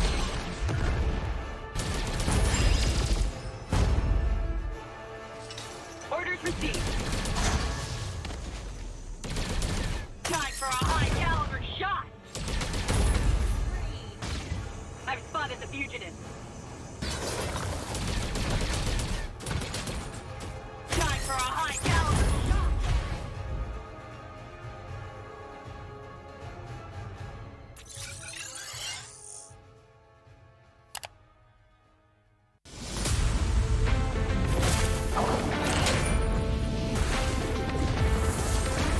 There is no more Monkey King.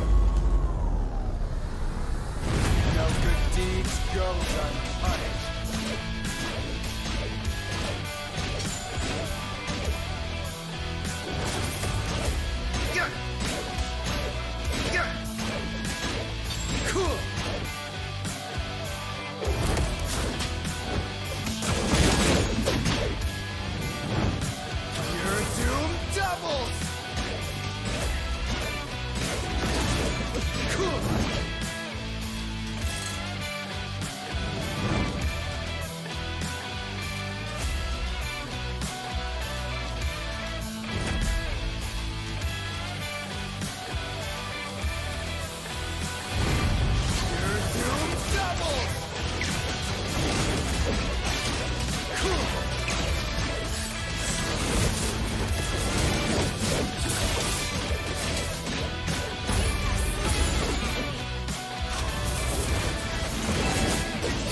the lunatic antics of Team Lunatics were able to drag Homeboys down to their level, but unable to fully penetrate their defenses in game number 2 here in our final game of the day. Who will come out on top? Welcome back. This is the English Desk for MPL MY Season 10. You are joined by me, Stapha, as well as Lafel for our final game of the day. Cypher and Bang, they really brought nightmares onto the side of Lunatics. But again, looking at the draft just now, I was even thinking like, what else could have they have prioritized? And I kind of feel like banning out Cypher probably difficult.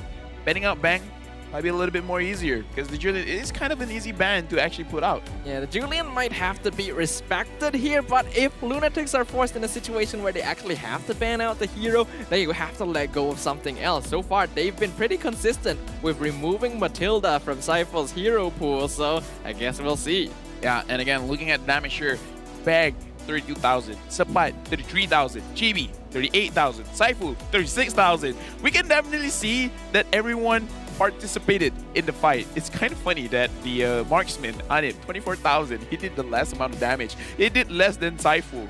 Saifu did more than Sapat and Bang. Wait, Saifu did almost as much damage as Chibi? Saifu did more damage than any player on Lunatics? He did more damage than Amal, than Gold. They look like how else would you re-debut yourself in the MPL? I'm gonna use a roam and I'm gonna do more damage than any of y'all. That's incredible. And also because of that loss in that previous game, the 100% win rate on Khalid is gone.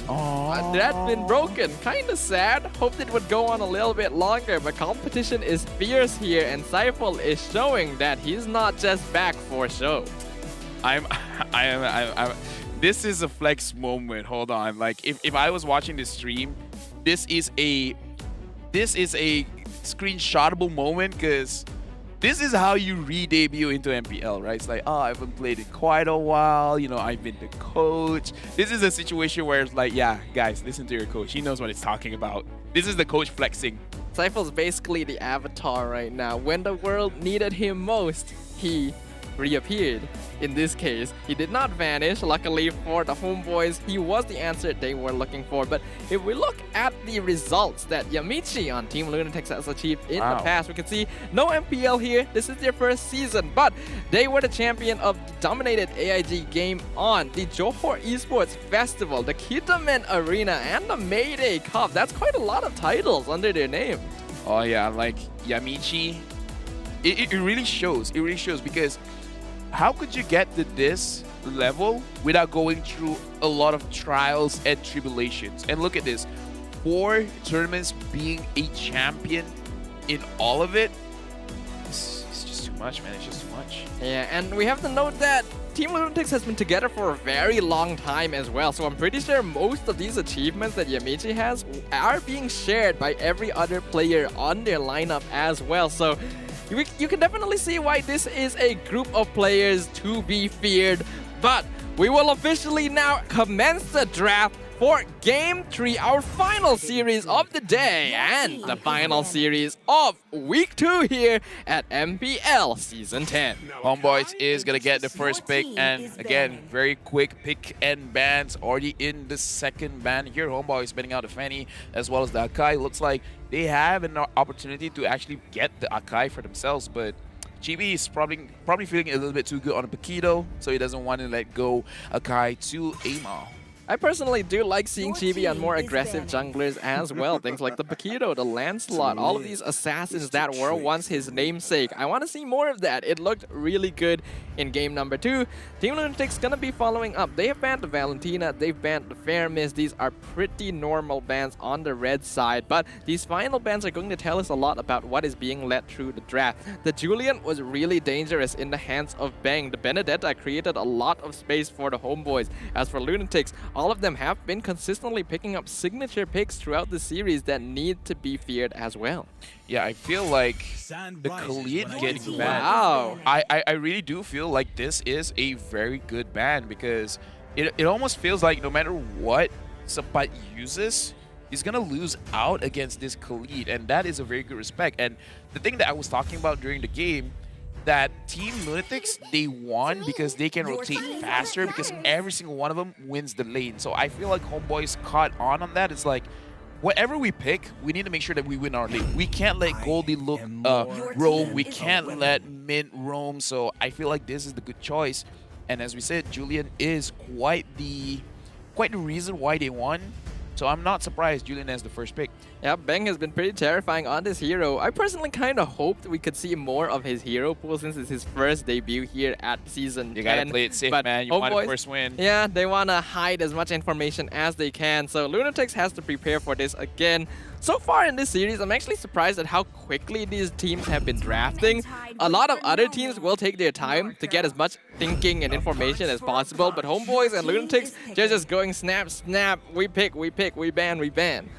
This shows that how well prepared they are for this match. And looking at all the achievements from Team LUNATIX, I think that Homeboys, they actually joined quite a lot of semi-professional tournaments as well, and they probably have met against them. And let's see, it's the same thing. We love you, Daddyhood, right now. Homeboys, they're picking up the Kufra for themselves. A good takeaway from Yamichi and a good preemptive pick just in case if they do pick up the link. Wait, no, never mind. Yeah, and wait. Oh, my head was in reverse. This Paquito is on the Lunatics. Why did I think that was Homeboys? Oh my god. I can understand that. I'm so sorry, guys. It is kind of similar to the draft previously, but this Kufra, as you mentioned, it does deny it away from Yamichi, and is a very good option to counter the Paquito as well. And we're going to be seeing Sapat playing on the Esmeralda, another signature pick, as Rain going to be reprising the Kadita from Game 1. Yeah, right now I want to see Homeboys betting out the Dire off because, again, you want to win the lane. So making sure that Sapat has a good time for himself, that's going to be good. Although we could say that this Paquito could go to the EXP as well because right now it is hovering on to Goldie Look. I actually think it is going to be Goldie Luck playing Paquito. Amal so far has only played Assassins exclusively. Like, yes, he could have been hiding the Paquito so far, but just based on playstyle, I think this is going to be an EXP lane Paquito. Interesting. The Ling has been banned out, so this... Why would you ban out the Ling if... Like do you understand my thought process right now? Because if you ban out a type of hero, that kind of shows that you already picked that role. So that's why I'm still looking at his Paquitos. Like, I think they're baiting. I get the feeling they're baiting. That is. They're letting Homeboys believe this is a jungle Paquito by banning out the Ling. Oh, that's like... And if it does work, it is pretty big brain. Yeah, it's just pretty big brain. Like, now that I think about it, if it does work, like, because of this, they don't ban out like the Khalid or anything. I'm like, I don't know what to think, man. Like, it's been a long day. You know how my body is. I can't feel my feet. It's pretty difficult. Yeah, look at that. That's a lot. They're actually fully investing into this. Banning Ling, banning Lancelot. They're not allowing Chibi to play on these assassins. And if this really is a EXP lane Paquito, I will be very impressed. But it's possible that we could be overthinking it as well, and yes, this is just a jungle Paquito after all. The only way we can know the answer is once we see the end of this draft. Homeboys now have the choice of the final hero to ban out. You can see that they're taking their time with this. There's a lot of discussion going on. I think this Paquito pick is actually kind of confusing them a little bit. Yeah, and the Paquito pick, the Ling, as well as the Lancelot ban, I'm pretty sure they're even thinking of Chibi's hero pool. It's like they don't want to risk a ban that could really ruin their own strategy. I think a Franco ban is probably the safest route that you can go, because whatever hero that the Chibi is going to use is definitely going to be a melee type of hero. So yeah, probably the safest bet, just ban on Franco. I like their response. Yeah, I do like that as well, and this is really narrowing down the pool of heroes that we know Yamichi can play. This only leaves the Cho. Obviously, I think he can probably play more than that, and this Ruby is most likely going to be going into his hands, though that's going to hurt a little bit because as a Ruby player myself, playing against a Kufra is not fun. It could be the opposite as well. I kind of feel like the Kufra as well as Ruby is a skill matchup, because one person slips, then it's gonna cause trouble for everyone else. Sure, there are times where the Ruby catches the Kufra and then you're actually helping the Kufra out. It's like, well, you've made my setup for me. Everyone is here. I'm just going to push everyone into the wall. And vice versa, if Saifu goes in a little bit too early, the skills are still up for the Ruby. He could possibly capture him. Right now, Tamu is quite a lower win rate than I would thought. 29%? Really? I'm kind of surprised. Right? Considering how strong the hero is right now, a Nip is going to be getting the clean, and this does look like a jungle Tamas here. So Homeboys are biting onto the fact that by Team LUNATIX banning out assassins, GB is going to be playing on a more durable fighter type jungler, and with the final pick from LUNATIX, we confirm it. We actually still have no idea. Right, this see, Golden Look is going on to the Daro, so looks like we talked about it. Team LUNATIX, big brain. Very big brain. So it is indeed a Paquito jungle, but they certainly made us jump through a lot of hurdles in our mind to finally get there. The Dirov going to get let through because I think they did distract Homeboys a lot with that. So Goldilocks will have a good lane, but this is quite a different hero than we're used to seeing on him, as well as the Paquito on Amal. Curious to see how it will work out in the hands of Team LUNATIX as we now prepare to enter the Land of Dawn for the final time today. Looking at these lineups, Homeboy is going to have a very solid lineup and very durable as well. They get good late game scaling. Team LUNATIX, they're going to be able to fight very early on in the mid game, but if they're not able to scale up well, that late game is going to be a little bit difficult for them. Who will be our final winner of Week 2 in MPL MY Season 10? We're jumping into the game, and I don't know if it was intentional or not, but such a big brain play where they even confused the viewers as well as us, the caster, letting Goldie Look hold on to that Paquito for such a long time, making even us believe that maybe it could be an EXP lane. But yeah, overall, Team LUNATIX, I would say, is an amazing draft. For those of you that is just watching this game and did not see the draft, go watch it again. It was quite an experience. Either way, right now in the mid lane, Saifu taking a lot of damage from AML as well as Rain. Yeah, we can see that Team LUNATIX are more comfortable taking these early game trades now with the Paquito jungle, as they're gonna catch out Chibi with the combo from Rain. Tamas dropping real low. A nice 3-man chain to make sure Chibi stays alive. Bang! That was amazing! That was potentially a first blood. And the thing is, Team LUNATIX, they use a lot of their own spells. Look at Rain, he used his Petrify. It did not work out, and it was all because of Bang. That was beautiful. Yeah, that Bang has really been showing his capabilities here on this Julian mid pick right now. I think other teams have to take a lesson for this if they're up against Bang in the future. But for right now, the teams are still even. The first blood was already faltered from the side of Team LUNATIX. So the next skirmish is probably going to be in 20 seconds at the Turtle Pit. Bang is using the level 3 advantage quite well right now. Sapat is trying to bait out Goldie Look. Chibi is there just in case if any kind of aggression is being shown. But looks like Goldie Look on this Darth pick, he's going to behave quite a bit. Probably knowing where Chibi is. He doesn't want to take the risk, especially because Turtle is up. I am surprised though that Goldilocks isn't winning out this lane more. He's actually even in EXP with Sabat, and that's not ideal when you have the Dirov versus Esmeralda matchup. You ideally want to be dominating the lane as much as possible, but it is good that he was disciplined there. He could have thrown himself in front of the Tamas as well. They take the turtle, but Min now could be in danger. Yeah, Min, he was in quite danger. He probably saw the change in pattern in Anip being a little bit too aggressive. That's why he was waiting at the bush behind the turret itself. Yamichi is here now, so now Min can be a little bit more aggressive. But the fight in mid, look at Rain. Rain is waiting on Bang, and Bang is probably going to get killed over here. He used his flicker. He still survived, even though he got burned for quite a bit.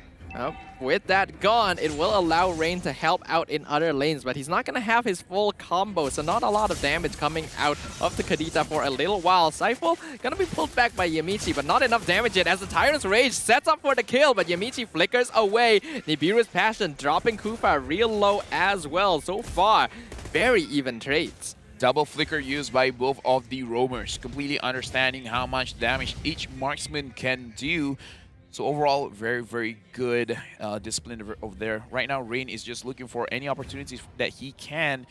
And looking at this, it's basically the same setup from the side of Team LUNATIX. They really don't want any of the movement speed. Like even Amal, instead of physical, he's actually going for cooldown.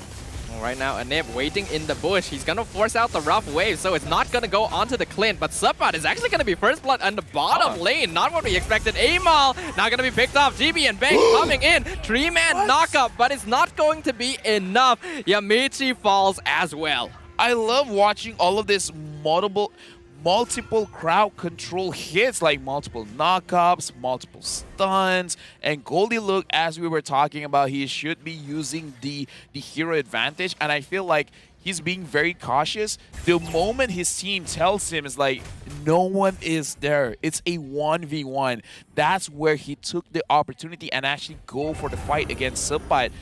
Quite a good, I would say quite good discipline coming in from Goldie Look. Really not taking any fights unless he 100% knows no one is going to gank his lane. It's pretty surprising too, considering just how off the rails Team LUNATIX was playing in game number 1. You can see that both teams have actually adapted to a safer playstyle after their respective losses. A pull from Yamichi onto Cypher into the knockup, but the enhanced chain gonna stop Rain from ulting, and that means a double kill going over to GB. Amal gonna follow, dropping to the Clint as Mint gonna get jumped on with the falling Star Moon. Anip doing a lot of damage, Subbat tanking the tower, a double kill to the Clint as well. LUNATIX, if they were first pick, they probably would have had a bigger advantage because they could ban out this Julian, because we talked about this. Bang has been using Julian quite a lot. Looking at the gold, Anim as well as GB is having quite the advantage. Goldie Look as well as Min. In terms of the gold difference, I would say the most is Bang and Rain. That's quite a big gap between these mid laners. Yeah, this Julian is becoming such a problem for them because they should have been able to kill Cypher with Rain if not for the knockup. And because he was still alive, he could get the Tyrant's Rage. Speaking of, he actually misses it thanks to the flicker from Yamichi. And they're still comfortable enough to taunt here, LUNATIX. Yeah, but look at the bottom lane, Team Homeboys. They're putting quite a lot of pressure, forcing Goldie Look out of turret range, giving all of the advantage over to Anip, trying to make sure that he gets as much gold as he can. And right now, 2,800. Going up into 3,000 gold lead for Team Homeboys. Anip 204 is going to hurt quite a lot when he has his items. He's having a really comfortable time farming right now, and because of the space that the Homeboys are buying, so is Subbat. He did die once in lane, but now he's able to free farm the top side. He's going to roam around and collect gold alongside Anip as well. Homeboys, even without these two, they can take pretty aggressive fights. Cypher gonna find Yamichi. He gets stunned. Knockup gonna land on him. Unstoppable going to Chibi. What was that read? He knew someone was in the bush. He probably doesn't know who, but it's like, there's probably someone ready. Goes in, but Bang manages to get the kill. Amon tries to return the favor. He manages to get Cypher, but monster kill for Chibi. Killing spree for Anip. Team LUNATIX, they went into for their own death. My goodness, Homeboys are in top form today. Having Cypher and Bang rejoin the lineup has really reinvigorated them, and that was a massacre on the Team LUNATIX, translating into a free turtle. GB, we have not actually seen him play on this jungle Tamas very much, but he is 6-0. The setups from Cypher and Bang have been doing wonders for the cores on Homeboys. Yeah, big props to Chibi, but again, Bang is proving to be quite a problem here. Now, looking at the items, Bang is focusing on his cooldown as well as some form of penetration, but honestly, the attribute is really going over for his counter engage, and I like the synergy from Bang and Cypher. Wherever Cypher is, Bang is not far away with the follow-up. He's been saving a lot of his team. Why wasn't he played sooner? Yeah, I'm kind of surprised at that as well. It feels like Homeboys were probably just saving them as secret weapons, hoping that they would still be able to achieve the same sort of results with Vince and Expedia. Right now, though, we are seeing a world of difference in terms of gameplay. A concealed play from LUNATIX. They're jumping in. They find a Nip instantly bursting. Shut down with the Nibiru's passion. Yeah, nowhere else to say it. That was an obvious mistake. We saw Cypher going into the tri-bush, probably just waiting for someone to go through. They're not expecting for them to just go straight in, focusing on Anip. And Anip, you are the gold laner. Dying is not an option for you, buddy. Yeah, absolutely not. But Homeboys are still in a pretty good spot. A 3.6k net worth lead for them. Yes, Anip got caught out, but we have to remember Subbat scales really well into the late game as well. And he has been free farming the top lane because of how much Team Lunatics have to roam together to get these pickoffs. Yeah, ML doesn't look too comfortable on the Paquito, and the same can be said on Goldie. Look, right now, ML 1-3-1. It doesn't seem like he has a full grasp of how much damage the Paquito can take while he dishes it out, and bang, focuses on to Yamichi. Yamichi is going to go down. Rain tries to get a double man knockup, but look at the damage. It's not enough. Rain, with his passive, is able to recover some of its HP, but the damage onto Homeboys, almost non-existent. That's pretty bad for Team Lunatics, honestly. That was a nice combo from Rain hitting 2 people with the rough waves, but yeah, as you mentioned, no damage. Team Lunatics are a bit too far behind now. Rain especially has no gold. Oh, that was a bit of a miss from Seifel there. The flicker, Tyrant's Rage, not hitting its mark. Okay, to be fair, it was placed correctly. It was just read by Rain, able to dash out of it. So, you know, it's kind of a cool play and a cooler play. Well, my vocabulary is not good for that one. I get the feeling that your mental state is deteriorating at the end of a long day right now. But looking at the damage dealt, Rank, now I can't feel my knees. I don't think that's very good. Yeah. But Anip, going to be at the top by a wide margin. Despite the lack of damage from that last ult, Rain is actually second, even ahead of Bang, indicating that the rest of Team Lunatics are not in a very good state right now. Well, again, Bang is just there to provide the crowd control, and he's been hitting them quite consistently. It almost looks like he just spams this hero non-stop. It's like, can I use someone else now? No, all in on the Julian, boy, all in on the Julian. And it's like, please, a Kagura, a Chang'e, anything. It's like, nah, Julian. But right now, Homeboys, they're marching into the Lunatic space. Yeah, so Seifel gonna jump in, but gets caught out. Yamichi gets the kill, but Falling Star Moon finding 3-man in the backline. Abysm Strike going to miss on Goldie Luck. Amal nearly dying to Chibi, but he's able to retreat back to the base. The inhibitor is broken, though. They find Goldie Luck with the enhanced chain. The Lord gonna do some damage to the crystal, but the Homeboys, good discipline. They're not gonna force this end. They're gonna retreat. The biggest difference with Seifel in the lineup, look at how coordinated they were when they retreated. It's not like one at a time. Every single one. That was, yeah, that was. That was a little bit suspicious there. I mean, it didn't miss by a bit. Yeah, it definitely was maybe in the right quadrant of the 360-degree circle. But yeah, not by much there. Lunatics definitely having a little bit of an effect here. The Homeboys have definitely been able to pressure them very heavily. 7.5k net worth lead. That last Lord push did a massive 26,000 tower damage. Again, first Lord of the game. You usually aren't able to deal these kind of numbers with that kind of objective. And we mentioned during the draft, Team Lunatics, if they fall too far behind, they don't really have good enough scaling to be able to make up the difference. And well, that is the situation they are in right now. But we've seen it time and time again here in the MPL Malaysia Season 10. Comebacks can happen. So Team Lunatics, this is where they need to prove themselves from a good team to a great team. If they're able to win this 6,000 gold deficit, then it kind of shows that they are in the conversation for being the champions of MPL Season 10. And right now, for the side of Lunatics, the only thing that is really bothering them is the setup. And I kind of feel like this is the time where Lunatics, perhaps they're in over their heads a little bit too much. They're trying to overthink it, because seeing the Ruby using I'm Offended, I think that's a preemptive I'm Offended. He's anticipating that Spike goes in a little bit more inside of the range of the turret, so that's why he used it. But again, he's overthinking it. It's time for them to stop thinking.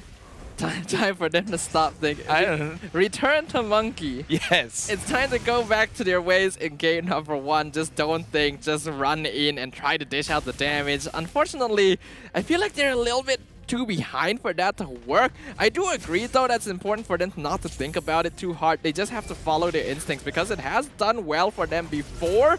But with the Lord now pushing in, this is an important defense. The inhibitor going to fall. That's a lot of damage coming in from the homeboys. Rain is in the backline. He wants to look for core damage dealers. Sepa buying a lot of time. Seifel gonna actually get caught out. Rain missing the full combo, but GB losing his immortality. The Lord is still on the crystal though. Homeboys, they're gonna go for it. They wanna end.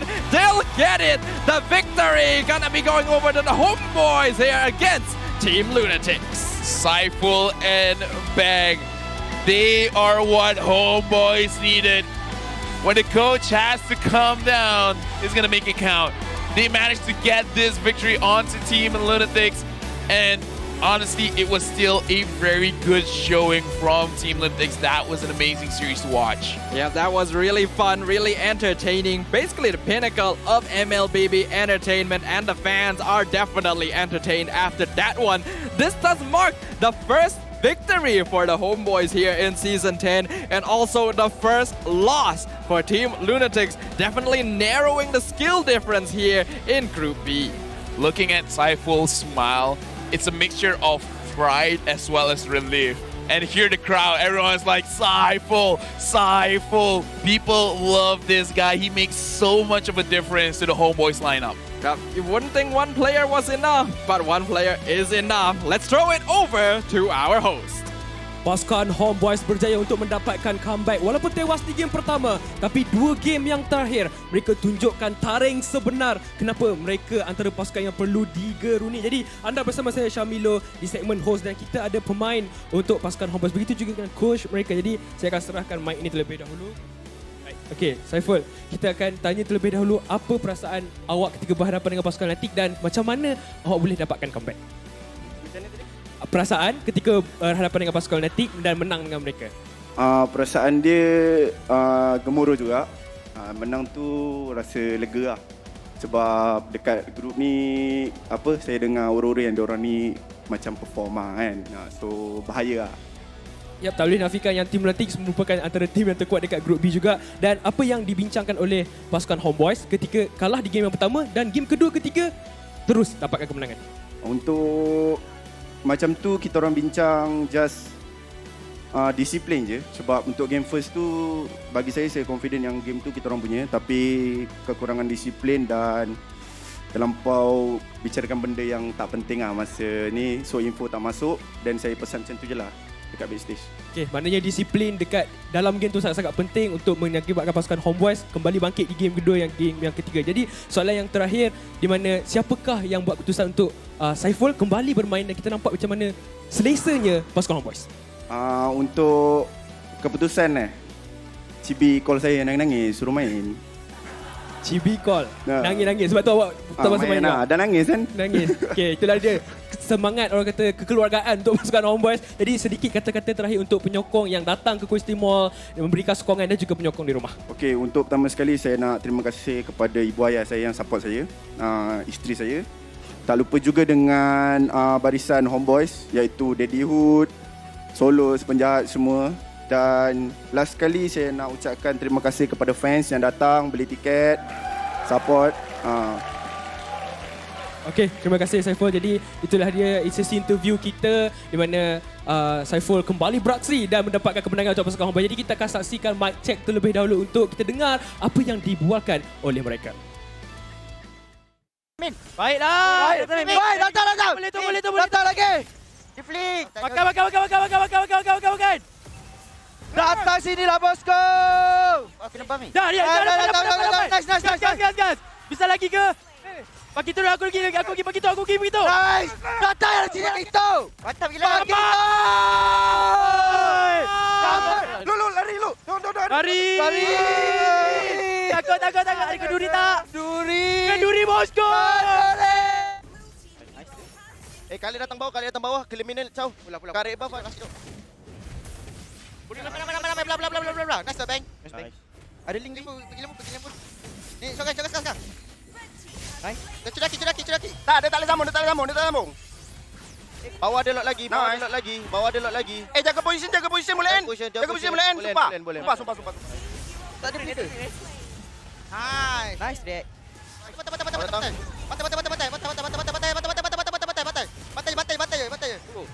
Bantai lagi. Nice. Nice, Dek. Aku dah menang kan ni. Nice. Ada turtle sayang. Pak Semi dulu. Double saya double. Kita dah best. Jaga ni.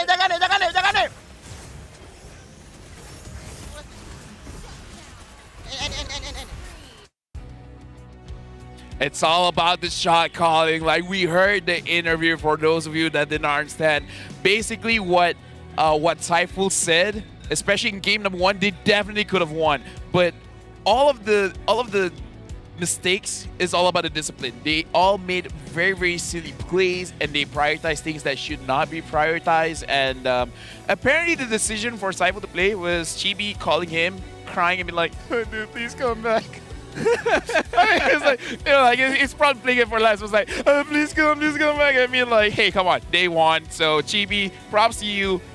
Probably crocodile tears, but you know, it's worth it. What I'm mainly curious about is whether or not Saiful and Bang will be remaining on the main Homeboys lineup as the weeks go by. But before we contemplate that question, it's time to look at the items for this game, because this was a very one-sided victory for the Homeboys. Quite a stark contrast to game number 1. I just like Chibi, doesn't matter what kind of hero that he uses, he really does like to prioritize on the damage items, because after the Corrosion Scythe, to be fair, we usually just see like the EXP lane Thanos, alright, we got a Corrosion Scythe, now let's just focus on defense. But Chibi is like, no, I'm Chibi. I play a little bit differently. He goes for the Demon Hunter Sword as well as the War Axe, making sure that every single time that he's tanking, he's actually dealing a little bit more damage, and more damage. And bang, 1-0-11. With this kind of performance, is it really wise to not let him play again?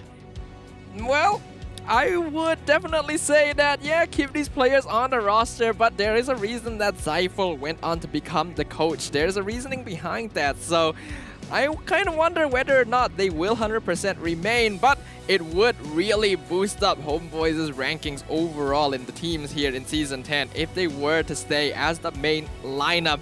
Bang, I think, really does deserve a special mention here on that, Julian. The amount of times he stopped the engagements from Rain and Team LUNATIX really made the difference here in this game and allowed them to win so one-sidedly. In this game, honestly, I really want to look at the highlights, because there's a lot of misplays coming in from the side of Team LUNATIX that we have to point out. But actually looking at this, Team LUNATIX did a lot of damage, 118,000 damage, and most of the damage is coming in from Mint as well as Rain. Emal was able to come in and dish out the damage, however, he just dies before he manages to get the kill. Rich Guy is going over to Chibi with 918 gold per minute. The damage, the one that dealt the most damage, the carry on it, 43,000 damage. Sandbag, Saiful, 59,000 damage taken. And bang, rarely do we see a mid laner being in this position. 11 total assists, and this is assists that he got with kills. It does not count the assists that he saves his teammates. Yeah, really well played by Bang here. And I do have to note, it is pretty rare for these 4 special mentions to all be different players. Oh yeah, that's all true. on the same team as well. That's a pretty nice look there, and it's gotta feel good for the Homeboys. I do feel like Team LUNATIX were caught unawares here. They really didn't know how to respond to the addition of Saiful to the lineup. And we can see that Yamichi was really out of his element. He really couldn't make the plays we usually expect to see from him here, and that allowed Saiful to have full control of teamfight initiation. I kind of feel like it's a little bit off the nerves. Right now, let's look at the MVP for this game that Meg Delivery has given over to us. It's going to be on it. 100% kill participation. It's not enough for one person to get a 100% kill participation today. We're going to get another one on it with a 6-1-7 match, getting a 3,196 damage per minute. Anip had a really good time here in this game simply because his team was assisting him in that gold lane. They knew he might have a little bit of trouble, and they know that Mint needs to be respected when he's playing on a hero as strong as the Beatrix. So Homeboys focused in, allowed Anip to get that strong start, even sacrificing Sabat's lane in exchange, but it made all the difference. An 800 match GPM there is very impressive, and the Clint just being able to safely pelt down with damage from afar is ideal for how this hero wants to operate. Yeah, honestly, in terms of the items, it's pretty greedy. Adam always likes this very high damage, very expensive build. His build is always a little bit bougie, but in this match, even though like we saw how great HOMEBOIS did, I want everyone to actually focus on Team LUNATIX because there's quite a lot of plays where they heavily misplayed. And when I say heavily misplayed, I'm talking about not taking opportunities where opportunities were presented for themselves. That's number one. Number two, misreading the situation. At that point, Yamichi is basically dead. At this kind of situation, HOMEBOIS have a clear advantage to do a lot, and they just still go in. But the third one is the most crucial, which is try to look out for how many miss initiations, like miss skill shots. And it's not just from Yamichi. Min misses some stuffs, Goldilocks misses some stuff, Amal misses some stuff. So this is kind of a situation where it looks like, again, better to go Ooga Booga because they were thinking a little bit too much and they moved a little bit too slow, if you know what I'm saying. Yeah, I understand what you mean. Definitely some panic was setting in. We talked about how confident they are, but they are still a new team. Because of the results here, Team LUNATIX are going to remain in that second place. They actually do still rise up above Red eSports to claim that second spot in Group B. HOMEBOIS, unfortunately, remaining in the fourth place as well, but this is a good start for them. As we mentioned, the first victory and perhaps the first step in the road to the top of Group B. I would say it's unfortunate for Team Caracal, honestly, because right now Caracal still has not managed to get any kind of victories, and HOMEBOIS getting one victory there kind of puts them in a worse situation, because we have to remind everyone for Group A and Group B, the #1 team from the bottom will be relegated off of playoffs. And right now, if HOMEBOIS wins a few more matches, Team Caracal will be put in a much worse position. At the end of week 2 here, we can see that right now, not just Team Caracal, but Suha's eSports as well are not in a very good state. Hopefully they'll be able to pick up the pace as we move on with the regular season here. But now we can once again review the keys to victory we brought up before the game between HOMEBOIS and Team LUNATIX. Yeah, and looking at the goal laner as well as the jungler participation, I think that worked very heavily into HOMEBOIS' key to victory, because all 3 games, I would say Chibi was very much involved. All 3 games, even the first game where they lost, we saw great numbers in terms of KDA as well as damage coming out from Chibi. And the very last game, an MVP performance coming in from Anip. And I would say it was the reason why Team LUNATIX won Game 1 as well. Although we have to sub the gold laner for the EXP, because game number 1, Amal as well as Goldilocks took that game for themselves. Yeah, we did mention the EXP laner having to bruise and sandbag their way through this competition here, and I think Goldilocks did a very good job of that in game number 1, followed by Sabat doing a very good job in game number 2. Admittedly, in game number 3, I don't think either of them really got to do anything. A lot of it came down to the rest of the lineup here, and we didn't really bring it up in the key points of victory here, but I do think that the mid laners played a very big role as well. Rain as well as Bang contributed heavily to when their teams actually claimed a victory. I would say that it's all on Bang, because Bang and Saiful, this is technically they are this season's debut, and they really stepped up, and they need you as well. So for those of you that support your teams, congratulations. For all the names down here, you guys have won yourself mystery prizes coming in from Munton. You guys are great, and all the teams today, no matter if you support for LUNATIX or HOMEBOIS, they deserved it because they put on a good show on stage. That was an entertaining series to end the day, to end the week as well. So thank you very much for those of you who have shared your support, and see your comments up on screen right now. Of course, there is a QR code next to that as well. So if you guys are not part of our MPLMY official group on Facebook, make sure you guys scan the QR code to participate in our discussion. Lots of memes, lots of interesting knowledge to share, and I'm sure you guys will want to be a part of it if you aren't already. Speaking of memes, you know, it's Team HOMEBOIS, right? Yes. But because of the pace of the text moving, I read it's like go home. Oh boy. Christina's like, go home. boys. Ah, okay, now it makes sense. Now it makes sense. But either way, right now we have another game, Staffa. Let's guess who this player is. Wow. How about you give the clues, because I usually mess it up. Yeah, right now we can see a very young man up on screen, one of our players in his past. Their hobbies are love to play sports in their free time, featured heroes being Khalid, Tamas, as well as Paquito, and their birthplace being Ipoh, Perak. Alright, so between Expedia Sapai and Goldie Look, I would say Goldie Look, looking at his body, it's a little bit more built. He looks more of a sport man compared to Sapai and Expedia.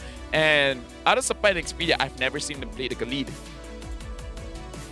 So yeah, that's it. That's probably Goldie Look. Yeah, I think I can agree with you there. Yes, it's a little bit hard to recognize the picture because of how young this is. I'm curious how many years ago this was, but I think I agree with you. Let's have the reveal. Yes, it is Goldie Luck. And honestly, when you compare them side to side, the face kind of the same. Yeah, he the glow up, like, it's still a glow up, but again, it's like, yes, that is you. That is in fact you. Like, some people over the age, they change drastically. I would say I changed drastically. If you saw me in my teens, you would not recognize me. Trust me. Now, I look absolutely different. Now I'm kind of curious about that. You don't have to be that curious. I feel like I need to ask you about that. Kind of scour social media. You know, a little hint for all you guys there I as deleted well. most of it. Please don't. Please don't. Yeah, now that we've finished all of that, now we move on to what to expect from next week. It is going to be week 3 of the regular season, and on Friday we're going to be having 2 series. Suha's eSports will be matching up against Team Hak for game 1 of the day, followed up by the Homeboys reinvigorated against Team Caracal. If Homeboys play the same way they played today, Team Caracal, they're in a very rough spot because, again, playoff life is important. But being relegated out of MPL, that is a tough spot to be in. Yeah, we could say the same for Suha's eSports as well. Team Hak, currently one of the strongest showings in the MPL, and it's going to be quite an uphill battle for both of these bottom place teams right now. But we have seen a lot happen in the past before. Teams that weren't doing too well at the beginning of the regular season suddenly shooting up to the top of the standings. So there is still hope for the fans of these teams. Overall, this season of MPL Malaysia has shown that every single game is worth watching just because of how each team, each player really developed themselves in terms of their micro skill, in terms of their macro skill. And we saw the coaches as well having great drafts. But either way, that is it from us today. It has been an amazing day. Can't wait to see you guys next week, because next week's going to be even crazier. Bye-bye.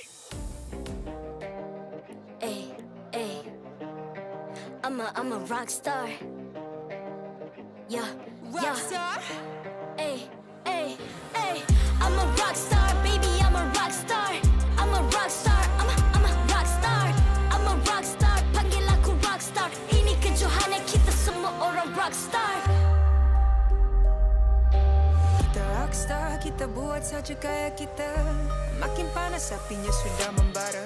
Macam mana pun kau menempuh segala. Demi negara kau buat semua bangga. Step into my world, you know I'm always in my zone. You know I got my team, no I'm never alone. Bring out my best, buat yang terbaik. Jadi juara perlahan kita naik. Aku nak push, naik jadi lebih bagus. Jadi hero, ku ada skill. Berapa banyak musuh aku dah kill. Ramai cuba mencapai, cause they envy me. Tiap game aku pasti jadi MVP. Easy. I'm a rockstar, baby, I'm a rockstar. I'm a rockstar, I'm a rockstar. I'm a rockstar, panggil aku rockstar. Ini kejohanan kita semua orang rockstar. I'm a rockstar, baby, I'm a rockstar. I'm a rockstar, I'm a rockstar. I'm a rockstar, panggil aku rockstar. Ini kejohanan kita semua orang rockstar. Tengok nanti siapa yang juara. Ni peluang kita bawa pulang piala. This is my game, this is my time. Menang semua, everything will be mine. Kalau jatuh kau pasti kembali. Bangun balik ku tegak berdiri. Kuatkanlah tenaga, ganjaran diperoleh. Ni kejohanan kita, Malaysia memang boleh. Rise up to the top, kita buat bersama. Semangat kita kuat di bawah satu bendera. I'ma go hard for the